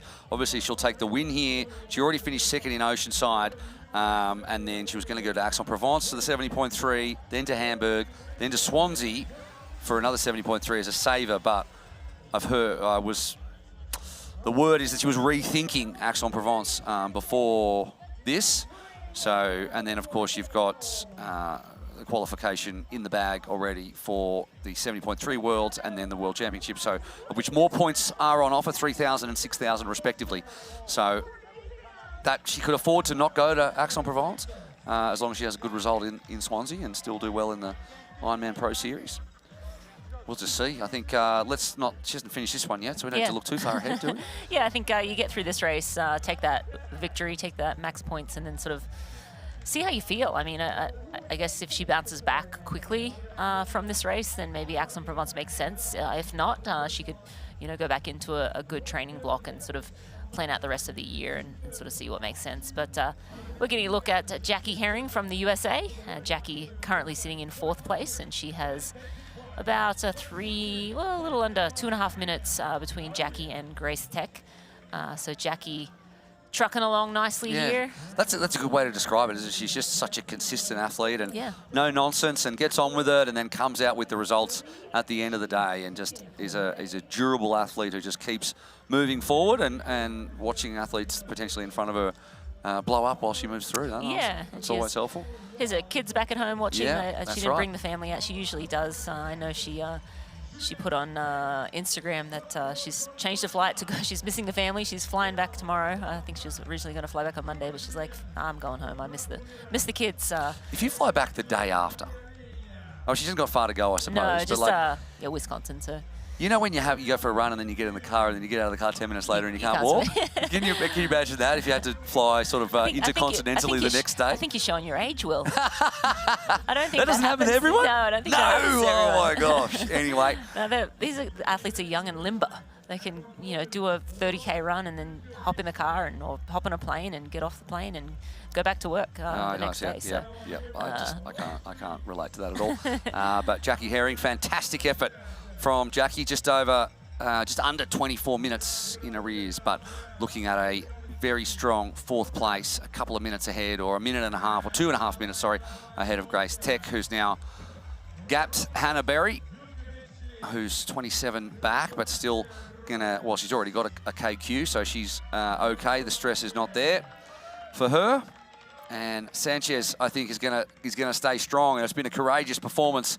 After a fantastic swim from Marta Sanchez, was in the top 3 with Taylor Knibb there as well, and had a very strong, solid bike, and then ran away from Hannah Berry initially at the start of the run and has spent the rest of the time on her own or passing age groupers out there on the run. With 2.5 kilometres to go, Sanchez is going to go to the Big Island.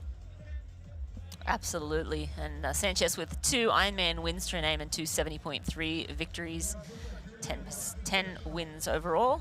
So not unfamiliar with the pointy end of the field, but well, any other day, it's just about a win, isn't it?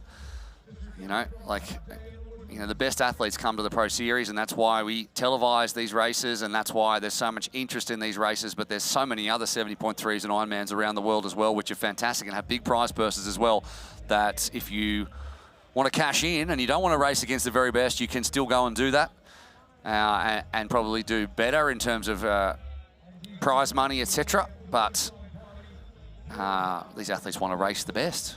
And absolutely. That's why you're in it, to race the best and beat the best. And Sanchez has been doing that today. And again, a super busy early season for some of these athletes. Solveig, this is her 2nd race of the year. Taylor opted to do 2 races. She did the race on the Gold Coast at T100 and then off to Oceanside, 2 victories. And then here in Texas, Marta Sanchez started her season in Oceanside. She got 6th place. So athletes deciding how to get to Texas and how to structure their year. Taylor Knibb rolling through Hippie Hollow one last time today.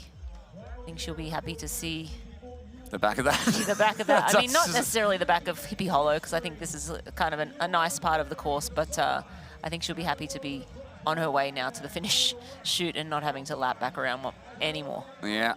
She's done a job. And Jackie Herring has done that as well. Good to have the 4 boxes up, see the top 4 women and how they all look compared to each other. Jackie Herring on screen right now. Just She hasn't raced in Texas since 2014, Jackie Herring, so she comes back after a 12-year hiatus. Yeah, she took a long time off. So Ironman Pro Series popped up and it sort of enticed her to come dragged back. her back in, didn't it? Yeah, back into Ironman racing, and she was on track to. I think she was on the podium in the first year of the Ironman Pro Series, on track to third. Yeah, and then Kat came in and stole that thunder. But yeah, Jackie here kind of gave her a new life, this Ironman Pro Series, and had a phenomenal year in 2014. I keep going back in decades because my brain doesn't compute that it's 2026 now. I know. I know there's athletes out there who were born in this century. Yeah, I know. Okay. Not me. No, me neither. And look at that smile on her face. I'm sure she's thinking about the fam back home, and they're screaming at the television for their hero out on course. But Jackie's put together a great race here today, and of course, Loveseth and Knibb sort of on another realm, but Jackie Herring, just great to see her still out there, still loving it, still competitive. So competitive. I mean, she won in Dallas already. She picked up a 70.3 win already this season, and then had a 5th in Oceanside, and then comes here 2 weeks later and 4th place. While it's bittersweet, 4th place, if that is indeed what happens, and nothing untoward happens in the next K.5, it's an incredible effort against a really strong field, and she will be well pleased with that, I would say. And she certainly seems like she is well pleased. And I guess she had a new coach at the start of last year, and she's got a bit of momentum up and had some good results. A couple of 70.3 where she had a win in Cairns at Ironman Cairns, and then a win in Louisville as well. Yeah, and we actually have a soundbite from Jackie Herring we're going to go listen to now. How are you? Are you excited to be here, Jackie? Oh, wow. I'm excited. I love every opportunity to race. That's why I'm still doing this. And of course, I love racing in the U.S. more than anywhere else. What would make you walk away from race day feeling proud regardless of whatever result it is? Yeah, I leave most races feeling good. I'm hardly ever mad because I give my full effort every single time, and I think if I can go out there and do that and know in my mind that I didn't quit, that I didn't give up, no matter what that gets me, then I'll be happy with it. She certainly hasn't done that, and she's hung in, hung tough, and now she reaps the rewards at the end. And I guess if you're sitting, what are the feelings right now? Just relief. There's probably relief mixed in. You're at the back end. You've managed to make it through without any major issues, and still running strong. There's so much to be pleased about for Jackie Herring. Yeah, I just love how she was so matter-of-fact about, yeah, I'm always happy with my performance because I always show up and I always do my best. There's no other option. Yeah. I think sometimes you'll see athletes, I'm not happy with my race because I knew I could do more. But Jackie's like, of course I'm going to do the best I can. That's who I am. But even those athletes that think they can do more did the best they could on the day. I think so. And I think there's some instances where they may have mentally faltered. And so I think, you're the only one who knows yourself. If you gave in at a moment where it was sort of that question was asked.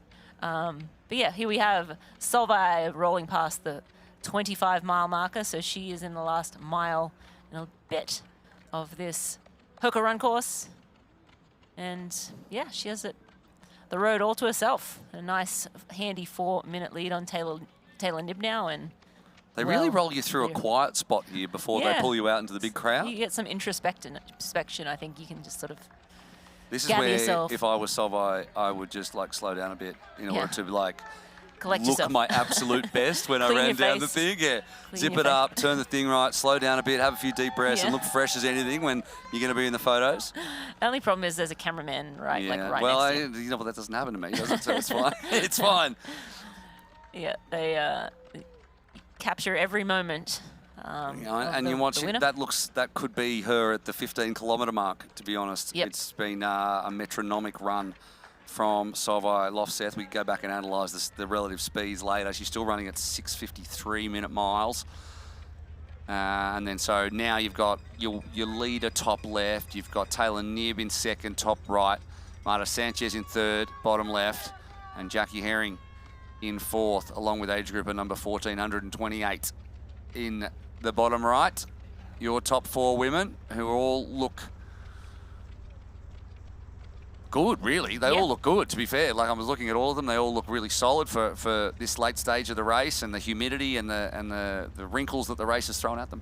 Absolutely, and again, you know, Texas didn't throw the heat necessarily that it can with the cloud cover, I think, and a little bit of rain. Although the humidity was certainly up, so I don't think conditions were as grueling as they can be here in the Woodlands, but still it's a concrete marathon.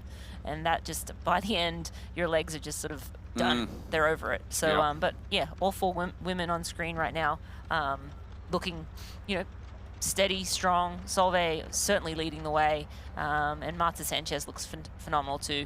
I think Taylor Knibb has, you know, seems like she's better than she was sort of midway through the run, where she was sort of starting to wobble a little bit, and Jackie Herring just metronomic, just sort of rock solid, and that, you know, that's to be expected from Jackie, and all of her years we've seen her race.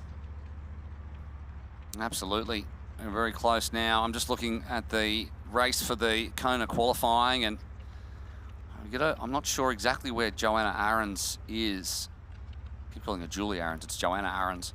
But I think it's pretty close between her, and it's tightened up a little bit and on the bubble. So apologies, Joanna.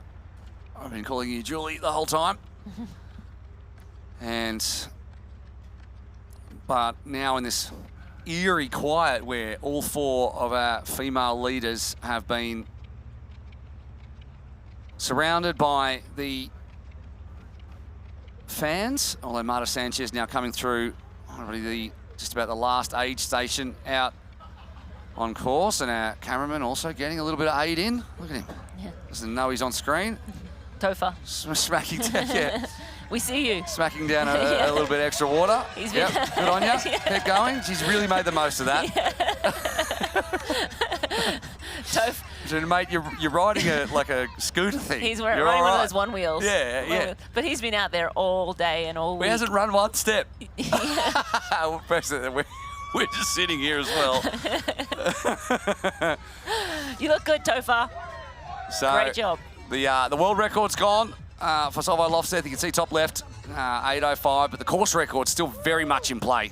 Another 4 minutes to that, and it won't be long until we get onto the carpet for Solveig Lofseth. A little bit longer for Taylor Knibb, about 4 minutes the gap now. 19 back to Sanchez, 24.5 to Jackie Herring.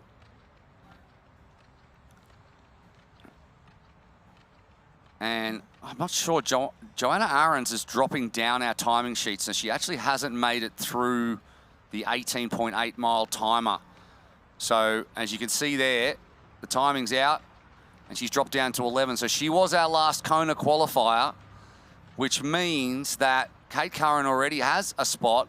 Gabriella Lundqvist could suddenly find herself with a Kona qualification. So heart breaks for Ahrens if that is the case. I'm not sure, maybe the timing didn't go off, but we hope that she's still out there and in position, but potentially she isn't, which so close to the end would be heartbreaking. Well, she's not that close. She's 18 miles in. She's got, 8 miles to 8 go. miles to go. Yep. Still, it's very close when you consider them and going for 8 hours. So let's 8 hope hours that of that's racing not the case. to fall off the tracker. Not ideal, especially when now you got to go do another one to get that Kona qualification. That's where it stings a little bit. But no such trouble for Solveig. All she needed to do was validate, but she did more than that. the reigning Ironman world champion, making her way to the finish. It's 8:07:38 now. I think it's going to be pretty close, Will. It will be, I think. Yeah, she's still got... And that course best time from Kat Matthews, 8:10:34 from 2025. So she may not take your course record, Kat, and I know you're not too worried about that. All you're focused on is what's up next, but... she's about 20 seconds per kilometre slower than she was 5 kilometres ago, but, I mean, she's got a healthy lead, so she doesn't need to worry too much. She's running around 4:17 pace at the last split. I think she was at 3:56 the split prior, so she slowed down a little bit, but so has Taylor Knibb, and the gap maintains at around 4 minutes. So easing like it in. High 240s for the run or low 250s? What is the course best run?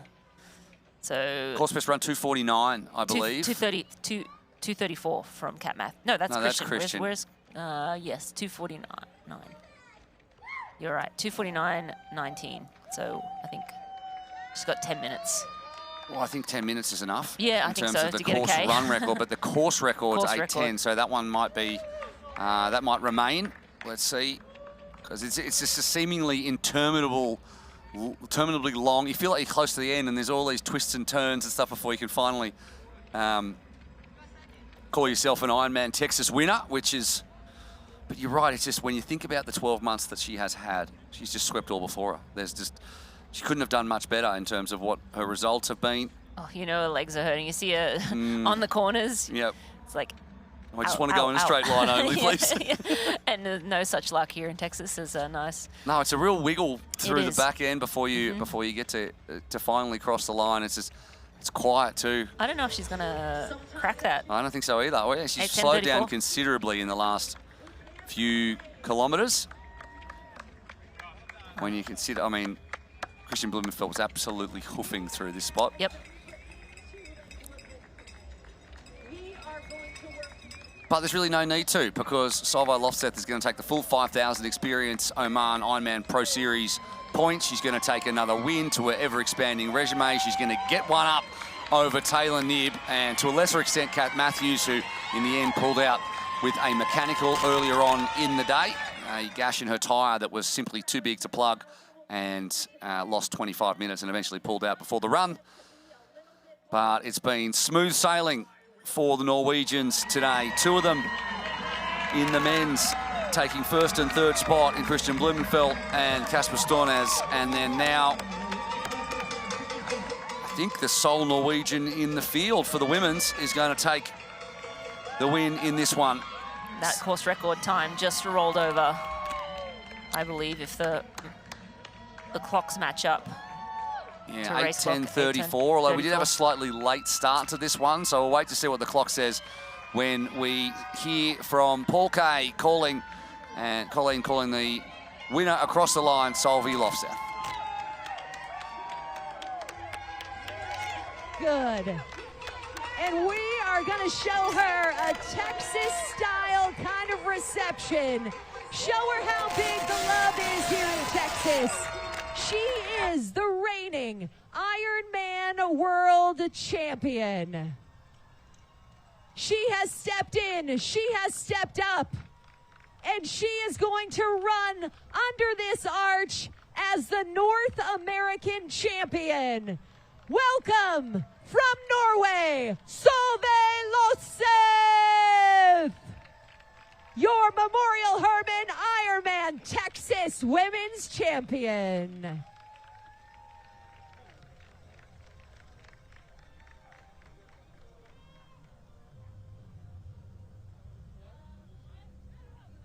There we go, Solveig Lofseth, 8:11:09, so 35 seconds outside the course record, runs a 2:49:52. She just missed it. Which is 30 seconds outside Kat Matthews' record. So a thin silver lining for Kat Matthews to know that her records still stand, but she's had to sit and watch, both records. So she's had to sit and watch this one.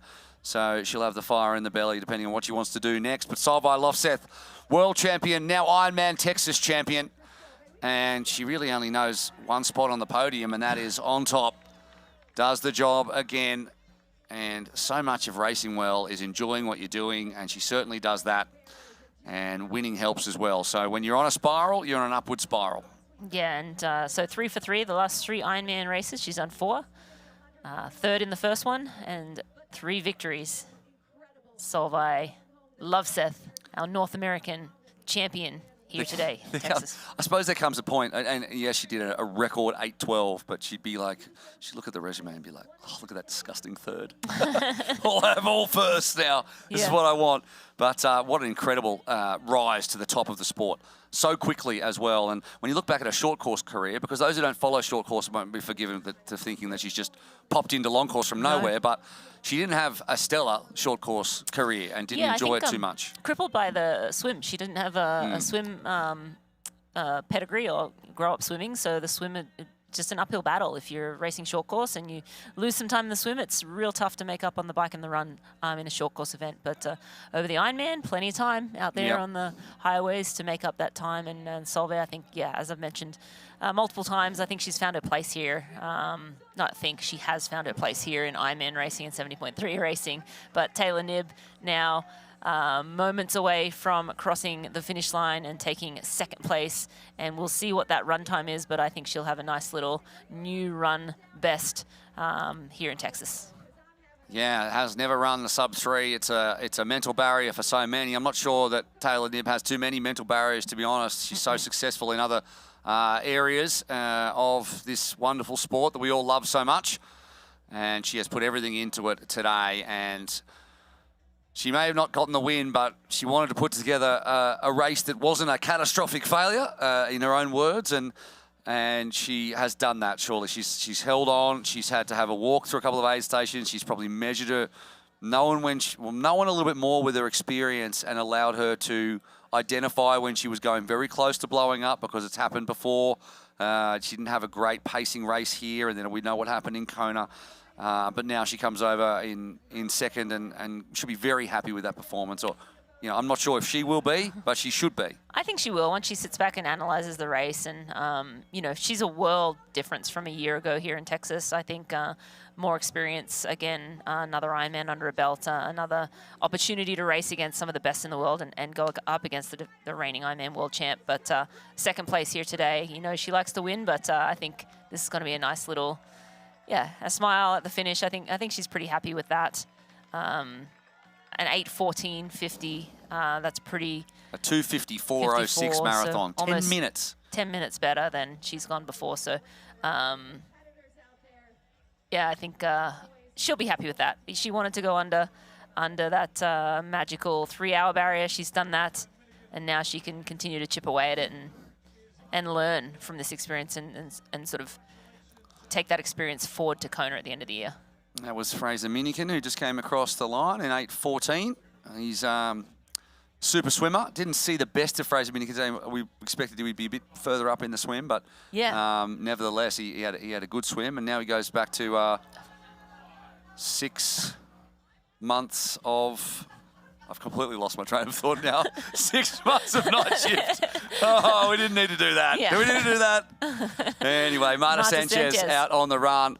Got the giraffe on the back, and she has hung tough as well. As another athlete who's just hung tough out there, had a solo run, and is going to run away to a Kona qualification. But more importantly than that, she's going to run away into third position and hold off Jackie Herring, who is such an experienced athlete. Yeah, Marta Sanchez, she's plus almost 20 minutes from the lead. So probably about 14 minutes or so, we'll see Marta cross the finish line, and then it'll be sort of fairly quick succession behind her. So it's sort of, the top 2 women were in a race of their own, and then sort of the ladies behind battling out for those minor positions on the podium. Marta Sanchez ran a 3:02 here last year, and she'll be probably close to that. She'll be under that, I'd say. She's at 2:41 at 2:41 at the 39 last kilometers. split. So I would say well under. So she'll be another one who'll break the 3-hour barrier here. Jackie too. She's at 2:40 at the 39. So she's going to have a real good. I'm going to go look and see what Jackie's typical run split is, because I think this might be one of the best for a marathon. Now just getting better and better. Jackie Herring, glad we hadn't lose her to the sport back when she lost it, and we can thank the Pro Series for that. So Jackie's average time for the run is about 2:57, and she ran her fastest is 2:52 in Hamburg in 2024, so 2 years ago when she won Hamburg. So yeah, I mean, this is in the realm of where we've seen her race. I didn't feel like we saw her race this well in 25, but in 24 she was really on good form. So I think she'll be real happy, of course, with the top 5 and then, you know, a really strong run. We're accustomed to see Jackie close with very strong runs in 70.3s and some of the Ironman she's done, but I think her average for a half is 121, her fastest, so 116. So again, a very solid runner. And yeah, it does well in the humid conditions. Of course, won in Cairns last year, and then when Cairns was part of the Pro Series, and it's really humid and tough conditions there, and saw many people fall by the wayside. But Jackie Herring hung tough there and got the win, and she's going to hang tough here for 4th position behind Marta Sanchez, and she's still in the area with lots of crowd. She's going to head off from the loop and have a nice quiet kilometre or so before she comes up into the finish line as well. And it'll be behind Marta Sanchez, and both of them will pick up a Kona qualification spot for their troubles as well. Sanchez still out on loop. I think sometimes when you cross the finish line in an Ironman, they're like, you're going to Kona, and you're like, I don't want to. No, not right now. Tell me tomorrow night. It's not a celebration. It's a, do I have to? Yeah, I've been sentenced to a trip to Kona. But yes, by tomorrow, I'm sure they'll be happy that they have that Kona qualification stamp. They don't have to go chase it, and they can set up their season around more good results and the possibility of a great race in Kona, which is really what it's all about. It's incredible, the improvement in run times. I mean, a 10-minute plus PB for Taylor Knibb is insane in terms of her progression as she tried to make her way through Marta Sanchez through the aid station. It's insane, but I think we're just scratching the surface of what Taylor can do. I think that, you know, being so young in the sport, she's done 4 Ironman races, didn't finish Kona, raced here in Texas last year and really was not check 1 2. And yeah, to come here now and have actually done some Ironman specific training for this race, I think, yeah, we're just starting to see what her capabilities are. So again, I think she should go away from this, and although she loves to win, everybody does, it's progress, and I think that really sets her up well for the end of the year. Still, 2 wins in a second over 3 completely different distances in a month is insane stuff. Nothing you know, like if you'd gone back 10 years and said that's what someone would do, and it's the same for Blumenfeld or the same for, you know, and the times and the distances and the time in between and the travel in between, it just wasn't possible back then.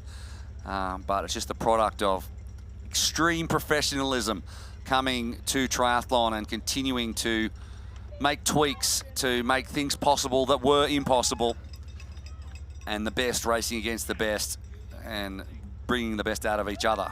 And that's why we see these times and these efforts which just seem impossible 5 or 10 years ago.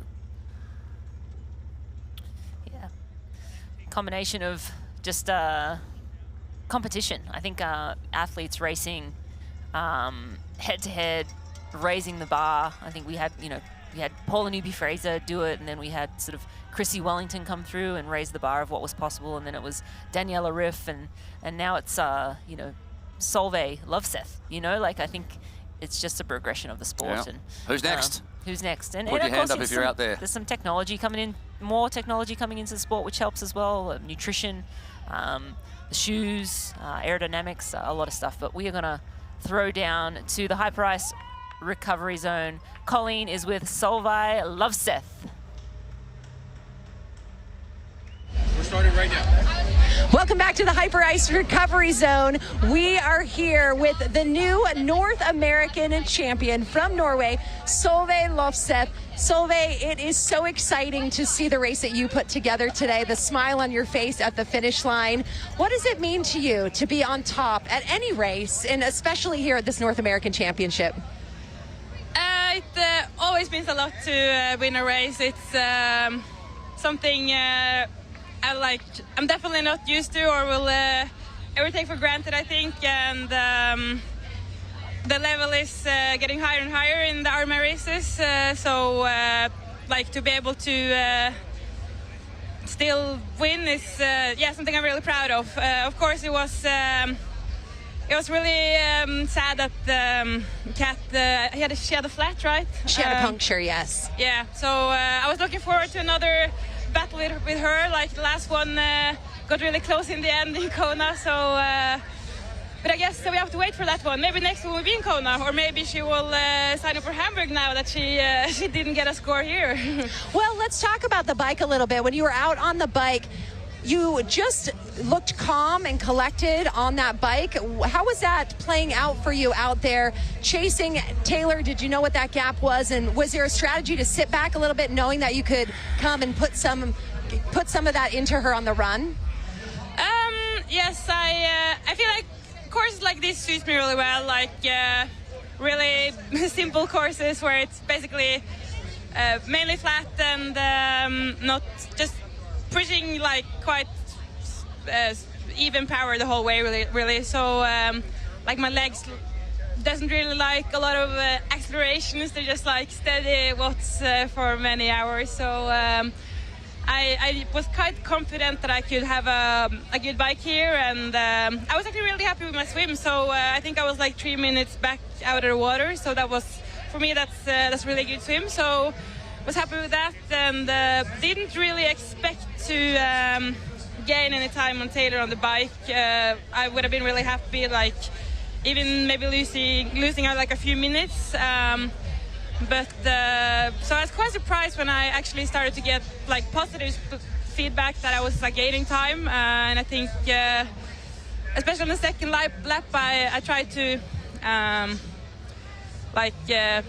I tried to push a little bit more, but I think I had like quite even watts really on the 2 laps, and really happy with my bike. So when you were on the run and you got to that moment where you were able to overtake Taylor, you had a good lead out front, when you knew that this was yours to win, what does that feel like? It's honestly, it feels terrifying to lead a race. I'm not really used to that. Like in Kona, I was only leading for the last 2K, so I'm like constantly feeling like Taylor was going to catch me again. So I was just it feels like I was just running for my life the whole way, really. And the last 10K, they were so tough. Like my legs were feeling so bad. So I'm just happy that I got to the finish line. So where do we go from here? North American champion going into the summer season, building out for Kona. What are we going to see? Yes, I think my next race will be Ironman Hamburg. I might do 70.3 Aix-en-Provence as well. Before that, I need to decide that pretty soon. But at least I'm doing Hamburg. And then I think I'll do Swansea, and then both the 70.3 World Champs in Nice, and then Kona is like the last big race of the year. Well, as we saw here in Texas, Solveig Løvseth, a fan favorite. We're excited to watch you for the rest of the season, and really, congratulations, North American champion at this Memorial Hermann Ironman Texas. Thanks, Solveig, so much for being here. And we're going to bring in Taylor Knibb, our second place on the podium. So we'll give you a little break and we'll bring Taylor in here. Thank you so much, Solveig, for taking some time with us today. And of course, all of these women, Solveig getting 5,000 points on that Experience Oman Ironman Pro Series, really setting her up well in that Pro Series. Taylor Knibb, welcome to the Hyper Ice Recovery Zone. I'm going to hand you that microphone. How you doing? I'm well. How are you? I'm well, but let's talk about you. Really incredible race out there today. Tell me from your perspective how things came together. Well, I tried a new kit for the first time in 4 years. That's a big thing for me. How did it work? Well, I don't know. What do we think? I got second. Is I it think bad you look luck, great. Good luck? I think you look great. Do you know that my bike, it's like a smoke theme, and they actually use smoke to make the paint job? I noticed that it was different than the Oceanside bike that we saw. Isn't it cool? It was very cool. It was like let Trek have their artistic freedom, and I think it's beautiful. So. Well, I love it. And where there's smoke, there's fire. It was a great bike out there today. Yes, I would say it was very good. I had great power to start, and then I really didn't. Probably there's a correlation between that. Yeah, but I was like, I think it was really fun to do a race where last year I really wasn't in a great headspace the whole time, and it's a long day when you're in a great headspace. It's an awful day when you're not. And so it was just like kind of like, oh, like we got to the highway. Oh, we're at the turnaround. It was just like, it was kind of like my expectation versus reality. My expectation was exceeding it, so it was nice. It definitely got hard, but I guess fun to see improvement. I was 5 minutes faster this year and really like on the run, which was my focus for this race. So, yes. Yeah, you seem like you're just in a different place than we saw you last year in Texas, and just the smiles and the happy, and it looks like you're just dialing some things in and figuring it out. Well, yes, it's step by step. There's still a long way to go. Ironman, there's a lot to learn, and I don't know if you ever fully nail it, which means you can always do Ironman. But I have to thank Paul Newby-Fraser, because so in Marbella, we talked after Kona, because it was actually like 30 years since her incident, and she's like, Taylor, you always take care of yourself. No matter what, you take care of yourself. And so like 5 months later, it was like 27K on the run, and I was like kind of in that decision mode of like, do I walk the aid station or not? I'm like, no, Paula said to take care of yourself. Well, it seemed to pay off. I have to thank Paula for the advice, but because like, and that's like just like a little nugget, and you never know when that's gonna like come up in a race, but it totally did today, and I made it to the finish line. I'm very relieved. So wow. Learning a lot of lessons. It's paying off. An incredible day for you. Taylor Knibb from the United States coming in second on our women's side here at this Ironman Texas. Is someone else up? No, Taylor, someone else isn't up because she's out on course still and absolutely smashed everyone. Marta Sanchez running to the hyper-ice recovery zone right now. She's going to go through the finish and out the other side. But I don't think she really realised how far ahead she was. She's like, where am I? Yeah, where's the next person? Well, she's still out there. No, she hasn't finished yet. No, she hasn't quite finished, but that just shows you the level of Solveig Lofseth and Taylor Knibb. Yeah, 20 minutes ahead at the end, Solveig, between Solveig and Marta. So, yeah, Marta now making her way. She'll do a U-turn at the end there, and she'll roll down that finish chute. And Colleen will call her across the finish line. Third place here today. I think she'll be stoked with that. Oh, absolutely, and she should be, because it's been a really gutsy performance, a really consistent performance. Her pace hasn't dropped all that much. She went, what, 2:48 through the last split at 40.9 kilometres, so she's going to be under 3 hours, I think, which is fantastic for her. Ran a 3:02 last year. And, you know, a lot of people ran really quickly here last year. Yeah. And so she'll be really happy if she can break the 3 hours. Her best run is 3:01.54. Well, here we go. So and that was here, no? Or South Africa. And then she finished second in the race, so she's going to finish third here behind two of the best. And I think we'll probably end up saying two of the best to ever do it. Yes. In Taylor Knibb and Solveig Lofseth.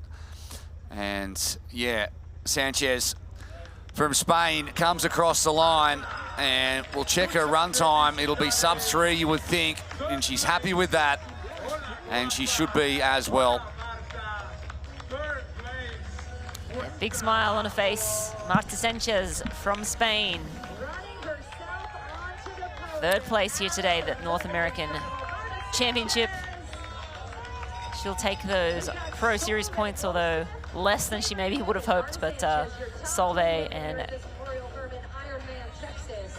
Taylor Knibb snagging, well, Solveig snagging full points and Taylor not too far behind there. So Marta, third place, checking that run split. She went 2:59.41, so I believe that's her fastest ever marathon off the bike. Oh, no, she snuck under. How good. Yeah, yeah.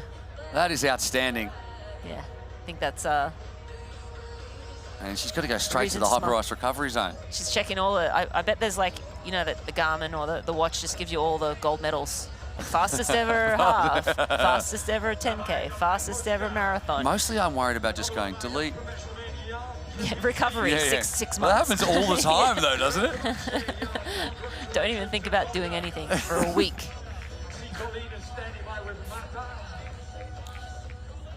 So while we wait for that, we're seeing Jackie Herring start to make her way in, and that guy in the Foley Athletics kit has been running with her for the last 3 kilometres. I don't know if that will probably annoy her, to be honest.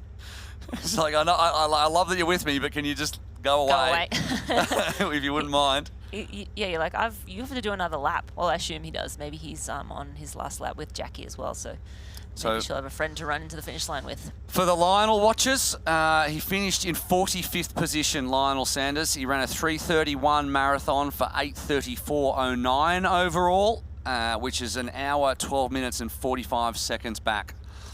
So stand by for the YouTube episode that comes after that. Emil Holm was in 43rd, coming up from short course. Fraser Minikin, we talked about before, he finished at 8:21.09.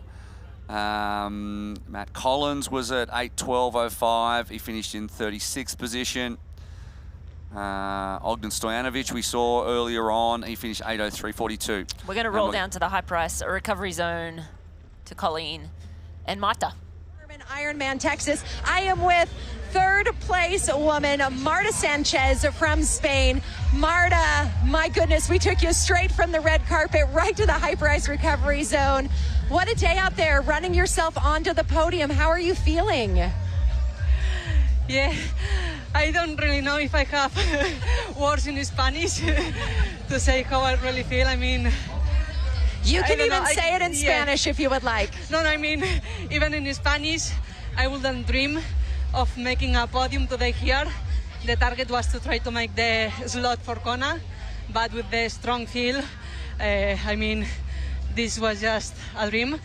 And also, coming back from Kona, number 7, I have it there. So also I was injured there, but when I started running, it was like just really happy to just be allowed to be running, and then I just thought about everyone. So It really, a lot of really, emotions. It's an incredible field with these ladies. Like you said, you know, the women's field has just gotten so fast and so strong. But here you are at this North American Championship in third place. You are part of those ladies. You are part of this race. When on the run did you know that you had it and you could hold it to the finish line? On the last U-turn, I think so, because I saw Jackie Herring on the previously lap, but I didn't have any reference, so yeah, I think just until the last mile. So yeah, well, now you have amazing. That podium position. Marta Sanchez from Spain. What an incredible women's race that we have had here at this Memorial Hermann Ironman Texas. Thank you. Jackie Herring coming into the finishing chute very soon, and she will be a 4th placed female, pick up a Kona qualification spot, pick up a good haul of points too for the Experience Oman Ironman Pro Series, as will Marta Sanchez. She gets the double, and she adds a podium to that as well. And 4th place, always bittersweet, but for Jackie Herring, I think she'll be extremely pleased with this. It's been a very well-paced marathon as well. Still looks very strong, and a couple of kilometres ago looked very happy with it, and I think we'll see the same smile very, very soon. Yeah, I think that's a great performance for Jackie Herring. Coming down here to the Woodlands after, what, 10 years? Yeah, well, 12 years. We're getting old, mate. Yeah, 14. 2014 right. seems like maximum 10 years ago. Yeah, max. Jackie, big smile. She'll roll across that finish line in 4th place. She seems real happy with that performance here today. Of course, there's the immediate sigh of relief that she doesn't have to run anymore, but... she beat Foley Athletics too. Yep. She, I'm happy with that. She dropped him at the end there. High fives. They ran together, number 399. Good on you, Gavin. Well done. But well done to Jackie Herring, more importantly. And she's off to Kona. And she deserves every bit of that after a tough, hot, humid day out here at the Memorial Hermann Ironman Texas North American Championship. They continue to come across the line. And we're going to wrap it all up very soon.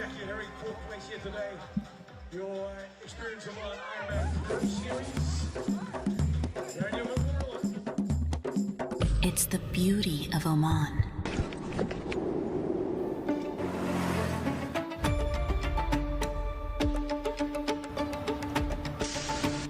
Our tradition, our hospitality, the sounds of limitless opportunities to explore. Listen, it's Oman.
Welcome back to the Memorial Hermann Ironman Texas, and next female out on course is in 5th position, F10 Grace Tech from Australia, who has been really honest in her performance, and she's had a great start to the year. There's no question about that. So she'll have another top 5 to add to her top 5s that she's already picked up, and a couple of 70.3. So she'll be sitting pretty in the Ironman Pro Series.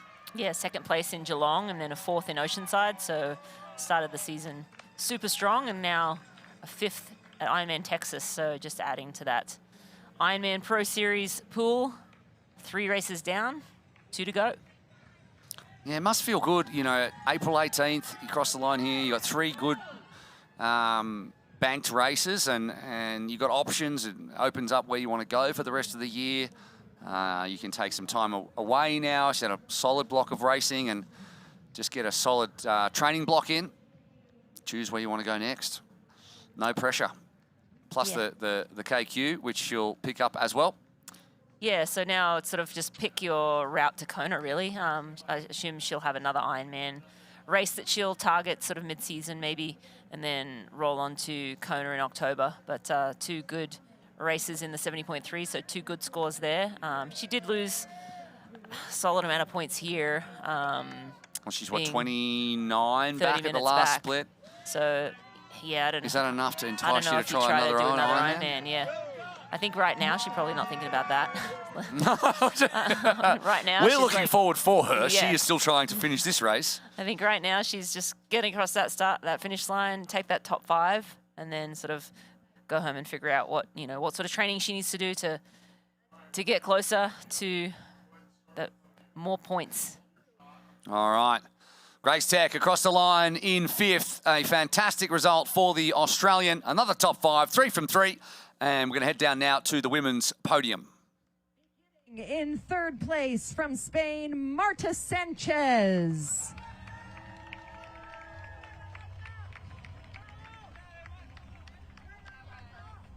Marta swam a 53:31, biked a 4:32:56, and ran herself onto this podium with a 2:59:41 for a total time of 8:31:06.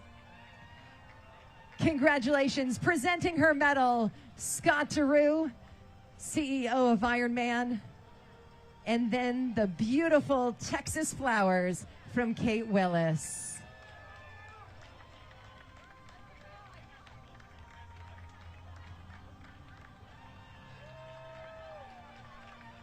In 2nd place from the United States, Taylor Knibb.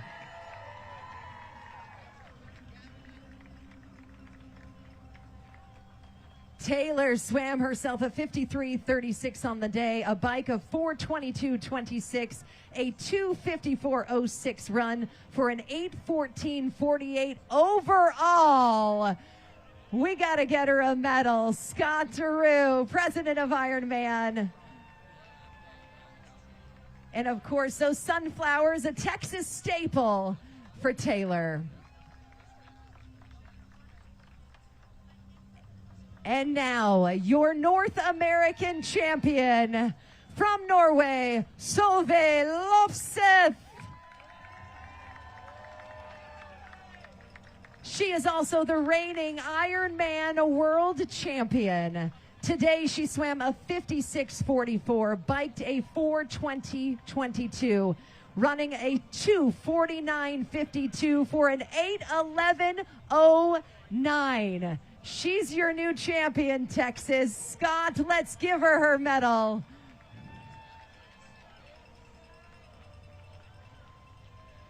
And the flowers will make it official. One more big cheer for your champion, Solveig Lofseth.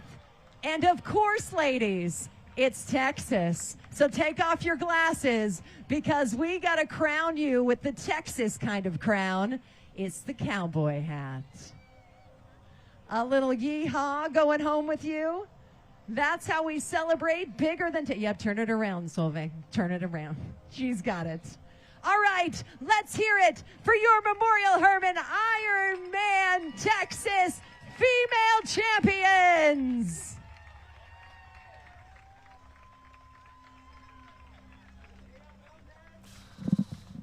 As she has done in 3 of her past Ironman events, Solveig Lofseth stands on the top step, relegating Taylor Knibb to second by 3.5 minutes just about.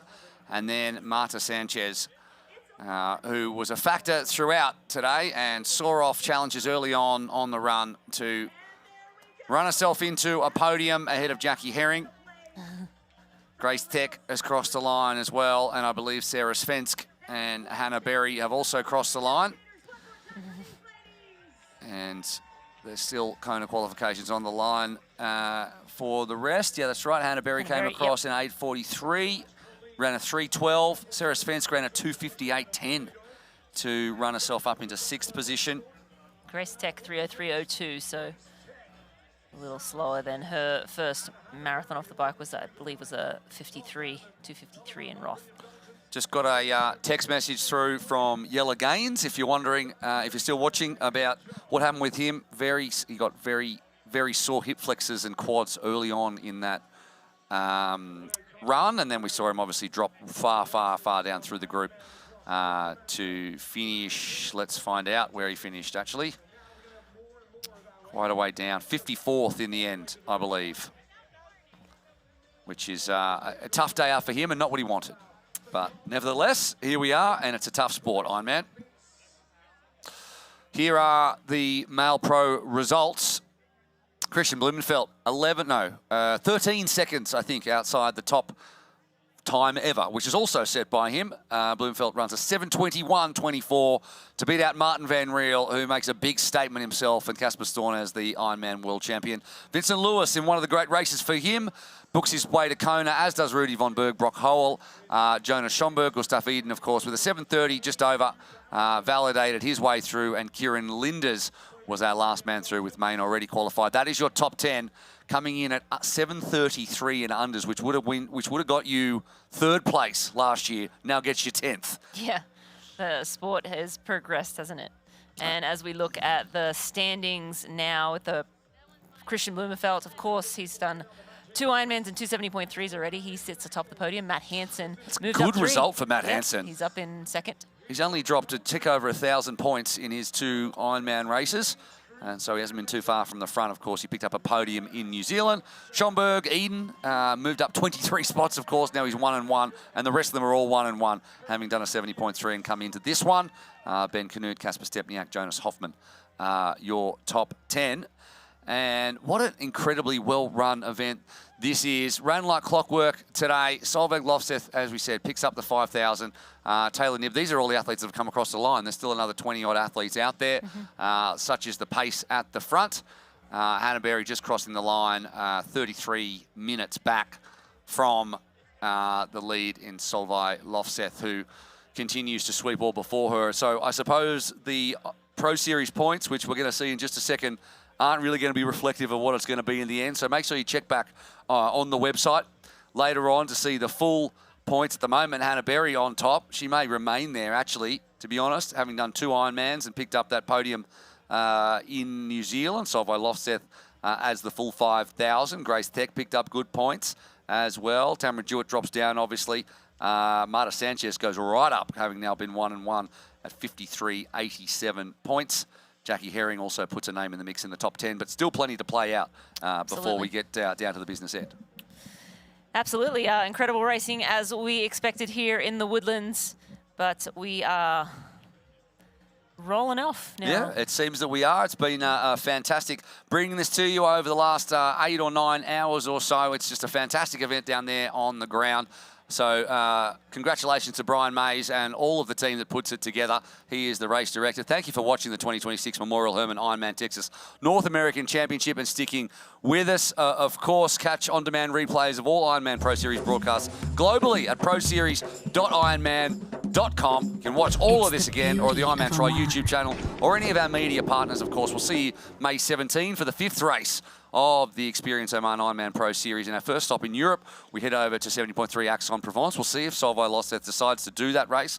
If she still thinks she might do it now, she probably will do it, because this is the time you don't want to do it the most. Totally. Stay tuned to the social media channels and to YouTube to catch all the pre-race build-up for that. Until then, on behalf of Marinda Carfrae, Hayley Chura, Jodie Stimpson, Laura Siddle, Sam Appleton, Cameron Worth, Jocelyn McCauley, everyone who contributed to this one, and the entire team behind the scenes, thank you for joining us, and we will see you in France.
This copyrighted broadcast of World Triathlon Corporation may not be retransmitted, reproduced, rebroadcast, or otherwise distributed or used in any form without express written consent of World Triathlon Corporation.